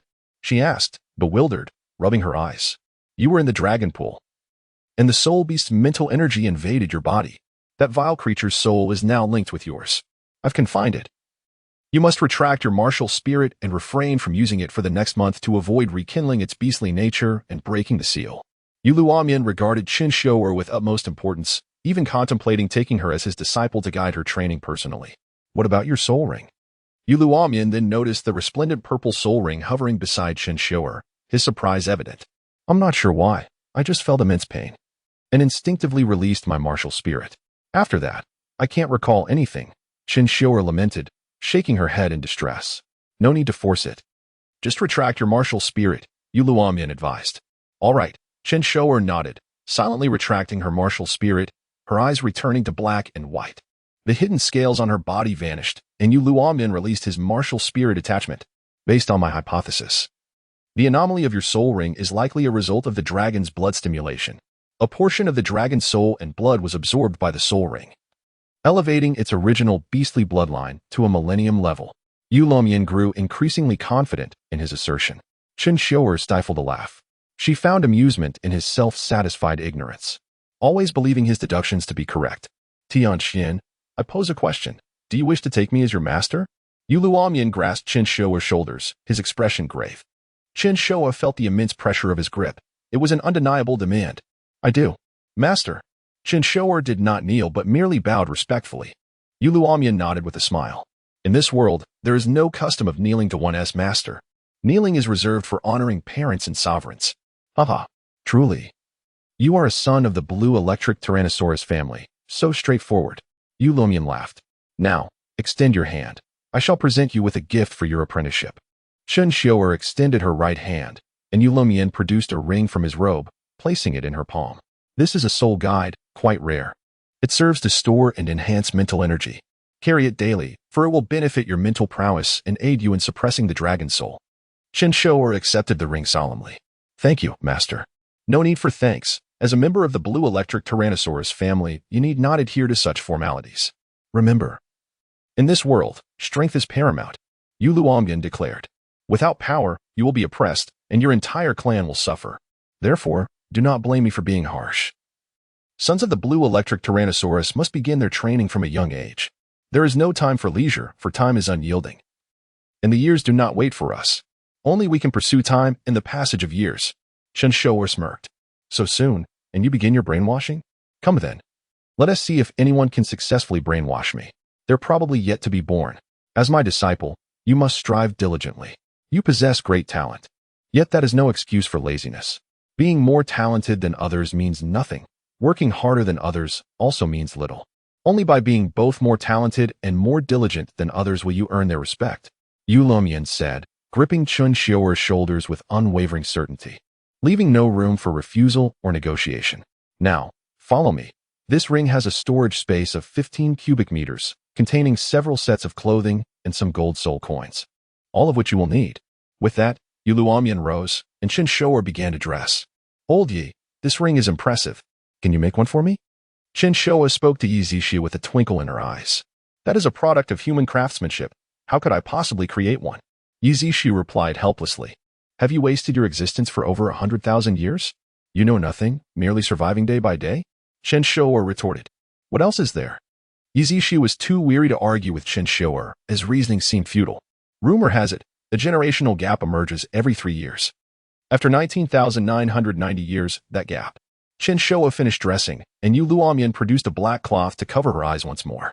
Chen Xiuer did not resist. If the dragon pool was truly as precious as it seemed, it would undoubtedly be well concealed.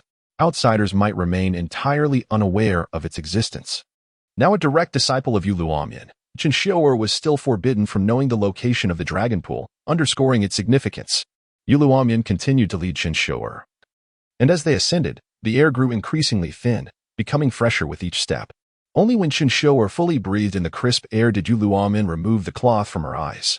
Surveying her surroundings, Chen Xiuer saw no signs of a cellar. Merely a regular street, devoid of people in the night, exuding an air of solitude. Tianqian, you may return home now. In a few days, I will arrange a grand ceremony for your apprenticeship. Until then, prepare yourself, Yu Luomian instructed. Yes, master, Chen Xiuer replied obediently, relieved that she remembered the way back. Otherwise, she might have truly been lost. Unlike a certain fool who had wandered in the forest and slept against a tree all night. As Chen Xiuer retraced her steps, she soon arrived at her home, but the moment she opened the door, astonishment washed over her. Chapter 58, Profound Nether Art upon returning home. Chen Xiuer was immediately greeted by Yu Tianling, who, adorned in an apron, awkwardly presented 2 platters of severely charred victuals. Ah, Tianqian, you haven't dined yet, have you? I attempted to warm some dishes for you. Yu Tianling stammered, gesturing towards the carbonized offerings. Thank you, Tianling, but that won't be necessary.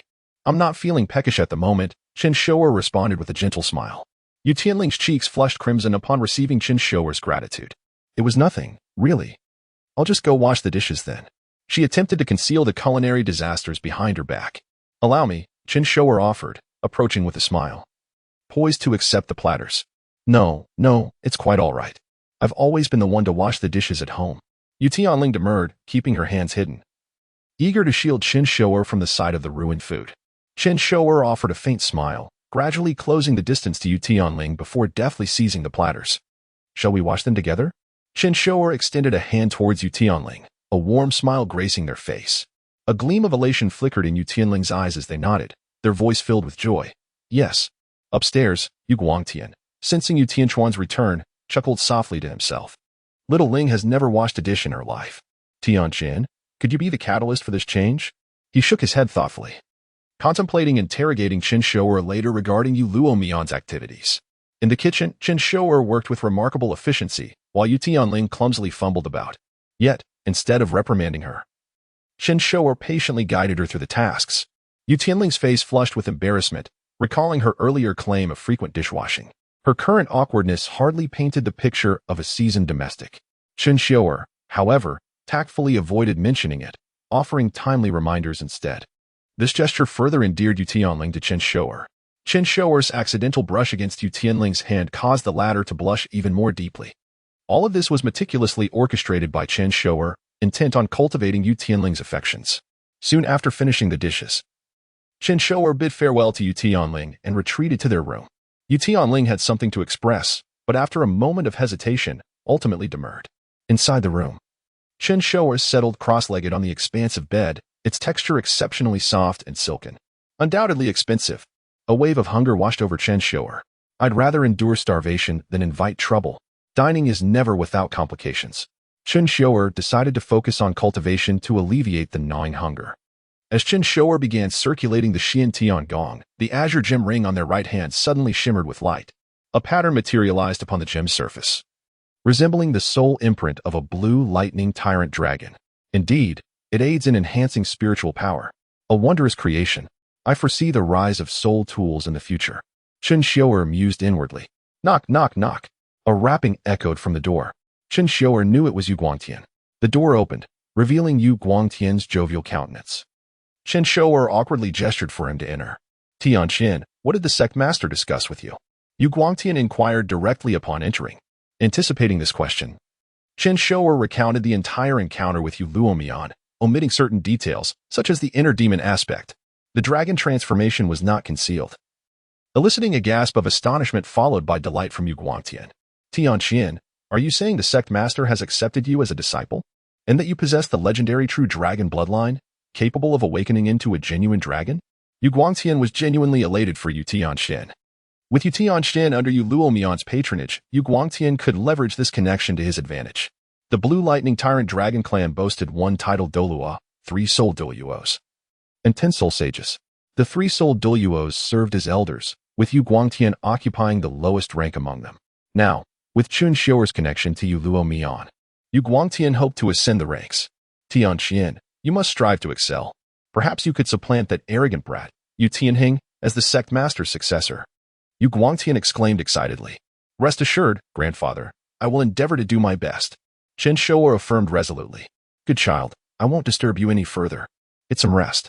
Yu Guangtian instructed before departing Chen Xiuer's room. Once Yu Guangtian left and the door closed, Chen Xiuer immediately returned to the bed and assumed a cross-legged posture, outwardly cultivating the Xian Gong. In reality, their consciousness had entered the heavenly court space.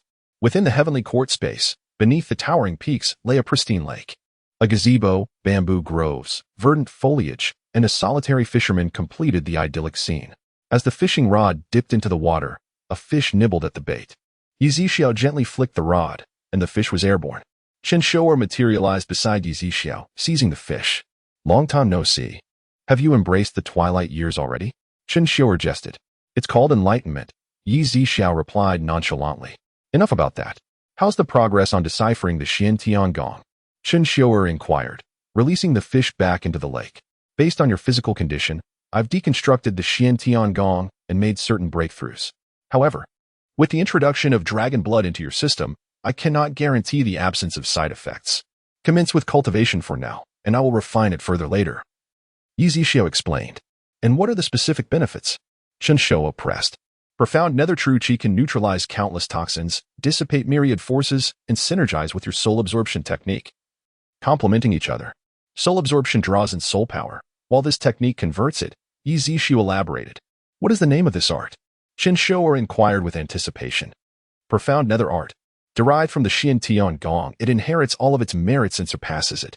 Apart from the phantom shadow perplexing track, I've developed all the remaining Tang sect techniques based on the profound nether art, Yizixiao declared, waving their hand towards Chen Xiuer. Instantly, a surge of mental energy flooded Chen Xiuer's consciousness. Profound nether art cultivates profound nether true qi, capable of resolving countless poisons, deflecting myriad forces, and converting external forces for personal use, with infinite applications.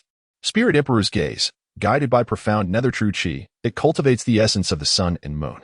As the purple aura of dawn and the moon's radiance converge and enter the eyes, it shatters illusions and captivates the mind. Profound nether divine palm, also cultivated with profound nether true qi, it doesn't prevent the ingestion of toxins, but rather, it inverts the process, drawing toxins into the palms. A single strike spells certain doom. As for the phantom shadow perplexing track, there was no progress, and Chen Xiuer was still unable to master the crane control capturing dragon technique. You must diligently practice the profound nether divine palm, seeking out toxins to refine your palms. Remember, only poison can move 1,000 pounds with 4 ounces, Yizixiao emphasized. Moreover, you should be aware that evolving dragon scales was a stroke of luck. If you fail to evolve dragon wings subsequently, your deception will be exposed. Chapter 59, The Pernicious Breakfast. At this juncture, Chen Xiuer's thoughts grew heavy. His blue lightning tyrant dragon spirit would only undergo draconification of a body part every 10 levels after the 4th spirit ring. Chen Xiuer was no exception. The dragon pool could stimulate the draconification of the blue lightning tyrant dragon spirit, but likely only once. He had merely stumbled upon it by chance, initially awakening the dragon eyes and subsequently stimulating the dragon scales with dragon blood. Chen Xiuer's spirit was, in reality, just an ordinary blue lightning tyrant dragon. Yu Luomian's legend spoke of draconifying a body part with each acquired spirit ring, but Chen Xiuer found this unattainable. If Yu Luomian were to discover the falsity of the legend and realize Chen Xiuer was not a true dragon, their master-disciple relationship would be rendered meaningless. Chen Xiuer's purpose in coming to the Blue Lightning Tyrant Dragon Clan was to capitalize on the spirit hall's annihilation of the clan, seizing benefits from the numerous corpses and spirits, many of which were of high and top quality. However, the spirit hall's attack was still a distant prospect. Therefore, Chen Xiuer could not afford to lose Yu Luomian's trust and support. The only way to ensure Chen Xiuer's draconification of dragon wings is to master the profound nether god palm and hunt down a clan member whose draconification has manifested as dragon wings. This is your only recourse, Yi Zixiao advised. I understand. I will practice these techniques diligently, and you must expedite the improvement and decryption of the phantom shadow perplexity. Chen Xiuer responded. Understood. Depart quickly. The longer you linger here, the higher the frequency of agitation from that entity, Yi Zixiao indicated, referring to Chen Xiuer's inner demon. Sealed in a corner of the celestial court space. Very well. Chen Xiuer exited the celestial court space. Back in the external world, Chen Xiuer immediately began circulating the profound nether art. In an instant, the tranquil flow of spirit power within Chen Xiuer's body became turbulent, growing exceptionally violent. This violence gradually spread, imbuing all his spirit power with aggression, making it explosive. Chen Xiuer was converting the spirit power of the profound heaven art, transforming the originally stable spirit power into profound nether true qi. Profound nether true qi was a type of spirit power, but it was unusually violent and destructive. This spirit power could resist poison because it could transmute it, converting lethal toxins into power, which, when combined with the profound nether god palm, would transfer the poison to his palms, unleashing toxicity with a single strike. The most potent function of profound nether true qi lay in its transformative ability. It could effortlessly convert an opponent's robust force, turning it against them. This was the essence of overcoming the unyielding with the yielding.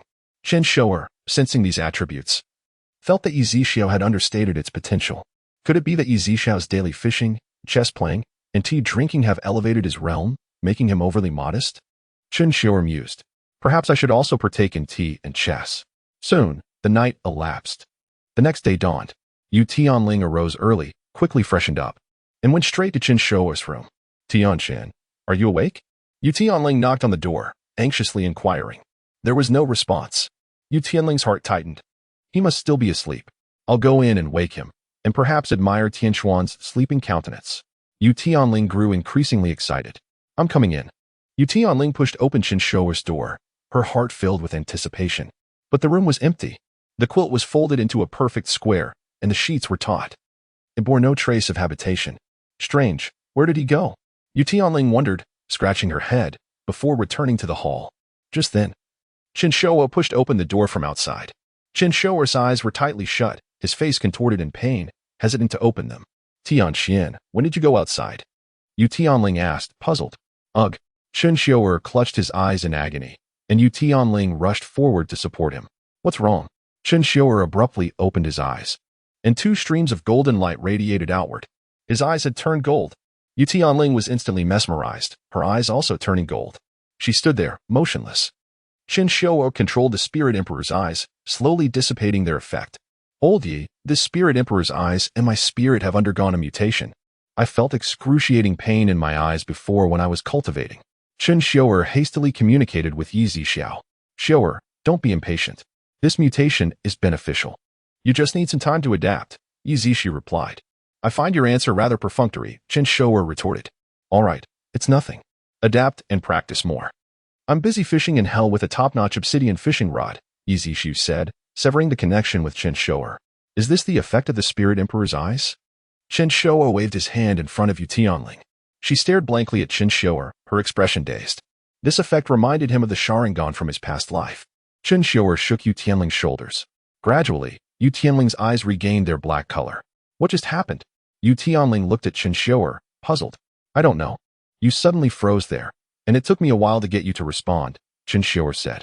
Seeing Chen Xiuer's innocent face, Yu Tianling shook her head, unable to recall what had just transpired. Is that so? Let's have breakfast first, then we need to hurry up and train, Yu Tianling said. Sitting down at the dining table to enjoy breakfast, Chen Xiuer wanted to decline, but his stomach was rumbling. I'll just have a little bit, Chen Xiuer resolved. The breakfast was likely prepared by Yu Guangtian, though he was nowhere to be seen. Chen Xiuer glanced at the simple breakfast, 2 slices of golden bread filled with vegetables and slices of the subdragon meat they had eaten yesterday. The subdragon meat was thinly sliced, and Chen Xiuer admired Yu Guangtian's culinary skills. He has quite the imagination. This should be a sandwich. Chen Xiuer picked up the sandwich and took a bite. Instantly, a feast of flavors erupted. The perfect layers. The exquisite combination. The bread was sweet with the aroma of malt, the vegetables were crisp and refreshing, and the meat was tender and juicy, with a delicious sauce. Amazing! Chen Xiuer exclaimed. Seeing Chen Xiuer's eyes light up, Yu Tianling wondered if it was necessary. She had eaten these things since she was little and didn't feel much about it. But Chen Xiuer was different. He had never eaten anything so delicious. Having subsisted on potatoes and greens, it was only because Chen Xiuer's family was relatively wealthy that he could afford meat. Otherwise, Chen Xiuer might have knelt before the food. Bang! Just then, Yu Guangtian's door was kicked open again. I heard a pretty boy has come to Lingo's house. Chapter 60. Do not push me. I have heard that a charming young man has arrived at Lingo's home, and in place of the esteemed Tianqin. I have come to inquire about him. At this moment, a group of children gathered outside, encircling the entrance of Yu Tianling's residence. What are you doing, Yu Tianjin? Yu Tianling hurriedly questioned. Sister Linger, do not be afraid. I am here today to teach that young men a lesson on behalf of Tianqin, Yu Tianjin declared with exuberance. Do not speak nonsense. I have no relationship with Yu Tianqin. You all should leave at once, or I shall summon someone. Yu Tianling hastily clarified. It seemed she feared a misunderstanding might arise. Chen Xiuer merely smiled faintly, choosing to remain silent. Yu Tianjin, feeling humiliated, faced his entourage with an air of awkwardness. However, upon catching sight of Chen Xiuer outside, he immediately resumed his bravado. You there? Just wait. Back again? Waiting? Chen Xiuer mused, perceiving Yu Tianjin as someone courting trouble. Akin to lighting a candle in a restroom. After speaking, Yu Tianjin turned to beckon his followers and departed. Tianqin, do not believe Yu Tianjin. I truly have no connection with Yu Tianqin. Yu Tianling reiterated. I did not inquire, after all. Chen Xiuer replied with a warm smile that felt like a gentle spring breeze. Indeed. Why should I explain? I have no ties with Yu Tianqin. What reason do I have to clarify? Yu Tianling covered her face. Chen Xiuer, unfazed, seized the moment when the promise was overlooked and swiftly devoured her breakfast. She then eagerly took Yu Tianling's hand, urging her to exit. Caught off guard by Chen Xiuer's grasp, Yu Tianling hesitated but did not resist. On the way, Chen Xiuer inquired, do you know anyone in our clan whose martial soul has the dragon wings? Ah, quite a few, such as Yu Tianqin and Yu Tianjin. There are several. Yu Tianling responded. But truly, I have no relationship with Yu Tianqin. Chen Xiuer nodded with a smile. I see. And Yu Tianjin? Why do you ask? To eliminate him, Chen Xiuer replied succinctly. What? Tianqin, so you can joke as well. Yu Tianling assumed Chen Xiuer was jesting. Suddenly, Chen Xiuer halted. Turning to meet Yu Tianling's gaze. They stood eye to eye, both of similar height. What is it? Yu Tianling asked, feeling a touch anxious. Look into my eyes and forget everything I just said, Chen Xiuer instructed, her eyes gradually shifting to a pale golden hue. Instantly, Yu Tianling's pupils mirrored the transformation, and she began to mutter something incomprehensible. I know nothing. Tianqin has not shared anything with me. As the words left her lips, Chen Xiuer clutched her eyes in pain. The side effects overwhelming. The golden hue in her eyes faded, and Yu Tianling's eyes returned to normal. Tianqin, did you know? I am already 8 years old and have become a one-ring soul master. By the way, did the clan leader take you to the dragon pool yesterday? Was it particularly painful? Yu Tianling seemed oblivious to her previous declarations. A mysterious smile crept across Chen Xiuer's face. Yes, it was indeed painful. Exactly. It is beyond what a human can endure. I emerged after just 10 seconds. Thus, Chen Xiuer and Yu Tianling continued their conversation as they arrived at the training ground of the blue electric Tyrannosaurus family. By the time they entered, the children had mostly gathered, and the instructor was observing the time. The moment Chen Xiuer stepped into the training ground, he felt every gaze fixated on him. Upon a brief assessment, he discerned two factions within the arena. To the left, seated prominently on a sofa, was a tall young man with long black hair. Though not conventionally handsome, his expression was seldom seen, as if his facial muscles were rigid. Dressed in a simple blue outfit devoid of embellishments, he exuded an aura of danger cloaked in simplicity. Yu Tianling indicated the young man on the left, saying, that is Yu Tianheng. He is quite arrogant when at ease. To the right, Yu Tianjin, who had sought out Chen Xiuer in the morning, was relaying messages to another rather handsome boy. If Chen Xiuer's conjectures were correct, this must be Yu Tianqin. Yu Tianling seemed uninterested in introducing Yu Tianqin and bypassed him entirely. All right, time's up. Those who are late today will carry a 100-pound stone and perform 50 squats. The instructor announced with authority. Those few disciples who had arrived tardily outside the training ground suddenly wore faces of despair. Heavens! I arrived just on time. How could I be late? Oh no. Impossible. How could I be late again? I woke up a minute earlier than yesterday. Chen Xiuer narrowed his eyes, utilizing his exceptional vision to observe that the instructor's pocket watch had not yet reached the designated time, being precisely 1 minute shy. Life is full of tricks, he mused. Indeed, the age-old adage rings true. Genuine feelings are seldom retained. It is always the schemes that capture the heart. The instructor clapped his hands, and Chen Xiuer felt a wave of gazes converging upon him. I will not lose to you today. Neither will I. Yesterday, you narrowly defeated me. Let us settle this today. Ha.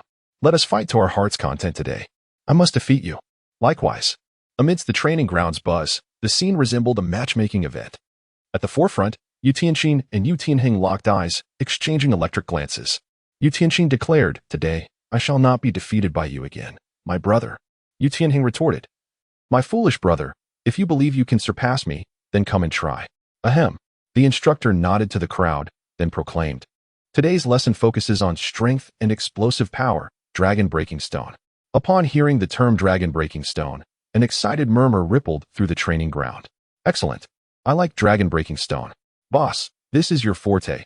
You must strike that brat Yu Tianxin hard. Indeed, the internal conflicts within the blue electric Tyrannosaurus family were intense, beginning from childhood. Yet, this rivalry fueled their mutual growth and competition. Competition breeds pressure, and pressure breeds motivation. With motivation comes effort, and with effort, one becomes stronger. What a clever strategy, Yu Luomin, Chen Xiuer remarked, discerning Yu Luomin's intent behind their clashes. Such a crude yet effective approach is unmistakably Yu Luomin's style. How intriguing. I shall indulge you in this game. Chapter 61. Defeat, Yu Tianheng. Training ground. The area here is vast, comparable in size to that of the Royal Academy. At this moment, nearly 100 youths have gathered. They are arranged in 2 lines. A fortunate circumstance given the ample space available for 100 children to stand in formation.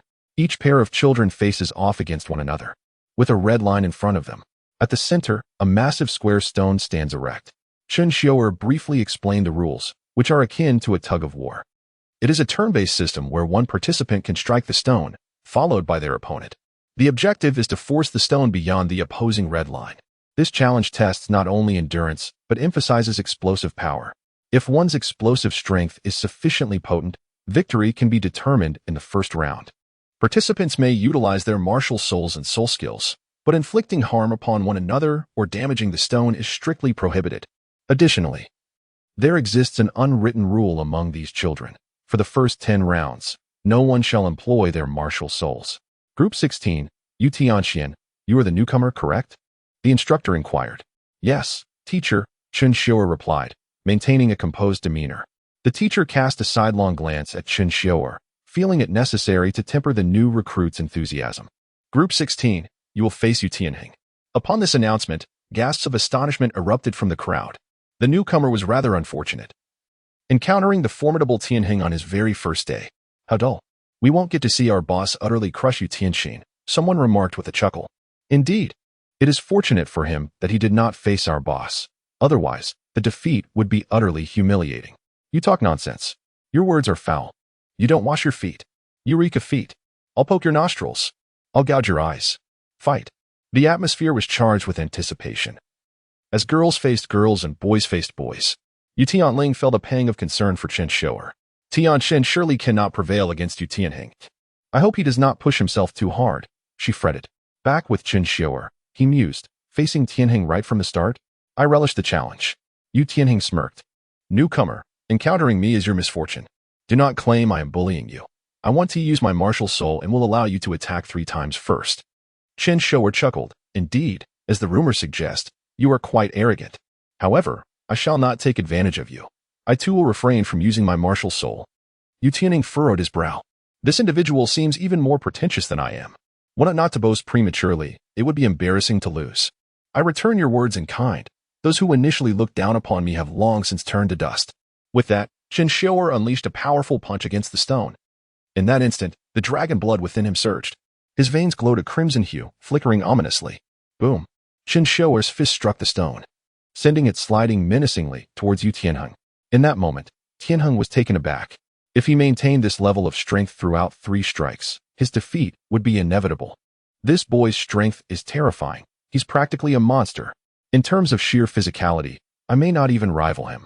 Yu Tianheng clenched his teeth, feeling a wave of regret wash over him. The earlier sense of superiority had vanished entirely. Do not accuse me of bullying you.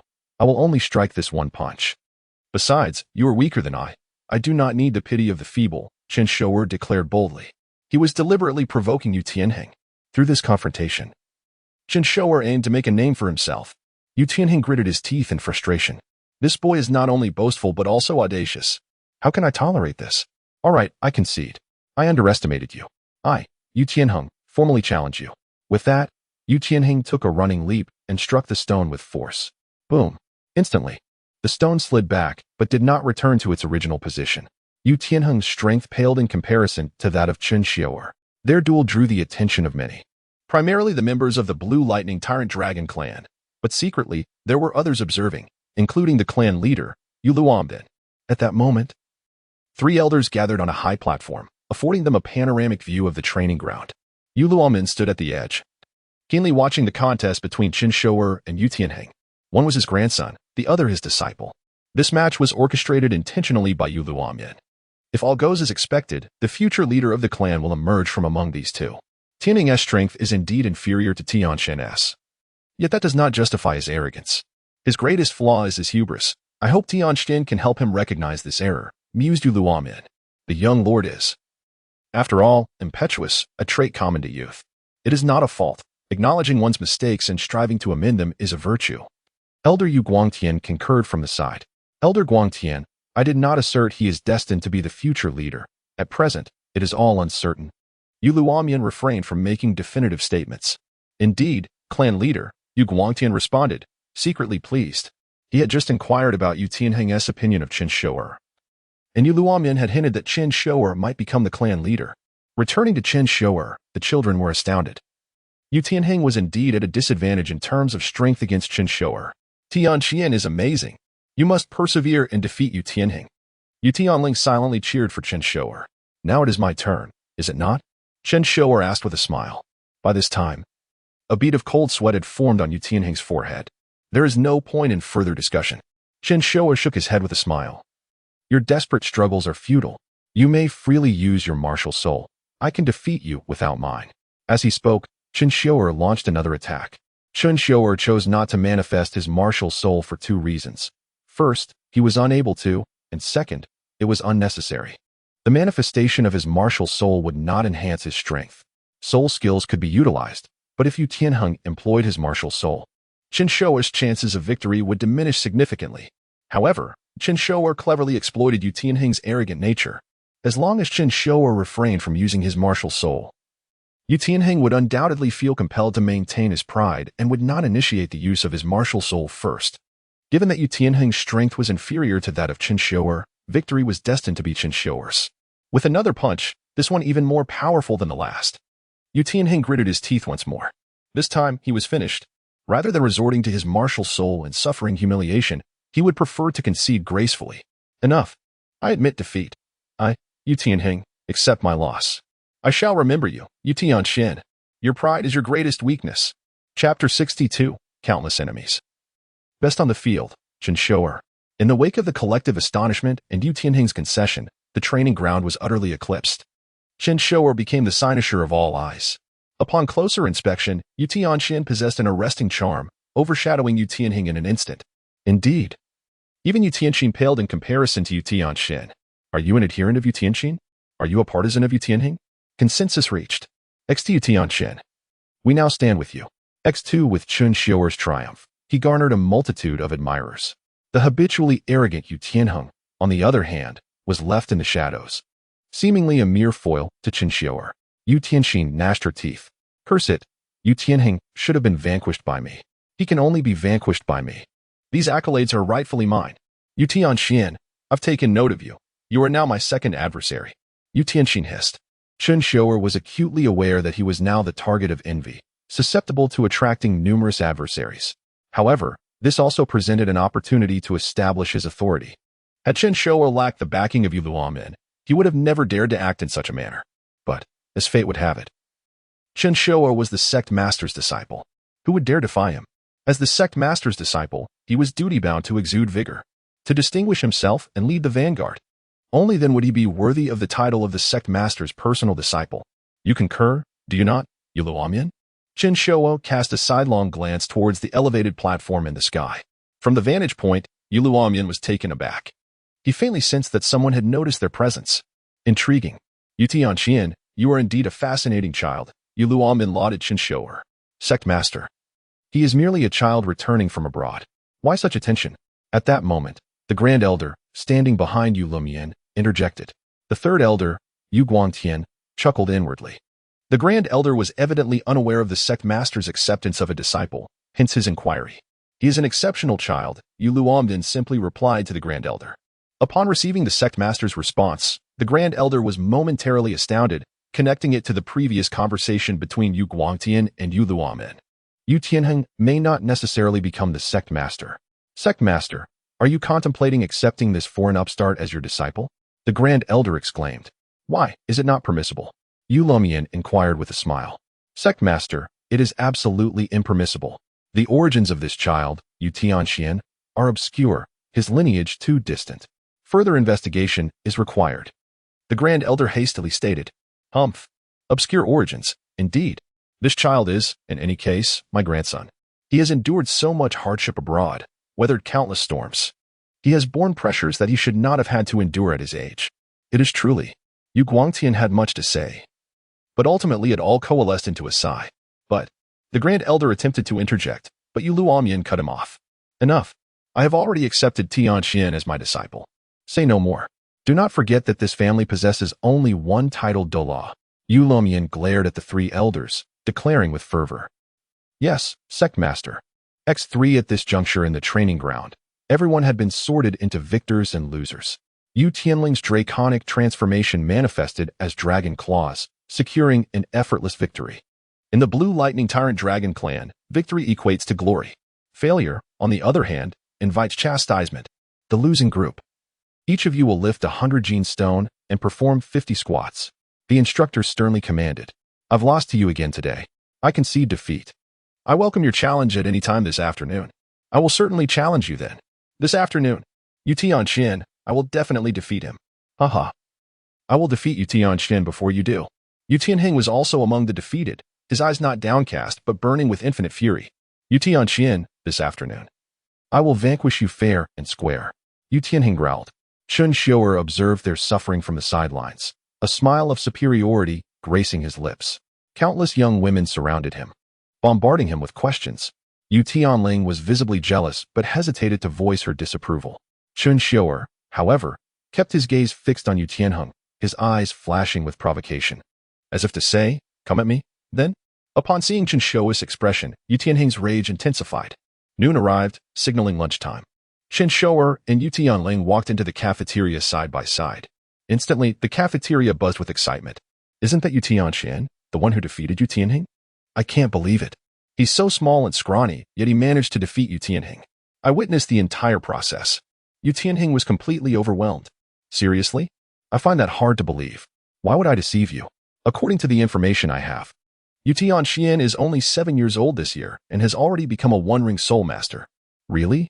Then he's even more of a prodigy than Yu Tianheng. Yu Tianheng is 6 or 7 years older than Yu Tianxian, yet he was defeated by Yu Tianxian. It's truly shameful. The main thing is, how is it even possible? Yu Tianheng is, after all, a 2-ring great soul master. How could he have lost to Yu Tianxian? Your information is incorrect. It's said that Yu Tianheng is almost at the 3-ring level. Then how did he still lose to Yu Tianxian? Because Yu Tianheng was careless and didn't use his martial soul. But Yu Tianxian didn't use his martial soul either. Chen Xiuer paid no heed to the surrounding chatter. He and Yu Tianling proceeded directly to the cafeteria's food counter.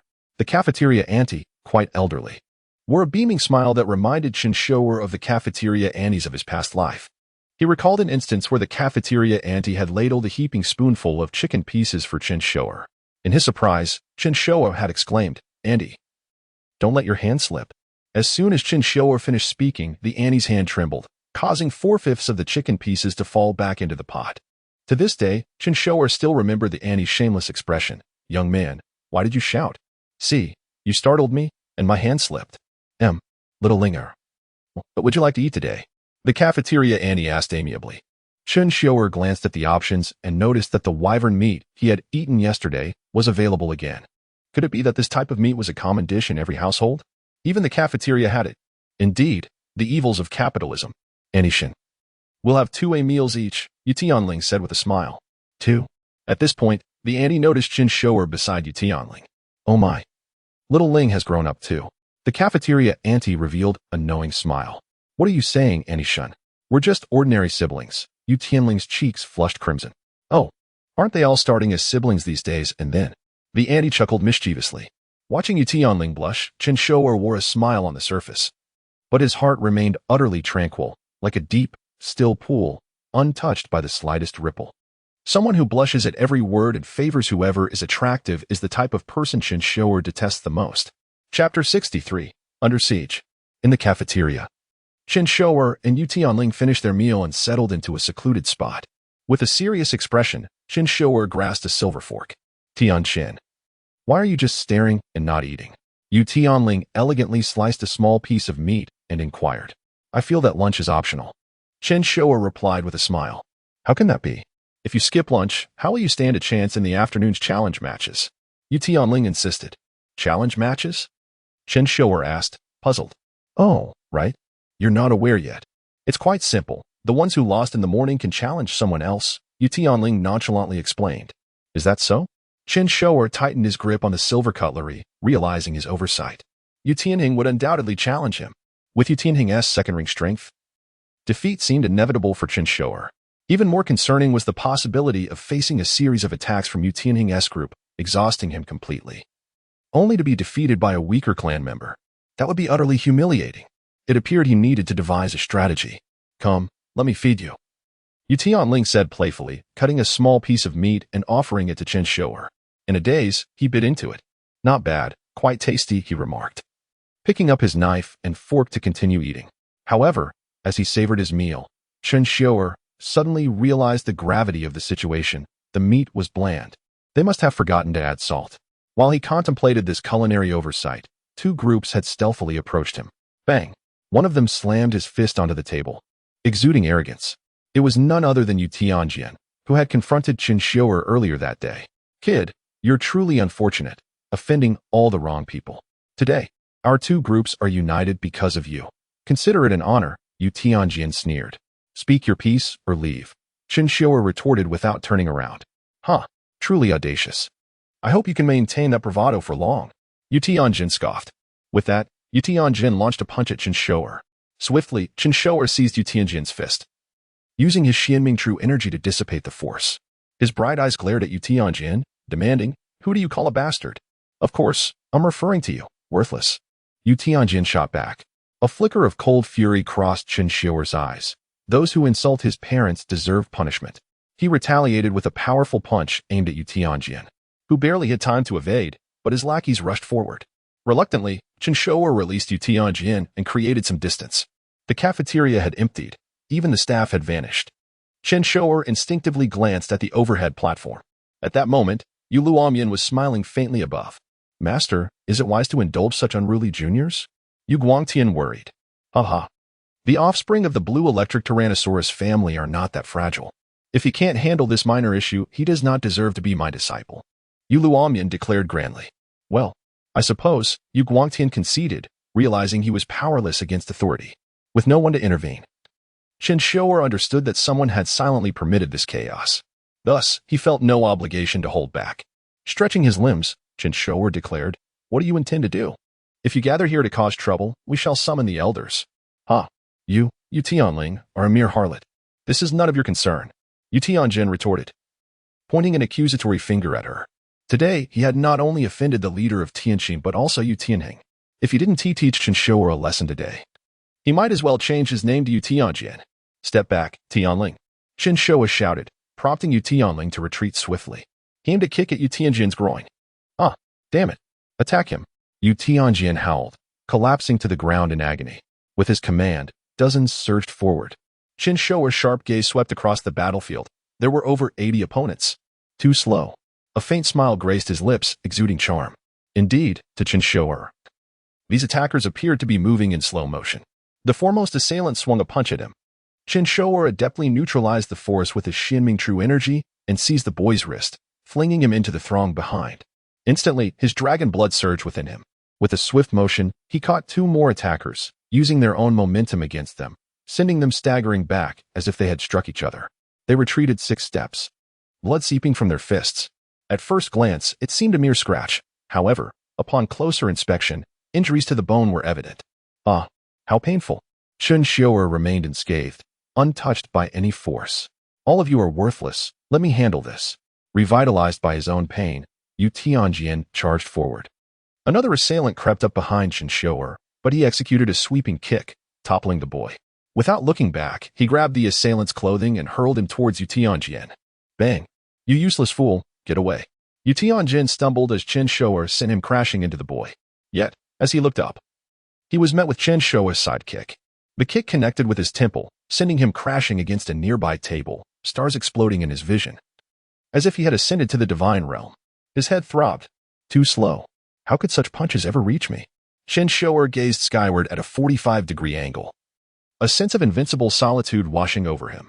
Everyone, charge together. Fear him not. A flurry of punches will defeat the old Dragon King. What is he? Chen Xiuer's smile widened. Come on. All of you. As long as I don't use my martial soul, I can fight all day. Should he succeed in this battle, Chen Xiuer would undoubtedly secure his place among the gods, equaling or surpassing Yu Tianheng and Yu Tianxin. As the crowd lunged at Chen Xiuer, he met their onslaught with calm composure. At times, he utilized their own force against them, expending minimal effort, amplified by his extraordinary explosive power. To face 100 foes was but a trivial matter. None could land a hit. Come on, was this a lesson for me? Chen Xiuer seized Yu Tianjian by the collar, demanding, what do you have to say? Brother, I was wrong. I didn't recognize the true Dragon King. It was all my subordinate's fault. I'll leave right now. Yu Tianjin trembled, unable to meet Chen Xiuer's gaze. At that moment, besides Yu Tianling and Chen Xiuer, not a single soul remained standing in the cafeteria. Gratitude to Zhudiang Chuangshi, Sanxing Sanshi, and Su Qianyu for their generous support. Chapter 64, Conquering the Inner Demons in the Afternoon. Chen Xiuer had lost all interest in continuing her meal. To prepare for the challenges ahead, she began to cultivate the Xinming technique. She sensed that her soul power was on the verge of breaking through to level 16. While appearing to meditate, her consciousness had already traversed to the celestial realm. Yi Zixiao was not by the lakeside fishing today. Instead, he was painting a grand mountain. Upon seeing this, Chen Xiuer realized it was a traditional ink painting. What brings you here today? Yi Zixiao asked casually. You seem to have improved. Is that not so? Chen Xiuer inquired with a smile. Indeed, Yi Zixiao replied, putting down his brush and turning to face her directly. However, what will you do next? If you take a step back, all your prior efforts will be in vain. If you move forward, it is as if starting anew. How will you choose? Chen Xiuer chuckled softly. When you believe there is no path left, it is merely because you have yet to learn the art of relentless pursuit. If I wish to walk, the path lies beneath my feet. Seeing the confident smile on Chen Xiuer's face, Yi Zixiao felt a sense of foreboding. You can't be seriously considering. He suddenly realized, his voice filled with astonishment. Ignoring Yi Zixiao, Chen Xiuer directed her thoughts to the edge of the world. It resembled a hellish landscape, with 72 iron pillars entwined and countless chains converging at a single point. At this convergence lay the manifestation of her inner demon, a dragon. Chen Xiuer aptly named it the demon dragon. As the demon dragon slowly opened its pale golden eyes, an overwhelming aura emanated from it. What brings you here? The demon dragon inquired, its voice a low rumble. Let us make a deal, Chen Xiuer proposed with a smile. I am your inner demon. You wish to bargain with me? Surely you jest. The demon dragon scoffed. But what if I told you that the conditions I propose are ones you cannot refuse? Chen Xiuer replied confidently, exuding an undeniable charm. Oh, pray tell, what could possibly be so compelling? The demon dragon adjusted its posture, intrigued. I will release you. And in return, you shall assist me. What say you? Chen Xiuer suggested. What? The demon dragon was taken aback, incredulous. You think I would need to negotiate? Should I escape, I could easily seize your body. Yet, if you were to gain your freedom, you would still be susceptible to Yu Luomian's suppression. If you desire true liberation, let us strike a deal. Chen Xiuer smiled, extending his right hand. Two tigers cannot coexist on one mountain. Even if I refrain from taking your body now, I will eventually claim it. The demon dragon asserted. Then why not possess another's body? Chen Xiuer countered with a sly smile. Do you not realize? Our mental energies are intertwined. To sever them would be akin to tearing apart our very souls. Both would suffer greatly. Did you not consume your other persona in the past? What right do you have to make such claims? The demon dragon mocked. That was a necessity then. But now I possess a spirit herb that can significantly enhance my mental capacity. If I were to absorb this herb while severing our connection, the power of the herb would safeguard us from mutual destruction, granting you a new body in the process. As Chen Xiuer elaborated on his plan, the demon dragon felt a flicker of interest. Are you referring to the spider heart Black Lotus? Do you expect me to wait a decade? It asked impatiently. I have devised a plan. When the blue electric tyrant dragon clan is annihilated, I shall leave the body of the old dragon king for you, Chen Xiuer stated. Huh. You speak as if it were simple. How do you intend to acquire the old dragon king's body? And how will you obtain the spider heart Black Lotus? The demon dragon retorted with a scoff. Upon hearing this, Chen Xiuer felt more resolute in his thoughts. I shall marry Zhu Gui'er to acquire the spider heart Black Lotus. And then I will enlist the ghost mother to procure the old dragon king's corpse. What do you think, Chen Xiuer? He emphasized his name. How do you know this? The demon dragon gasped in surprise. You revealed it yourself. Everything I've mentioned transpired before you ever possessed me. Moreover, your awareness of the future clan's demise indicates you have long been lurking within me. Did you truly believe I overlooked your lingering mental energy? I appreciate your efforts in shielding me from the attacks of the inner demon, Chen Xiuer smirked. Have you truly discovered me? How unexpected, the demon dragon sighed. Indeed. It is remarkable, wouldn't you agree? Chen Xiuer replied playfully. Yes, I must admit, it is quite impressive, the demon dragon responded weakly. Will you now accept my terms? Chen Xiuer smiled again, extending his hand. Do I even have the right to refuse? The demon dragon sighed, extending its claw in resignation. As Chen Xiuer's mental energy gradually unfurled, the chains binding the demon dragon began to loosen. You understand what to do next. Use your dragon's might to subdue Tianheng. Once the blue electric tyrant dragon clan has perished, I will grant you a complete title Douluo body, Chen Xiuer stated before departing the celestial realm. Very well. The demon dragon murmured as Chen Xiuer vanished. Just wait. Once I attain the title Douluo body along with my dragon soul, you shall be my first target. Witnessing the entire exchange, Yi Zixu could only silently pray for the demon dragon. He knew Chen Xiuer too well. He would never embark on a venture without assurance. If his suspicions held true, Chen Xiuer either possessed a means to eliminate the demon dragon or a method to control it. There was no way he would allow the demon an opportunity for vengeance. In the outside world, observing Chen Xiuer single-handedly overpower a multitude, Yu Luomian's face lit up with satisfaction. Truly, my disciple embodies the spirit of a lone warrior, capable of holding back an army, he exclaimed. However, sect leader, earlier, Tianquan's movements were peculiar, and his methods of attack even more so. They hardly resembled conventional combat techniques. The Grand Elder cautioned from the side. And what of it? My disciple is exceptionally gifted and has created his own soul skills. Do you have any objections? Yu Luomian challenged. That is not the case. I merely suspect he may be an undercover agent for the Spirit Hall. The unfortunate Grand Elder was cut off mid-sentence. If he were indeed an agent of the Spirit Hall, I doubt they would be foolish enough to send such an obvious pawn, Yu Luomian replied. Meanwhile, in the distant Spirit Hall, Bibi Dong received a letter. Chapter 65. Re-engaging Yu Tianheng. As the afternoon sun languished in the heavens, casting a golden-red hue upon the land, 100 children sat encircling the arena within the training grounds. Those who were defeated in the morning's contest may now issue a challenge to another. The challenged party must accept. Should they fall, they are barred from further challenges. Victory, however, grants them the right to be challenged anew. The instructor proclaimed in a resonant voice. Yu Tianheng, surrounded by his coterie, was deep in discussion. Sire, perhaps we should initiate a gauntlet, depleting his strength. Then, feigning defeat, we can leave him vulnerable for you to deliver the final blow. Nay, I believe we should find a weaker member of the clan to vanquish him, thus amplifying the humiliation.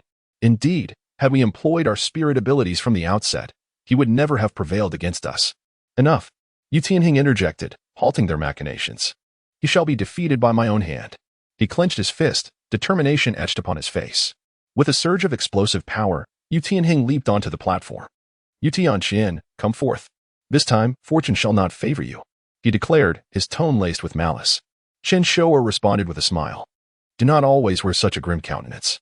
A smile can illuminate one's path. Spare your pleasantries and ascend the stage. There shall be no more fortunate escapes for you. Yu Tianheng retorted, his anger flaring. Very well. With a light step, Chen Xiuer's form blurred, appearing before Yu Tianheng in an instant. You are called Yu Tianheng, are you not? A fitting name, for you are indeed domineering. Your father chose well. Chen Xiuer's smile widened. You court death. Yu Tianheng erupted. Lunging towards Chen Xiuer with a swift stride, his fist aimed squarely at his opponent's face. Chen Xiuer met the attack head-on, returning a blow of his own. Their fists collided, and Yu Tianheng felt as though his own hand had turned to cotton. Chen Xiuer's fist, however, possessed the unyielding strength of steel. Forcing Yu Tianheng back 5 paces, Chen Xiuer remained unmoving. What? Yu Tianxian did not yield an inch. Does this signify his complete triumph in the exchange? Impossible. Our leader, Tianheng, is renowned for his strength. How could he be bested by Yu Tianxian? Patience, patience. Our leader has yet to invoke his spirit. The audience buzzed with fervent debate. Up above, the elders engaged in their own heated discussion. Tianheng has yielded ground to Yu Tianxian. The great elder exclaimed in surprise. Despite his lineage as the clan leader's grandson, Yu Tianheng has been outmatched by a mixed-blood mongrel. Tianquan's talent surpasses Tianheng's, Yu Luomd encountered. Surely not? The great elder questioned. Unconvinced. Observe, and you shall understand, Yu Luomyan replied with a cryptic smile. Returning to Chen Xiuer's perspective, Yu Tianheng felt a slight fracture in his hand. The force of that blow exceeded that which had shattered Long Shi's defenses earlier that day. Could he have been concealing his true strength? In truth, Chen Xiuer had merely redirected Yu Tianheng's power back upon him, amplified by his own unyielding force. This created the illusion of overwhelming strength. Spirit, manifest. Yu Tianheng, humbled by his earlier defeat, had undergone a profound introspection. He had become more cautious. Chen Xiuer chose not to summon his spirit, opting instead to test his ability to withstand Yu Tianheng's full might. Yu Tianheng's right arm transformed, becoming encased in draconic scales, with sharp claws extending from his fingertips. Simultaneously, 2 faint yellow spirit rings materialized beneath his feet. First spirit ability, Thunderous Dragon Claw, a single target attack that doubles my strength upon dragonification. Second spirit ability, Thunderous Onslaught, an area of effect attack that also doubles my strength upon dragonification. Yu Tianheng initiated a swift charge, launching a powerful sweeping kick. Chen Xiuer braced himself, channeling his Xianming True Qi. Clash. Unable to dissipate the force, Chen Xiuer was sent hurtling back 6 steps. He felt a surge of turbulent energy and a surge of draconic blood. It seems that with my current cultivation, I can only withstand the force of ordinary individuals. Once a beast spirit is invoked, my Xianming True Qi becomes ineffective, Chen Xiuer mused. Yu Tianheng, having learned from his past mistakes, wasted no time. Ignoring whether or not Chen Xiuer would invoke his spirit, he followed up his kick with a draconic right arm. Chen Xiuer shifted his stance, deftly evading the attack. Yu Tianheng, unwilling to relent, stomped his foot and unleashed a sweeping blow with his right arm. Chen Xiuer bent low, narrowly avoiding the strike. Spirit manifestation. Left with no alternative, Chen Xiuer chose to invoke his spirit. In an instant, his eyes transformed into golden serpentine pupils. A glint of light shimmered across his exposed skin. Chen Xiuer sensed a dark dragon scale emerging from his spine. Simultaneously, a lustrous purple spirit ring materialized beneath his feet. What? The dragonification is limited to his eyes. Of what use is that?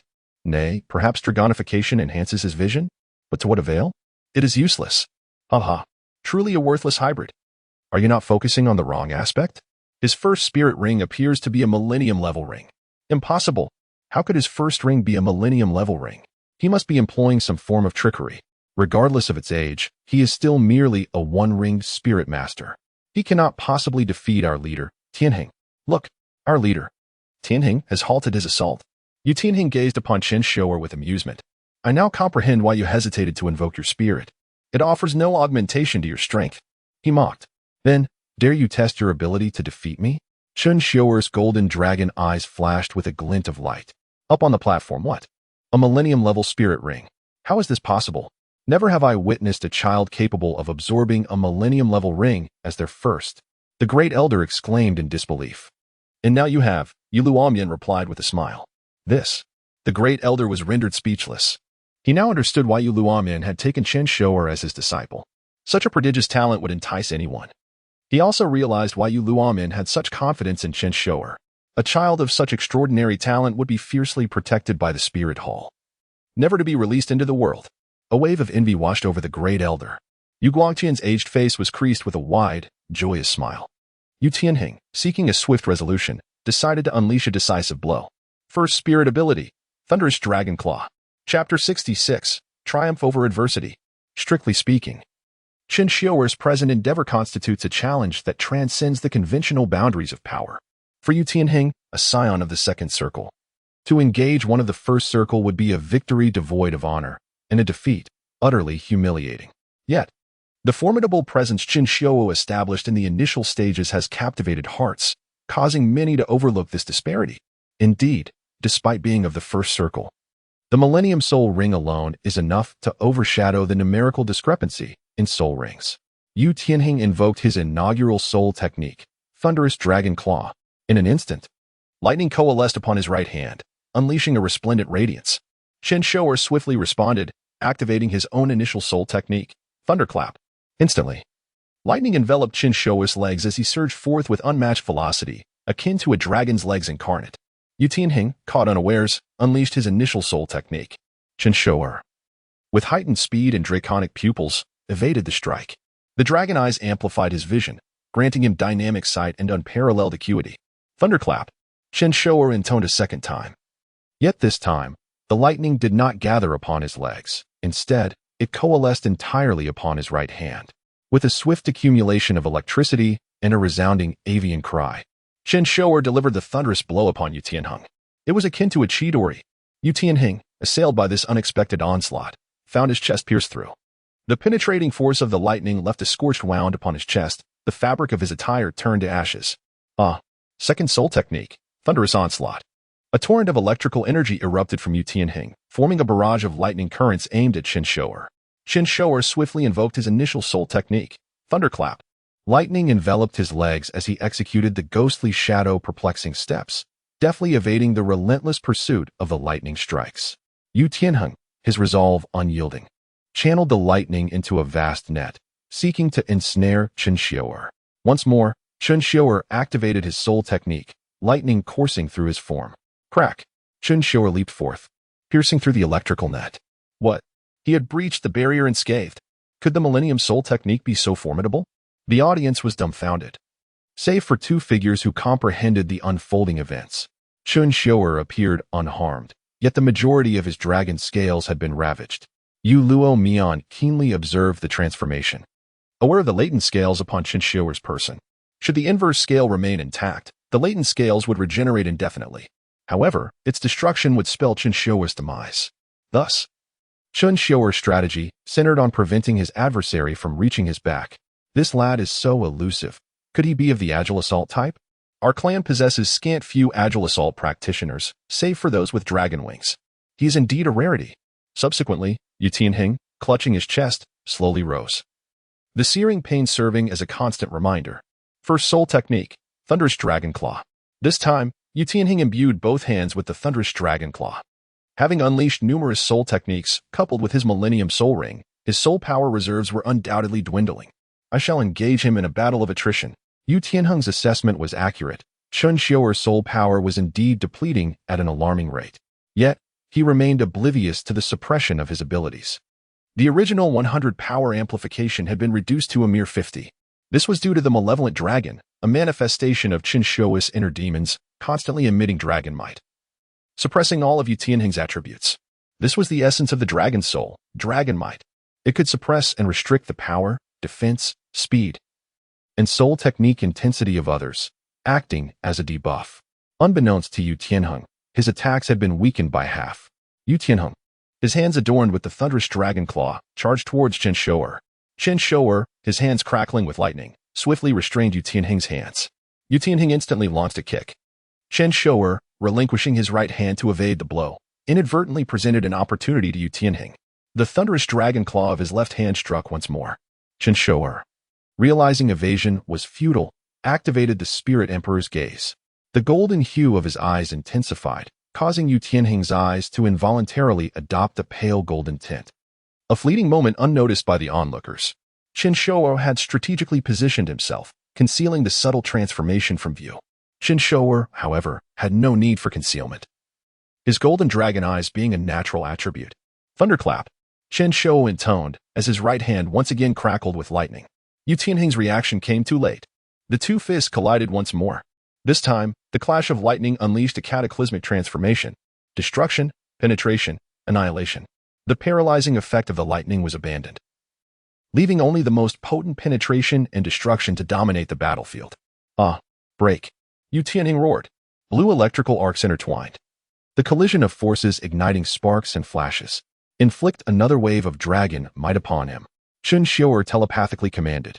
His strength, alas, was inferior to Yu Tianheng's. Even with the suppression of dragon might, he could not overcome Yu Tianheng's power. In an instant, the electrical radiance intensified, blinding all in attendance. The three elders observing from the platform exchanged glances, their eyes filled with wonder. Simultaneously, they cast envious gazes towards Yu Guangtian. While Yu Luomian's lips curled into an ecstatic grin. This child is indeed a prodigy, Yu Luomian exclaimed with delight. He discerned Yu Tianheng's precarious state, and he also perceived the subtle stratagems employed by Chen Xiuer. However, Yu Luomian subscribed to the adage that the ends justify the means. Victory, regardless of the darkness employed, would always be luminous. Chen Xiuer's character resonated deeply with Yu Luomian, and his performance today had filled him with satisfaction.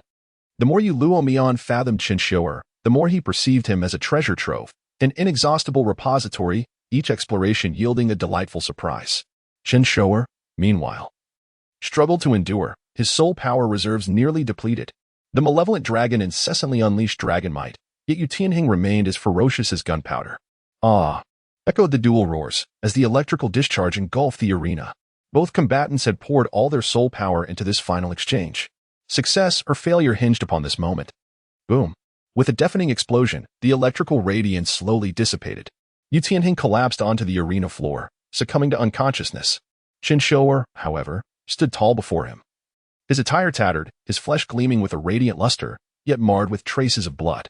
Gazing towards the crescent moon, Chen Xiuer proclaimed, "Had I, Yu Tianheng, not been born, the dragon path would have remained in eternal darkness." Chapter 67. The Three Young Masters of the Blue Electric Tyrannosaurus. At this moment, the training ground was enveloped in an eerie silence, where even breathing seemed to be cautious. On the rooftop, Yu Luomian, witnessing Chen Xiuer's declaration after her victory over Yu Tianheng, exclaimed in admiration, "Excellent. What a magnificent declaration from Yu Tianheng." Yu Luomian understood the weight of her words. Chen Xiuer was determined to single-handedly bear the banner of the Blue Electric Tyrannosaurus family. Such audacity. The Grand Elder gasped in astonishment, exclaiming, "This child is truly formidable." Simultaneously, he mused to himself, "She must not be allowed to remain. Truly deserving of being my granddaughter." Yu Guangtian laughed heartily. On the dual platform, Chen Xiuer surveyed the crowd, gently wiping the blood from the corner of her mouth. "Is there anyone else who wishes to challenge me?" she asked nonchalantly. The arena fell into complete silence. Not a single child dared to speak, their breaths held with trepidation. Even Yu Tianheng was beside himself, trembling in fear. He admitted to himself that he could not defeat Chen Xiuer, and certainly not Yu Tianheng. His earlier confidence stemmed from the fact that he had once bested Yu Tianheng, unaware that it had been a deliberate concession on Yu Tianheng's part. Although Yu Tianheng outwardly feigned animosity towards his younger brother, he actually held a deep affection for him, allowing him to win in every duel. He recalled the time on Yu Tianheng's birthday when Yu Tianheng had stolen a slice of cream cake from a bakery, only to be chased down several streets. Despite being allergic to cream, he had done it all for Yu Tianheng. Regrettably, the cake had ultimately fallen to the ground, and Yu Tianheng had received a scolding. At that time, he had not yet awakened his martial soul and had been bullied. Now, he had grown stronger, yet had lost his way. Yu Tianheng leaned on the platform, involuntarily reminiscing about many childhood memories. He pondered the transformations he had undergone over the years, becoming aloof, impatient, arrogant, and domineering. As he observed the stillness of the training ground, Chen Xiuer knelt down and gently helped Yu Tianheng to his feet. He winced in pain, slowly opening his eyes. "Why?" Yu Tianheng asked with great effort. "After all, we are family. Why must we fight to the death?" Chen Xiuer inquired. I have lost, utterly and completely," Yu Tianheng conceded. "From now on, let us strive together." Chen Xiuer smiled brightly, extending her right hand towards him. Yu Tianheng felt tears welling in his eyes. This man seemed different somehow. He grasped Chen Xiuer's hand tightly, whispering, "Yes." Having received Yu Tianheng's response, Chen Xiuer cast a sidelong glance at the elevated platform. "I wonder, were you satisfied with my performance today, my esteemed master?" she inquired. Gifted with extraordinary talent, bravely taking responsibility, displaying both valor and wisdom, caring for kin, generous and unpretentious, filled with passion, My disciple is truly remarkable. Yu Luomian tightened his grip on the railing. My disciple, Tian Xian, possesses the qualities of a titled Douluo. His eyes sparkled with hope, sensing a bright future for the family. Congratulations, Sect Master. The three elders exclaimed in unison. They were genuinely impressed. Yu Luomian's choice of disciple left them speechless, exceeding all expectations. Chen Xiuer and Yu Tianheng supported each other, while the onlooking youths gasped in astonishment. What just happened? This twist is utterly unexpected. Who knew that Yu Tianxian possessed such heroic spirit? Yu Tianxian, I commend you as a hero. You are a role model for our generation. Yu Tianxian, you are now my idol. I always said Tianxian was exceptional. Not only is he handsome, but also magnanimous. We were mistaken. Never would we have imagined he could. Yu Tianxian's trembling legs finally stilled as he gazed at Yu Tianheng's smile, feeling lost in confusion. Suddenly, he slammed his legs and stood up, demanding, Why are you smiling? You lost, didn't you? Why are you still smiling? Are you so happy about losing? Yu Tianxian felt an inexplicable urge to cry. Yu Tianheng shook his head with a smile, extending his right hand towards Yu Tianxian. Tianxian, let us cease our fighting. We have battled long enough. Soon we will depart from the family, going our separate ways. In this final moment, let us part on amicable terms, shall we? Yu Tianheng proposed. Yu Tianxian felt as if sand had entered his eyes. Me? Can I? He asked, bewildered.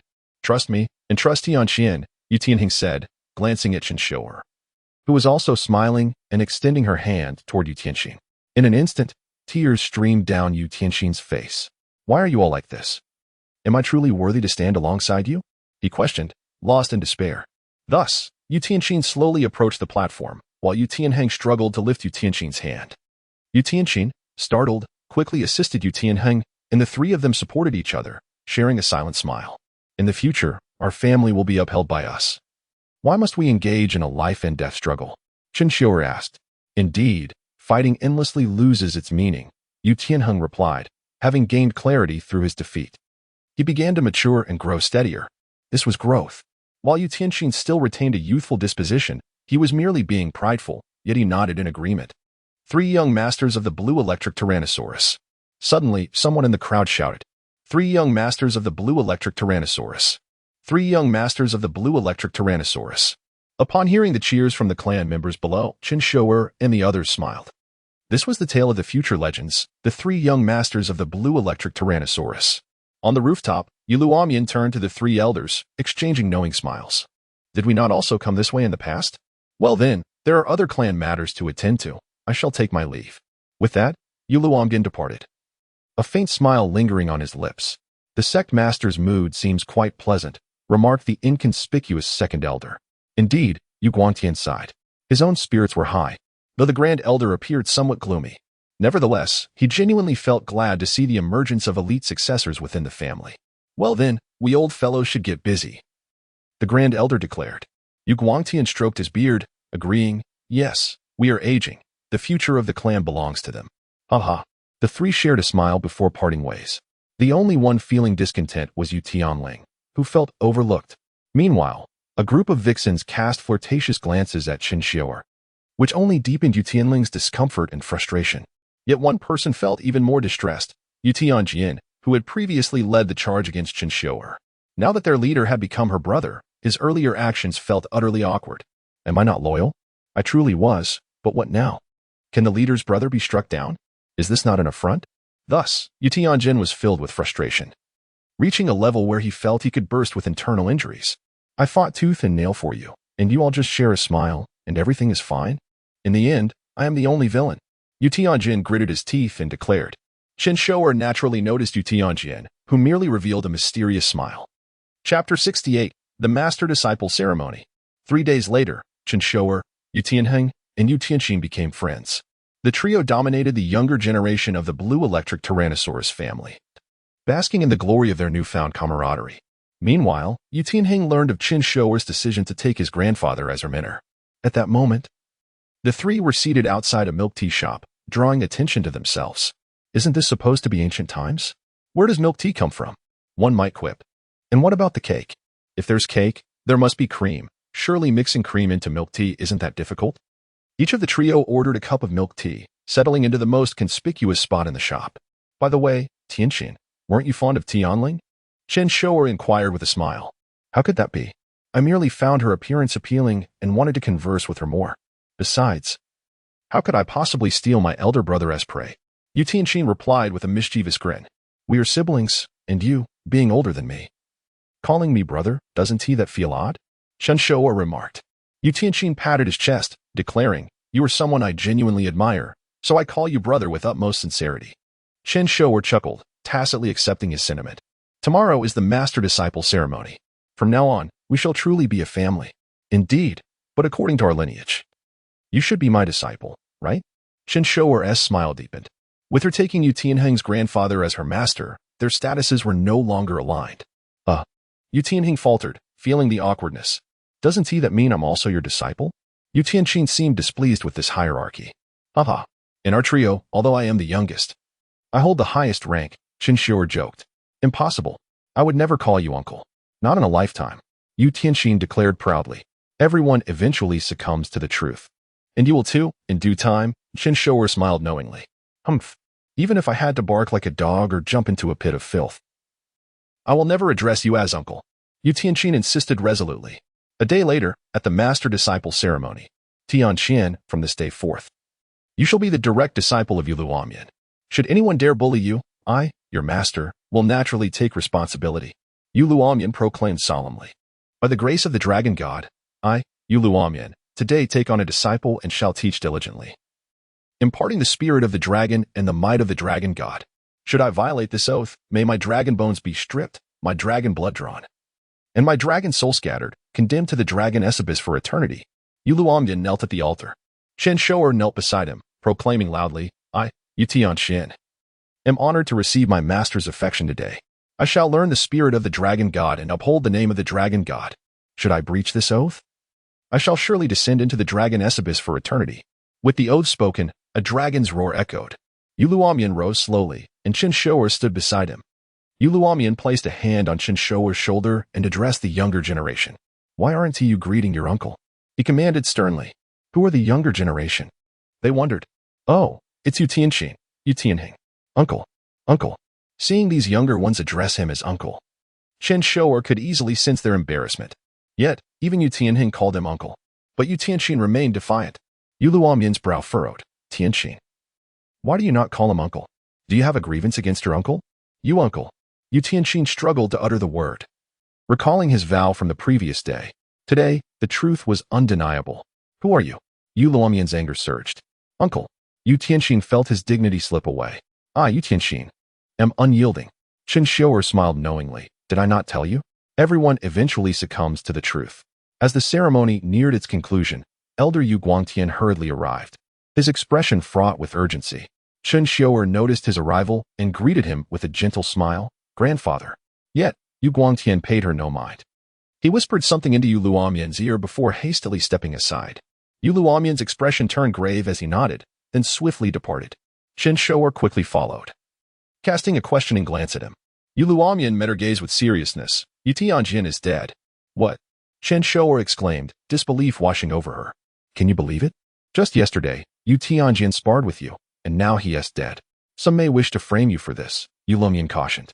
Frame me? Chen Xiuer pointed to herself in confusion. This world is more ruthless than you can imagine. There are countless eyes watching you now that you are my disciple, Yu Luomian stated sternly.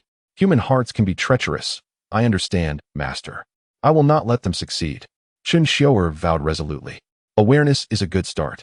But some matters cannot be avoided simply by vigilance. You must also rely on your intellect, Yu Luomian advised, gesturing to his head.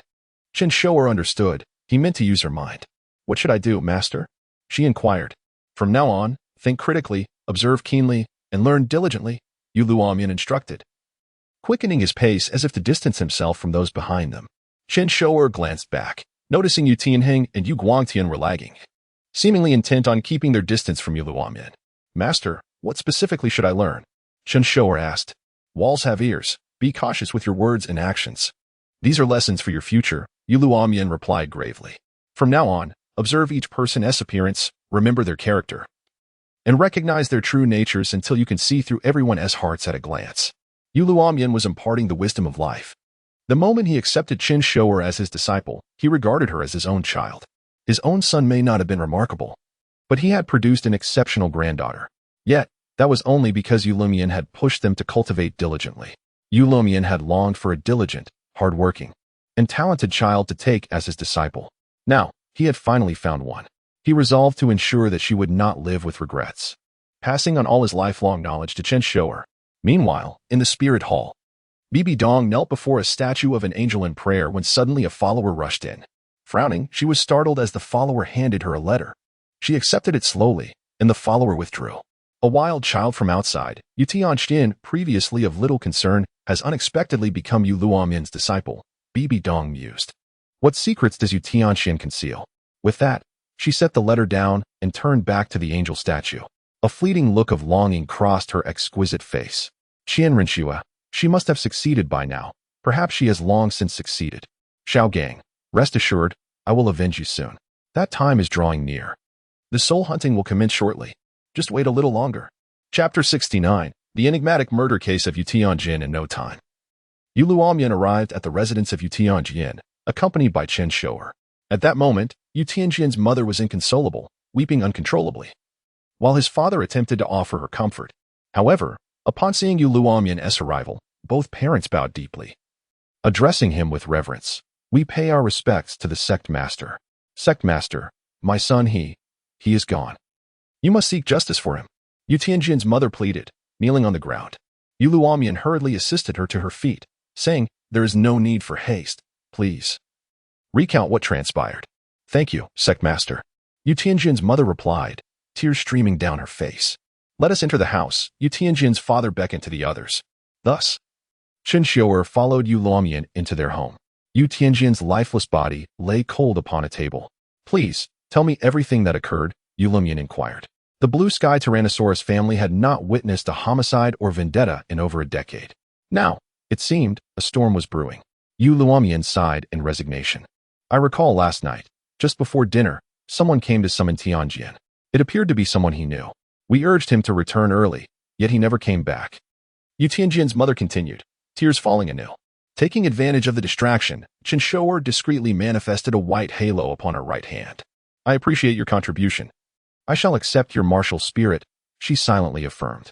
A faint blue soul power gently emerged from Yu Tianjin's corpse, ultimately being absorbed by Chen Xiuer in a subtle manner. However, Yu Tianjin's father seemed to notice something amiss. I know you. Yu Tianjin, my son had offended you before, he accused. Observing Yu Tianjin's father's agitated demeanor, Yu Tianjin quickly intervened to defend Chen Xiuer, exclaiming, Haha, your son offended many. My brother Tianjin is magnanimous and has no desire to hold grudges. Do not indiscriminately cast blame upon him. A moment of silence ensued, as the crowd exchanged glances at Yu Tianjin, who referred to Chen Xiuer as brother, leaving many bewildered. My son has not recently offended anyone else. The only one with the greatest suspicion is you. Yu Tianjin's father glared at Chen Xiuer with bloodshot eyes. With a calm smile, Chen Xiuer replied, the innocent remain untainted. I trust that the guilty cannot soil me. Yu Tianjin's father gritted his teeth. Yet he found himself powerless against Chen Xiuer. Enough. Let us refrain from hasty conjecture until we gather more evidence. Yu Luomian interjected firmly. Yes, sect master. Yu Tianjin's father thought deeply, harboring suspicions about Chen Xiuer. Yet, due to her status as Yu Luomian's direct disciple, he felt unable to confront her. Afterward, we searched for Tianjin and discovered his body in an alley. Yu Tianjin's mother recounted, her tears now flowing uncontrollably. Yu Luomian unveiled the cloth covering Yu Tianjin's body and turned him over. The blood had been meticulously cleaned by his parents. Yet a deep gash extended from his neck to his waist, a remnant of violence. This wound was not as if inflicted by a blade. The jagged marks suggested something far more sinister. Furthermore, as a sensitive attack-type soul master, Yu Tianjin had not even had the opportunity to summon his martial spirit. Detective Yu Luomian felt increasingly perplexed as he analyzed the situation. This appears to be the work of an acquaintance. The wound on his back indicates that Yu Tianjin was unguarded, trusting enough to expose his back to the perpetrator. Yu Luomian concluded his analysis. While Chen Xiuer pondered that his deductions were hardly unique, as it had already been stated that it was likely the work of someone familiar. This matter will surely be thoroughly investigated by the family, Yu Luomian declared before taking his leave. Chen Xiuer sensed that Yu Luomian seemed to have exhausted his options. Alas, sighed Yu Tianjin's parents, watching the crowd depart. their hearts heavy with despair.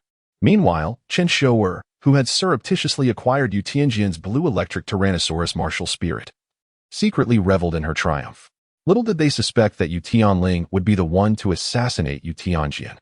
Some classmates might claim they had already deduced Chen Xiuer's involvement, but could they fathom the intricacies of her scheme?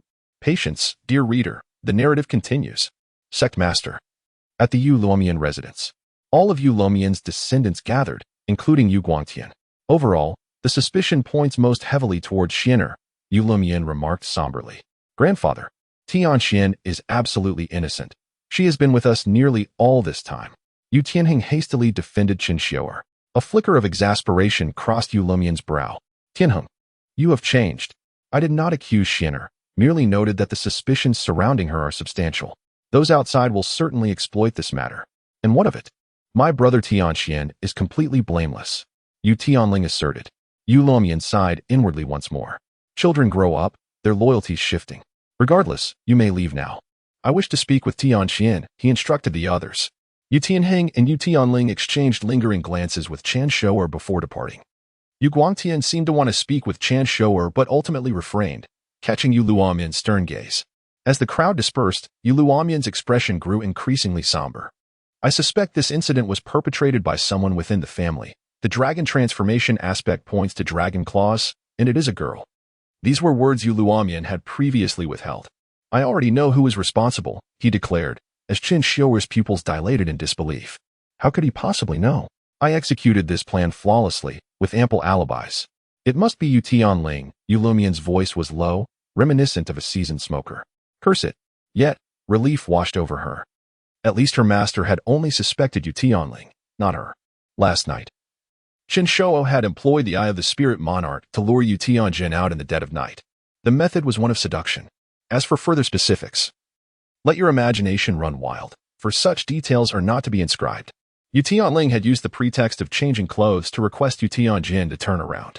He, filled with excitement, complied, yet the anticipated scenario never unfolded. Yu Tianling unleashed her martial spirit, catching the unsuspecting Yu Tianjian off guard, leading to his demise. Afterward, Yu Tianling returned home as if nothing had happened, completely oblivious to her actions, as the memory of that night had been erased. Yu Guangtian had indeed noticed Yu Tianling's peculiar behavior. He had intended to speak with Chen Xiuer about it. However, Yu Luomian had already discerned the truth. While they harbored no suspicions regarding Chen Xiuer, the closeness between Yu Tianling and her was bound to implicate Chen Xiuer. Even if 100 Yu Tianjians perished, Yu Luomian would remain indifferent. However, the absence of Chen Xiuer was simply unacceptable. Such as the current standing of Chen Xiuer within the family. I extend my gratitude to the friend from Jingfan for your generous support. Your contributions have rekindled my motivation to complete this book. Chapter 70, 2 years later.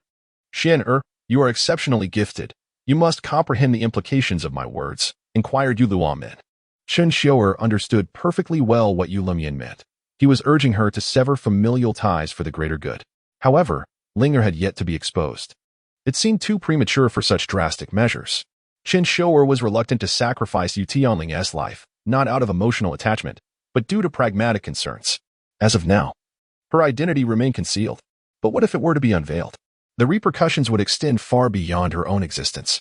At this moment, Yu Luomian sensed that Chen Xiuer lacked the necessary ruthlessness and decisiveness. She required further fortification in her resolve. Of course, if Yu Luomian were to learn in the future that Chen Xiuer remained indifferent to his demise, his perspective would drastically shift. Soon, you shall be branded as an instigator. Accused of orchestrating murder, all manner of blame will be thrust upon you and your lineage. Yu Luomian insisted earnestly. This is no longer merely your personal dilemma. Is killing Yu Tianling the only recourse? Chen Xiuer pondered. If she were merely a 7-year-old child, she might indeed be thrown into a state of panic, ultimately resigned to this path. However, Chen Xiuer remained resolute.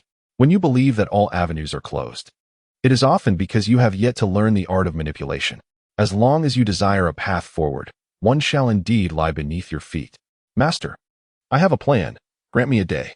Chen Xiuer declared with a confident smile. Have you truly considered this? Yu Luomian, taken aback by her confidence, found himself momentarily inclined to allow her a chance. If it were not for a lack of alternatives, he would not wish for Chen Xiuer to resort to such measures. Trust me, master.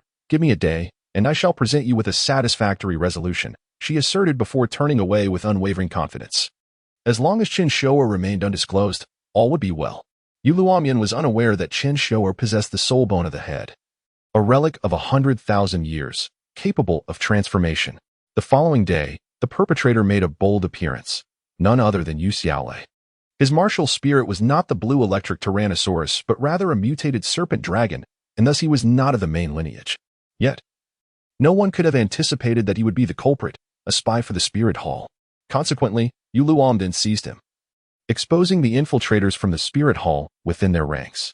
At that moment, within the Grand Hall of the Blue Electric Tyrannosaurus clan, 11 spies from the Spirit Hall knelt in a row, all displaying confusion, persistently defending themselves.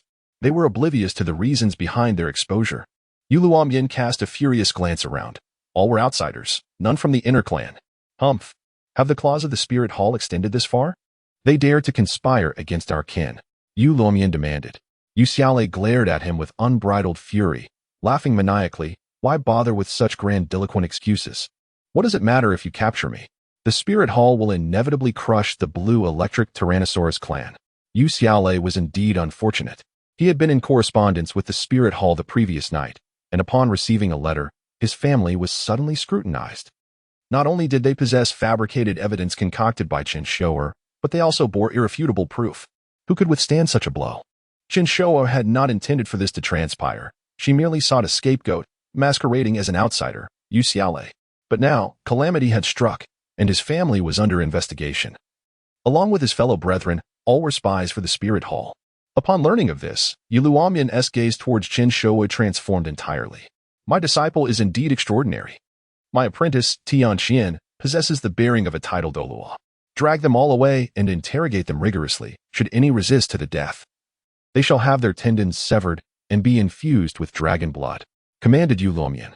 Yes, clan leader, echoed the guards of the Blue Electric Tyrannosaurus clan as they dragged the Spirit Hall personnel away.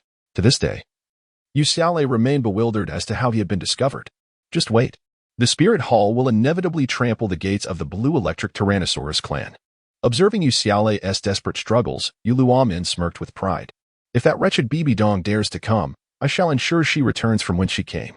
Chen Xiuer shook her head. Indeed, the pride inherent in their bloodline was not unique to any one clan member. The dragon blood coursing through their veins symbolized arrogance, confidence, and an innate superiority. These sentiments continuously washed over them, leading them down a seemingly luminous path, which in truth culminated in their ruin. And Chen Xiuer intended to expedite their demise. The dragon goddess will states that a human capable of genuinely captivating the Dragon King shall earn his unwavering allegiance. For life and death without regret, regardless of greed, evil, or righteousness. Should the Dragon King bow his head and relinquish his crown to that individual, it would signify that the person is of exceptional virtue, worthy of the Dragon King's respect. While this is but a tale, it mirrors the pride of the Dragon Clan. Yet, those who are proud, when willing to lower their heads, often exhibit far greater loyalty than despicable individuals. The vile are unprincipled, ready to beg for mercy to preserve their lives. Their loyalty is trivial. They can resort to unscrupulous means for their gain. Strictly speaking, Chen Xiuer could be deemed a petty individual, yet there exists a saying, some can feign virtue their entire lives, thus appearing as true gentlemen. If Chen Xiuer's disguise remains unexposed, she will be regarded as a person of high moral standing. Soon, the matter reached a conclusion. Time flowed like water, seasons changed, and 2 years passed in the blink of an eye. Each morning and evening, Chen Xiuer diligently practiced the Eye of the Spirit Emperor. Now, the Eye of the Spirit Emperor had undergone another enhancement, becoming even more refined. Chen Xiuer's profound energy, or soul power, had reached the pinnacle of the first ring. He dared not recklessly absorb a soul ring, for he was now a public figure. As for the issue of soul rings that remained under the purview of his master, Yu Luomian. Today, Chen Xiuer awoke early without disturbing anyone. Yu Tianheng and Yu Tianxin had already departed. One had gone to the Thunder Academy of the Four Elements Academy, while the other had gone to the Royal Academy. Chen Xiuer, at merely 8 years of age, had yet to meet the age requirement for entry into the Intermediate Soul Master Academy, which was 12 years. Due to his age, he could only remain within the family. Thus, the 3 young masters of the Blue Electric clan were each in their respective realms. Today marked the day when Yu Luomian would take Chen Xiuer to the Dragon Wild Plains to hunt soul beasts. Therefore, he rose early. Yu Tianling was still asleep. While Yu Guangtian prepared breakfast, Chen Xiuer dared not eat and headed directly to the clan leader's residence to seek out Yu Lumian. At the age of 9, Chen Xiuer was on the verge of advancing to the second ring. Chapter 71, The Trial of the Jade Crown. Tianqian, you have arrived. Yu Luombin slowly opened his eyes, revealing a visage that bore more years than a year prior. Compared to before, he displayed a notable reduction in vigor, yet an air of composure enveloped him. Yes, master. Chen Xiuer replied respectfully. Are you prepared? Yu Luombin inquired. I am ready, Chen Xiuer answered succinctly. Then let us proceed. You should already grasp many things without my prompting. Over the past 2 years, you have learned much, but it is not enough. There is still more for you to absorb, Yu Luombin said as he gradually rose. Indeed. Master, Chen Xiuer replied, acutely aware of Yu Luombin's high expectations. Each of her inquiries weighed heavily in Yu Luombin's heart, thus she resolved to refrain from asking anything. Brevity and confidence served as the most effective means of discourse. In contrast, at the outset of her training, a child who fails to humbly seek knowledge through questions would be deemed foolish. A teacher would perceive such a child as one who feigns understanding without having learned anything. Though Chen Xiuer possessed wisdom, she must also feign ignorance as a means to enlightenment. She followed closely behind Yu Lumian, who summoned his martial spirit, unfurling a pair of dragon wings.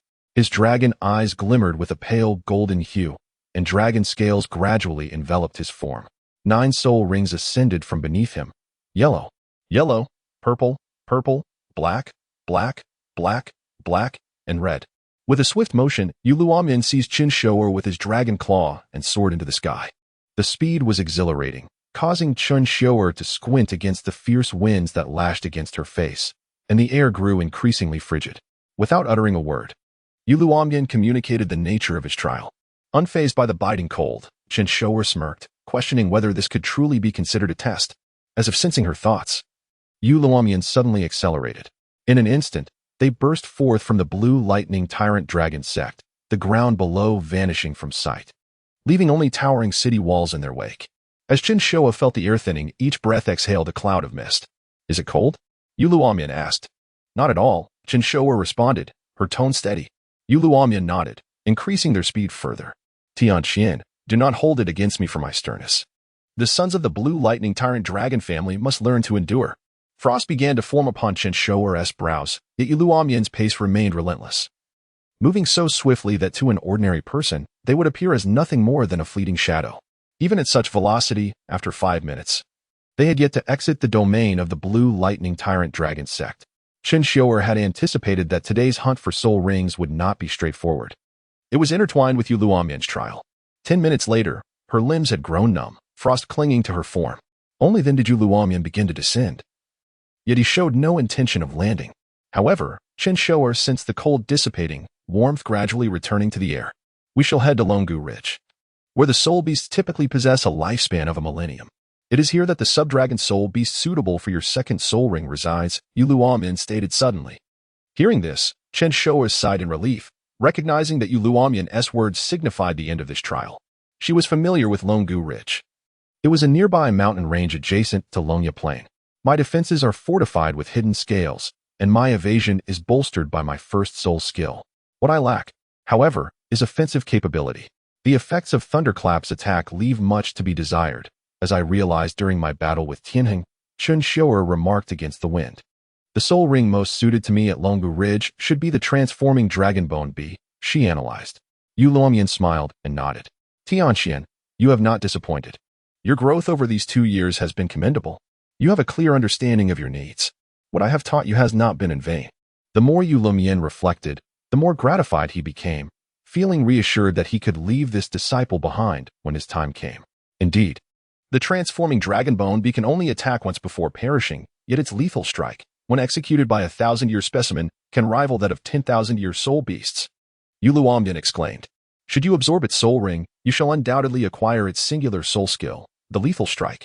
Chen Xiuer gazed at the towering mountains before her, knowing that Longu Ridge lay ahead, and the transforming dragonbone bee awaited.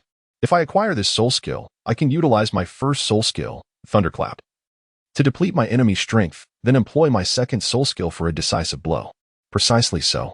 We have arrived. Let us descend, Yu Luombin proclaimed, descending with Chen Xiuer in tow. Upon landing, they found themselves in Longu Ridge, a desolate mountain range strewn with boulders, devoid of vegetation. The first thing Chen Xiuer did upon touching the ground was to forcefully twist her numbed legs and sit cross-legged, channeling her Xianming technique to expel the cold from her palms. Cold Poison Purification Palm, Xianming Divine Palm. A flicker of surprise crossed Yu Longyan's eyes, though it quickly settled into calm, recognizing his disciple's exceptional talent. From a young age, she had been capable of creating her own soul skills, and witnessing such an unusual method of dispelling cold was no longer astonishing to him. In an instant, warmth enveloped Chen Xiuer, flooding her body and washing away the frost within. This warmth did not obliterate the frost. Instead, it drew all of it into her palms, which acted like black holes, mercilessly absorbing everything the warmth brought. As the cold poison within her body was refined, Chen Xiuer slowly opened her eyes, her hands emanating waves of cold energy, reminiscent of the Xian Jade hands. She then withdrew the Xianming Divine Palm, allowing the cold energy to gradually recede. Stretching her limbs gently, she reveled in the warmth coursing through her body, feeling immensely comfortable. At last, I have made progress with the Xianming Divine Palm. I shall seek out that old poison master for some potent herbs to further enhance my technique, Chen Xiuer mused. Who is this old poison master? A titled Douluo. As Chen Xiuer had heard from Zongyang, this individual was regarded as the weakest titled Douluo, yet possessed a trove of precious herbs. It seemed a waste for one person to hoard so many. Chen Xiuer intended to ask Yu Luomin to procure a few herbs from the old poison master. Not too many, of course. After all, one must maintain principles in life. She merely sought a few hundred or even dozens of them. Gratitude extended to the supporters. Thank you to I Walk in the Wilderness, Zhong Ziming, and Starry Sea. Your generosity is deeply appreciated. Chapter 72. The Hunt for the Millennium Soul Beast. 310. Dragonbone Rich. Yu Luomin stood guard for Chen Xiuer, occasionally probing the surroundings. Fortunately, about 30 to 40 meters ahead, there lay a nest of the dragonbone bee. Tianxian, what standard have you set for yourself in the upcoming soul ring hunt? Yu Luomin inquired. Chen Xiuer pondered deeply before deciding to disclose a reasonably moderate figure. If Chen Xiuer's guess was accurate, Yu Luomin would likely have him procure the soul ring himself. Thus, he observed quietly. Chen Xiuer must avoid selecting a particularly ancient one. Otherwise, he could easily falter. After all, Chen Xiuer was merely a one-ring soul master, and defeating a Millennium Soul Beast would already be quite a challenge. If it weren't for the evident weaknesses of the Dragonbone Bee, he certainly wouldn't dare entertain any notions. The Dragonbone Bee could attack only once. After that, it would perish. Therefore, as long as the age wasn't excessively high and the range of a single attack wasn't vast, there remained a glimmer of hope for Chen Xiuer. However, typically, a Dragonbone Bee would not readily unleash a desperate attack. Chen Xiuer needed to devise a way to provoke that attack and subsequently evade the previous strike. If he could successfully bait its ultimate strike and dodge it, he would effectively claim victory. 2,000 years, Chen Xiuer declared. No, for 1,000 years. Yu Luomin responded sternly. Chen Xiuer sighed inwardly. It was no wonder Yu Luomin retained such audacity even in his advanced years. However, a 4,000-year beast? Did he intend to bring about my demise? Yes, master, Chen Xiuer did not refuse, as this was within his calculations. Slowly, he raised the sapphire ring on his right hand. Inside lay his carefully prepared secret weapon. He had long anticipated that Yu Luomin would bring him to seek the Dragonbone Bee. Hence, he had prepared a multitude of items. Not only those for dealing with the Dragonbone Bee, but also various tools to counter other soul beasts. Chen Xiuer had always operated with meticulous preparation. Noticing the ring in Chen Xiuer's hand, Yu Luomin suddenly remembered that his disciple had yet to name the soul tool.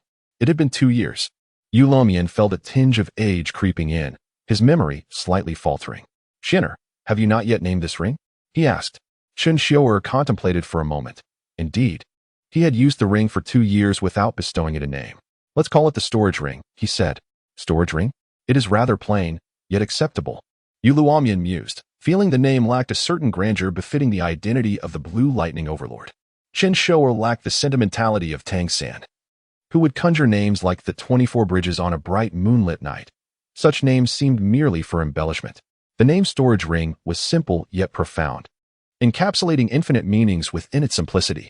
Perhaps Chen Xiuer was merely too lazy to devise a name, casually dismissing it. As for the reasons, he couldn't even muster the energy to think of one.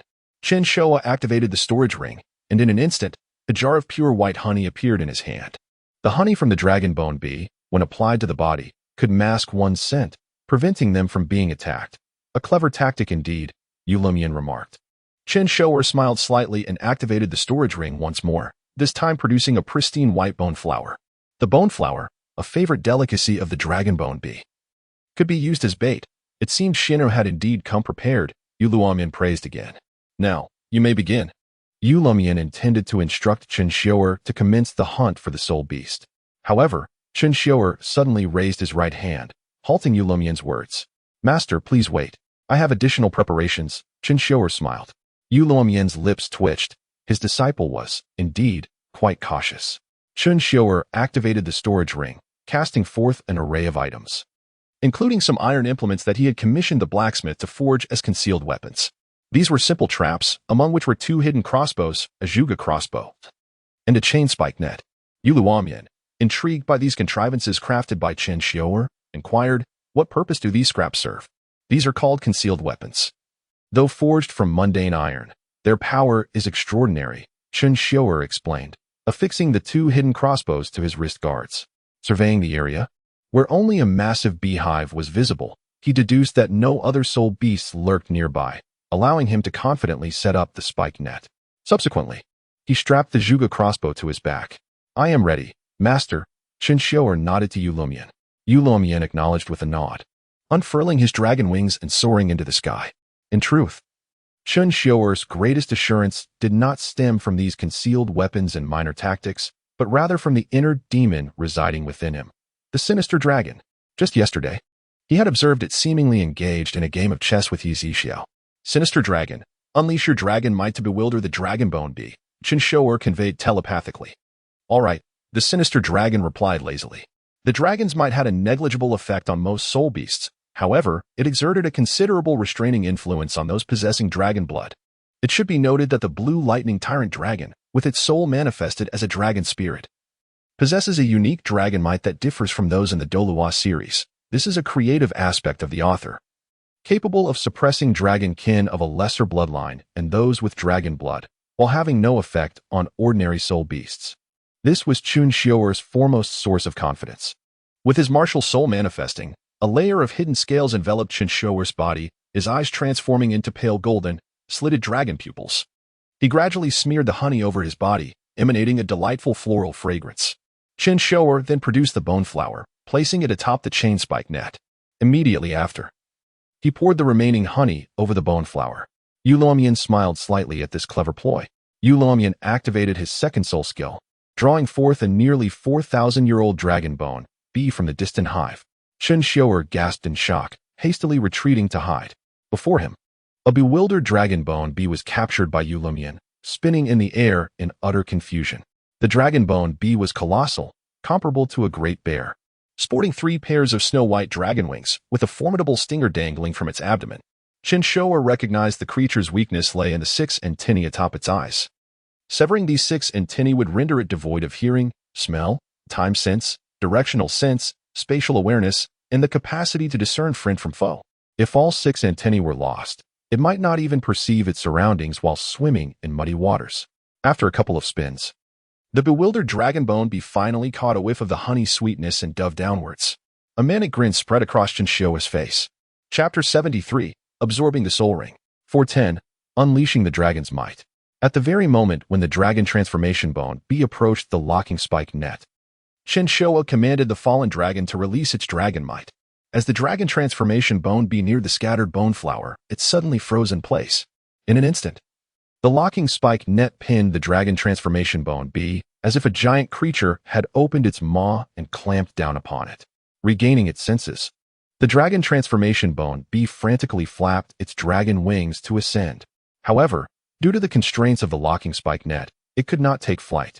Chen Xiuer understood that the locking spike net would not hold it for long, so she swiftly activated her spirit monarch's eye.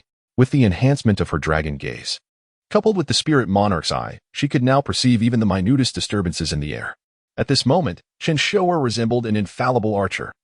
She promptly lifted her sleeve arrow and aimed at the dragon transformation bone bee's antennae. Whoosh! Chen Xiuer unleashed the sleeve arrow, severing one of the bee's antennae. A frown creased her brow. Her intention was to strike 2 birds with 1 stone, to sever 2 antennae with a single shot. With only 3 arrows at her disposal, Chen Xiuer prepared 2 sets of sleeve arrows to ensure she could successfully target all 6 antennae. Yet, she held herself to a higher standard, having lost 1 antenna. The dragon transformation bone bee struggled even more violently. It was on the verge of breaking free from the locking spike net's hold. Chen Xiuer hastened her pace, rapidly releasing the remaining 5 sleeve arrows. She remained composed, her heart steady. As the 6 antennae were severed, the dragon transformation bone bee plummeted towards the ground. A smile spread across Chen Xiuer's face. This was the advantage of thorough preparation. Knowing the enemy's weaknesses allows one to cleverly overcome even the mightiest of foes. She removed the 2 sets of sleeve arrows and retrieved the Zhuge crossbow from her back. However, due to the magnitude of her movements, the dragon transformation bone bee's large eyes spotted her. The dragon transformation bone bee charged towards Chen Xiuer, gliding across the ground. Though its movements were comical, Chen Xiuer could not afford to laugh. She rolled to evade the bee's charge and quickly raised her Zhuge crossbow, targeting the creature's eyes. Indeed, these hidden weapons were fascinating. Tu Tianxian, shall undoubtedly become the new generation of tidal Douluo in the blue electric Tyrannosaurus rex family. Yu Luomian mused, while Yu Luomian observed with ease. Chen Xiuer was anything but relaxed. The Zhuge crossbow launched a flurry of bolts, yet the dragon transformation bone bee merely closed its eyes. Its eyelids were particularly thick, akin to dragon scales. Chen Xiuer's arrows could not penetrate. First soul skill, Thunderclap. Chen Xiuer infused the Zhuge crossbow with Thunderclap, unleashing a volley of bolts. The lightning carried piercing, destructive, and paralyzing power. As the dragon transformation bone bee opened its eyes to behold the incoming attack, it hastily shut them again. But this time, just as its eyes narrowed slightly, a bolt from the Zhuge crossbow pierced through. The dragon transformation bone bee roared in fury, prompting Chen Xiuer to urgently instruct the fallen dragon to apply its dragon might. What are you waiting for? Chen Xiuer urged. You clearly cannot defeat the dragon transformation bone bee, yet you still dare to challenge it. Chen Xiuer, you truly are regressing. The fallen dragon scoffed. Enough with the banter. Hurry. Chen Xiuer retorted angrily. You know I'm fierce. Are you afraid now? The fallen dragon, in a moment of frustration, once again unleashed its dragon might. Chen Xiuer infused the Zhuge crossbow with Thunderclap until every bolt had been fired into the dragon transformation bone bee's eyes. With lightning coiling around her feet, she rushed to the bee's head. Thunderclap. The lightning rapidly coalesced in her palms as she hastily employed the Xianming divine palm. Boom. In an instant, the frigid venom from her palms combined with the lightning, piercing through the dragon transformation bone bee's brain. Yet, the dragon transformation bone bee was not yet defeated. It continued to thrash wildly. Chen Xiuer was flung back, rolling on the ground before regaining her footing, despite having lost all 6 antennae and having both eyes shot out. The dragon transformation bone bee still managed to weakly flap its wings, propelled by sheer memory. Gathering white light in its arms, Chen Xiuer's pupils constricted. It was preparing to unleash a mighty attack. At the same moment, Yu Luomin's heart raced. He knew Chen Xiuer could not withstand this blow. Thus, he resolved to assist her. Chen Xiuer realized that at this distance, evasion was impossible. In an instant, the dragon transformation bone bee's desperate strike reached its zenith, launching forth with explosive force. The ensuing brilliance obliterated vast sections of the mountains. Boom. The earth shook, rocks crumbled, and dust swirled violently. Sparks flew amidst the chaos. Alas, it backfired. Chen Xiuer, unperturbed, retrieved a cup of milk tea from her storage ring in a chair, leisurely sipping her drink. Yu Luomian descended slowly, the awkwardness of his expression evident. The dragon transformation bone bee just backfired its ultimate move. It blew up its own nest. Yu Luomian sighed. What a waste. How many dragon transformation bone bees could have been eliminated with such a strike? He lamented. It is indeed a pity, Chen Xiuer remarked, taking a sip of her milk tea. At this moment, the dragon transformation bone bee plummeted from the sky, its abdomen deflated. It was on the brink of collapse. Go. Claim your second soul ring, Yu Luomian instructed. Yes, master. Chen Xiuer finished her milk tea in one gulp and dashed forward. Thunderclap, gathering lightning in her right hand. She unleashed a current that pierced directly through the dragon transformation bone bee's body. Indeed, it was dead, yet Chen Xiuer could not approach too closely. Who knew if it had any hidden tricks? What if it suddenly retaliated with a backup energy source? Would she not be alarmed? It was only when a bright purple halo emerged that Chen Xiuer felt secure enough to approach the dragon transformation bone bee.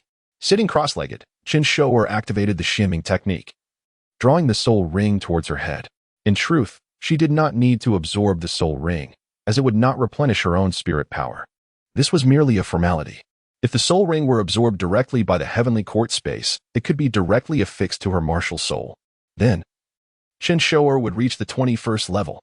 However, she faced a more pressing issue: the true dragon. If she failed to evolve dragon wings this time upon absorbing the soul ring, then her deception as a true dragon would be thoroughly exposed. At this moment, Chen Xiuer entered the heavenly court space, where Yi Zixiao was engaged in a chess match with another man in white on the original peak. Upon closer inspection, this man bore an uncanny resemblance to Chen Xiuer, 8 parts handsome. Indeed, this was the fallen dragon. The fallen dragon was a manifestation of Chen Xiuer's fragmented spiritual power. In essence, he was the previous persona of the master, now reborn. The two coexisted peacefully. Yes, that's how it is. I had initially let you win. This match doesn't count. The fallen dragon overturned the chessboard. Yi Zixiao could only smile helplessly, wiping the board to reveal a brand new one. Gentlemen, I trust you are both well. Chapter 74. A full strike comparable to 10,000 years. 510. In the celestial realm, the malevolent dragon scoffed disdainfully at Chen Xiuer. What will you do next? I must admit, I never anticipated that you, fused with me, could be so foolish. Such a low intellect can be contagious. So keep your distance. Chen Xiuer waved her hand dismissively at the malevolent dragon. You. The dragon, incensed, shattered the game pieces. Yi Zixiao chuckled helplessly from the side. Don't be a sore loser. I cornered you as soon as I arrived. Why destroy the pieces now in a fit of rage? Yi Zixiao inquired. Am I not allowed to be angry? The dragon replied somewhat sheepishly. He indeed had taken advantage of Chen Xiuer's words to destroy the pieces.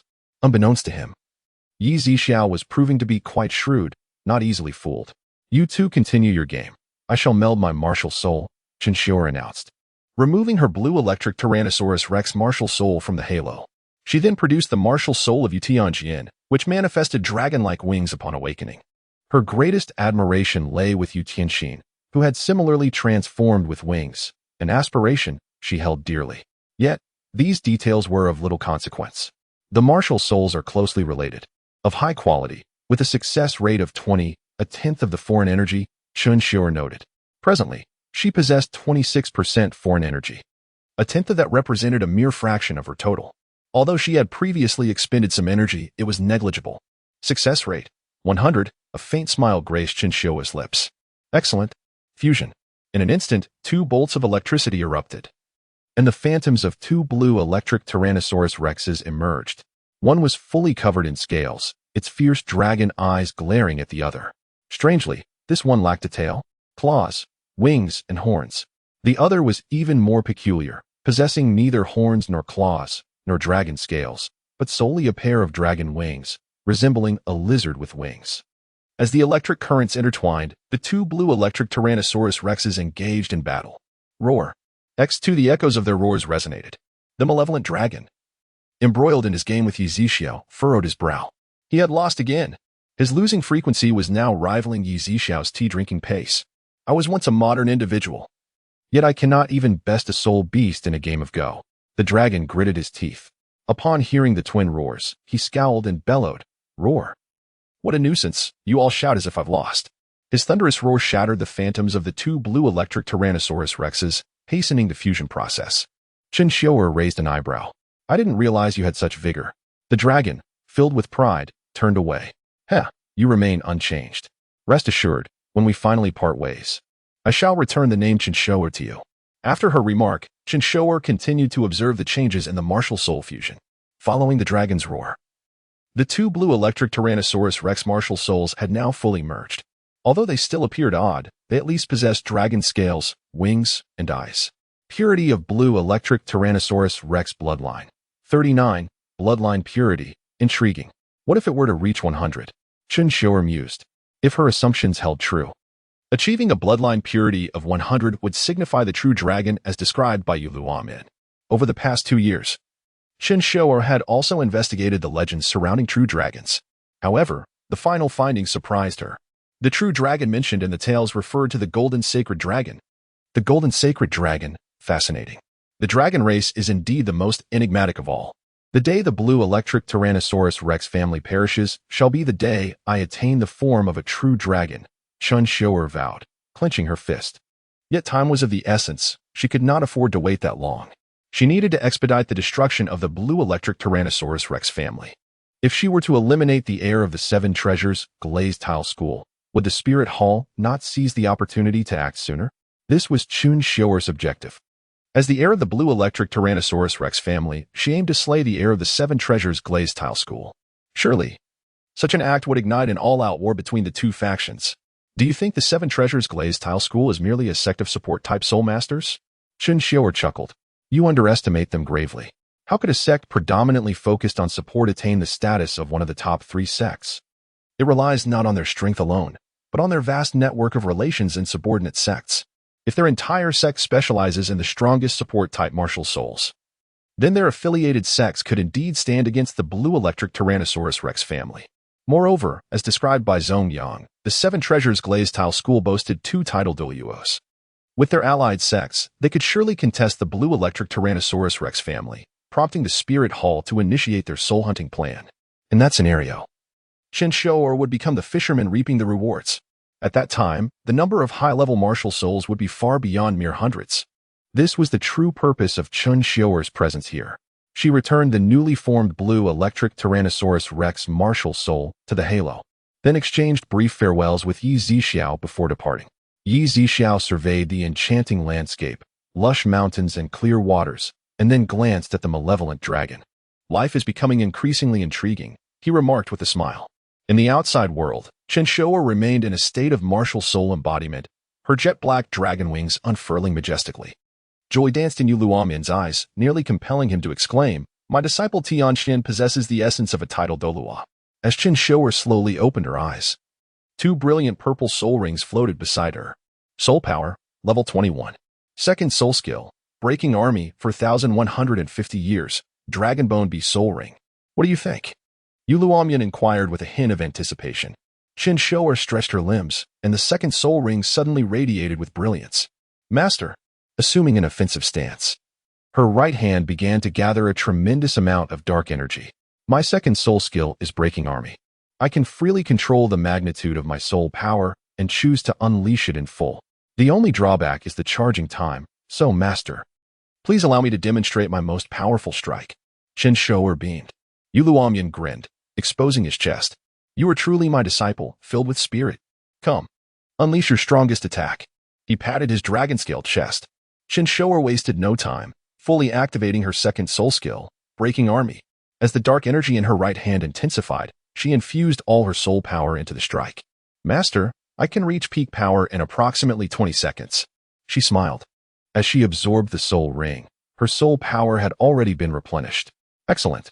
However, as your soul power increases, the charging time will inevitably extend. Now, do not hesitate.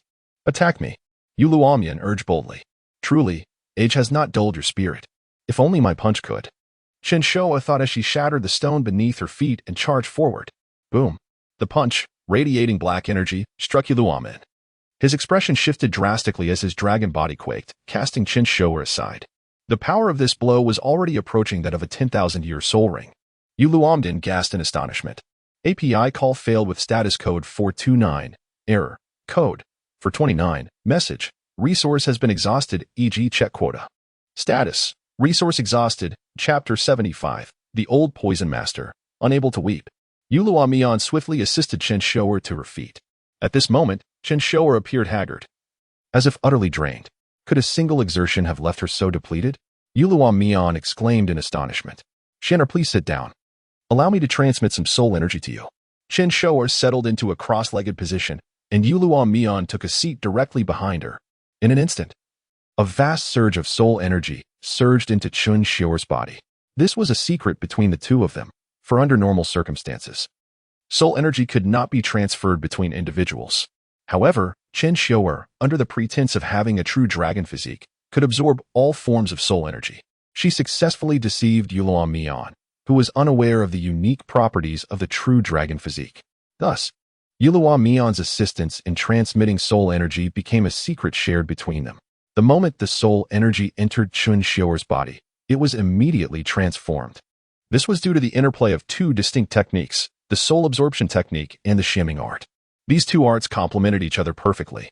The soul energy transmitted by Yulong Mian was efficiently absorbed, and in an instant, Chen Xiuer's soul energy had been restored to a significant degree. Seizing the opportunity, Chen Xiuer ventured once more into the celestial realm. At that moment, Yi Zixiao and the evil dragon were no longer engaged in Go. They had switched to chess. How could this be? How could I possibly lose even at chess? Where's the justice in this? The evil dragon lamented, burying his head on the chessboard. Justice is present, Chen Xiuer remarked softly. Why have you returned so soon? The evil dragon looked at Chen Xiuer in confusion. It's only been a month for us. And yet you are back already, Yi Zixiao noted. I return with a matter of utmost importance. Yi Zixiao. Which type of poisonous herb is most beneficial for the cultivation of the Shinming God Palm? Chen Xiuer inquired. Let me think, Yi Zixiao pondered. Indeed. Chen Xiuer plans to seek the old poison master next. The Shinming God Palm is a rather flexible technique. One must choose a cultivation method that does not conflict. If you absorb cold-type herbs, do not also absorb fire-type ones, Yi Zixiao advised. Mixing conflicting properties would nullify their effects. I have yet to discover a method to fuse herbs of all attributes, so please focus on selecting those with non-conflicting properties for your cultivation. Understood. I shall take my leave now. Having received the answer, Chen Xiuer felt no desire to linger and departed immediately. Upon seeing her leave, Yi Zixiao turned to the evil dragon with a familiar smile. Do you wish to play another game? The evil dragon was at the brink of despair. They had played everything from 5 in a row to flying chess, and even military chess, yet the evil dragon had never won against Yi Zixiao. Yi Zixiao, I concede. I am willing to acknowledge you as the supreme champion of chess. The evil dragon knelt before Yi Zixiao in submission. In the outside world, Chen Xiuer's soul energy had been fully restored. Master, my soul energy is fully replenished, she declared as she stood up. Yulong Mian, accustomed to such occurrences, was no longer surprised, and instead, his astonishment had grown. Very well, Shinner, do you have any other thoughts? Yulong Mian inquired, having been thoroughly satisfied with Chen Xiuer's performance today. Yet, Chen Xiuer was always full of ideas, prompting Yulong Mian to seek her opinion each time. Master, are you familiar with the poison Douluo, Douluo? Chen Xiuer asked. Poison Douluo, that old poison master? Why do you ask about him? Yulong Mian recalled. Recognizing the name, I wish to obtain 2 spirit herbs from Douluo, Chen Xiuer replied. The title Douluo is reserved for those with a soul rank, so Yulong Mian, as Chen Xiuer's master, need not refer to him as such. He is merely a fortunate insect who became a Douluo, hardly worth mentioning. If you desire spirit herbs, I shall procure them all for you. Yulong Mian remarked disdainfully regarding Douluo.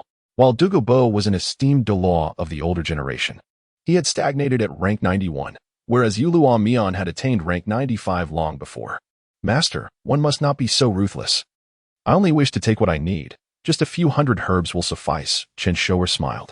Yulong Mian chuckled inwardly, thinking, this old poison master has a cunning disciple. Once he has set his sights on you, you shall surely stumble.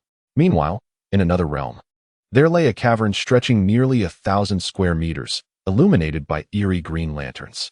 For reasons unknown, Douluo felt an unsettling premonition, as if something ominous were about to transpire. Grandfather, a delicate young girl gently entered the chamber. Upon seeing her, Douluo's rigid expression softened slightly. Yin, tomorrow you will depart for the Royal Academy. Do you not need to prepare anything? Douluo inquired with a smile. Yin shook her little head. Grandfather, I will miss you dearly. Douluo forced a smile. Even this old body can still be remembered by you, my dear Yin. I will have no regrets even in death. Just as Yin was about to respond, suddenly, Douluo's expression changed, as if he had realized something terrifying. His face grew increasingly rigid, and a bead of sweat trickled down his aged visage. Yin, quickly go inside. Do not come out unless I call for you. Douluo shouted. Grandfather, what is wrong? Before Yin could finish, Douluo swiftly scooped her up and flew deep into the cavern. Yin, no matter what happens next, do not make a sound or venture out. If I do not return, hide here for a few days. Then go directly to the academy to find your teacher. Douluo instructed gravely. Remember, if I do not return, do not even think of seeking revenge for me. Having given his instructions, Douluo soared out of the cavern. Outside, amidst the eye of ice and fire, Yulong Mian hovered above alongside Chen Xiuer, emanating the oppressive aura characteristic of a tidal Douluo. Douluo stepped out of the cavern, his expression grave. Haha. After 50 years, old poison master. Do you still recognize me? Yuluo Mian boomed with grandeur. Douluo, with a stiff countenance, looked up at Yuluo Mian and replied, Is that you, the Thunder Douluo? Upon seeing Douluo emerge, Chen Xiuer finally understood what he looked like. A man seemingly in his 60s or 70s, with long, dark green hair and an overpowering stench emanating from him. Chen Xiuer, having studied poison, quickly discerned that Douluo was poisoned to the bone. After 50 years. I thought you were merely losing your vision. Come, let me test your strength. Yuluo Mian laughed. Your Excellency jest. Might I inquire the reason for your visit to this old man? Douluo's expression darkened significantly. Were an outsider to witness this, they might mistakenly believe that Douluo and Yuluo Mian were rivals.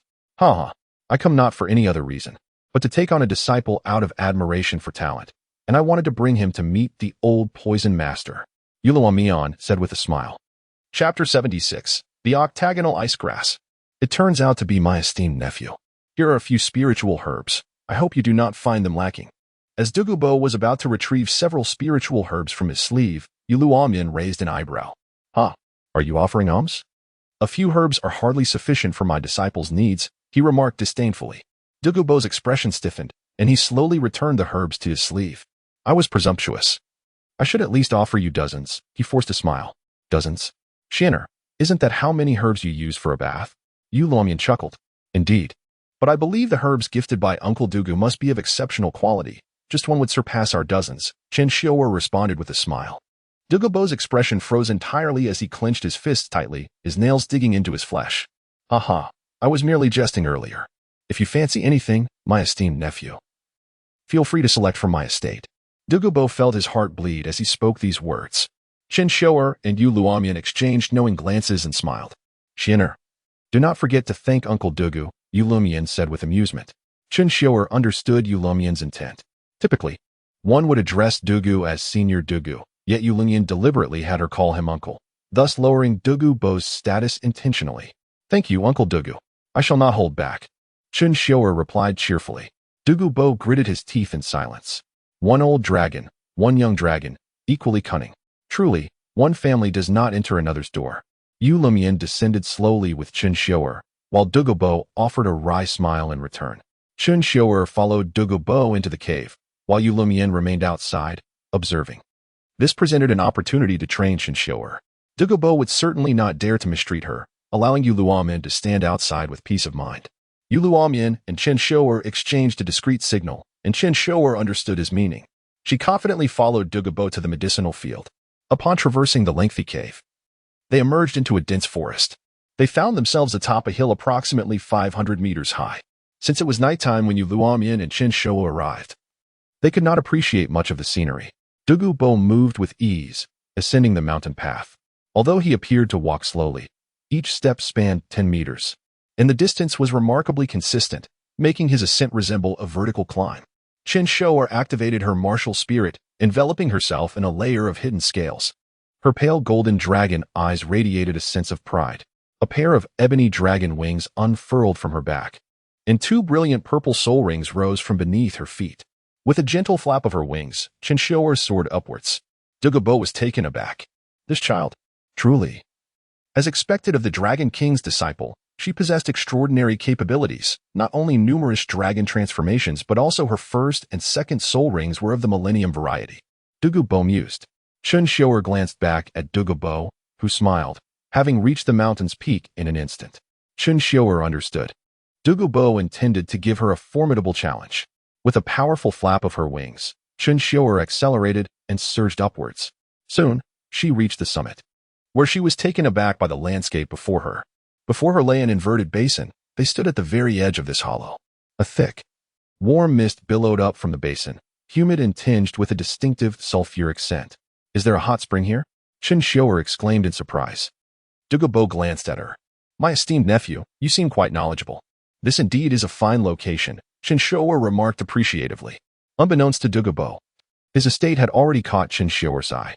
My esteemed nephew, follow me, Douluo said, leaping down the dark mountain edge, where visibility was obscured by the night and thick fog. Chen Xiuer's eyes sparkled with pride. Is he trying to challenge me? Douluo, If you think this will thwart me, you're mistaken. With a determined flap of her wings, Chen Xiuer followed the direction Douluo had leapt. Upon landing gracefully, Douluo had anticipated this outcome. Knowing Chen Xiuer could transform her wings, he was confident that such an obstacle would be no challenge for her. As soon as Chen Xiuer landed, her first instinct was joy. She had finally encountered a secret record from the Xiantian treasure record regarding the 100 solutions of hidden weapons. The 3 great treasure basins. These so-called treasure basins were not merely of gold and silver. They represented 3 unique natural environments. Ordinary spiritual herbs could hardly thrive here. Common spiritual mushrooms that would take 10 years to mature elsewhere would take a century here. The eyes of ice and fire, Chen Xiuer smiled. I have arrived here not solely due to the records in the Xiantian treasure record, but also because of what Zhong Yang recounted. Mentioning how Tang San reaped countless benefits here. The eyes of ice and fire. What are you speaking of? Douluo asked, perplexed. Nothing much. Chen Xiuer had already identified her target, the spiritual herbs within the eyes of ice and fire. All my medicinal plants are cultivated here, including various poisons and tonics. You may choose freely, but do not venture into the outer forest, for there are millennium soul beasts dwelling therein, Douluo cautioned. Chen Xiuer nodded with a smile. I understand, Uncle Douluo. Douluo grunted and turned to leave. With his departure, Chen Xiuer was finally free to act. Is that a snow silkworm? The finest among cordyceps. This will do nicely for my cultivation, Chen Xiuer declared, promptly storing it in her spatial ring. Unbeknownst to her, a small figure had been observing her from the shadows. Who is he? He looks so handsome. Chen Xiuer thoroughly searched the medicinal field, most of which contained extremely cold spiritual herbs, along with some that possessed toxic properties that did not conflict with extreme cold. However, her ultimate goal was the octagonal ice grass within the eyes of ice and fire. Chen Xiuer fully activated her cultivation technique and boldly entered the chilling depths of the eyes of ice and fire. As she stepped into the depths, a thin layer of icy mist instantly enveloped her body. Despite the protective barrier of her true energy, which converted the cold, the overwhelming chill relentlessly penetrated her bones. Chen Xiuer retrieved a dagger from her spatial ring and swiftly severed the octagonal ice grass. In an instant, the frigid air surged into her marrow, nearly freezing her blood. Without hesitation, Chen Xiuer sat down to circulate her cultivation technique while simultaneously refining the octagonal ice grass. Chapter 77. The Abyssal Divine Palm, Ultimate Coldness. The octagonal ice grass, with petals shaped like an octagon, glimmers at its heart like ice crystals adorned with tiny floral filaments. No fragrance escapes its grasp. And the very spot where it resides is the epicenter of the Frigidine Spring. Chen Xiuer stands at the core of this chilling abyss. In an instant, she feels as though her blood is on the verge of freezing. Desperately, Chen Xiuer channels the abyssal technique, her body akin to a deluge relentlessly sweeping away the frost. Yet, the frost continues to materialize, and her hands have long since lost their color. They now appear as pure white, a thin veil of frost perpetually cloaking the surface. Time elapses, and Chen Xiuer tirelessly battles against the frost until her resistance to cold reaches a pinnacle. Gradually, she opens her pale golden eyes, a glimmer of coldness flashing within. Observing the octagonal ice grass in her hands, she realizes it has been fully refined. As she examines her hands, she notices that they are as white as snow, the back adorned with a distinct pattern of the octagonal ice grass. This chilling aura can no longer harm me. From this moment forth, I shall not fear the bitter cold. I am the embodiment of winter. A remarkable chill radiates from Chen Xiuer, penetrating her very core. A phrase comes to mind. Once there was a person whose heart was cold, whose blood was cold, whose being was cold, whose sword was cold, until ultimately he perished from the frost. Ahem. But that is a different tale altogether. For reasons unknown, during the refining of the octagonal ice grass, Chen Xiuer can faintly hear the sound of a dragon's roar. This roar feels familiar, as if celebrating something. Yet, she can only grasp remnants of this draconic sound. Previously, when Chen Xiuer refined the ice grass, it seemed some unseen force aided her in this endeavor, an assistance that proved to be substantial. However, it remains but an ephemeral echo, insufficient to linger in her thoughts. Chen Xiuer cast her gaze toward the other side of the ice and fire duality, the scorching Yang Spring. Having traversed this path of extreme cold, she knows she must refrain from engaging with flames for now. She senses the dragon blood within her has frozen, the fervor dissipated. Now, even her speech carries a frigid tone, and her skin takes on a ghastly pallor, unable to hide even without the guise of the 10,000 transforming soulbone. She glances at her storage ring, filled with over 100 varieties of cold attribute poisons and spiritual herbs. having thoroughly pillaged all of Douluo's cold-based herbs. Chen Xiuer's attire has turned a pristine white from the frost as she walks expressionlessly out of the eye of extreme cold. At that moment, Douluo returns, astonished to see Chen Xiuer emerge from the frigidine spring. "You survived," he exclaims, incredulously. "Nephew, have you finished selecting?" "Indeed," Chen Xiuer replies coldly, her palms still pale and exuding an icy chill despite having closed the abyssal divine palm. Yet, this is of little concern, she will recover shortly. Having merely absorbed too much. Douluo, feeling the sting of envy at the youth's benefits, grumbles inwardly, but given Chen Xiuer's status, he finds himself powerless to act against her, the disciple of Yuluo Mian, who would dare provoke her. The disparity between a title Douluo of rank 90 and one of 95 is unfathomable. Moreover, Douluo is steeped in poison. His very survival relies on these spiritual herbs. What could he possibly use to contend with Yuluo Mian? "Shall I send you off, dear nephew?" Douluo asks with a strained smile. "I have my own legs." Chen Xiuer retorts, summoning her martial soul as her dark dragon wings unfurl. With a gentle flap, she ascends into the air, watching her depart. A flicker of malice crosses Douluo's eyes as he glances toward the nearby forest where his granddaughter, Douguyen, is concealed. His reluctance to let Chen Xiuer venture into the woods stems from her presence. Outside, night has fallen, and Yuluo Mian, waiting patiently, begins to grow weary. "Master." Chen Xiuer responds coolly. "How did it go?" Yuluo Mian inquires with a smile. "Quite fruitful," Chen Xiuer replies, her tone still icy. "It seems you will need some time to adjust. I thank old Poison for his hospitality. I shall take my leave with my disciple now." Yuluo Mian calls out to Douluo before taking flight with Chen Xiuer. As they vanish into the night, Douluo's expression grows increasingly frigid. "You Tianxian, I shall remember you."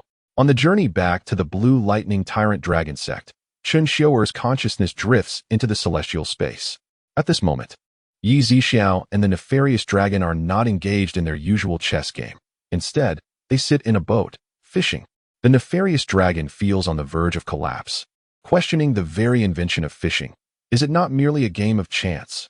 Observing Yi Zixiao's ample catch, Chen Xiuer surmises the nefarious dragon has caught not a single fish. Indeed, as anticipated, the nefarious dragon has failed to land any fish. Infuriated as he hurls his fishing rod away, "Here I am fishing, and I am but a dog. Hey, when you and I parted ways, did you truly mean to return Chen Xiuer's name to me?" The nefarious dragon demands.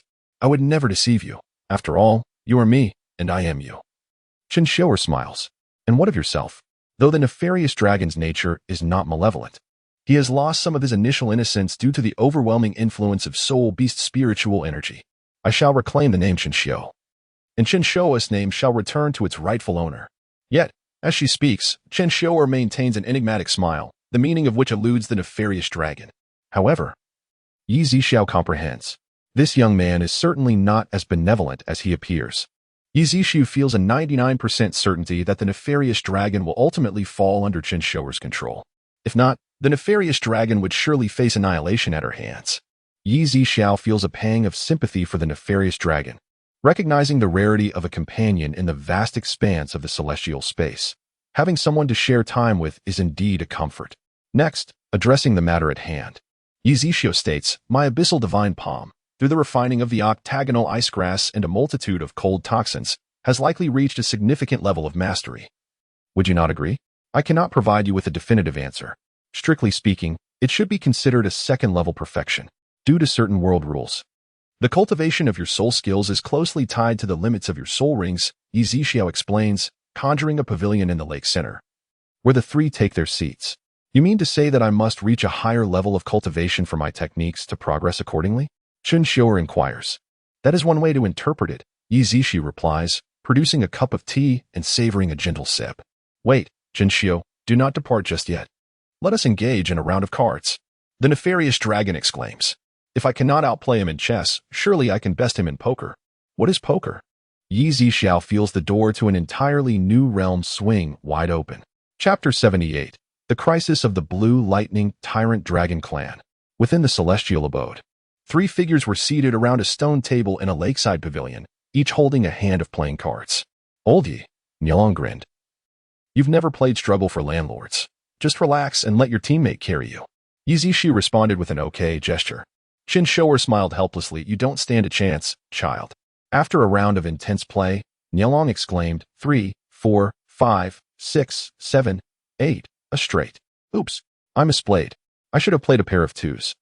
No worries, though. A cappuccino for oldie, and let the bomb show begin. Nielong said excitedly, subtly manipulating the celestial abode to conjure a cappuccino for Yi Zixu. Bomb them, Nielong urged. Yi Zixu casually threw out 4 jacks, a bomb. Your fearlessness stems from ignorance. Chen Xiuer countered with 4 kings. Hey, you think you can defeat me with 17 cards? If you, Chen Xiuer, can beat Chen Xiuer with 17 cards today, I'll eat this stone table on the spot. Nielong roared. Chen Xiuer smiled faintly and played a plane with wings. A thunderous roar reverberated through the celestial abode. You can start eating the table at your leisure. I'll be going now, Chen Xiuer said, exiting the celestial abode, leaving behind an embarrassed Nielong and Yi Zixu. Honestly, I just can't reason with you young people. Why do you enjoy playing cards so much? What's so fun about it? Nielong said, spreading his hands. Yi Zixu picked up the stone table and offered it to Nielong. I don't need it, thank you. Nielong waved his hand, returning the table to its original position. But weren't you going to eat it? Yi Zixu asked. Nielong, on the verge of tears, fell backward into the lake with a splash. Outside, Yu Luomian traveled swiftly with Chen Xiuer, time passing quickly. Now that Chen Xiuer was immune to the cold, Yu Luomian flew at top speed through the sky. They soon returned to the clan. Inside the patriarch's residence, Yu Luomian sat in the main seat, while Chen Xiuer sat in a side seat below. Xiuer, do you have any reflections on today's soul ring acquisition? Yu Luomian asked. Chen Xiuer feigned contemplation. I believe there was a significant element of luck involved in acquiring the soul ring today. If the transforming Bone Bee's desperate attack had truly hit me, I might have.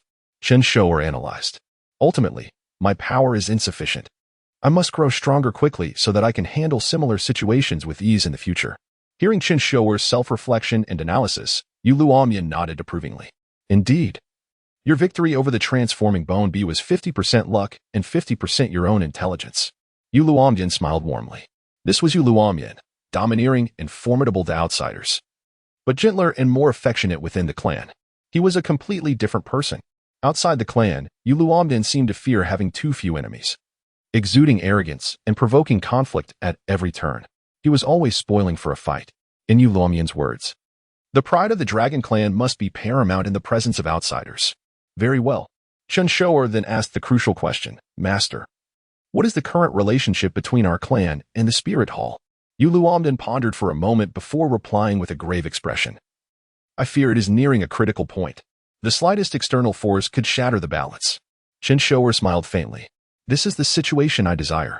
I shall become the spark that ignites the war, the blade that pierces this paper window. War equals resources. Master, what about our clan members within the Spirit Hall? The only thing stabilizing the situation is the presence of clan disciples within the Spirit Hall. They are desperately trying to maintain the status quo, but they are not part of the highest decision-making echelon. This delay is merely postponing the inevitable, especially after I dealt with over a dozen Spirit Hall spies. The relationship between the Blue Lightning Tyrant Dragon Clan and the Spirit Hall has reached an absolute nadir. Most of our people have been withdrawn. I fear the Spirit Hall will target them first, Yu Luomian said somberly. In short, we are entering a period of tension. As my personal disciple, you must be more cautious in your words and actions than ever before, Yu Luomian cautioned. Yes, Master. Having learned the clan's current situation from Yu Luomian, Chen Xiuer began preparing for the next phase of his plan. After all, Nielong was growing impatient, yearning for a physical body and the restoration of his name. Returning to Yu Guantian's home, Yu Guantian's aged face was wreathed in a smile as radiant as a blooming chrysanthemum. Xiuer, you're back. What would you like to eat today? How did the second soul ring go? Seeing Yu Guantian's ingratiating demeanor, Yu Tianling's face showed disdain. Tianxian, come quickly. We have your favorite golden dragon ribs today. Yu Tianling beckoned Chen Xiuer. Really? But I already ate outside, so I'll pass for now, Chen Xiuer said, heading upstairs without eating. It wasn't that he didn't want to eat.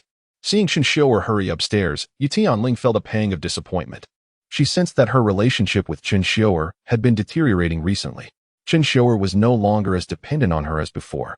Little Tianxian has been growing colder towards me lately. Could he have someone he likes? But we're siblings. We shouldn't have those kinds of feelings, Yu Tianling lamented. Yu Guantian sighed helplessly at the sight of his granddaughter's expression. Chen Xiuer was now Yu Guantian's treasure. If Chen Xiuer could become the clan leader in the future, Yu Guantian would soar to new heights. However, Yu Guantian felt he wouldn't live to see that day. Yu Guantian's only concern was his granddaughter. Who would take care of Yu Tianling after he was gone?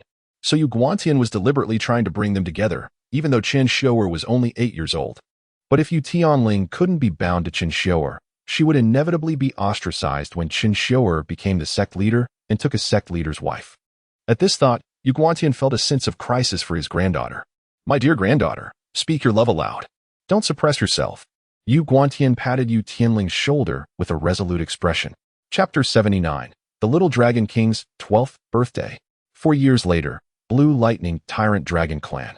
Chen Xiuer, now 12 years old, had physically matured. Despite the transformations from the myriad manifestation soul bone, he exuded an air of striking handsomeness. His short hair gave him a clean and spirited appearance. It was night. Chen Xiuer gazed at the crimson moon in the sky, a faint smile playing on his lips. Ancient lore foretold that changes in the moon's color portended misfortune: azure for famine and worry, crimson for strife and war, gold for virtue and joy, white for drought and mourning, and black for flood, sickness, and death. I've already reached the 3rd ring, Chen Xiuer mused. Tang San, you must be approaching Shrek Academy. True. I've already surpassed you. With the attainment of his 3rd ring, he had fully refined the cold attribute poisonous herbs. Chen Xiuer's 3rd soul ring was a 5,600-year-old dragon blood silver wolf, and his 3rd soul skill was greed wolf. Simultaneously, Chen Xiuer manifested his dragon fangs, which enhanced the power of his 3rd soul skill. His 3rd soul skill, greed wolf, was a single target attack that formed a wolf's head of lightning in his hand, capable of absorbing soul power upon striking an enemy. This skill could synergize with his other soul skills. Combined with his 1st soul skill, thunderclap, it could create a lightning chain, continuously siphoning soul power. When paired with the explosive force of his 2nd soul skill, shattered army, it could instantly replenish his consumed soul power upon a successful hit. Used independently, Greed Wolf had a similar effect to Shattered Army, both restoring soul power upon impact. However, Shattered Army could only be used in close combat, while Greed Wolf was a targeted ability. Once the wolf's head of lightning was unleashed, it would relentlessly pursue its target until destroyed, much like a rabid dog. Moreover, it was not merely a support skill, it was also a potent offensive technique. Chen Xiuer's current soul skills were: 1st soul skill, Thunderclap, 3,631 years, 2nd soul skill, Shattered Army, 4,150 years, 3rd soul skill, Greed Wolf, 5,600 years. His dragonized body parts were dragon eyes, dragon scales, dragon wings, and dragon fangs. It was also worth noting that another child from the main family had perished, bearing a dark palm print on his chest, emanating a chilling aura. This remained an enigma for the Blue Lightning Tyrant Dragon Clan, as the culprit had yet to be found. The deceased child's dragonized body part was also the dragon fangs, and Luo Mian seemed to have noticed something, yet he chose to turn a blind eye, feigning ignorance. Blue Lightning Tyrant Dragon Bloodline Purity, 48. Over the past year, Yu Tianling had persistently courted Chen Xiuer, but Chen Xiuer remained indifferent. Despite Yu Tianling's numerous nocturnal visits, Chen Xiuer effortlessly apprehended her with a single hand. Yu Guangtian's clandestine assistance proved futile. At that moment, Chen Xiuer stood alone on the rooftop, observing the ominous, blood-red moon. Yu Luo Mian slowly approached, remarking, "The moon's hue tonight is unsettling, an omen of ill fortune." Gazing at Yu Luo Mian's gradually graying hair, Chen Xiuer greeted him with a warm smile. "Master Xianer, what are your thoughts on your elder sister?" Yu Luo Mian inquired. Chen Xiuer lifted his gaze to the scarlet moon and recited, "Adorned chambers, lowered windows, sleepless nights. Should there be no resentment? Why is it always full when people are apart? People experience sorrow, joy, separation, and reunion. The moon has its phases of waxing and waning. Perfection is rare in this world." Yu Luo Mian nodded, understanding Chen Xiuer's sentiment. He still harbored no romantic inclinations towards Yu Tianling, viewing her merely as a tool. "Xianer, tomorrow is your 12th birthday. From then on, the world is yours to explore. May you forge your own path in the Douluo continent," Yu Luo Mian said somberly. "In the blink of an eye, Tianxian has grown," Yu Luo Mian mused. Chen Xiuer flashed a handsome smile. "Yes, master. After I leave, please take care of yourself. When I've made a name for myself, I'll return to visit you." Yu Luo Mian chuckled and shook his head before turning to leave. The next day. Today was a momentous occasion. Sect leaders and esteemed elders from various factions had gathered at the Blue Lightning Tyrant Dragon Clan. Among them were several titled Douluo. They had been compelled to attend, for it was the little Dragon King's birthday, and the old Dragon King had exerted his influence.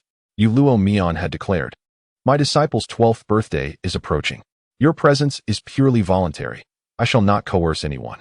However, I, Douluo Mian, will personally visit each of you afterward. Who would dare defy such a pronouncement?" Among the titled Douluo were some who were obscure and reclusive, as well as those of considerable renown. For instance, Old Poison. Douluo presented his gift and promptly departed. Douluo Mian, pleased with the generous gift, refrained from causing him any trouble. However, there were also some peculiar individuals, such as the one who presented a wooden sword as a gift, the Don Douluo. This man possessed long, golden hair and a handsome countenance, his true age likely belying his appearance, for Douluo Mian had mentioned that the Don Douluo was only 10 years his junior. The Don Douluo's spirit was the Sword of Daybreak. He was the master of Sword God Mountain Manor, a recluse who rarely involved himself in worldly affairs. The Don Douluo's true name was Li Yao.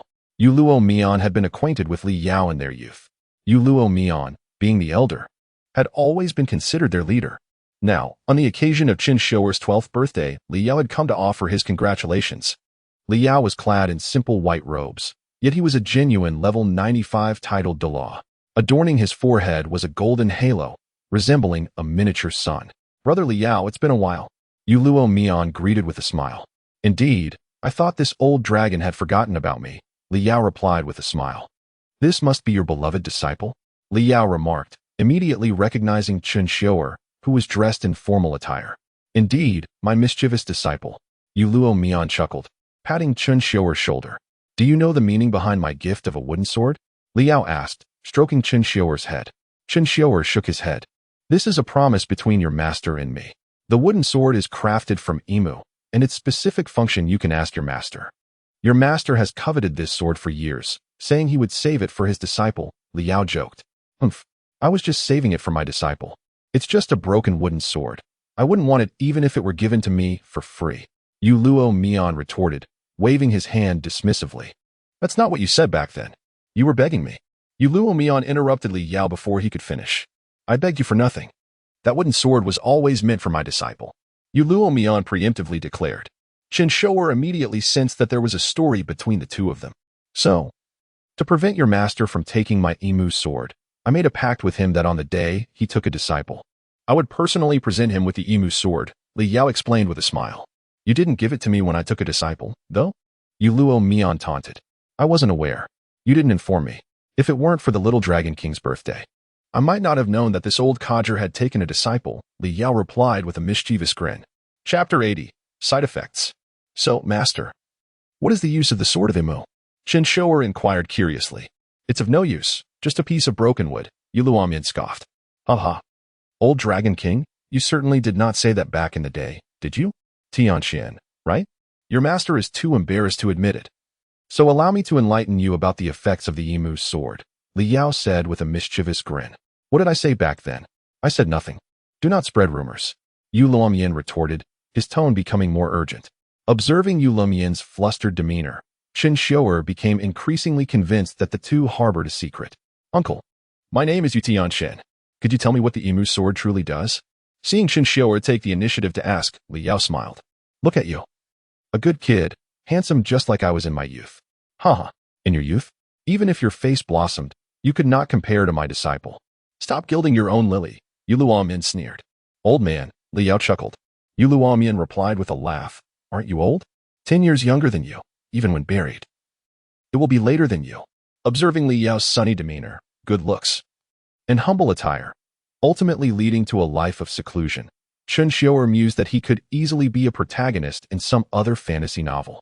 The Sword of Emu can refine dragon souls, capable of forging a perfect dragon soul. In your master's words, it is what one would call a true dragon soul, Li Yao explained. "So, this sword can attack mental energy?" Chen Xiuer exclaimed in delight. "Attack mental energy? I haven't heard of that, but it should be possible," Li Yao replied, intrigued by Chen Xiuer's fresh perspective. Chen Xiuer felt a surge of joy. It was as if a pillow had appeared just as he was feeling drowsy. He had been seeking something to sever mental energy. However, Li Yao knelt before Chen Xiuer, hands resting on her shoulders, with a serious expression. Holding a sharp blade, a killing intent inevitably arises. However, I hope you wield this sword to strike those who deserve it, not those you merely wish to strike. Recognizing the gravity of Li Yao's expression, Chen Xiuer understood he was not jesting. If the title of Don Douluo held true, combined with Yu Lumian's words, it seemed that Li Yao was indeed a good-natured person. The very type Chen Xiuer detested. Such individuals exude an aura that inevitably influences those around them, making one inevitably adopt a similarly sunny and naive disposition.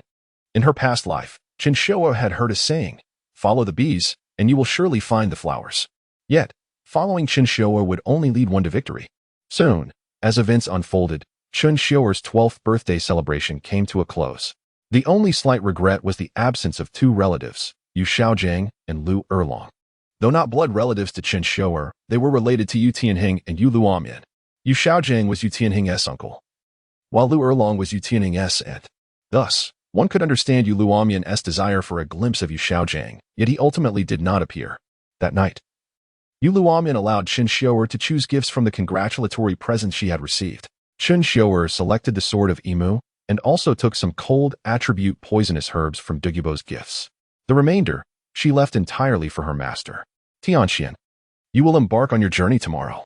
Rest well, I shall not disturb you, Yu Luomian said, having spent 5 years with Chen Xiuer. He felt a twinge of reluctance to part with her. Yet, being a formidable figure, he concealed any trace of sadness. Understood, master. You too. Rest early, Chen Xiuer replied, exchanging a brief farewell before sitting cross-legged on the bed. Her soul power had reached level 32. Given Chen Xiuer's innate talent, she should not have achieved such a level. However, her eagerness to grow stronger led her to use the Xianming Divine Palm to eliminate an inner disciple and absorb his soul power. Although her primary goal was to seize his martial soul, the dragon tooth, which she needed for her forthcoming dragon transformation, the side effects of soul absorption remained unresolved. Yet she could no longer wait. Chen Xiuer furrowed her brow. Although the Xianming technique had transformed the soul energy into her own, the side effects of beastification persisted. Gradually, she lifted her shirt to reveal a layer of bluish scales growing on her abdomen. Damn it, every night, the transformed soul energy stirs restlessly, causing beastification within my body. Chen Xiuer gritted her teeth. The previously absorbed soul power from soul beasts had been minimal, showing no significant change. Yet after absorbing the entirety of a first-ring soul master's power, though Chen Xiuer was not afraid of pain, the process of beastification stimulated her soul. She felt as if her head might explode. Infernal Dragon, why do you not assist me? Chen Xiuer shouted. Do not call me Infernal Dragon. Call me Chen Xiuer. The Infernal Dragon replied telepathically. You will get it back in due time. What is the use of fretting over it now? Chen Xiuer frowned. Do you know? In your heavenly realm, I'm nearly going insane. One day outside equates to a year here. I am not that soul beast, Yi Zixiao. I cannot endure such a monotonous existence. The Infernal Dragon roared, feeling on the verge of collapse. It will be soon, trust me. Chen Xiuer gritted her teeth. Chen Xiuer, do you dare to wager with me? The Infernal Dragon challenged furiously. Wager on what? Chen Xiuer frowned. Hand over your body to me. I can control it far better than you can. I will go kill Ning Rongrong. The Infernal Dragon declared, its expression menacing. Thank you to Madman Double for the reward. This is my first gift after the new year. Chapter 81. Chen Xiuer emerges. The following day, Chen Xiuer rose early, having packed her belongings, which she then stowed away in her spatial ring. Yu Luomian did not come to bid her farewell, citing his old age and his inability to bear parting. At the entrance of the blue electric Tyrannosaurus family, the scene had transformed dramatically since Chen Xiuer's arrival. Yu Tianling and Yu Guangtian were both present to see her off. Grandfather, sister, I am leaving. When I return, I believe I will have carved out a new realm for myself. Chen Xiuer exclaimed cheerfully. Yu Tianling wiped away her tears.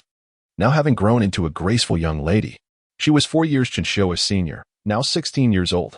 Although Chen Xiuer was only 12, she stood tall at nearly 170 centimeters. Tianxian, this is for you. When you're out there, you must think of me, your sister. And remember, the women outside are all deceivers. Do not let them ensnare your heart. Yu Tianling said, her tears flowing freely. Chen Xiuer smiled as she gently wiped away her sister's tears. Do not cry. I will return. Yu Tianling blushed, shyly handing Chen Xiuer a pouch. Chen Xiuer accepted it with a smile and tied it around her waist. I will carry it with me always. Seeing Chen Xiuer's bright smile, Yu Tianling too revealed a lovely grin.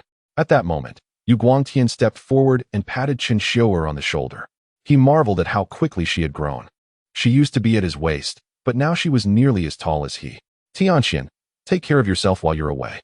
Safety is paramount. And do not trust strangers too easily.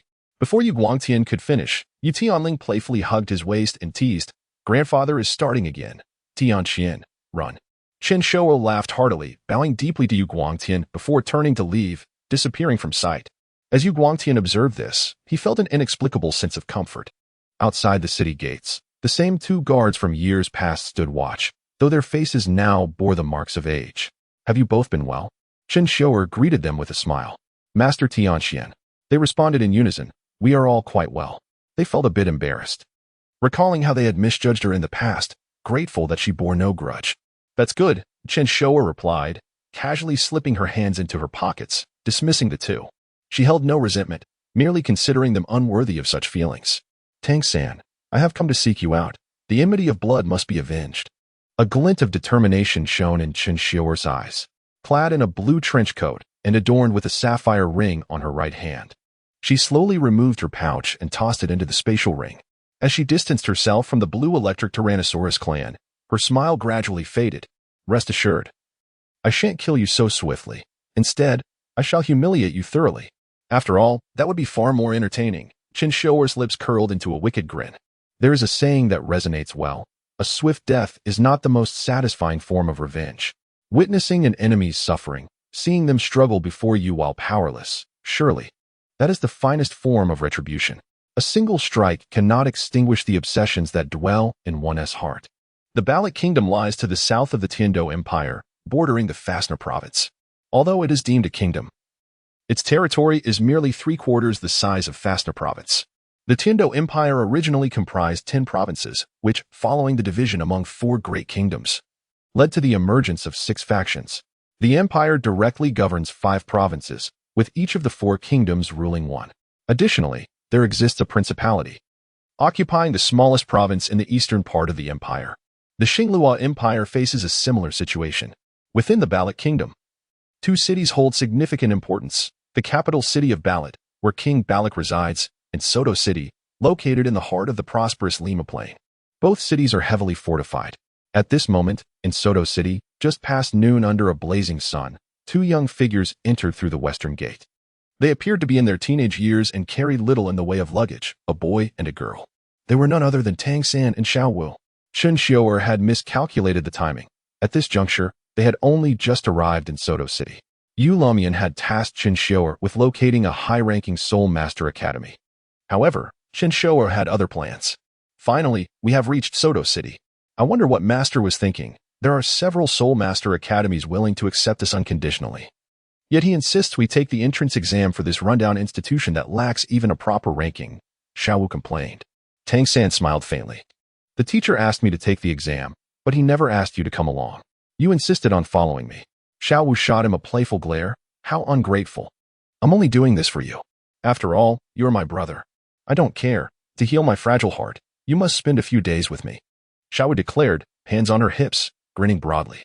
The illustrious Nodding Academy's 6th grade head girl, still possessing a tender heart? Tang San chuckled softly. And so, the two strolled through the streets, exchanging laughter and conversation. After a brief snack, they began searching for a place to stay. It wasn't long before Xiao Wu spotted a rather unique hotel. The hotel stood 3 stories tall, its size modest but its exterior a vibrant rose red, reminiscent of a gigantic rose in its architectural style. "Let us stay here, Xiao Wu suggested, pointing to the hotel. Tang San shrugged, "As you wish." Over the years, through various jobs and support from the Spirit Hall, he had managed to save a modest sum. Upon entering the Rose Hotel, they were greeted by an overwhelming scent of roses. The decor was adorned in 3 colors, white, silver, and rose red, creating a particularly gentle and exquisite atmosphere. Tang San approached the front desk. "Could we please have 2 rooms?" The attendant behind the counter quickly rose, glancing at Tang San and then at Xiao Wu, his eyes widening with admiration. "Sir, are you certain you want 2 rooms? Is there a problem?" Tang San inquired, puzzled. The attendant's gaze held a hint of mischief. "I'm afraid we only have 1 room available." "1 room?" Tang San frowned. In his previous life, sharing a bed with Xiao Wu had been nothing out of the ordinary. However, now that they were both maturing. He recalled the notion of propriety between the sexes quite clearly. "I shall take that room," they both exclaimed simultaneously, a magnetic resonance echoing through the hotel. From this moment forth, every time the total number of rewards reaches 5,000 points, the author will add 5 more chapters. The previous rewards had already been reciprocated with 10 additional chapters on New Year's Day, albeit the final chapter was posted the following day. Chapter 82. Who is the strongest beast martial soul? Tang San and Xiaowu turned simultaneously to observe 4 figures approaching from behind, making their way towards the counter. These 4 individuals were not together. On the left, a young man with long golden hair was embracing 2 stunningly beautiful women. This golden-haired youth stood approximately 6 feet tall, with broad shoulders and a handsome, yet somewhat resolute appearance. Most striking were his eyes, which possessed an unusual allure. Each eye bore a double pupil. To the right stood another young man clad in a blue trench coat, adorned with a black emblem of a blue lightning tyrant dragon. He wore black-fitted pants. His legs straight and athletic, and a blue gemstone ring graced his right hand. With short black hair that gave him a refreshingly neat appearance, he was undeniably handsome. There was no need for further elaboration. This was none other than Chen Xiuer, who still had not dispelled her Wanhua soul bone, merely enhancing her own allure. The golden-haired youth slowly turned to face Chen Xiuer directly. "Are you trying to compete with me? You must be new around here," he inquired with a laugh. "Utterly unattractive." Chen Xiuer retorted disdainfully. "What?" The golden-haired youth's expression shifted to one of cold intensity. "Are you seeking death?" Chen Xiuer's eyes sparked with electricity. "Seeking death? It seems you are the one looking for a beating." He chuckled, seemingly amused by the confrontation. "Very well, before you meet your demise, remember my name, Dai Mubai, lest you die without knowing who has slain you." He sneered. "I return the sentiment. I am Yu Tianxian, and I am not one to be trifled with." Chen Xiuer shot back, both of them sharing a peculiar laugh. Their eyes crackled with intensity as they drew closer, nearly touching. Dai Mubai's companions observed awkwardly, unsure of how to intervene, while the server hesitated to step in, lacking the courage. Tang San and Xiaowu stood nearby, utterly bewildered by the unfolding drama. Why are these two at odds? Dai Mubai, are you the second prince? Yu Tianxian, are you the little dragon king? They both erupted in laughter once more. For reasons unknown, leaving Tang San and Xiaowu feeling embarrassed. The evil eye white tiger is about to reclaim the title of the strongest beast martial soul. Dai Mubai declared with a sneer. The blue lightning tyrant dragon asserts that a younger sibling is always a younger sibling. Chen Xiuer returned the sneer. Martial soul manifestation. In an instant, golden light and blue light surged forth. The two leapt outside the hotel simultaneously. Dai Mubai was surrounded by 3 soul rings, 2 yellow and 1 purple, exuding an impressive aura. Meanwhile, Chen Xiuer was accompanied by 3 purple soul rings, a sight that was nothing short of astonishing, leaving Tang San utterly shocked. Impossible. The teacher stated that the absorption age of the first soul ring is 423 years. It is inconceivable for anyone to absorb a 1,000-year soul ring as their first. Tang San exclaimed. At the same moment, Dai Mubai was equally astounded. How about it, brother? My soul rings surpass yours by a millennium. What do you intend to use to compare with me? Chen Xiuer taunted with pride. And yet, it ultimately comes down to the strength of one's fists. Dai Mubai retorted angrily. However, the crowd's attention was solely focused on the soul rings. Completely oblivious to the changes occurring with Chen Xiuer, they were unfamiliar with the blue lightning tyrant dragon martial soul and did not comprehend the significance of her transformation. Chen Xiuer's concealed scales were indiscernible, while her faint golden dragon-like eyes and a pair of jet-black dragon wings adorned her back. A reverse dragon scale was cleverly hidden by her. Chen Xiuer grinned, revealing a mouthful of sharp dragon teeth. First soul skill, White Tiger Shield. Dai Mubai did not dare to underestimate his opponent. His first yellow soul ring glimmered. Dai Mubai's first soul skill, White Tiger Shield, granted a 50% enhancement to his attack and defense.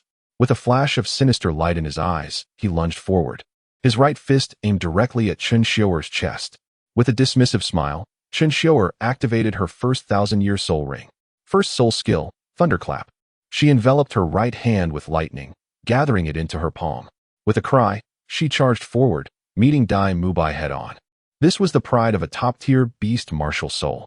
Chen Xiuer, in her role, could not afford to lose that pride. With a resounding bang, their fists collided, sending arcs of lightning cascading around them. Dai Mubai felt the overwhelming force of the blow. Chen Xiuer's lightning possessed penetrating power, destructive capability, and a paralyzing effect. In an instant, Dai Mubai felt as if his arm had been pierced by the lightning, leaving him momentarily stunned. Dai Mubai grimaced, retreating several steps as pain surged through his right arm, now stiff with electricity. In stark contrast, Chen Xiuer remained unscathed, as her soul power ascended to 3 rings. Her profound skills had also advanced. She had effectively reflected Dai Mubai's strength back at him. What do you think, brother? Chen Xiuer gazed at Dai Mubai with her proud, faint golden dragon eyes. Dai Mubai clenched his teeth in frustration. The disparity between them was glaringly evident after this first round of confrontation. Setting aside the 3,000-year soul rings, the fact that his right arm was incapacitated while Chen Xiuer was unharmed spoke volumes. Though Dai Mubai felt the urge to retreat, the honor of his family compelled him to remain. Rest assured, you Tianxian, do not bully others. The Blue Lightning Clan has always valued reason. Chen Xiuer brushed off the dust from her attire. I will only make one move, should you withstand it. I shall bestow upon you the title of the strongest beast martial soul, Evil Eye White Tiger. How does that sound? Chen Xiuer smirked mischievously. Is that a promise? Dai Mubai queried gravely. As the vice master of the Blue Lightning Tyrant Dragon Sect, I declare war on you. Chen Xiuer declared with a smile. I am aware of your elder brother, Yu Tianheng, but a promise made cannot be taken back. Come forth, Dai Mubai said, reluctantly raising his right arm and positioning his left arm protectively in front of his chest. First soul skill, White Tiger Shield. Third soul skill, White Tiger King Kong Transformation. Dai Mubai's third soul skill provided 100% enhancement to attack, defense, and strength. When combined with the first soul skill's 50% boost, he felt a 70% confidence in withstanding Chen Xiuer's strike. Chen Xiuer smiled. Second soul skill, Breaking Army. Third soul skill, Greedy Wolf. The 2 purple soul rings surrounding her pulsed with energy. Chen Xiuer's right arm began to gather lightning. Dai Mubai recognized this as a charged soul skill. His confidence dwindled further. After approximately 30 seconds of charging, her entire right arm was adorned with a lightning tattoo in the shape of a wolf's head. The tattoo shimmered with brilliance as Chen Xiuer shattered the ground beneath her feet with a single step. Here I come. Dai Mubai felt a destructive force surging towards him. A fleeting moment where death beckoned. Regret washed over him, but it was too late. Thank you to my generous supporters. 160116125648268 2019071801144925 Go Air Dan, Val Like Dust, and Madman Schwan. The author is working tirelessly today. Chapter 83, Defeat, Dai Mubai. Just as Chen Xiuer's fist was about to connect with Dai Mubai, in a fleeting instant, Dai Mubai felt himself being pulled away. Chen Xiuer glanced sideways, realizing it was Tang San, who had utilized the entangling skill of his blue-silver grass to directly pull Dai Mubai to his side. Are you all right? Tang San inquired. I don't need your assistance. Dai Mubai retorted, glaring at Tang San. His pride forbade him from evading the previous attack. To dodge would be an admission of fear. Such was the arrogance of a top-tier beast soul. Humph. I told you, Brother San, we shouldn't have saved someone like him. Xiao Wu exclaimed, hands on her hips. Tang San patted Dai Mubai's shoulder. You absolutely couldn't have withstood that blow. Why waste your life for the sake of some top-tier beast soul? Dai Mubai merely snorted. What do you know? Seeing Dai Mubai pulled aside by Tang San, Chen Xiuer grinned. My third soul skill is a lock-on ability. While executing his second soul skill, Phalanx Breaker, Chen Xiuer simultaneously activated his third, Greed Wolf. A burst of strange light erupted from the wolf head dragon tattoo on Chen Xiuer's arm as his fist missed its mark. Roar. With a draconic roar, the tattoo on Chen Xiuer's right arm detached itself and transformed into a colossal dragon with a wolf's head, hurtling forward. This wolf-headed dragon appeared as a blue phantom. Its wolf head particularly peculiar, adorned with 2 dragon horns, a mouthful of dragon teeth, and a pair of dragon eyes. The wolf-headed dragon shadow charged ahead before abruptly turning its head. Dai Mubai was aghast. It was coming for him. Get out of the way. This is a battle between him and me. Dai Mubai gritted out. Tang San frowned, remaining steadfast. You can't withstand this attack. I'll assist you. I don't need your help. Dai Mubai resolutely bit down, activating his second soul skill, White Tiger Light Wave. White light surged from Dai Mubai's hands, which he unleashed forward in the form of a tearing light wave. But a bizarre event unfolded. The wolf-headed dragon shadow opened its maw wide, devouring the light wave whole. Upon consuming the light wave, the wolf-headed dragon shadow grew larger and faster. I can do this. Dai Mubai's brow was slick with sweat. Fully aware that he couldn't withstand this attack, Chen Xiuer was also suffering, his soul power nearly completely depleted, struggling even to stand. If this attack failed to hit Dai Mubai, Chen Xiuer would be left defenseless. Greedwolf only restored soul power upon striking its target. At this moment, Tang San vigorously channeled his mysterious heaven skill, covertly aiding Dai Mubai. Think of your family, your friends, your loved ones, your teachers. If you die here, can you face them? Tang San roared. Dai Mubai's pupils contracted sharply, as if something had struck a chord within him. He gritted his teeth and didn't refuse Tang San's assistance. Roar. Then come. White Tiger Vajra transformation. With Dai Mubai's furious roar, the wolf-headed dragon shadow collided with him. In an instant, a maelstrom of sparks flew. The wolf-headed dragon shadow pierced through Dai Mubai's body, and along with it, Tang San's. Brother San, I'll help you, Xiao Wu cried, rushing forward. Tang San bit down, pushing his mysterious heaven skill to its zenith. A milky white halo erupted from his body, and the wolf-headed dragon shadow that had pierced Tang San seemed to falter under its influence, slowing to a halt. With Xiao Wu's aid, Tang San abruptly swung his arms, snapping the dragon wolf shadow in two at Tang San's waist. The energy dissipated instantly. Both Dai Mubai and Tang San clutched their chests in agony, collapsing to their knees. Xiao Wu, unharmed, rushed to support Tang San. Dai Mubai coughed up blood. Thank you, brother. Dai Mubai owes you one. Dai Mubai and Tang San had inexplicably lost most of their soul power. Chen Xiuer, by absorbing their soul power, had recovered 80% of his own. Dai Mubai, is this all you're capable of? Needing an outsider's help? Or is your white tiger soul merely a useless one? Chen Xiuer taunted.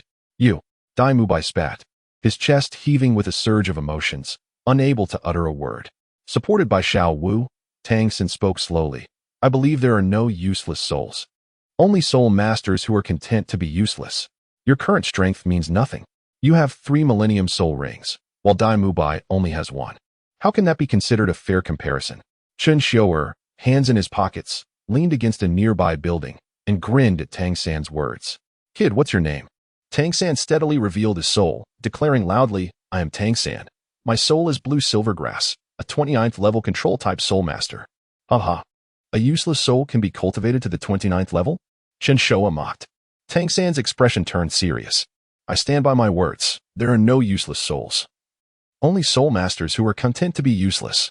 At this moment, Dai Mubai suppressed his turbulent emotions, clutched his chest, and slowly rose to his feet. Well said. There are no useless souls. Only soul masters who are content to be useless. We live and die together. I, Dai Mubai, recognize you as my brother. Dai Mubai declared magnanimously. Seeing Dai Mubai undeterred, and Tang San still unyielding, Chen Xiuer grew increasingly intrigued. Then let's go. I'll play with you to the end. It's the unyielding spirit that makes it interesting. The more you struggle, the more excited I become. Haha. 2 wastes, boasting here. I, Tianxian, am too lazy to waste time with trash. We'll meet again another day. Chen Xiuer turned to leave, hands still in his pockets. Within the heavenly court space, 2 figures were engaged in a game of chess. Yi Zixiao frowned. What do you make of this move by the aberrant dragon, Chen Xiao? Yi Zixiao asked slowly. The person playing against Yi Zixiao shook his head gently. A wasted move. Defeating Dai Mubai will bring him no benefit. He wants to kill Ning Rongrong, but none of his actions have helped him. Yi Zixiao, I will win, and the aberrant dragon will lose, as will you. Yi Zixiao smiled faintly. Then let us wait and see. Your wager with the aberrant dragon is quite intriguing. Outside the heavenly court space, watching Chen Xiuer depart, the 3 exhaled in relief. Dai Mubai had used his white tiger Vajra transformation, causing his body to swell significantly, and now he appeared deflated. Go to Shrek Academy. If anyone gives you trouble, invoke my name, Dai Mubai, the evil-eyed white tiger. Dai Mubai grinned. Dai Mubai's 2 female companions rushed forward to support him. Xiao Wu asked curiously, how did you know we were going to Shrek Academy? You're only around 12 years old, right? At this age, possessing soul power above level 20, at this time, where else would you be going but Shrek Academy to enroll? Dai Mubai replied. Haha. 12 years old? I'm already 15, and that Tianxian is also 12. Dai Mubai chuckled wryly. Tang San exclaimed in surprise, he's only 12 years old? You didn't know? Tianxian, disciple of the Blue Lightning Tyrant Dragon Clan's patriarch, along with Tianheng and Tianxing, is known as one of the Blue Lightning 3 young masters, a prominent figure among the younger generation. You didn't know? Dai Mubai looked at Tang San in astonishment. I see. Tang San nodded, realizing he was somewhat ignorant. Chapter 84. A Narrow Path of Enemies. Daimu Bai departed, leaving the last room for Tang San and Xiaowu. As they stepped into the hotel, an unsettling feeling grew with each stride. Their room was on the top floor, but the door signs were peculiar: blue enchantment, pink affection, yellow sincerity, white innocence, green farewell, and so forth. Even Tang San, usually oblivious, sensed something amiss. This hotel couldn't possibly be designed exclusively for romantic rendezvous, could it? With a hint of embarrassment, Tang San inquired. Xiaowu, with a playful blink, snatched the key from his grasp, exclaiming, "Who cares?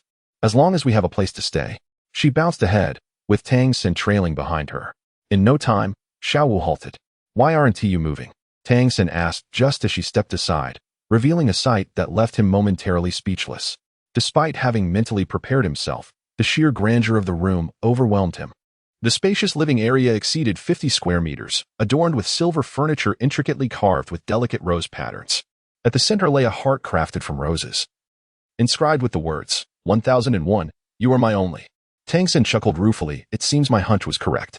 If you dislike this place, Xiaowu, we can find somewhere else." Regaining her senses, Xiaowu's eyes sparkled with enchantment. "Brother, you're so foolish. What girl doesn't adore roses? If you remain so clueless, how will you ever find a wife?" Tang San rubbed his nose sheepishly. "I'm only 12. Isn't it too early for such thoughts?"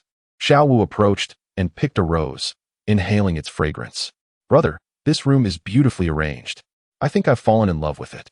Can we come here often?" Tang San frowned. "What do you mean often? We're siblings. What are we doing in a place like this? Let us just rest." As he turned toward the bedroom, Xiaowu playfully stuck her tongue out behind him. As expected, the bedroom also featured a rose theme, with soft pink curtains cascading from the ceiling. Tang San glanced back at Xiaowu. "I've realized that following your suggestion to come here was a mistake. You can rest here, while I'll take the couch outside." Xiaowu, undeterred, sheared and leaped onto the plush heart-shaped bed, bouncing with uncontainable excitement. Thus, Tang San began his life on the sofa. The boy from earlier, also 12, possessed a soul power of level 30. With 3,000-year soul rings and an exceptionally formidable martial spirit. What were Tang San's chances in a one-on-one confrontation with such a formidable opponent? He pondered. More importantly, if that boy sought to harm Xiaowu, would he be able to protect her? If he could elevate his own soul power to level 30 and acquire 1,000-year soul rings, combined with hidden weapons, what odds would he have? Tang San repeatedly questioned himself, analyzing various possibilities. Night fell without incident. The following day, Xiaowu rose early and found Tang San in meditation. "Brother, can't you come out and play for a while?" She pouted. Tang San shook his head. "I don't have your talent. If I don't practice diligently, how can I protect you from someone like Daimu Bai or even Yu Tianxin? My chances against him are barely 50%. Xiaowu, dissatisfied, pouted silently, gripping Tang San's arm while gazing at him with soulful eyes. Tang San found himself powerless against her charm. "All right. Since we're only registering for Shrek Academy tomorrow, I'll accompany you for a stroll, but we must return by noon. You cannot disturb my training in the afternoon." "Okay," Xiaowu chirped. On the street, they stumbled upon a rather unique shop, marked by a circular emblem depicting a sword, a hammer, and a blue lightning Tyrannosaurus Rex. At that moment, a striking figure appeared in front of the store, clad in a sky-blue trench coat adorned with a black-blue lightning Tyrannosaurus Rex emblem. His hands casually tucked in his pockets, exuding an air of nonchalance. Chen Xiuer scrutinized the shop from outside. Although dimly lit, it emanated a peculiar energy wave. According to Yu Luomian, this energy was likely derived from soul-guiding devices. She pushed the door open, discovering the interior occupied by a solitary figure with no visible counter. The walls displayed various antiquated items, seemingly of little value. The lone occupant reclined in a wooden chair, eyes closed, swaying gently. He appeared to be in his 50s. Robust despite his age. "Boss, are you ready to serve customers?" Chen Xiuer inquired with a smile. The proprietor possessed a distinctive appearance, with a protruding jaw, flat facial features, and a hooked nose, exuding an air of cunning. Slowly, he removed his black-framed glasses. "Are you from that family?" he rasped, his voice hoarse and lethargic. "Is there a problem?" Chen Xiuer replied with a smile. "Feel free to browse," the boss muttered, donning his spectacles once more. As she surveyed the room, Chen Xiuer's gaze fell upon a crystal. "How much for this crystal?" she asked cheerfully. "Not expensive, 100 gold soul coins," came the languid response. Chen Xiuer frowned slightly. "That's too pricey, I'll pass. I was hoping to get it for my sister, but never mind." With that, she turned to leave. The boss narrowed his eyes. Are you really leaving without it? I can lower the price a bit. Chen Xiuer stifled a laugh. Old man, if I show a strong desire to buy, you'll undoubtedly raise the price.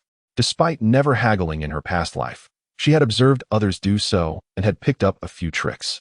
Although not financially constrained, she refused to be taken advantage of. How much will you reduce it? She asked without looking back. 80. The boss ventured tentatively. Is this flawed crystal even worth 30? Goodbye. I'll find a proper crystal shop.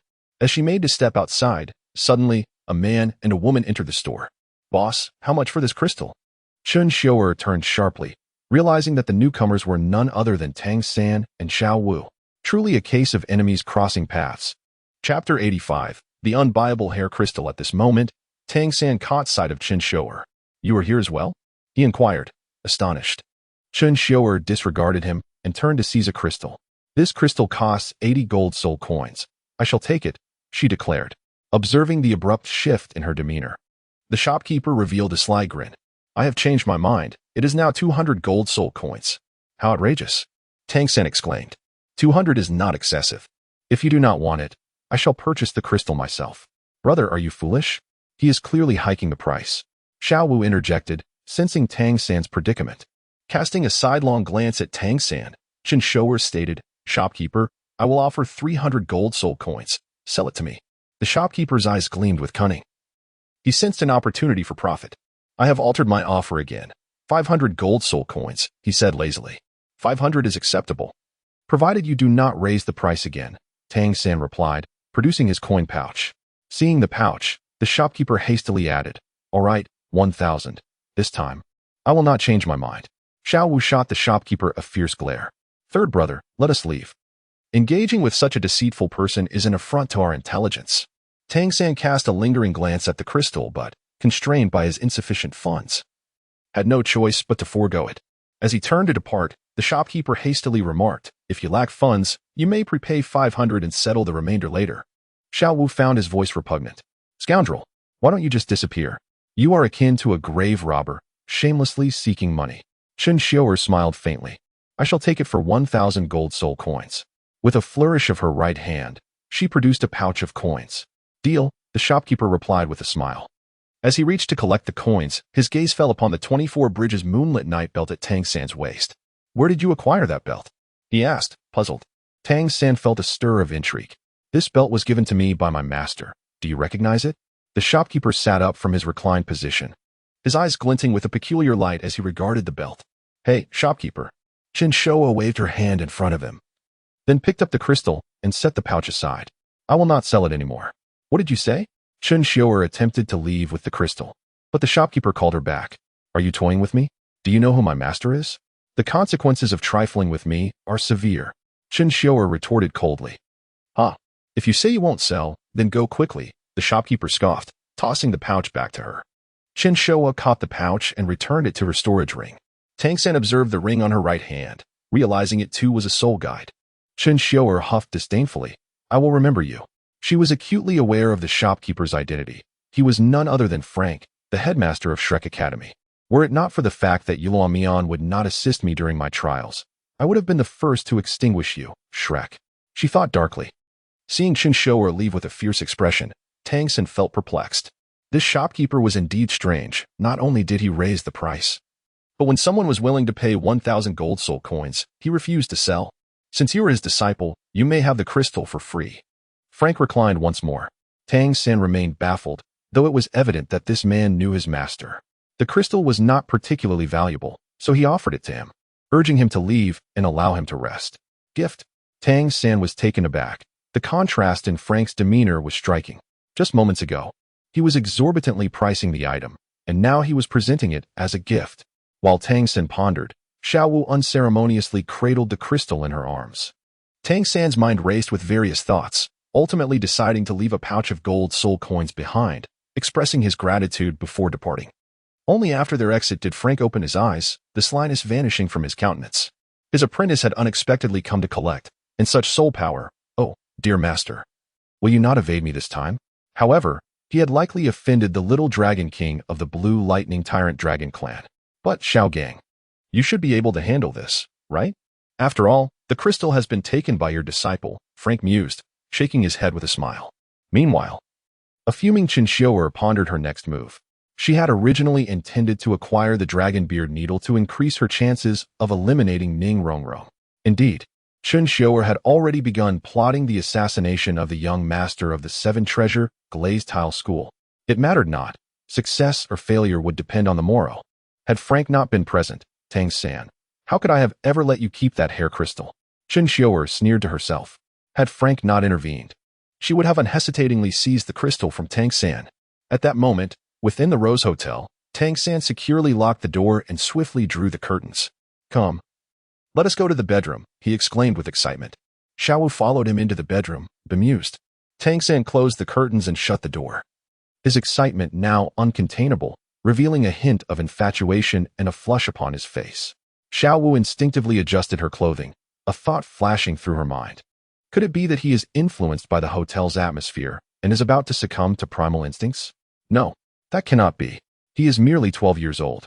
What am I thinking? He is my brother. How could I entertain such base thoughts? Unbeknownst to Tang San, Xiaowu was lost in her musings. Slowly, he produced the crystal, treating it as a treasure and placing it on the bed. Within the crystal, it was not the amethyst that held the most value. Rather, it was the hair crystal. After a moment of contemplation, Tang San finally spoke. The hair crystal is what truly matters. What is a hair crystal? Xiaowu asked, biting her finger. A hair crystal is formed when certain natural crystals, under specific conditions influenced by external factors, develop hair-like golden strands within. The value of a single strand of crystal hair surpasses that of the finest natural crystal. Xiaowu, not one to be easily fooled, eyed the large crystal in Tang San's hand, puzzled. You cannot be telling me this is a hair crystal? I see no golden strands. And I have never heard of such a thing. You previously offered him 200 gold soul coins. I feel you have been cheated. Tang San smiled reassuringly. No, this is not a hair crystal. It is a board crystal, the finest of hair crystals. Chapter 86. I am handsome. I come first. The next day, Tang San had crafted the dragon beard needle and was on his way to enroll at Shrek Academy with Xiaowu. However, Xiaowu grew weary along the journey, compelling Tang San to carry her on his back. Brother, look over there. There's a small village. Tang San followed Xiaowu's and noticed a village about a mile ahead. With the clarity afforded by his purple extreme magic eyes, he discerned that the village boasted approximately 100 households, slightly smaller than the scale of Holy Soul Village. A wooden fence encircled the village, seemingly erected to ward off wild beasts. A crowd had gathered at the entrance, and it was unclear what had transpired. Tang San smiled. Let us inquire. Perhaps the villagers can direct us to Shrek Academy. Xiaowu pointed ahead playfully. Then, brother, let us hurry. With a resigned smile, Tang San quickened his pace towards the village. At the entrance, a table was set up, behind which sat an elderly man of over 60. To Tang San and Xiaowu's astonishment, a tattered sign hung above the entrance, boldly declaring Shrek Academy. Could it be? Xiaowu leaped down from Tang San's back, staring at the sign in disbelief. Tang San mirrored her astonishment. Even the nodding Junior Soul Master Academy was significantly larger than this. Brother, did Master make a mistake? This hardly resembles an academy. Could it be a ruse? Xiaowu queried. Tang San offered a wry smile. Since we are here, let us investigate further. At that moment, there were approximately 100 prospective enrollees before them. One youth stood ahead, flanked by his parents. The mother exclaimed, "Is this a joke? This shabby school claims that graduates can become barons of the empire?" The father, unsure, responded, "This was said by the spirit hall. Surely it cannot be wrong." The boy tugged at his father's sleeve. "Father, I do not wish to attend this school. It's too embarrassing. Let us wait a bit. We've come this far. Perhaps this is merely a test?" The father frowned. The elderly man behind the table, tasked with handling registrations, appeared lethargic, reminiscent of a dubious shopkeeper.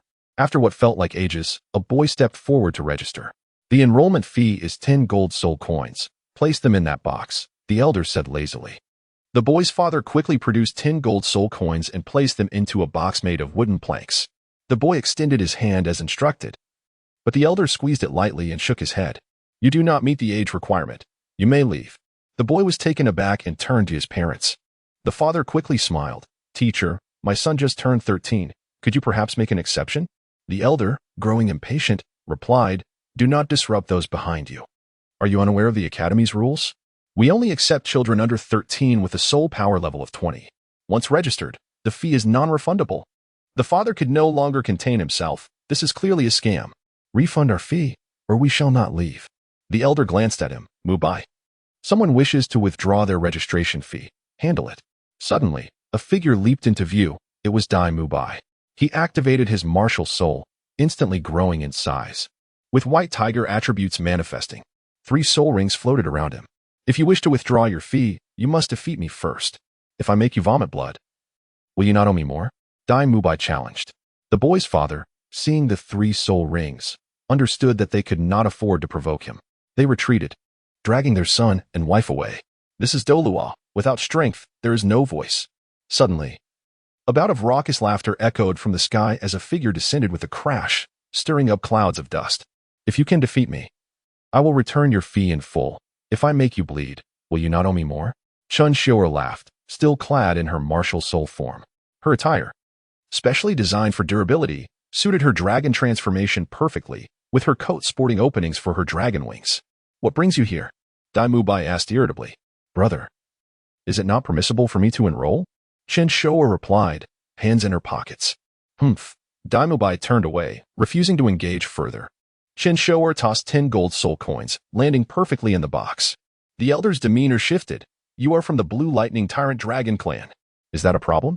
Chen Xiuer inquired with a smile. Not at all. I merely wish to confirm. The elder straightened, altering his previously lackadaisical attitude. Chen Xiuer extended her right arm, and the elder cautiously examined it. He could only feel the dragon scales due to the dragon transformation. Ah, you are precisely 12, the elder exclaimed, recalling her 3,000-year soul rings. Could you please release your martial soul again? Certainly, Chen Xiuer replied, activating her martial soul once more. The elder, mesmerized by the 3 suspended 1,000-year soul rings, swallowed hard. You are indeed a true prodigy.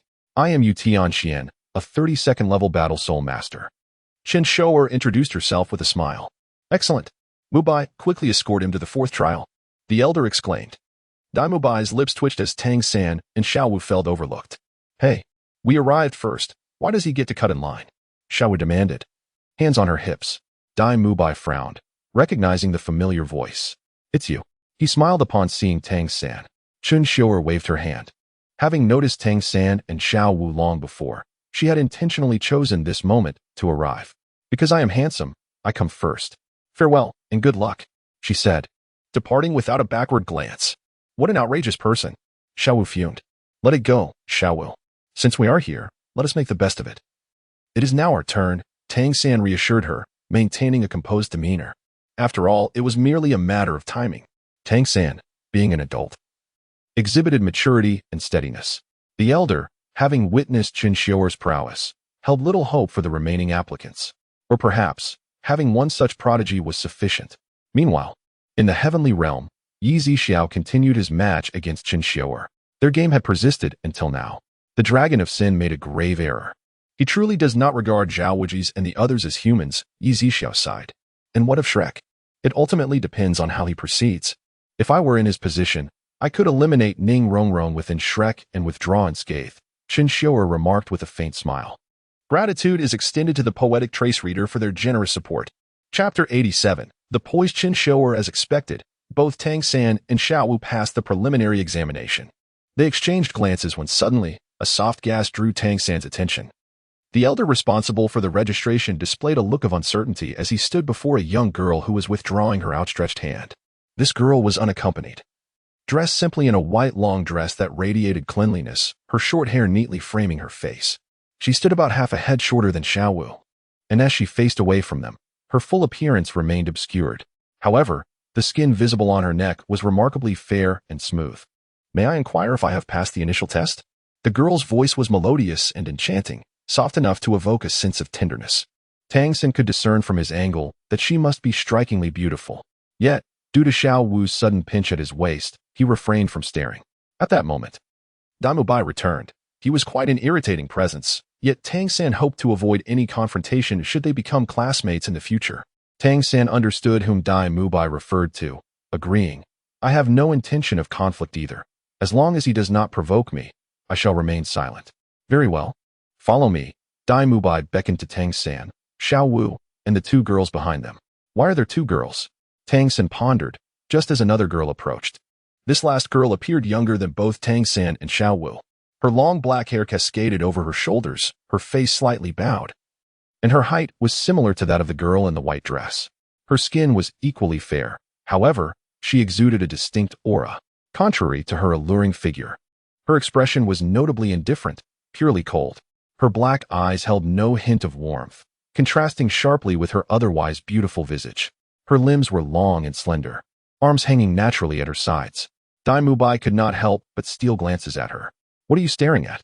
Are you trying to cause trouble for that girl? Xiaowu spoke sharply. Dai Mubai frowned, retorting, What do you know? I sense a resonance with that girl's aura, a complementary essence.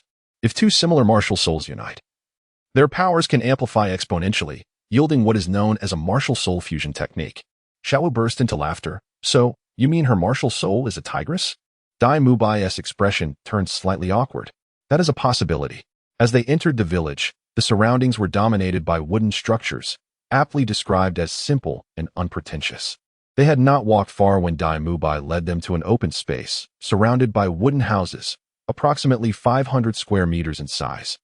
Situated right in the heart of Shrek Academy. Here, Chen Xiuer was meditating. Having expended some soul power earlier and now seeking to recuperate through meditation to ensure she was in peak condition. Sausages. Fresh sausages. Come on, come all. Don't miss out on Oscar's sausages. Delicious, sweet, and affordable. Only 5 copper coins each. Eat an Oscar sausage, and you'll surely find it easier to pass the entrance exam. Chen Xiuer frowned. This vendor had been shouting ever since her arrival, and now he continued his cries as people gathered. She decided against confronting him for the moment, opting to avoid alarming the situation. Tang San and Xiaowu turned to see a man pushing a cart and calling out a sales pitch. Xiaowu, you didn't eat much for breakfast. How about trying a sausage? Tang San suggested. Xiaowu nodded. It smells good. Let us give it a try. As Tang San approached, he noticed the vendor, clad in simple gray attire, with large, expressive peach blossom eyes. Sir, could I have 2 sausages, please? Tang San smiled, handing over 10 copper coins. The vendor's expression suddenly stiffened. You, what did you call me? Tang San was taken aback. I called you sir. Is there a problem? That is a big problem, brother. I'm only 14 and a student of Shrek Academy. The vendor smiled ruefully. Ah, you're only 14? Tang San stared incredulously at the man, who appeared to be in his 40s, if not older. Not even. I'm Oscar, just 14. You can't call me sir just because I have a bit of facial hair. Tang San could only marvel at the oddities of the world. What are you doing? Tang San? Dai Mubai returned after a brief detour. Upon seeing Dai Mubai, Oscar wore a pained smile. Dai, would you like a sausage? Get lost. Dai Mubai glared at him. How many times must I tell you not to sell sausages at the academy? Do you want everyone to be nauseated? Tang San. You shouldn't eat that sausage. Tang San, puzzled, asked why not. Dai Mubai's expression turned peculiar. Little Oscar, bring out a fresh sausage. Oscar's face turned awkward. Boss, do we have to? Dai Mubai snorted. I'm just warning Tang San. He is my brother and mustn't he fall for your tricks. Hurry up, or I'll take action. With no other choice, Oscar reluctantly extended his right hand, speaking in a somewhat lewd tone. I have a big sausage. Tang San recoiled in terror, stepping back rapidly as he turned to search for Xiaowu. Brother, where's the sausage? Xiaowu asked, confused. Xiaowu, listen carefully. You must not eat that sausage. Tang San replied earnestly. What? Xiaowu looked bewildered. All right, Oscar, next time take your sausage sales outside the academy. Tang San, follow me. I will lead you to the final assessment. Dai Mubai clapped his hands. At this moment, Chen Xiuer also stood up, asking, Brother, why must we wait for them? Can I handle the task alone? A task? Dai Mubai replied simply. Which task? Chen Xiuer inquired with a smile. Dai Mubai could not be bothered to argue with her, as he was not the one presiding over the final examination this year. He chuckled to himself. Soon, Dai Mubai led everyone to the site of the final assessment. We have arrived. They found themselves in another open space, significantly smaller than the previous one. Teacher Zhao, I have brought the candidates for the 4 challenges, Dai Mubai announced. Thank you to Meng Chen 6 and Bao Yin Do Shun for your generous donations. Chapter 88. The battle begins. Dai Mubai halted his steps, having arrived at another clearing. This space was significantly smaller than the previous one, measuring only around 200 square meters. A middle-aged man, appearing to be in his 50s, was seated on a chair, dozing off. Teacher Zhao, I've brought some individuals for the 4th round assessment, Dai Mubai announced. There are candidates for the 4th round this year? 5 of them, indeed? The middle-aged man opened his bleary eyes, astonished. Dai Mubai replied. Not only have these 5 reached the 4th round, but they have also been exempted from the 2nd and 3rd round tests. Teacher Zhao's eyes brightened as he stood up from his chair. He was of average height and appearance, yet remarkably sturdy. His broad shoulders resembled city walls, with his coat unable to conceal the iron-like muscles beneath. All 5 have surpassed level 25. Impressive, impressive. This year has its share of little monsters, Teacher Zhao praised. I am Zhao Wujie. From this moment on, I grant you an incense stick's worth of time to familiarize yourselves with one another and devise a strategy. After the incense burns out, the test will commence. The challenge is for all 5 of you to withstand my attacks for the duration of the incense. As long as one of you manages to endure, you will be deemed successful. Mubai, please inform them of my strengths. Zhao Wujie concluded and stepped aside. Dai Mubai glanced at the 5 individuals. Teacher Zhao is a level 76 soul sage with a beast martial soul, a battle soul sage, and the vice president of the academy. His overall strength second only to the president. As Dai Mubai recounted, the pupils of the 4 individuals constricted sharply. Chen Xiuer, however, paid little heed. For her aim was not to join the academy, but solely to eliminate Ning Rongrong. He's level 76? Yet he appears much younger than the teacher at the entrance. Xiaowu remarked, puzzled. Age does not determine everything.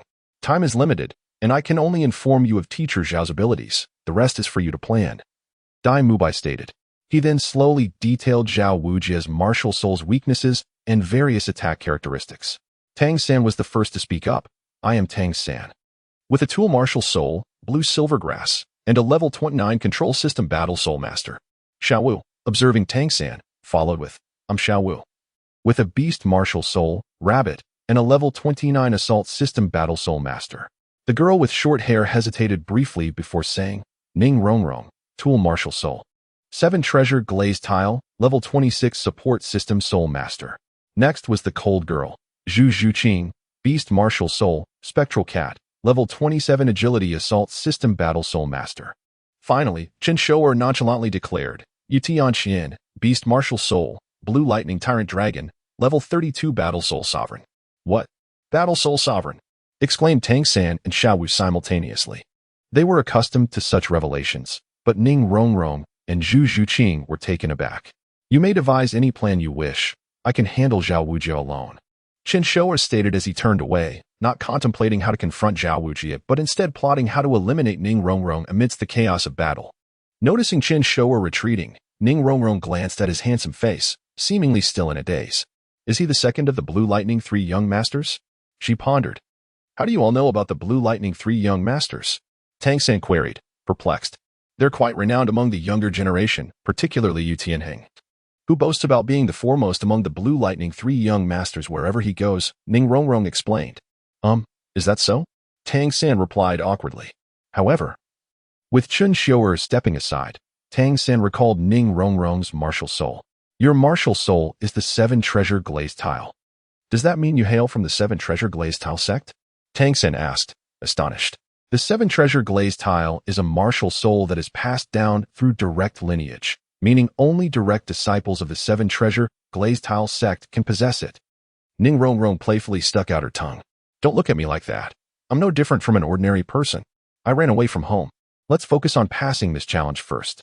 My martial soul is the 7 treasure glazed tile, which can enhance speed and strength by approximately 30% for a duration of an incense stick. Ning Rongrong elaborated. Soon, each person shared their martial souls and characteristics, with Tang San taking charge of formulating the plan. Once the strategy was complete, all 4 nodded in agreement. However, Tang San was particularly wary of Chen Xiuer standing off to the side, feeling an inexplicable sense of foreboding. Have you finalized your plans? Zhao Wujie's booming voice interrupted. Teacher, we are ready, Dai Mubai replied, nodding to Zhao Wujie before stepping back. Zhao Wujie rose again, clasping his hands together and flexing his wrist. A series of unsettling cracking sounds emanated from his joints. He conjured an incense stick, and before he could ignite it, Ning Rongrong sprang into action. 7 treasures, glorious radiance. In an elegant whirl, Ning Rongrong spun in place, releasing a dazzling spectrum of colors from her being. A beautifully crafted 7-color treasure tower appeared in her right hand. The 7 treasures are famous. The first is strength, Ning Rongrong proclaimed with a smile. as Ning Rongrong's first soul ring ascended. 3 beams of colorful light simultaneously enveloped her companions. In an instant, Tang San and the others felt a surge of power coursing through their limbs. Remarkable. One of this year's candidates is indeed from the 7-treasure glazed tile sect. Splendid. Zhao Wujie exclaimed as he planted the already lit incense into the ground. The 7 treasures are famous. The second is speed. Another trio of colorful beams followed. In that moment, Tang San and his companions felt their bodies grow remarkably lighter. At this juncture, Zhao Wujie made his move, not charging towards Tang San and the others, but instead crouching slightly and striking the ground with both fists. Not good. Tang San gasped. The master had always warned that if they ever encountered a 7-treasure glazed tile sect soul master, they must prioritize eliminating them at once. With a thunderous rumble, the earth trembled violently. Tang San swiftly whipped his blue-silver grass, wrapping it around Ning Rongrong's waist, propelling them both into the air. Chen Xiuer cracked his neck, activating his martial soul. In an instant, electric sparks erupted, and a layer of hidden scales emerged on Chen Xiuer's body. A pair of jet-black dragon wings unfurled from his back. His faint golden dragon eyes were accompanied by 3 violet soul rings, each representing a millennium of power. Now, all eyes were drawn to Chen Xiuer. 3,000-year soul rings. Tang San and Xiao Wu exclaimed in unison. First soul skill, thunderclap. With his legs enveloped in lightning, Chen Xiuer eschewed the ghost shadow perplexing track and charged directly towards Zhao Wujie. Tang San was taken aback. This was deviating from their plan. Ning Rongrong, augment Yu Tianxian. Chapter 89, Assassinating Ning Rongrong. 7 treasures, 1 said, might. 7 treasures, 2 said, swiftness. Ning Rongrong was initially hoisted by Tang San's blue-silver grass, narrowly avoiding Zhao Wujie's assault. Upon landing, she promptly activated her 7-treasure glazed tile pagoda, imbuing Chen Xiuer with her first and second soul skills. Instantly, Chen Xiuer felt significantly lighter, his velocity augmented. Zhao Wujie, underestimating his charge, simply threw a punch. Chen Xiuer grinned, executing an eccentric footwork, seamlessly bypassing Zhao Wujie. From Tang San and the others' perspective, Chen Xiuer launched an offensive against Zhao Wujie, unscathed, and positioned himself behind Zhao Wujie. However, Zhao Wujie was cognizant that Chen Xiuer hadn't made contact. What devious scheme is this lad concocting? Before Zhao Wujie could ponder further, Zhao Wu bounded over, coiling in the air and somersaulting forward. As she neared Zhao Wujie, she unfurled, completing her spirit fusion midair, her feet aimed at Zhao Wujie's neck. 2 muffled thuds resonated simultaneously. Xiao Wu precisely struck Zhao Wujie's neck. Seems rather feeble, little lass. Zhao Wujie smirked. Xiao Wu retorted, feeble, you say? Then witness my strength. Sensing an opportunity, Chen Xiuer promptly activated his soul skills. 2nd soul skill, Pajun, breaking army. 3rd soul skill, Tenlang, greedy wolf. Chen Xiuer assumed an offensive stance, his right arm gradually amassing azure energy, the wolf head dragon tattoo resurfacing. As Chen Xiuer built power, Xiao Wu abruptly inverted her toes, pressing against Zhao Wujie's carotid arteries on either side of his neck. With a swift rotation of her live form, she spun in the air. Zhao Wujie felt an immediate constriction. Thorn-laden vines frantically ensnared his form, immobilizing his arms. A potent paralytic toxin diffused instantly as vines surged from the ground, elevating his body. With his feet lifted, Zhao Wujie, despite his might, lacked the grounding to stabilize himself. Aided by Ning Rongrong, both Xiao Wu and Tang San performed far beyond their 30th level. Xiao Wu's body, rapidly spinning, abruptly flipped backward, forcibly hoisting Zhao Wujie. A spin can be rather amusing. Zhao Wujie's voice echoed. Xiao Wu suddenly felt her spinning body seize. Chen Xiuer had reached the apex of his power building. He stomped on the earth, shattering it, and propelled himself forward. Sensing the immense power behind him, Zhao Wujie hurriedly initiated spirit fusion. A resounding crash echoed as the vines shattering, scattered, and Zhao Wujie regained his footing. Zhao Wujie's countenance shifted, he bellowed, and his body swelled. His already formidable muscles inflated, his height increased by a meter, rendering him exceptionally robust. 7 resplendent spirit rings ascended simultaneously. Yellow, yellow, purple, purple, black, black, black. At that moment, Zhu Shuqing launched her assault. Chen Xiuer struck from behind, while she attacked from the front. For a fleeting moment, Zhao Wujie felt slightly challenged. However, as Chen Xiuer's attack neared Zhao Wujie, he once again executed that uncanny footwork. Zhao Wujie seemed ethereal, Chen Xiuer circumventing him with a bizarre gait. From an observer's vantage, it appeared as if he had phased through Zhao Wuji had braced himself for Chen Xiuer's strike but was taken aback. Zhu Zhiqing, too, was bewildered as Chen Xiuer brushed past her. Tang San's pupils contracted. His footwork was eerily elusive, reminiscent of ghost shadow perplexing track. Indeed, after an extended period in the heavenly court space, Yi Zixiao had achieved a breakthrough. After countless years, he had deciphered ghost shadow perplexing track. In his words, human contraptions are rather intricate. Yi Zixiao's return to simplicity retained the strengths of ghost shadow perplexing track, while spawning 3 novel traits. The footwork undoubtedly differed, yet shared similarities.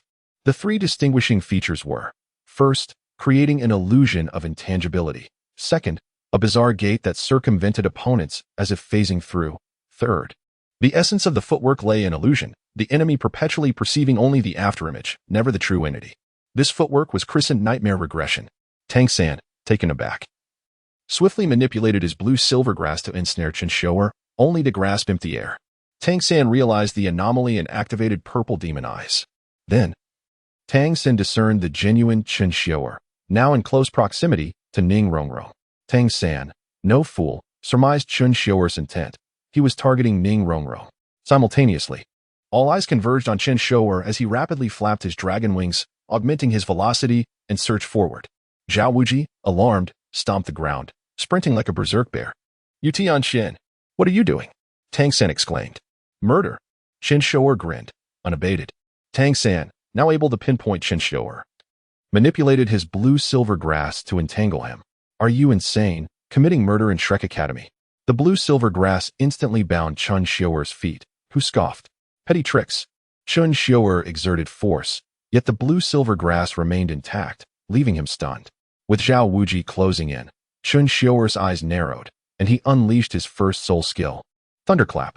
This time, instead of augmentation, he employed lightning to sear his legs, aiming to sever the blue-silver grass. Crackle!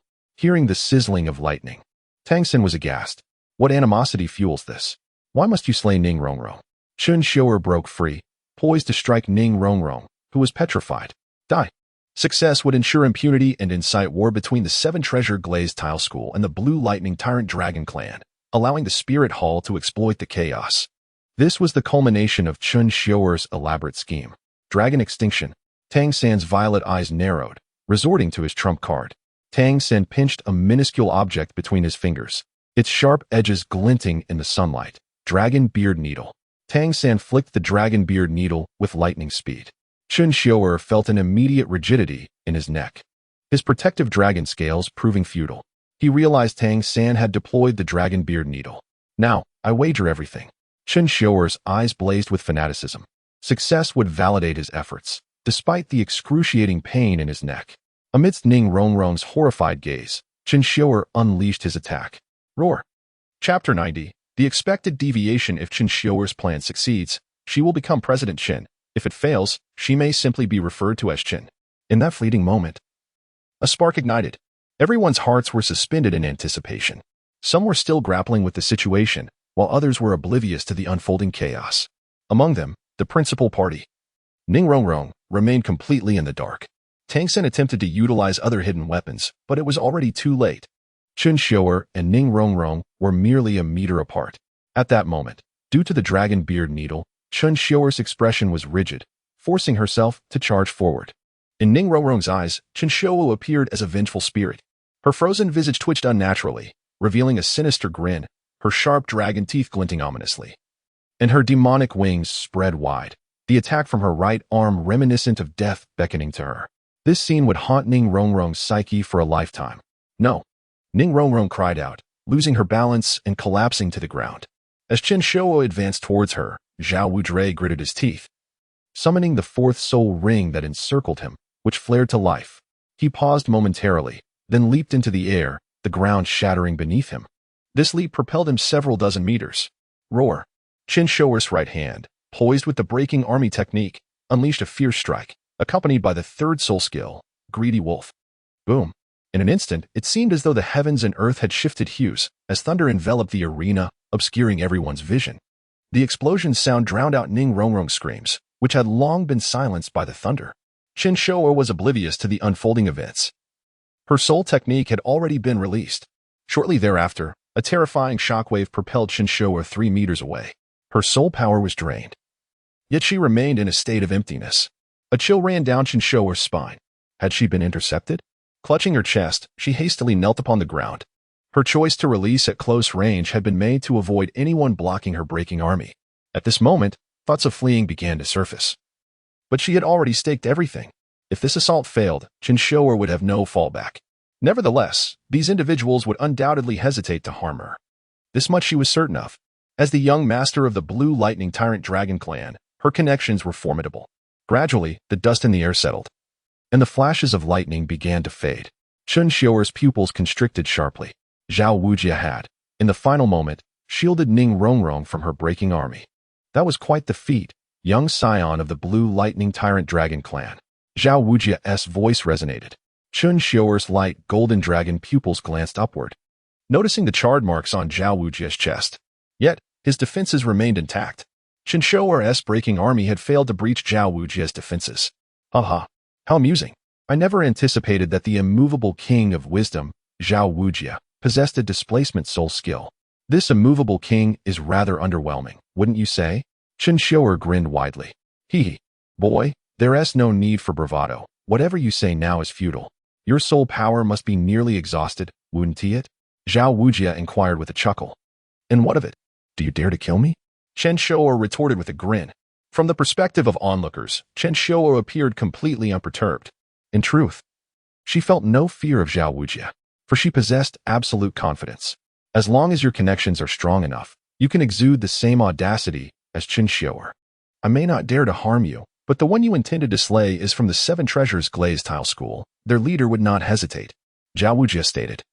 Releasing his martial spirit, Chen Xiuer, having exhausted her soul power, gradually reverted her martial spirit as well.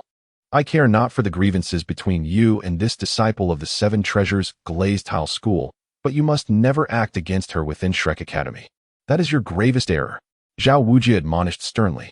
Should Ning Rongrong perish within Shrek Academy, the consequences would be dire. Shrek Academy would bear the brunt of the blame. Now, do share your motives, young scion of the Blue Lightning Tyrant Dragon Clan. Zhao Wujia approached Chen Xiuer, assisting her to her feet. Ha! Do I need a reason to kill her? Chen Xiuer fixed her gaze on Ning Rongrong with a wicked grin. Truly. It seems one does not shed tears until faced with the grave. All 4 of you have passed. Your task now is to keep a watchful eye on him. Zhao Wujia instructed, leading Chen Xiuer to a windowless room adjacent to the square.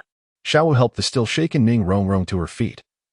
As Tang San furrowed his brow and remarked, you had best reveal your reasons for attacking Ning Rongrong swiftly, lest the dragonbeard needle continue to torment you. To dispel it, you would need to excise the flesh from your neck entirely. I trust you understand the implications. The moment Chen Xiuer was thrown into the room by Zhao Wujia, a peculiar smile crept across her face. Without hesitation, Zhao Wujia locked the door behind her. Instantaneously, Chen Xiuer retrieved a spiritual herb from her spatial ring and began refining it. The star spirit grass, upon refinement, could enhance soul power.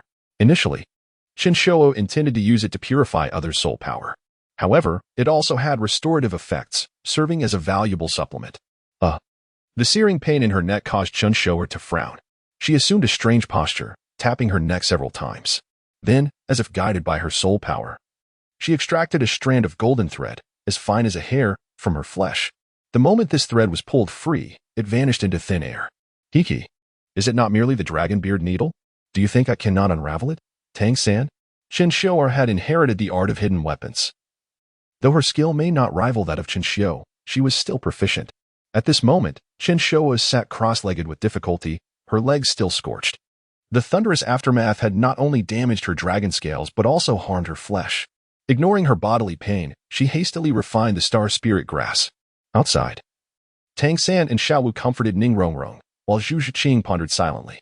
Daimubai, who had been conversing with Zhao Wujia, returned. I suspected trouble the moment he arrived at Shrek. I never imagined he would go this far, Daimubai said, clenching his fist in anger. Tang San nodded in agreement. Indeed, had he succeeded, Shrek Academy would have faced inevitable disaster.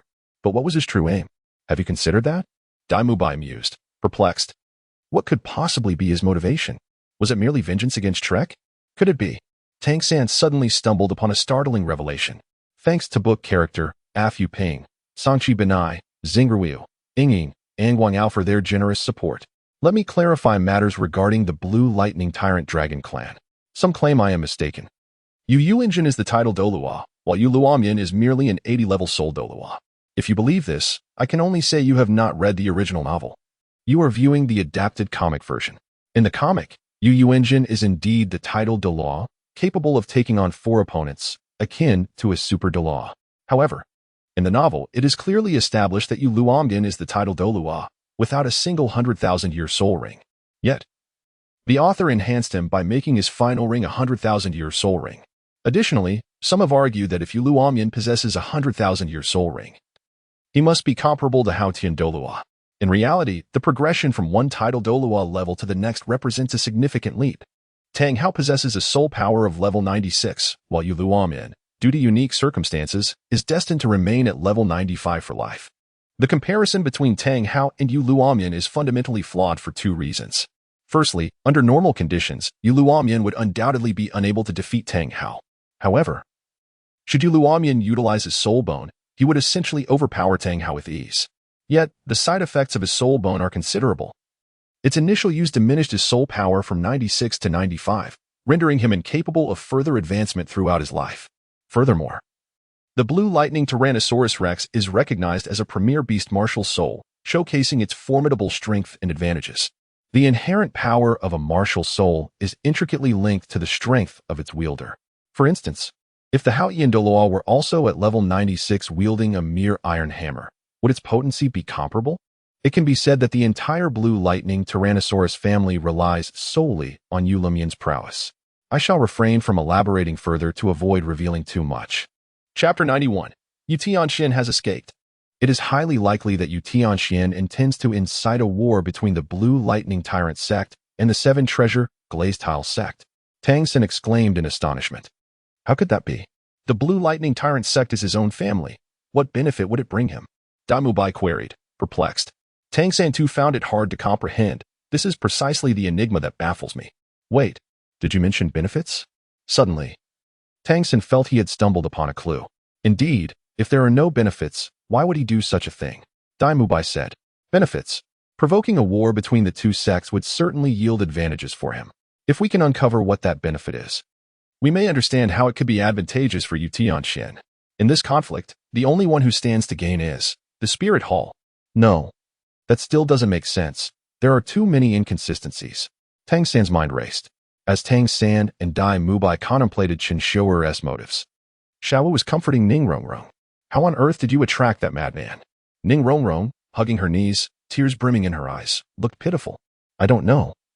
I had only heard of him before. Today was the first time I saw him, she replied softly. At that moment, Zhu Xing interjected. I didn't react at first either.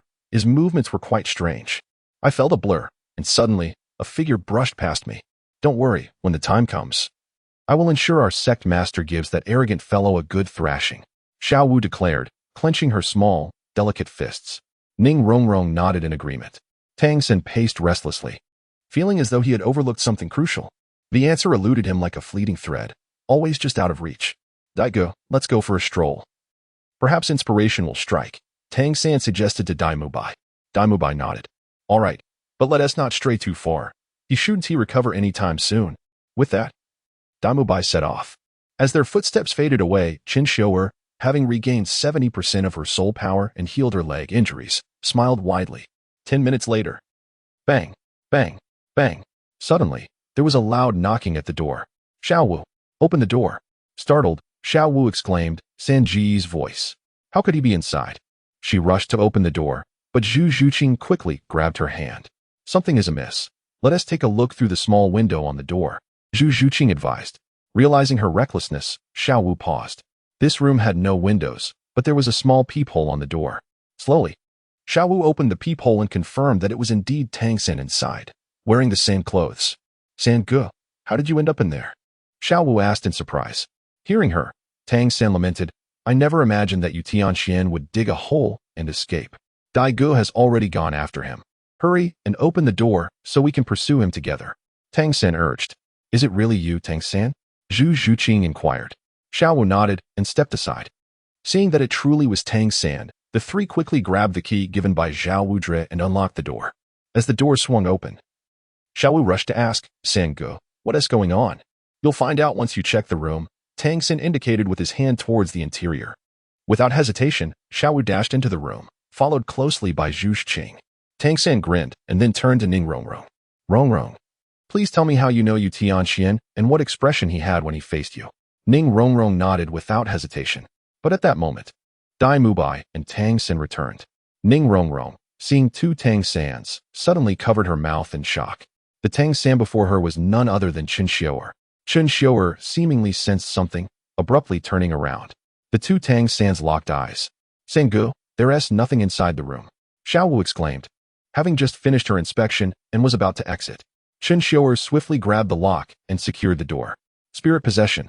Lightning erupted around her as Chen Xiuer transformed back into Yu Tianxian, clad in a sky-blue trench coat adorned with a black-blue lightning tyrant dragon emblem. Haha, let us see who can stop me this time. Chen Xiuer grinned. Thunder. The first soul ring beside Chen Xiuer shimmered brightly. Lightning gathered fiercely in her hands. This is bad, Dai Mubai exclaimed in alarm. But Tang San suddenly reached out to stop Dai Mubai. In Dai Mubai's puzzled gaze, Tang San slowly raised his right hand. The sleeve arrow had been primed. At that moment, Chen Xiuer had her back to Tang San. Don't blame me for being ruthless at this distance. How will you stop me, Tang San? Chen Xiuer lunged toward Ning Rongrong with her right hand, but Ning Rongrong exhibited no sign of panic. She swiftly drew a crossbow from behind her. Chen Xiuer's pupils shrank. It was the Zhuge crossbow. The Zhuge crossbow cannot pierce my protective dragon scales. You are finished. Whoosh. A gust of wind sounded. Clang. The sharp sound of an object striking metal resonated. Chen Xiuer collapsed to the ground, her dragon scales peeling away inch by inch. You. Chen Xiuer looked back at Tang San in terror. At this moment, Tang San remained poised, ready to fire his sleeve arrow. A dragon has its reverse scales. To touch them is to invite death. Though your dragon scales were hidden, it does not mean there are no reverse scales, Tang San stated. Previously, when the teacher examined your bones, he could not discern your bone age. However, when you released your spirit possession, he could once again perceive it. This indicates that something obstructed the teacher's scrutiny during your spirit possession. I believe it must be your dragon scales. Moreover, you always shield your back in battle. Seemingly fearful of attacks from behind, this reveals your second weakness. While I was taking a gamble, fortunately, I won. Tang San smiled. Chen Xiuer knelt on the ground, utterly drained, as Ning Rongrong rose, raising the Zhuge crossbow, and stating, before leaving, Sangu and I exchanged signals. He feared you might return. So he specially left this behind. Haha, I truly cannot compare to you. Chen Xiuer, or rather, the cursed dragon, lamented. The cursed dragon refers to Chen Xiuer. Since leaving the Blue Lightning Tyrant sect, it has always been the cursed dragon in control of her body. Chen Xiuer had been engaged in a game of chess with Yi Zixio in the heavenly realm.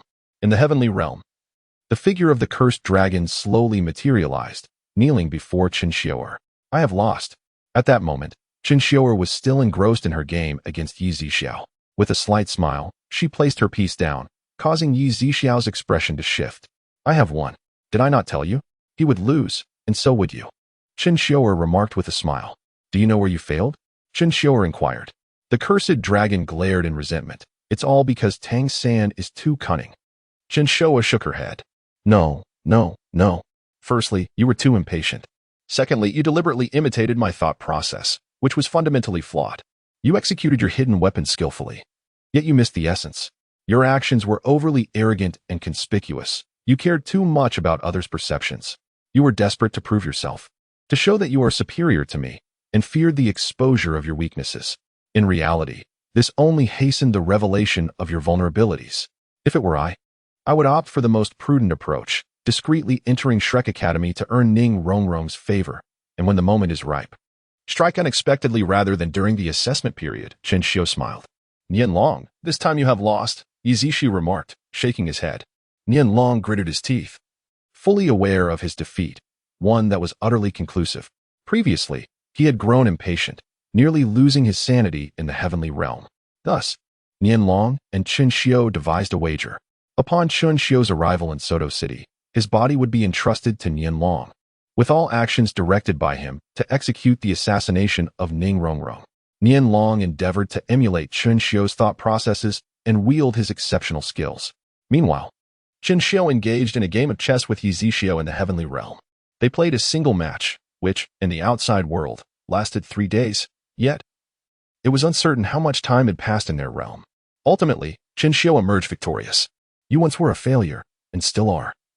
Allow me to guide you toward triumph. Chen Xiuer extended a hand, gently lifting Yin Long's chin, gradually revealing an elegant smile. This is the 2 updates owed from yesterday, albeit a bit delayed. The author is overwhelmed. Please grant them a day of respite. Furthermore, should there be any donations in the next couple of days, the author shall endeavor to provide additional updates. By the way, the previous update system caused the author distress. It was initially 1,000 points for 1 update, accumulating to 5,000 points for 5 updates. It has now increased to 1,900 points for 1 update and 9,500 points for 5 updates. Hoping for understanding from the fragile little author. Okay, perhaps they should refrain from being overly self-deprecating. Special thanks to book characters for the donation. It seems a day of rest is no longer feasible, so 5 updates it shall be. Chapter 92. A Martial Arts Duel from Douluo. Shrek Academy. Chen Xiuer, who had previously kept her eyes tightly shut and bore a frenzied expression, gradually calmed, a faint smile gracing her lips. Chen Xiuer dispelled her martial soul manifestation. Tang San, I advise you to refrain from rash actions. Should anything happen to me, both you and Xiaowu shall be doomed, she said with a smile. Naturally, Tang San was undaunted by danger, but the prospect of harm befalling Xiaowu rendered him unable to remain composed. Let anything come at me, Xiaowu is innocent, Tang San implored urgently. Despite the intense pain coursing through her from the breaking of her reverse scale, Chen Xiuer stood tall. I have released a toxic gas within this room. Within the time it takes to burn a stick of incense, both of you shall likely succumb to its effects, she stated with a smile. Chen Xiuer spoke the truth. Indeed, the room had been filled with a noxious gas, a concoction she had personally prepared. Thanks to the poisonous herbs and insects provided by Douluo, this could be considered the last good deed of the monstrous dragon, who had poisoned the room in advance and then ingested the poison himself, choosing to exit the game rather than face the consequences, leaving the mess for Chen Xiuer to handle. Xiaowu, are you all right? Tang San called out to the room. Cough, cough. Brother, I'm fine, just feeling weak all over. Hurry and seize you Tianxian, Xiaowu's voice was faint. Tang San exchanged a glance with Ning Rongrong, who understood the unspoken message and aimed the Zhuge crossbow at Chen Xiuer. Chen Xiuer smiled calmly, raising her hands. Please, feel free to inspect. But I must remind you, once this toxin is inhaled, it will spread within the body, and within a stick of incense, the 2 within shall meet a gruesome fate. Hearing her words, Tang San scoffed. As a master of poison in his past life, he found it hard to believe anyone could wield poison more adeptly than he. Tang San took a nearby key and unlocked the door. As it swung open, a pungent odor burst forth, prompting him to cover his nose hastily. Xiao Wu's delicate form collapsed into Tang San's arms. He cradled her gently and laid her on a bench outside, his eyes filled with compassion. Then he rushed back into the room, discovering Zhu Xuqing already unconscious. He lifted her and hastened out. Damubai, startled, reached out to take Zhu Xuqing, and Tang San, slightly taken aback, handed her over.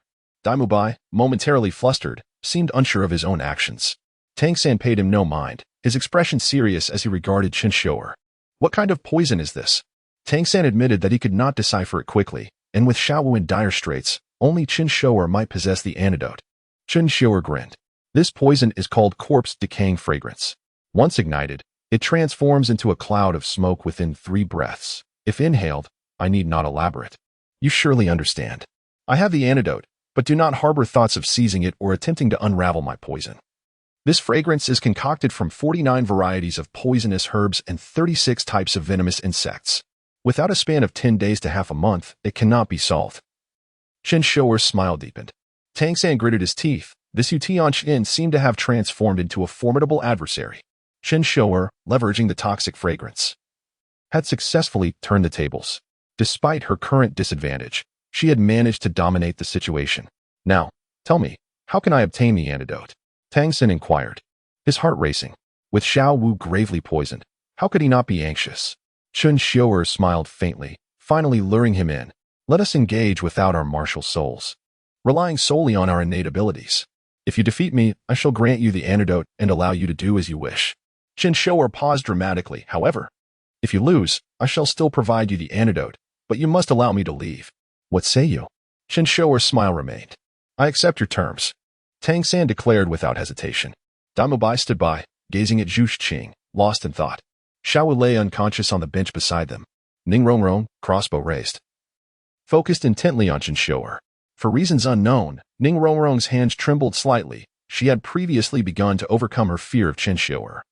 Yet the current Chen Xiuer emanated an entirely new aura, a sense of the unknown. The Chen Xiuer she had known seemed to have vanished, replaced by one exuding an enigmatic mystery that made Ning Rongrong's grip on the crossbow waver. If you cannot hold steady, then put it down, dear girl. Those delicate hands of yours will suffer if they are injured, Chen Xiuer said with a smile, turning back. You, do not act recklessly. Be wary of me. Ning Rongrong stammered, unsure of what to say. Chen Xiuer shook her head gently. Rest assured, I mean you no harm. Even with Chen Xiuer's assurances, Ning Rongrong could not bring herself to trust her. Chen Xiuer, though racked with pain, seemed to ignore her suffering, engaging in warm-up exercises.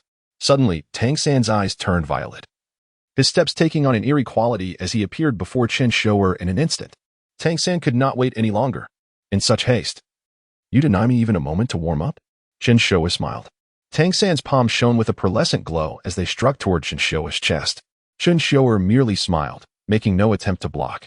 A dull thud resounded as Tang San's hands connected with her chest.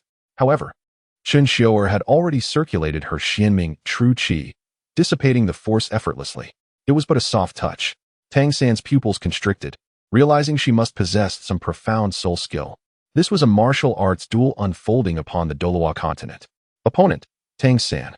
Mastery, Qi refinement method, Xiantian skill. Hand technique, Xian Jade hand. Eye technique, Purple extreme demon eye. Lightness skill, Ghost shadow mistrace. Seizing technique, controlling crane and capturing dragon. Additionally, numerous hidden weapon techniques. Our champion, Chen Xiuer. Mastery, Qi refinement method, Xianming skill. Hand technique, Xianming divine palm. Eye technique, Spirit Emperor's gaze. Lightness skill, Nightmarish return to ruins. Additionally, numerous hidden weapon techniques. Chen Xiuer lacked a seizing technique, yet she had made breakthroughs in her internal martial arts, achieving the ability to dissipate and transform force. All of Chen Xiuer's techniques were fundamentally derived from the Xiantian secret record, yet they were innovative and advanced. Thus, in this battle, Chen Xiuer held an 80% certainty of victory. Chapter 93, A Confrontation of Hidden Weapons. Tang San's assault proved ineffective, forcing him to retreat several paces. Bewilderment clouded his mind as he pondered how his dragon beard needles had been neutralized. No lacerations marred Chen Xiuer's flesh, and he exhibited no signs of their influence. Only one conclusion remained. Chen Xiuer had disarmed them. Regardless of Tang San's contemplations, Chen Xiuer seized the opportunity. He moved with ethereal swiftness, closing the distance to Tang San in the blink of an eye. Even Ning Rongrong struggled to discern his form, only perceiving fleeting afterimages due to their lack of the purple demon eyes. As Chen Xiuer drew near, Tang San executed a backflip, extending his legs forward in a maneuver learned from Xiao Wu. Chen Xiuer swiftly raised his arms in defense. A resounding thud echoed as Tang San's kick propelled Chen Xiuer backward, a consequence of the latter's failure to circulate his Xianming true qi. Tang San landed on his hands after the kick, springing back to his feet. A distance of 2 meters now separated them. Tang San's hand swept across his 24 moonlit bridges belt, and instantly, an array of exquisitely crafted iron implements materialized in his grasp. With a leap, Tang San flung an indiscernible projectile. Chen Xiuer retreated, activating his Spirit Emperor eyes. Shadowless needles, he murmured, his pupils shifting to a pale gold. With a swift motion, he pinched the space before his face. Tang San was taken aback. His opponent also possessed an ocular soul skill. A peculiar realization dawned upon him.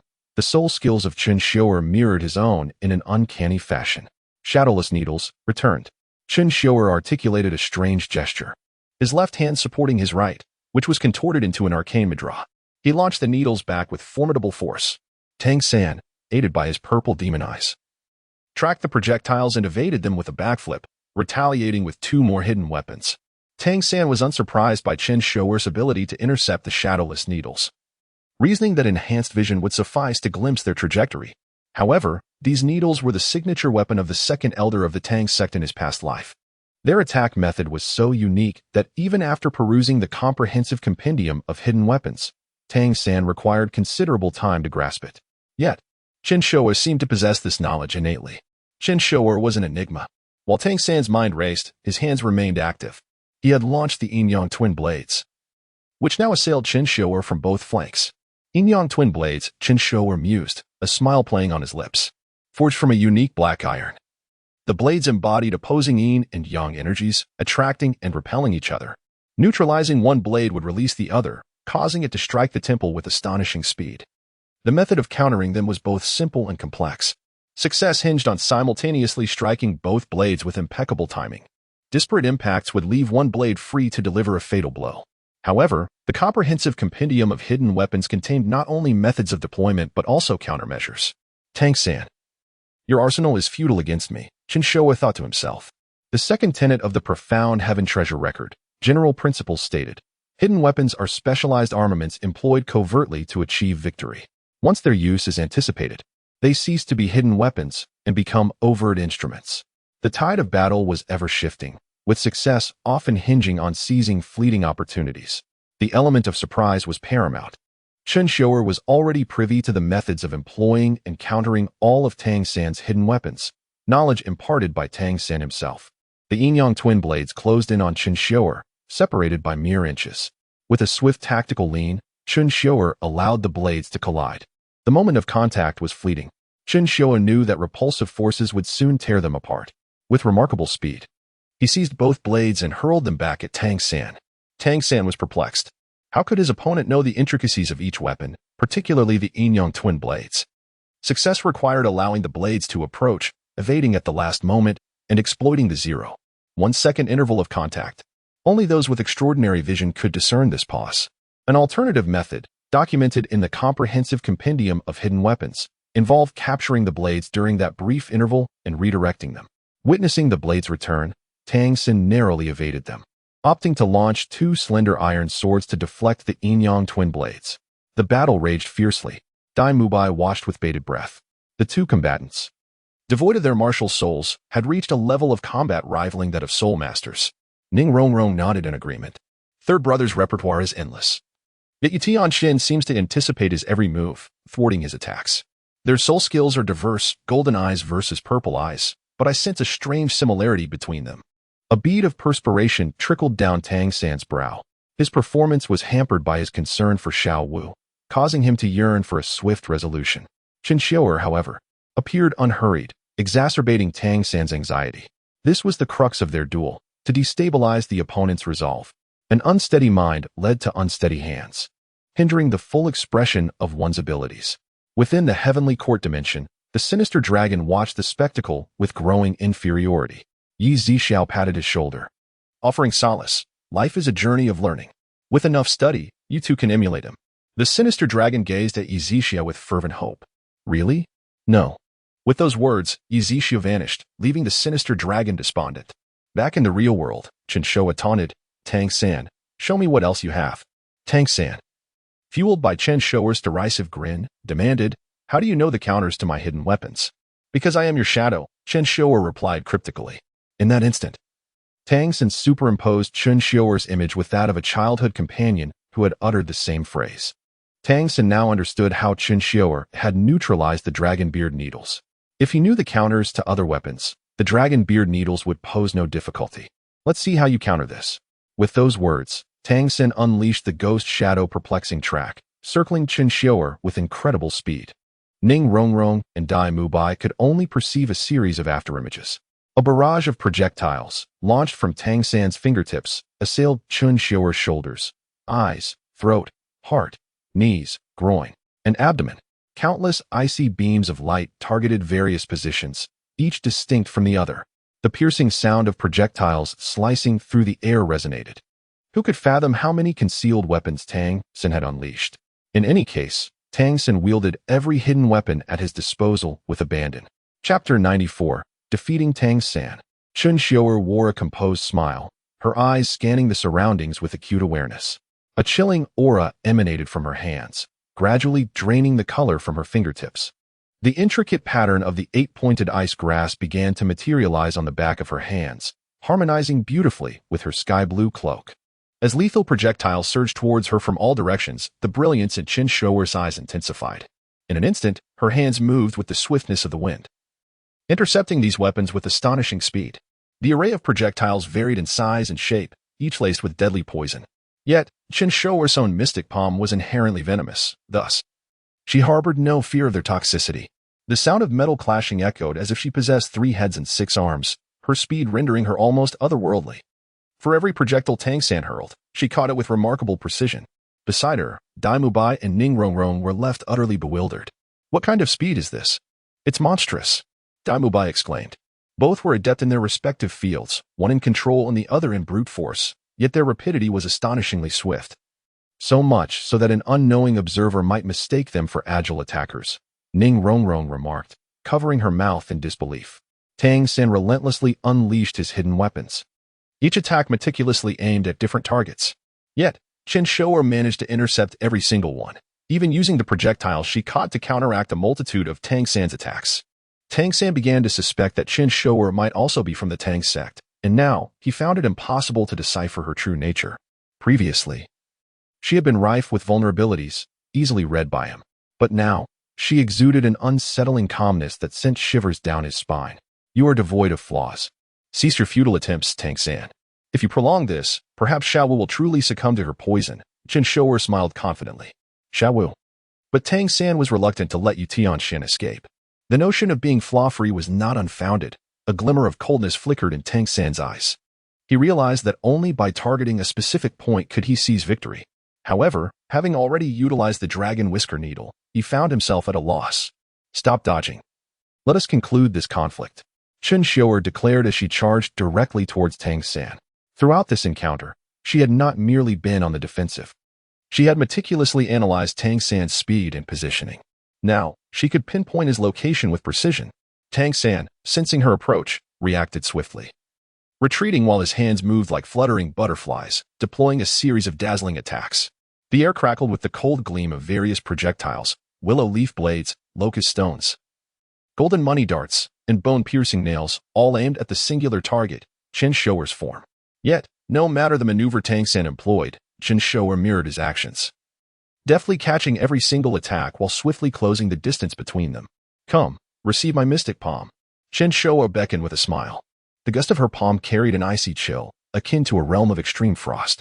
Formed of cold jade, impervious to poison, mystic jade palm. Tang San's hands gradually took on a jade-like solidity, halting his retreat. Chen Xiuer surged forward with renewed vigor. Tang San summoned his soul power, the milky white energy coalescing upon his right palm. Chen Xiuer, too, channeled her soul power, a colorless, transparent energy enveloping her hand.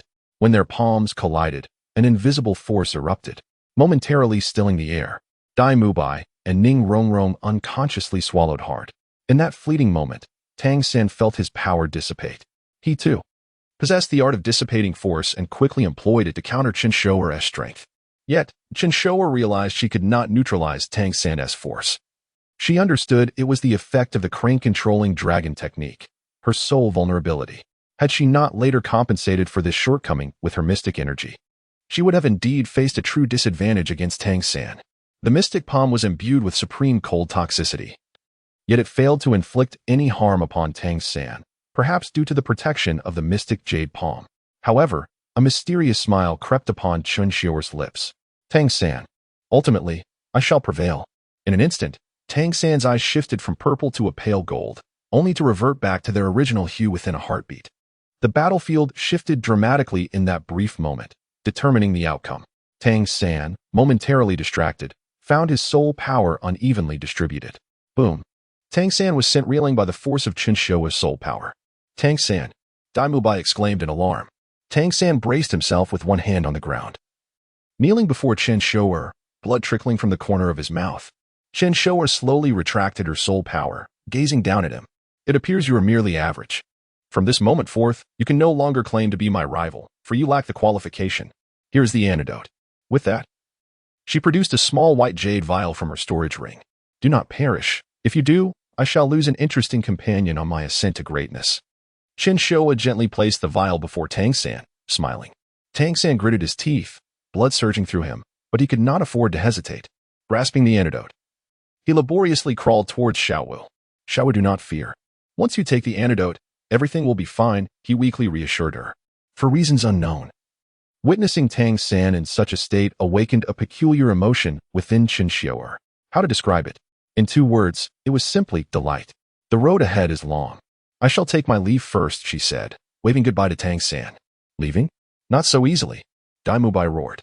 Previously, he had refrained from intervening in the battle between Tang San and Chen Xiuer, but now that the antidote was in hand, he felt no need for restraint. In a flash, he summoned his martial spirit, his body swelling significantly. With a powerful surge, he charged directly at Chen Xiuer. Chen Xiuer deftly sidestepped, her form resembling a fleeting shadow as she passed through Dai Mubai. The next moment, he felt a chilling sensation in his chest as a dark handprint manifested upon him. Breathing heavily, Dai Mubai felt a wave of cold wash over him. Dai, you are no match for him. His palm is laced with poison. Tang San struggled to shout. Dai Mubai was well aware of the poison coursing through him, having already infiltrated his heart. Ugh! Dai Mubai's face contorted in pain. Chen Xiuer ignored him and turned her gaze to Ning Rongrong. My dear lady, I hope you are well. Might I have the pleasure of a dance with you? She inquired, extending her hand toward Ning Rongrong with an air of gentlemanly charm. Thanks to Aladdin's neurotic lamp, Sangchi Benai, and 20200128182405082 for their generous donations. Chapter 95. The Collapse of the Martial Spirit. Do not approach. My father is the leader of the 7 Treasure Glazed Tile School, Ning Rongrong asserted with a hint of defiance. Chen Xiuer smiled as she retracted her outstretched hand. I am aware. You are precisely who I have been seeking. At that moment, Tang San was injured, Xiao Wu and Zhu Zhuqing lay unconscious, and Dai Mubai teetered on the brink of death. Zhao Wujia had returned, accompanied by the esteemed Dean of Shrek Academy, Frank. How could you have released him? Zhao Wujia's furious roar echoed through the air.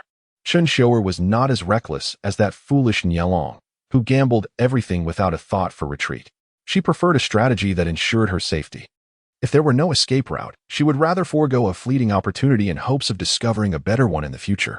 Such a beautiful lady, Yutian Chen. Must take my leave. We shall meet again someday. By the way, do convey my name to your esteemed father. Embellishing it would be even better.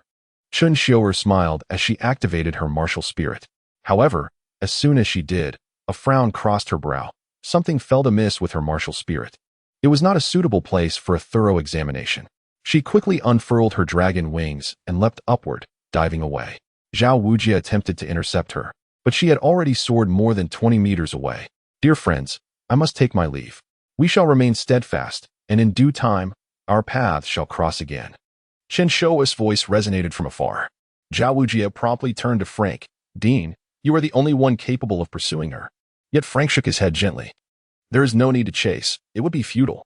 Zhao teacher, come quickly to see Dai Senior. He is freezing. Ning Rongrong exclaimed. Zhao Wujia, alarmed, rushed over. There. He beheld Dai Mubai, his chest marred by a dark handprint. His limbs were devoid of color, his face ashen, exuding a chilling aura, and he appeared in excruciating pain. Oscar, hurry over. Zhao Wujia shouted into the distance. In an instant, Oscar scrambled over, breathless. What happened, Zhao teacher? Zhao Wujia gestured towards Dai Mubai on the ground. Oh. Dai brother has been poisoned. I understand. Oscar exclaimed, assuming a rather comical pose. I have a little sausage. In an instant, his second spirit ring shone brightly, summoning a small sausage into his hand. Dai brother, forgive me for the intrusion. Please, savor my sausage. Oscar's voice had an unsettling undertone, conjuring less than savory images. Upon hearing this, Dai Mubai's brow furrowed even further. Oscar pried open Dai Mubai's mouth and forcefully inserted the sausage. Dai Mubai's complexion shifted, but astonishingly. His limbs regained a hint of color, and his face improved slightly. Cough, cough. The poison afflicting Dai brother cannot be resolved quickly. First, administer the antidote to Zhu Zhuqing. Tang San struggled to rise. Oh, right. Ning Rongrong nodded and promptly took the antidote to feed Zhu Zhuqing. As Tang San approached Dai Mubai, he remarked, This is a chilling poison I have never encountered before. Its extreme coldness freezes the very soul, truly terrifying. Upon hearing Tang San's words, Oscar could not help but ask, So, brother, can you cure Dai brother's poison? Tang San nodded. Follow my instructions to gather the herbs. Give me 3 days. And then use your second spirit ability to suppress the toxin. Oscar nodded, aware that his little sausage could only alleviate minor poisons. Such a potent toxin was beyond his capabilities. At that moment, Dean Frank approached Dai Mubai with a grave expression. Zhao Wujie urgently grasped Frank's hand. Dean, what are you waiting for? Why not pursue that girl? You are the only one who can fly. Frank sighed. It is futile.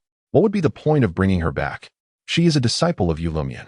Do you truly expect the title Douluo to apologize to us? But Ning Rongrong is from the Seven Treasure Glazed Tile School.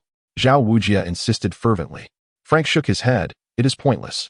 Neither the Blue Lightning Tyrant Dragon Sect nor the Seven Treasure Glazed Tile School are adversaries we can afford to provoke. If this matter escalates, Shrek will undoubtedly become the epicenter of the storm, thrusting us into the limelight. I cannot take that risk. Let it be. At least, no one is harmed. With that, Frank turned to leave, secretly wishing to capture Chen Xiuer, but he contemplated the futility of such an endeavor. Would she provide the antidote? In the end, it would only bring trouble to Shrek Academy. Unbeknownst to them, in the woods of Shrek Academy, a shadowy figure clenched its fists. That old fool's disciple? How dare he harm my son, should I encounter him again? The figure then vanished into the shadows. Meanwhile, Chen Xiuer soared high into the sky. Yet her dragon wings suddenly became uncontrollable. Is this a side effect of the broken reverse scale? Chen Xiuer pondered. At such heights, releasing her martial spirit should not result in a fall. Analyzing her condition post-reverse scale disruption, she endured excruciating pain, as if every inch of her flesh were tearing apart. Her dragon scales shed, her eyes and teeth remained normal, yet her wings resisted her commands. Indeed, Chen Xiuer was in immense agony, though her demeanor appeared nonchalant, betraying no hint of her suffering. She had evolved a new skill, pain immunity, a crucial skill for any warrior. Those who fear pain are not worthy of the battlefield. Wait. I digress. Chen Xiuer felt utterly helpless. She had been soaring for nearly an hour without knowing her destination. She was now amidst the clouds, where the air was thin. However, having trained in high altitudes, she had long adapted to the frigid climate. Moreover, due to her absorption of the octagonal profound ice grass, she was impervious to the cold. Thus, high-altitude flight posed no challenge to her. Hey, dragon wings. Do you still recognize me? Are you ignoring me? Chen Xiuer called to her wings. Yet, the dragon wings seemed to disregard her, continuing their flight. Nielong, you've ruined my dragon wings. Just wait until I deal with you. You won't even draw a king in poker, and your straights will never connect. You will only get a pair. Chen Xiuer scoffed. Ultimately, the heavenly realm was an extension of Chen Xiuer's martial spirit, and she could control everything within it, even the poker cards, which she could manipulate without either party being aware. An hour passed, 3 hours passed, 6 hours passed, 12 hours passed, a full day passed. She had begun to meditate high above. At this moment, Chen Xiuer maintained a tranquil expression, allowing her dragon wings to fly freely as she sat in meditation, suspended in the air. Beset by hunger, Chen Xiuer's stomach voiced its discontent. Yet he hesitated to partake of the dry bread within his ring of holding, fearing transmutation into that very sustenance. Through rigorous experimentation, Chen Xiuer had ascertained the inviolable efficacy of oaths in this world, rendering him wary of uttering any imprudent vow. Fortunately, the individual who had sworn allegiance to the Tang sect had perished, albeit now resurrected as a monstrous dragon, thus nullifying the oath's effect, lest it further compound Chen Xiuer's despair. Abruptly, Chen Xiuer's descent faltered, his draconic wings commencing a gradual, yet accelerating, decline. Suddenly, his martial soul spontaneously dissipated, accompanied by the cessation of his soul bone's influence, reverting him to his original form. Raven tresses billowed in the wind as Chen Xiuer attempted to invoke his soul skills, only to find himself bereft of such abilities. Was this the consequence of shattering the inverse scale, exacerbated by his subsequent forced utilization, resulting in the utter collapse of his martial soul and leaving him in a state of comprehensive paralysis? Chen Xiuer's pupils contracted in apprehension. Clad in his customary attire, unaltered by transformation, Chen Xiuer glimpsed a verdant expanse below as his velocity increased. A forest, perhaps, to cushion his fall and avert his reduction to a pulpy mass. Chapter 96. The Last Breath of Xiuer at Dawn. The school bell resonated through the air as Chen Xiuer gracefully descended from his Rolls-Royce Phantom. With a visage marked by fatigue and an air of despondency, he nevertheless stirred a protective instinct among the female onlookers, thanks to his strikingly handsome features. By this hour, classes had commenced, yet the windows of the teaching building were adorned with a row of heads. Do not misconstrue this scene. It was not a horrific sight, though it bore an unsettling quality. The group of women, engrossed in their lessons, had the audacity to extend their necks, seemingly disregarding the authority of their instructors. Chen Xiuer had intentionally chosen this moment to avoid the peak influx of students, hoping to prevent congestion that might incapacitate the school's facilities. Are your teachers oblivious to your antics? He pondered. The sight of those fierce female instructors left him momentarily speechless. Do your teachers not conduct classes? What are you accomplishing by sticking your heads out? If a flower pot were to plummet from above, who would be accountable? With an irreverent smile gracing his lips, Chen Xiuer sauntered into the teaching building. To his astonishment, a line of teachers awaited him on the first floor. A middle-aged educator with a receding hairline slowly offered him a pair of earplugs, which Chen Xiuer gratefully accepted before blocking his ears. 3, 2, 1. Adu. Adu. Xiuer has arrived. With a furrowed brow, he braced himself for the daily cacophony of shrieks from the female students. Ascending to the second floor, he encountered the imposing physical education teacher, clad in armor. Bring me my halberd. I shall slice an apple for Xiuer. The teacher bellowed.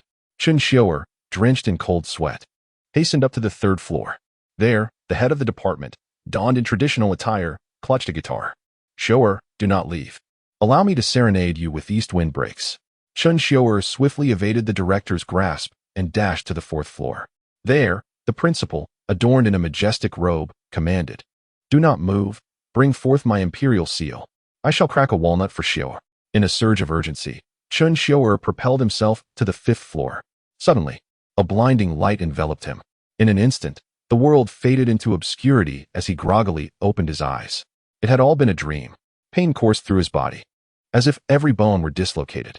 He could not feel his limbs, which seemed utterly broken, and his nerves felt severed. Chen Xiuer struggled to turn his head, and upon managing to open his eyes, he beheld an extraordinarily beautiful woman gazing into a mirror. If one were to encapsulate her reflection in a single word, it would be stunning. In 2 words, exquisite. In 3, breathtakingly beautiful. In 4, astoundingly enchanting. And in 5, well, you might accuse me of verbosity. Who are you? Chen Xiuer mumbled, still dazed. The golden-haired woman abruptly turned, her stunning visage momentarily betraying a hint of embarrassment. You're awake? At your age, still indulging in fantasies? If you were younger, I might have considered adopting you, she teased, her voice exuding an irresistible allure that kindled an odd desire for conquest. Anyone who had heard that voice would yearn to capture this woman, wishing for her to whisper sweet nothings exclusively to them. Chen Xiuer, regaining his composure, inquired. Where am I? Ah, the starry forest, I presume. By the way, are you all right? The golden-haired woman giggled, covering her mouth. Does my current state appear all right to you? Chen Xiuer replied coldly. Hey, if I hadn't caught you, you would have met your end. What is with your attitude towards your savior? She retorted, slightly miffed. Before her stood a mirror adorned with gold and jewels, and she reclined in a golden swivel chair, crossing her legs with an air of superiority as she surveyed Chen Xiuer, who lay immobile on the ground. Why the silence? Feeling guilty? Here's a proposition. If you call me sister, I shall save you, she proposed with a smile. Her laughter was as enchanting as a blooming garden, evoking a primal urge in men to embrace her tightly and cherish her immensely. However, Chen Xiuer remained unfazed.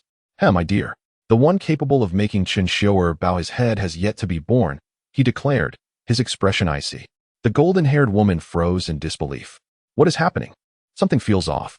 How is it that a man has rejected me for the first time? Is he gay? She mused aloud. Chen Xiuer scoffed at her. If you possessed even half of my looks, perhaps I would have been smitten, but alas, you cannot even compare to a fraction of my charm. In response, the golden-haired woman smirked disdainfully and beckoned to the mirror behind her. Instantly, a water pitcher erupted from the glass. Let us see who you truly are, she declared, dousing Chen Xiuer's face with water. At that moment, his visage, previously caked in dirt and foliage, was revealed, although his raven hair remained obscured. The strikingly handsome face stunned the golden-haired woman. I had assumed you were exceptionally attractive. If you possessed even a tenth of my beauty, I might have found myself enamored, she chuckled. How daring of you. You are the first woman to dare splash water on my face. Chen Xiuer retorted angrily. Chapter 97, The Strange Woman. In the starry forest, a man and a woman stood in opposition to each other. The man lay on the ground while the woman sat on a chair, a mirror behind her.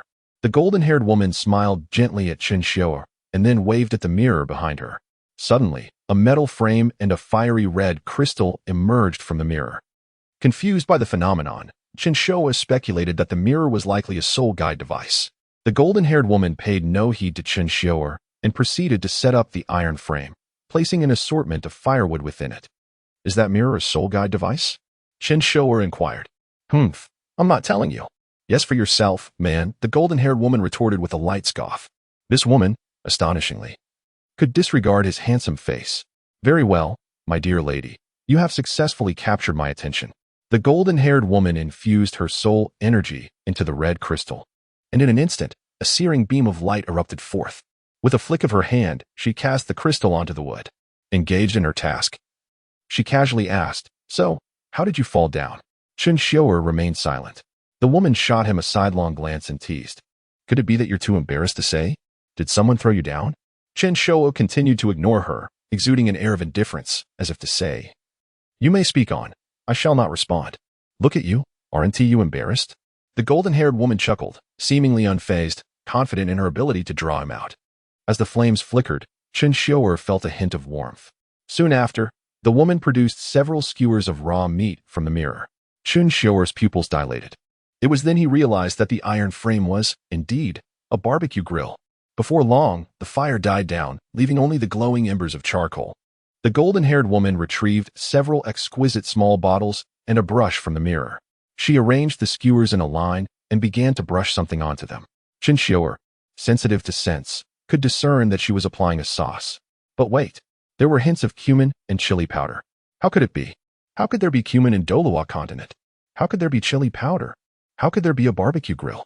How could anyone even consider eating barbecue? Noticing the astonishment in Chen Xiuer's eyes, the woman smirked. Oh dear, what kind of look is that? Are you craving some? She teased. The aroma of the grilled meat soon wafted through the air as the juices sizzled, dripping onto the charcoal and releasing a tantalizing fragrance. Gazing at the skewers, crispy on the outside and tender within, Chen Xiuer couldn't help but swallow hard.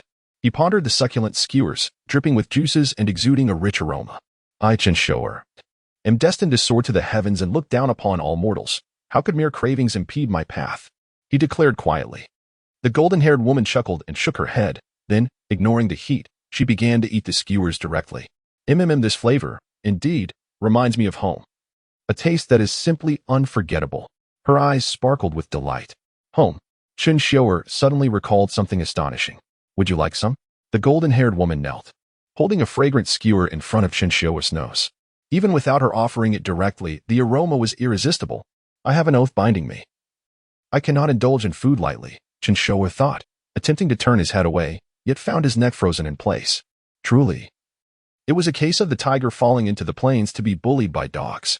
How had he, Chen Xiuer, fallen to such humiliation at the hands of a woman? If I can escape this predicament, I shall repay this shame tenfold. And you cursed dragon, wait and see. Oath? You haven't gone and made a foolish vow, have you? Oaths in this world are indeed real and binding, the golden-haired woman exclaimed. Back in the day, I was skeptical when some sought to be my subordinates and insisted on making oaths. I dismissed it lightly, making a metaphor about food, and the result was. The woman's expression stiffened as she trailed off. So, why can you eat now? Chen Xiuer gave her an incredulous look, as if to say, Do you take me for a fool? Because I discovered that the things I make do not carry the effect of the oath. The golden-haired woman giggled. Chen Xiuer was taken aback. So why not give it a try? I assure you, with my character, nothing will go amiss, she added confidently, patting her impressive figure. Reluctantly, Chen Xiuer opened his mouth, contemplating the absurdity of his situation. How had he, Chen Xiuer, ever envisioned that he would bow to the whims of hunger? Yet, if there truly was no effect from the oath, he was willing to take a chance. The golden-haired woman held the skewer to Chen Xiuer's lips. Just as he prepared to bite down, she abruptly withdrew her hand. It can't be that easy. Say something nice. How about that previous compliment? And call me sister once. Then I'll give you a taste. She teased with a mischievous grin. Is that so? You think you can play me like this? Chen Xiuer replied nonchalantly, dismissing her attempts. It was merely a matter of hunger. Did she truly believe she could sway him? He had merely wanted to test whether the oath would indeed trigger. This man. The woman laughed heartily. I admire your spirit, but don't say I didn't warn you. In the end, it won't be me who suffers from hunger. She leisurely returned to her chair. The wise teach us not to bow for mere grains. How could I lower myself for a moment's desire? Chen Xiuer scoffed. 10 minutes later, watching the woman before him devour skewers to the point of gluttony, he pondered her unconventionality. Just then, characters seemed to manifest on the mirror, and the golden-haired woman's expression shifted dramatically. She dropped all the skewers she was holding. Rescue the fallen man. Reward. 100 realm coins. Upon reading this, the woman's eyes sparkled with excitement as she gazed at Chen Xiuer. He felt a shiver run down his spine under her intense gaze. 100, 100, 100, she exclaimed, repeating the number as if in a trance. Back in the day, a mission to call Bibi Dong mother had only garnered 10 realm coins. Yet now, rescuing a proud man promised 100. Oh mirror, how you have changed. The golden-haired woman mused to herself. Realm coins? Chen Xiuer looked at her with confusion, sensing an inexplicable familiarity. Wait, that mirror seemed akin to her martial soul? If so, myriad forms, replicate. Chapter 98. Chen Xiuer. Awakening with the dawn. Chen Xiuer laboriously arose from her bed. Extending a pristine arm, she retrieved her phone, navigating to a certain young master's Douluo continent. Her affinity for Douluo continent was, in truth, quite limited, save for the peculiar presence of a female antagonist bearing her very name. Driven solely by this connection, Chen Xiuer had become an avid follower of the series, eager to witness the unfolding narrative of this newly introduced character. After perusing the latest chapter, she stretched languidly, offering a casual murmur of indifference. A mirror stood inexplicably before Chen Xiuer's bed, reflecting a visage of captivating beauty.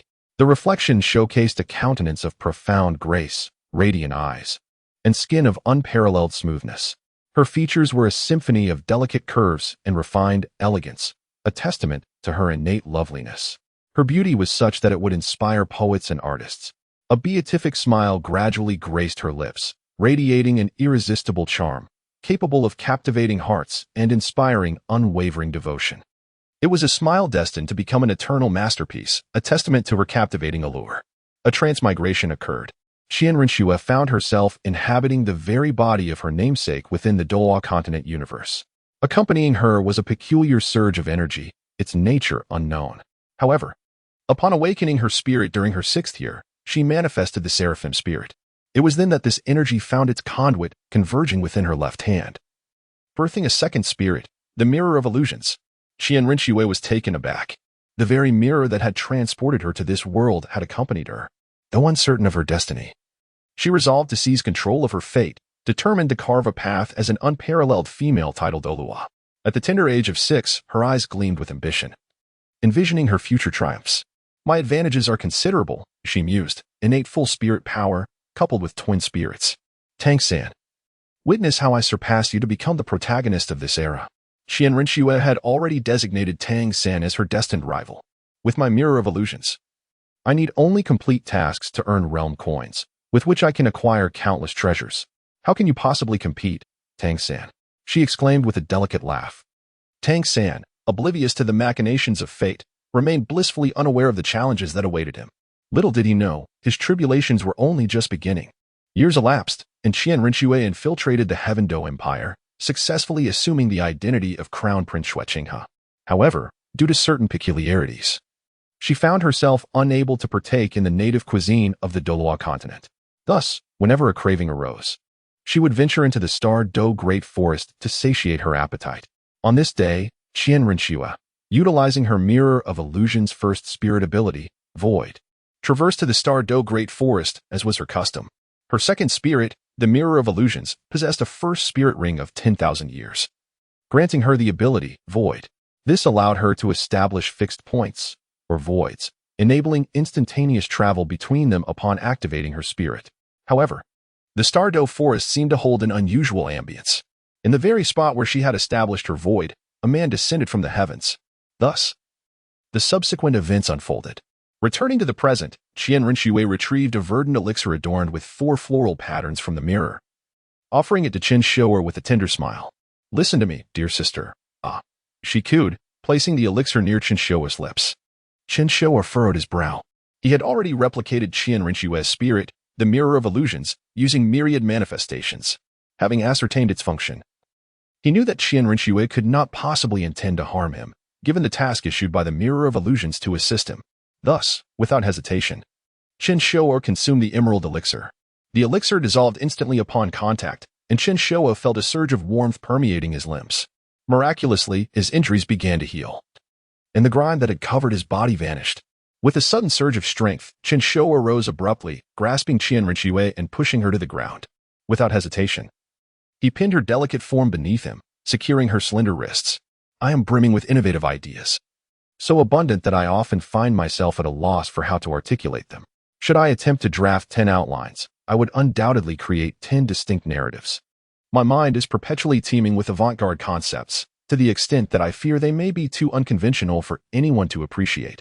Consequently, I have opted to adopt a rather whimsical writing style for this book, inspired by a friend who suggested that a touch of absurdity might elicit greater tolerance from readers.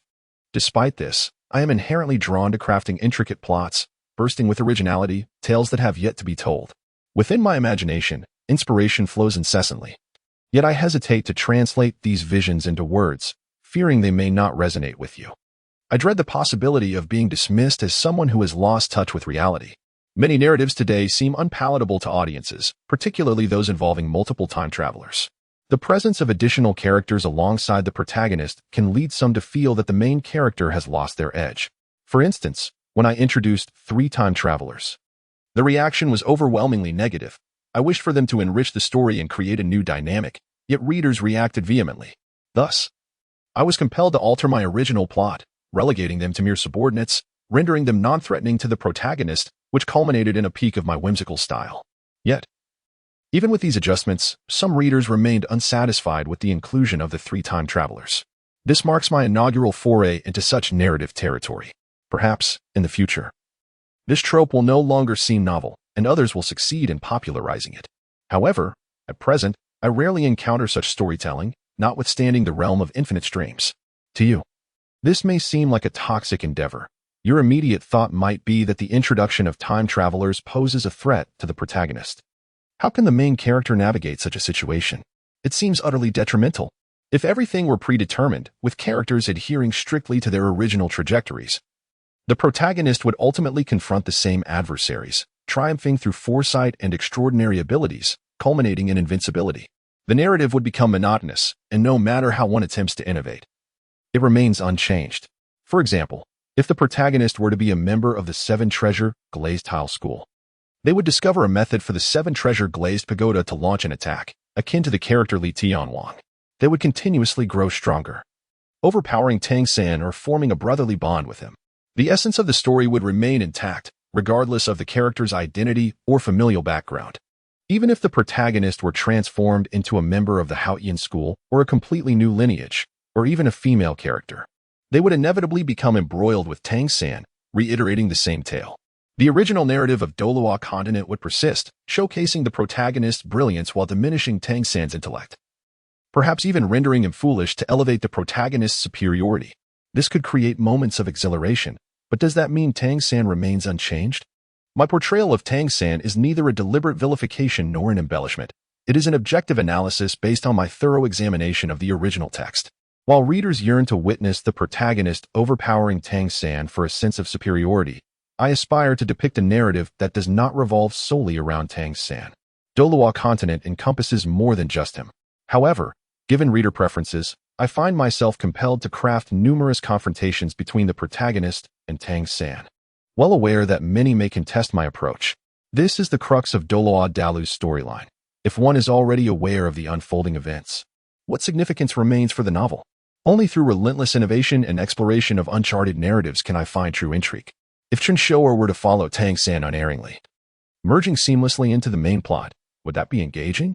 The existence of multiple time travelers inevitably triggers a formidable butterfly effect, disrupting subsequent narratives. It may not unfold as you envision. You may have predetermined the plot, simply waiting for the protagonist to enact it. But is that truly captivating? I would never choose to read a novel where the conclusion is already known. I wish to craft stories that leave readers astounded, marveling at the expansive imagination behind them. Yet reality often proves harsh, as few share this sentiment, opting instead to view plots through a tinted lens. I understand that only authors can regard each character with impartiality, while readers, having spent considerable time with the protagonist, naturally align their sentiments with him. I possess an abundance of innovative ideas, yet I observe that few dare to articulate them, instilling fear in me with each attempt. It wasn't until I encountered a manga featuring numerous characters with systems alongside the protagonist that I felt a spark of courage. The creator faced scrutiny yet boldly embraced innovation, leading the charge. I lack such audacity. Even when writing the female lead, Trepidation envelopes me. No one has ventured to write her in this manner, at least not in my experience. Thus, I remain uncertain whether you will accept this direction. I have attentively monitored your reactions, valuing your opinions and comments. Initially, I vowed to eschew the inclusion of time travelers. But as the narrative of the female lead progressed, I found myself breaking that promise. She must embody this concept. Otherwise, I would prefer to forego her altogether. I have suppressed countless ideas, with some urging me to write original content, yet I fear my efforts would vanish into obscurity, making no impact. When I create a character, my hope is for them to possess a unique trait that leaves a lasting impression, rather than fading from memory, even to the point of forgetting their name. The names I choose are not merely for humor. I aspire for them to be memorable. If I were to select a character from the original work, I would feel that she cannot keep pace with the protagonist's progressive thinking. As you have suggested, perhaps it would be better to forego a female lead altogether. Only someone who stands on equal footing with the protagonist, sharing the same perspective, can truly resonate with his thought process. A time traveler, a modern soul, and an individual from a different era may find love. Yet I believe that the ideologies of a contemporary individual and an ancient one are fundamentally incompatible. Only a modern female lead can truly connect with the protagonist's wavelength. You may accuse me of rambling, and perhaps rightfully so, as I indeed feel I am meandering. Some have advised me to eliminate the female lead entirely, deeming her unnecessary. Yet, I cannot shake the feeling that something vital would be lost. When I envision the male protagonist, I am struck by a vivid image, the yin-yang symbol, where he lies within the dark, yin portion. Yet a sliver of white resides in the center. Still, I sense a certain incompleteness, a beauty in its imperfection. You may assert that a dark protagonist requires no female presence, but I write from a place of sincerity. Does the protagonist not experience loneliness? The darker the individual, the more they yearn for light.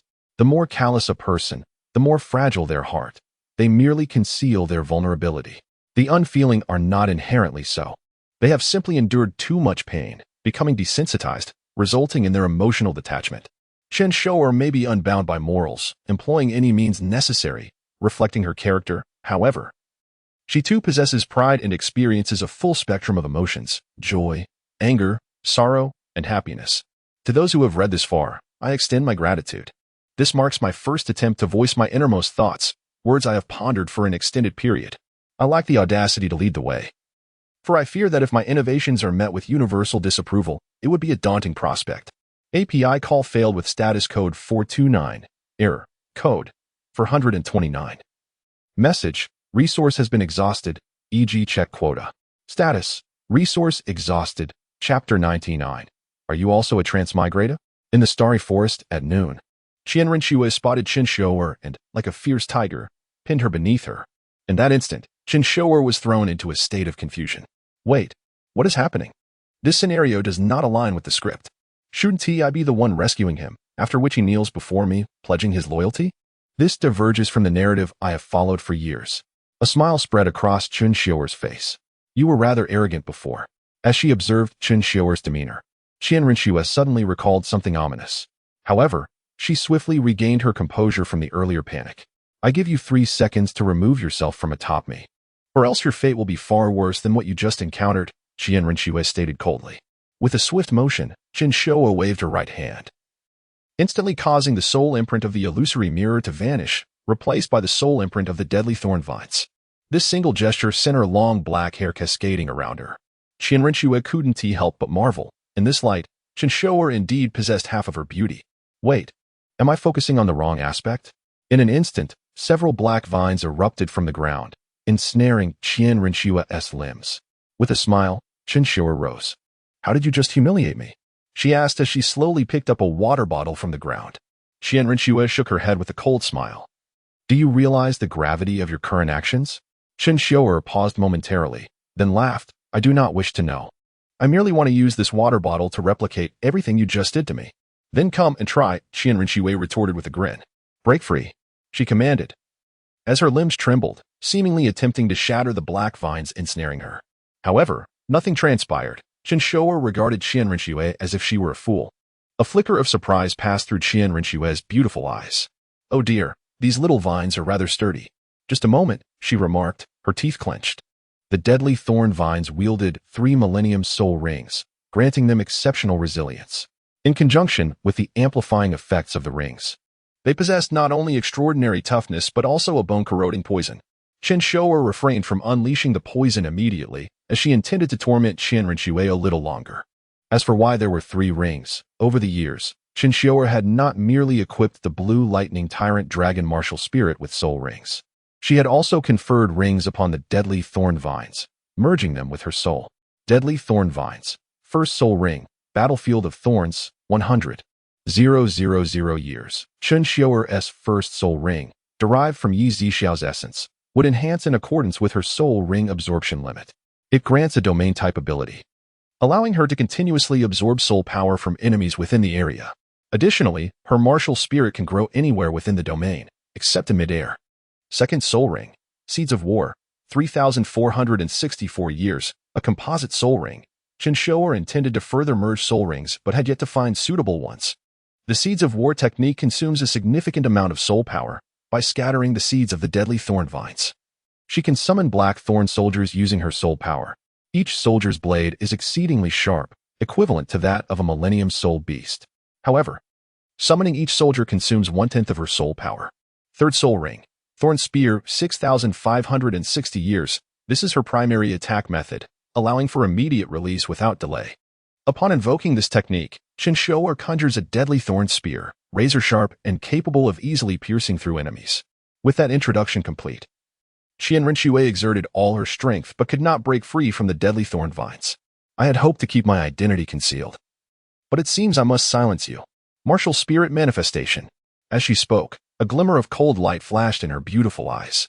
In an instant, dazzling golden light erupted from her, enveloping the surroundings in a pure aura, illuminating the otherwise dim forest. 3 pairs of wings unfurled from Chen Xiuer's back, shattering the vines, binding her. With a powerful stroke of her wings, she soared into the sky. Simultaneously, 5 soul rings arranged themselves around her. Yellow, yellow, purple, purple, black. Chen Xiuer gasped in astonishment. This woman was a 5-ring soul king. Using her heavenly palace martial spirit, she sensed Chen Xiuer's martial spirit, Seraphim. Surely, this woman could be none other than Chen Xiuer. Apart from Bibi Dong, she was the greatest rival of Tang San. However, according to Zhong Yang and the others, Chen Xiuer did not possess a twin martial spirit, merely an innate soul power of level 20. Coupled with her previous deductions, Chen Xiuer was now certain that Chen Xiuer was indeed a transmigrator. Both were astonished. Who are you? They queried in unison. Chen Xiuer spoke first. Chen Xiuer shook her head. That cannot be your true name. I am Chen Xiuer, she asserted firmly. I am Chen Xiuer, came the calm reply. That cannot be your true name, Chen Xiuer insisted. That is indeed my true name, Chen Xiuer declared resolutely. The original Chen Xiuer did not possess a twin martial spirit. You must be a transmigrator, right? The otherworldly energy within you is sufficient to awaken a second martial spirit, which I presume is that mirror, correct? Chen Xiuer inquired with a smile. Chen Xiuer's beautiful eyes narrowed. Original work? You are also a transmigrator? She exclaimed in shock. You must have originally awakened the Seraphim martial spirit, and your complete otherworldly energy must have coalesced into that mirror. Am I correct in my analysis? Chen Xiuer queried with a smile. This man, he has deduced everything correctly. My identity as a transmigrator, the secret of my second martial spirit, and that peculiar energy. In an instant, Chen Xiuer felt as if she had been stripped bare, her secrets laid bare before Chen Xiuer. Gritting her teeth, Chen Xiuer declared, Since you are aware of my secret, I cannot allow you to live. I extend my heartfelt gratitude to those who took the time to read my words from yesterday. Seeing so many supporters of my ideas has solidified my resolve. Rest assured, I will not lose myself in the process. Please feel free to comment without hesitation. I cherish your insights, as they always inspire me. I shall refrain from saying more, for I have already expressed enough in the previous chapter. In summary, thank you all. Chapter 100, Chen Xiuer's Unconventional Tactics. The first soul skill, Sword of the Blazing Sun, Chen Xiuer announced, as the first golden soul ring beside her suddenly radiated with brilliance. Instantly, a surge of flames erupted. A long sword, seemingly forged from fire, slowly floated beside Chen Xiuer. Are you ready? A slight smirk graced Chen Xiuer's lips. Chen Xiuer suddenly sensed that the situation had taken a turn for the worse. Initially, she believed she had a 30% chance of victory, but now it had plummeted to less than 10. Chen Xiuer's soul skill was different from the original narrative. Chen Xiuer had previously known Xiuer's soul skills, and she had felt confident in confronting her. Originally, Xiuer's first soul skill should have been angelic assault. However, it was evident that Xiuer was no longer the same as before. Thus, when she absorbed her soul rings, she must have made other alterations. Are you confused? Why isn't my first soul skill angelic assault? Xiuer revealed a beguiling smile. I am not afraid to tell you that even if all 3 of your soul rings are 1,000 years old, they pose no threat to me. All my soul rings are capped at their maximum age, precisely and perfectly, not a second more or less. Xiuer chuckled. Is it the effect of that mirror? Your soul rings must all have been acquired from that mirror, right? Chen Xiuer questioned. Correct answer, you earn 10 points, but alas, no reward. Xiuer clapped her hands with a smile. Now, prepare to face the judgment of flames. Xiuer suddenly swung her right hand, and the blazing longsword followed suit. Plunging downwards with ferocity, in an instant, Chen Xiuer entered a combat state. She fully activated her shimming technique. Her palms lost all color, an intense chill radiating from them. And the intricate patterns of the octagonal Xianbing grass hovered above her hands. With a swift series of steps, she departed her current position, leaving behind multiple afterimages. Nightmare's return. At that moment, Chen Xiuer's eyes transformed into a pale golden hue, the eyes of the spirit monarch. Whoosh! Xiuer's blazing long sword appeared to pierce through Chen Xiuer's body in her vision. Observing this, Xiuer displayed a disdainful smile. I expected you to be formidable. Yet you cannot even withstand a casual strike from me. In truth, this was because she could not perceive Chen Xiuer's actual position with her naked eye. What she pierced was merely an afterimage. Soon, Xiuer noticed something amiss. The figure she had pierced had vanished. Chen Xiuer darted swiftly through the forest, her figure disappearing in the blink of an eye. Seizing the moment while Xiuer reveled in her own triumph, Chen Xiuer swiftly activated her 3rd soul skill. The 3rd soul ring beside her quietly glimmered, and dark soul power gradually coalesced upon her icy right hand. This soul power elongated, ultimately forming a pitch-black spear in her hand. The spearhead shimmered with a cold gleam, adorned with blood-red thorn patterns. Locate the enemy. Pierce through with the spear of dead thorns. Chen Xiuer grinned widely. Whoosh! Caught off guard, Xiuer suddenly sensed a wave of murderous intent. In the blink of an eye, a streak of black light had reached her. Xiuer had no time to evade and hurriedly activated her 3rd soul skill, Sacred Guardian. Instantly, a layer of golden light enveloped her, forming a transparent golden shield around her. Xiuer's 3rd soul skill was the ultimate absorption from her 3rd soul ring. Precisely 1,760 years. Chen Xiuer smirked, realizing she was indeed a woman. Lacking combat experience, she had foolishly chosen her 3rd soul skill as a defensive one. If she were to face a normal 3-ringed soul master, their soul rings would be comparable, and Xiuer could naturally utilize this skill to defend against others' techniques. But unfortunately for her, Chen Xiuer's 3rd soul ring was 6,560 years old. Unless it was a 10,000-year defensive soul skill, it would be unable to withstand Chen Xiuer's spear of dead thorns. Break. Bang. The black light pierced through Xiuer's shield, charging towards her with unwavering force. Gritting her teeth, Xiuer activated her 10,000-year soul ring. The 5th soul skill, Sacred Radiance, Evil Be Gone. Boom. In an instant, a divine sound resonated. It seemed as if a phantom of an angel hovered behind Xiuer, gently sounding a horn. In that fleeting moment, waves of light radiated outward. Chen Xiuer's spear of dead thorns was shattered. Moreover, this wave of light even inflicted harm upon Chen Xiuer's physical form. Xiuer's 5th soul ring was also the maximum absorption, a 10,000-year group soul skill. Its power was extraordinary. Chen Xiuer was forced back, feeling a sharp pressure in her chest. Truly a woman, launching her ultimate move right from the start. Although I cannot claim to criticize her. Chen Xiuer grinned. After that strike, a bead of cold sweat appeared on Xiuer's forehead. She had genuinely sensed the peril. It was her own carelessness, underestimating Chen Xiuer due to her 5 rings. Previously, she had foolishly believed she had already secured victory, which allowed Chen Xiuer to catch her off guard. However, Xiuer was not at ease either. She had just expended a 10,000-year soul skill, depleting 10% of her soul power. With her current soul power, she could only perform that move 10 times. Just now, Xiuer had indeed been caught off guard by Chen Xiuer. I acknowledge your prowess. But this is where it ends, angelic domain. As Xiuer spoke, a layer of golden light gradually enveloped the forest. Meanwhile, a blinding golden radiance erupted from her. The angelic domain possesses the effect of amplifying soul power by 30%. This golden light made Chen Xiuer's already pale golden eyes shine even brighter. With a swift turn, she trailed a faint golden tail in the sky. Following this, her first soul ring shone brightly. Flames erupted in the sky, seemingly scorching the clouds to a fiery red. Chen Xiuer's eyes widened as she beheld at least hundreds of flaming swords coalescing in the sky. Chen Xiuer spread her arms wide, and all the flaming swords moved in sync with her gestures. This is truly a convergence of a myriad of swords. Chen Xiuer gritted her teeth. The blue lightning tyrant dragon martial spirit could not be utilized, and its inability to fly was its greatest weakness. Yet, Chen Xiuer was soaring high above. Isn't it just a domain? I possess one as well. First soul skill, Dead Thorn Battlefield. Chen Xiuer stomped her foot, and in an instant, a dark domain began to envelop Chen Xiuer's angelic domain. You possess a domain-type soul skill too, Chen Xiuer exclaimed. In that moment, Chen Xiuer felt her soul power rapidly depleting, approximately 8% per minute. Chen Xiuer's domain skill, like the enhancement of her soul rings, had also improved with age. Currently, Chen Xiuer's first soul ring was likely around 8,000 years. Thus, it could absorb 8% of Chen Xiuer's soul power every minute. Naturally, if the target's soul ring was fewer in number or of lower quality, the absorption of soul power would vary.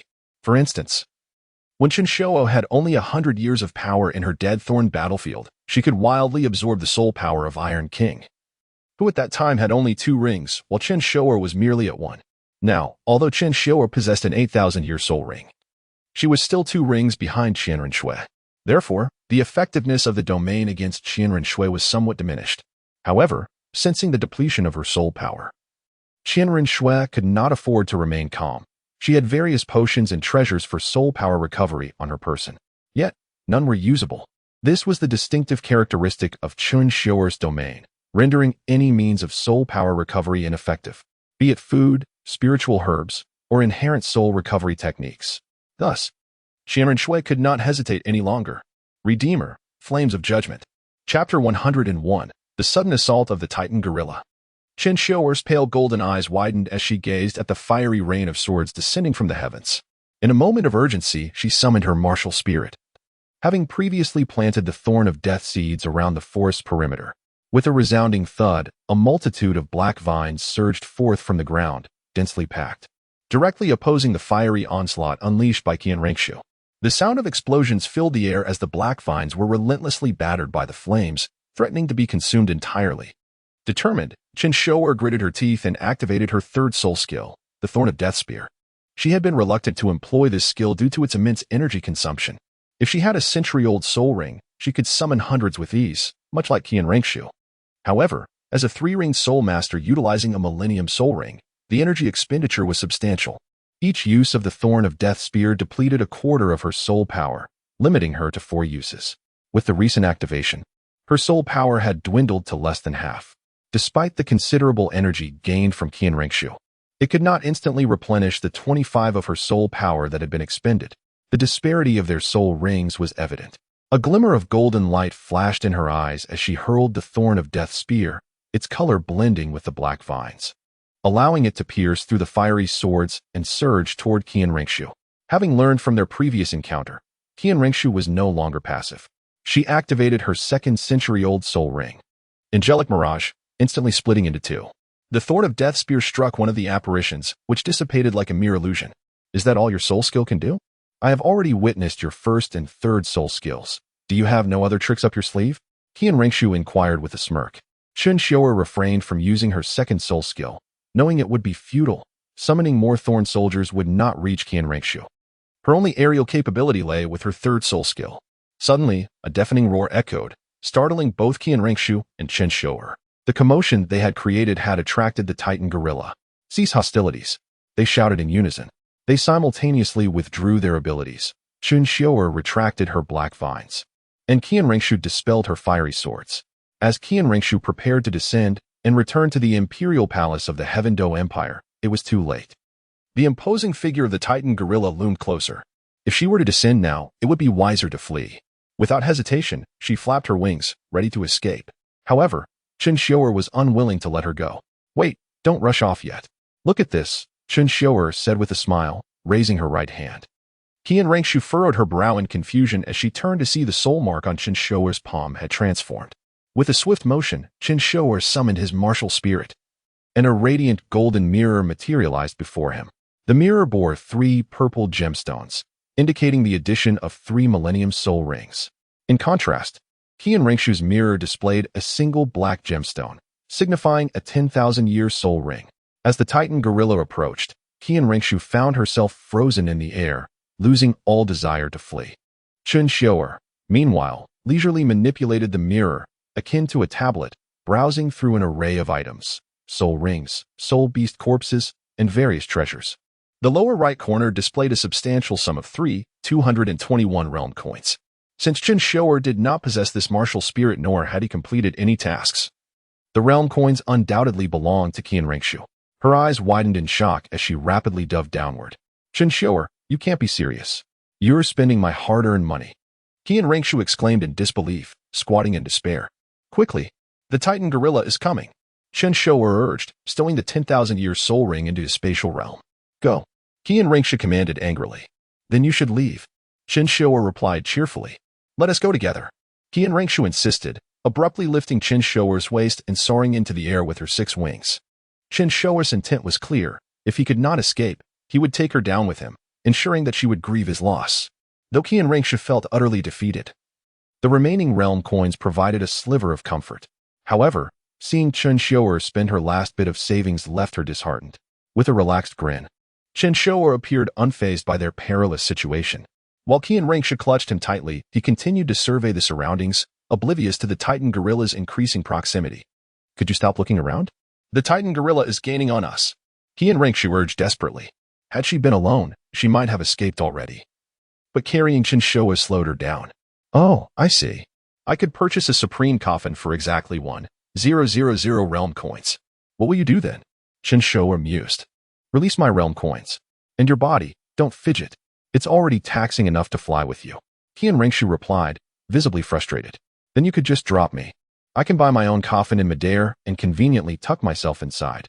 Chen Xiuer retorted nonchalantly. Despite his seemingly carefree demeanor, Chen Xiuer was indeed striving for survival, albeit in an unconventional manner. He knew he could not outrun the Titan gorilla, so he relied on Qian Rengshu to facilitate his escape. Yet, he had his eyes set on that mirror and was determined to possess it. Just wait, Qian Rengshu, this mirror will soon be mine. Chapter 102, Alliance.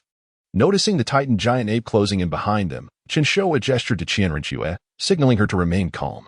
Do not panic, I am well prepared. Watch as I outsmart him, she declared, causing the mirror in her hand to vanish. The soul seal of the dead thorn black vines re-emerged, and instantly, a multitude of dead thorn black vines surged forth from the earth. These were seeds that Chen Xiuer had previously sown but had not fully utilized. She always kept a contingency plan. If Qian Rengshu did not come to her aid, Chen Xiuer would have to rely on herself. By ensnaring the Titan giant ape with the dead thorn black vines, she aimed to buy herself a moment to escape. Now that her plan was in motion, Chen Xiuer hesitated to unleash the mirror too hastily. What if Qian Rengshu suddenly let go? Thus, as she wielded the dead thorn black vines, she entwined a vine around their waists, binding them together. What are you doing? Qian Rengshu exclaimed in surprise. Steady yourself. I fear you might inadvertently drop me. Chen Xiuer replied with a playful smile. Qian Rengshu puffed up her cheeks, muttering something under her breath. I would love to drop you. Then you'd have to buy yourself a lavish coffin, she grumbled softly. With their connection secured, Chen Xiuer felt a sense of relief. Next, she commanded the black vines to grow wildly, intertwining to form an exceptionally thick vine. As they proliferated and twisted in the forest, the surrounding soul beasts scattered in fear. This robust black vine lay directly in the path of the Titan giant ape. With a sudden surge of speed, the Titan giant ape tripped over something beneath its feet. In an exaggerated manner, it toppled to the ground with a thunderous crash. The black vine snapped under the force. Roar. Merely managing to impede the Titan giant ape for a moment was a stroke of luck. Chen Xiuer did not expect much. She merely urged Qian Rengshu to fly swiftly. Hey, what exactly is your martial soul? How can you utilize mine? Qian Rengshu asked, visibly vexed. My martial soul? I possess a standard twin martial soul. My second martial soul has a peculiar soul skill, akin to Oscar's replication ability, which allows me to temporarily borrow yours, Chen Xiuer explained. Naturally, Chen Xiuer was inherently suspicious. She would never divulge her true abilities to others, especially those she did not trust. Chen Xiuer's identity as a traveler made Chen Xiuer particularly cautious. He had drained the energy from Zhong Yang and his companions, rendering them no threat. Chen Xiuer could easily handle them. However, Chen Xiuer was different. Her character was exceedingly formidable. With innate soul power at level 20 and possessing the supermartial soul, six-winged angel, she was rumored to have connections to divine beings. Now, combined with her twin martial soul, her second martial soul had also awakened with extraordinary energy from another realm. Such an individual, if not aligned with Chen Xiuer, would be better off absent from this world. Before long, the Titan giant ape was left far behind. Chen Xiuer carried Chen Xiuer to the edge of the forest, landing gently. Here, the vegetation was visibly denser, yet soul beasts were scarce. The aura radiating from Chen Xiuer was enough to instill fear in nearby thousand-year soul beasts, causing them to flee. As they touched down, Chen Xiuer released the vines binding them. Suddenly, Chen Xiuer's first soul ring gleamed brightly. A myriad of fiery swords pointed menacingly at Chen Xiuer. You took advantage of me earlier. Do you think my generosity is so easily bestowed? Chen Xiuer declared coldly. Chen Xiuer leaned against a tree, retrieving her mirror once more. Oh dear, the lavish coffin still serves its purpose. Could this be my last purchase in life? She lamented, casting a sidelong glance at Chen Xiuer. Chen Xiuer gritted her teeth, clenching her delicate fists tightly. Ah ha ha, we are comrades in life and death. What talk of demise is this? I was merely jesting. Chen Xiuer chimed, her laughter lightening the atmosphere as she waved her hand, dissipating the fiery swords. Is that so? You truly frightened me. I thought you intended to harm your, dear comrade. Chen Xiuer emphasized the words life and death with particular weight. Chen Xiuer, though irked, retorted fiercely, who said I was your comrade? Do you think you are worthy? Chen Xiuer smiled knowingly. Perhaps you are unaware. But Tang San will one day become the sea god. Do you truly wish to challenge him? And what of the sea god? He is merely at the second or third ring, whereas I have already reached the fifth. Does he believe he can surpass me? Chen Xiuer scoffed, dismissing Tang San entirely. Chen Xiuer countered. Your current perspective may hold some truth. Yet have you forgotten how the original Chen Xiuer was challenged by Tang San against all odds? That was due to her foolishness. She was foolish, Chen Xiuer scoffed. Chen Xiuer pressed. How much wiser are you? With my third ring's power, I can threaten your fifth ring. Do you truly believe you are significantly more intelligent than him? That is because Chen Xiuer began to argue but was swiftly interrupted by Chen Xiuer. Because you do not understand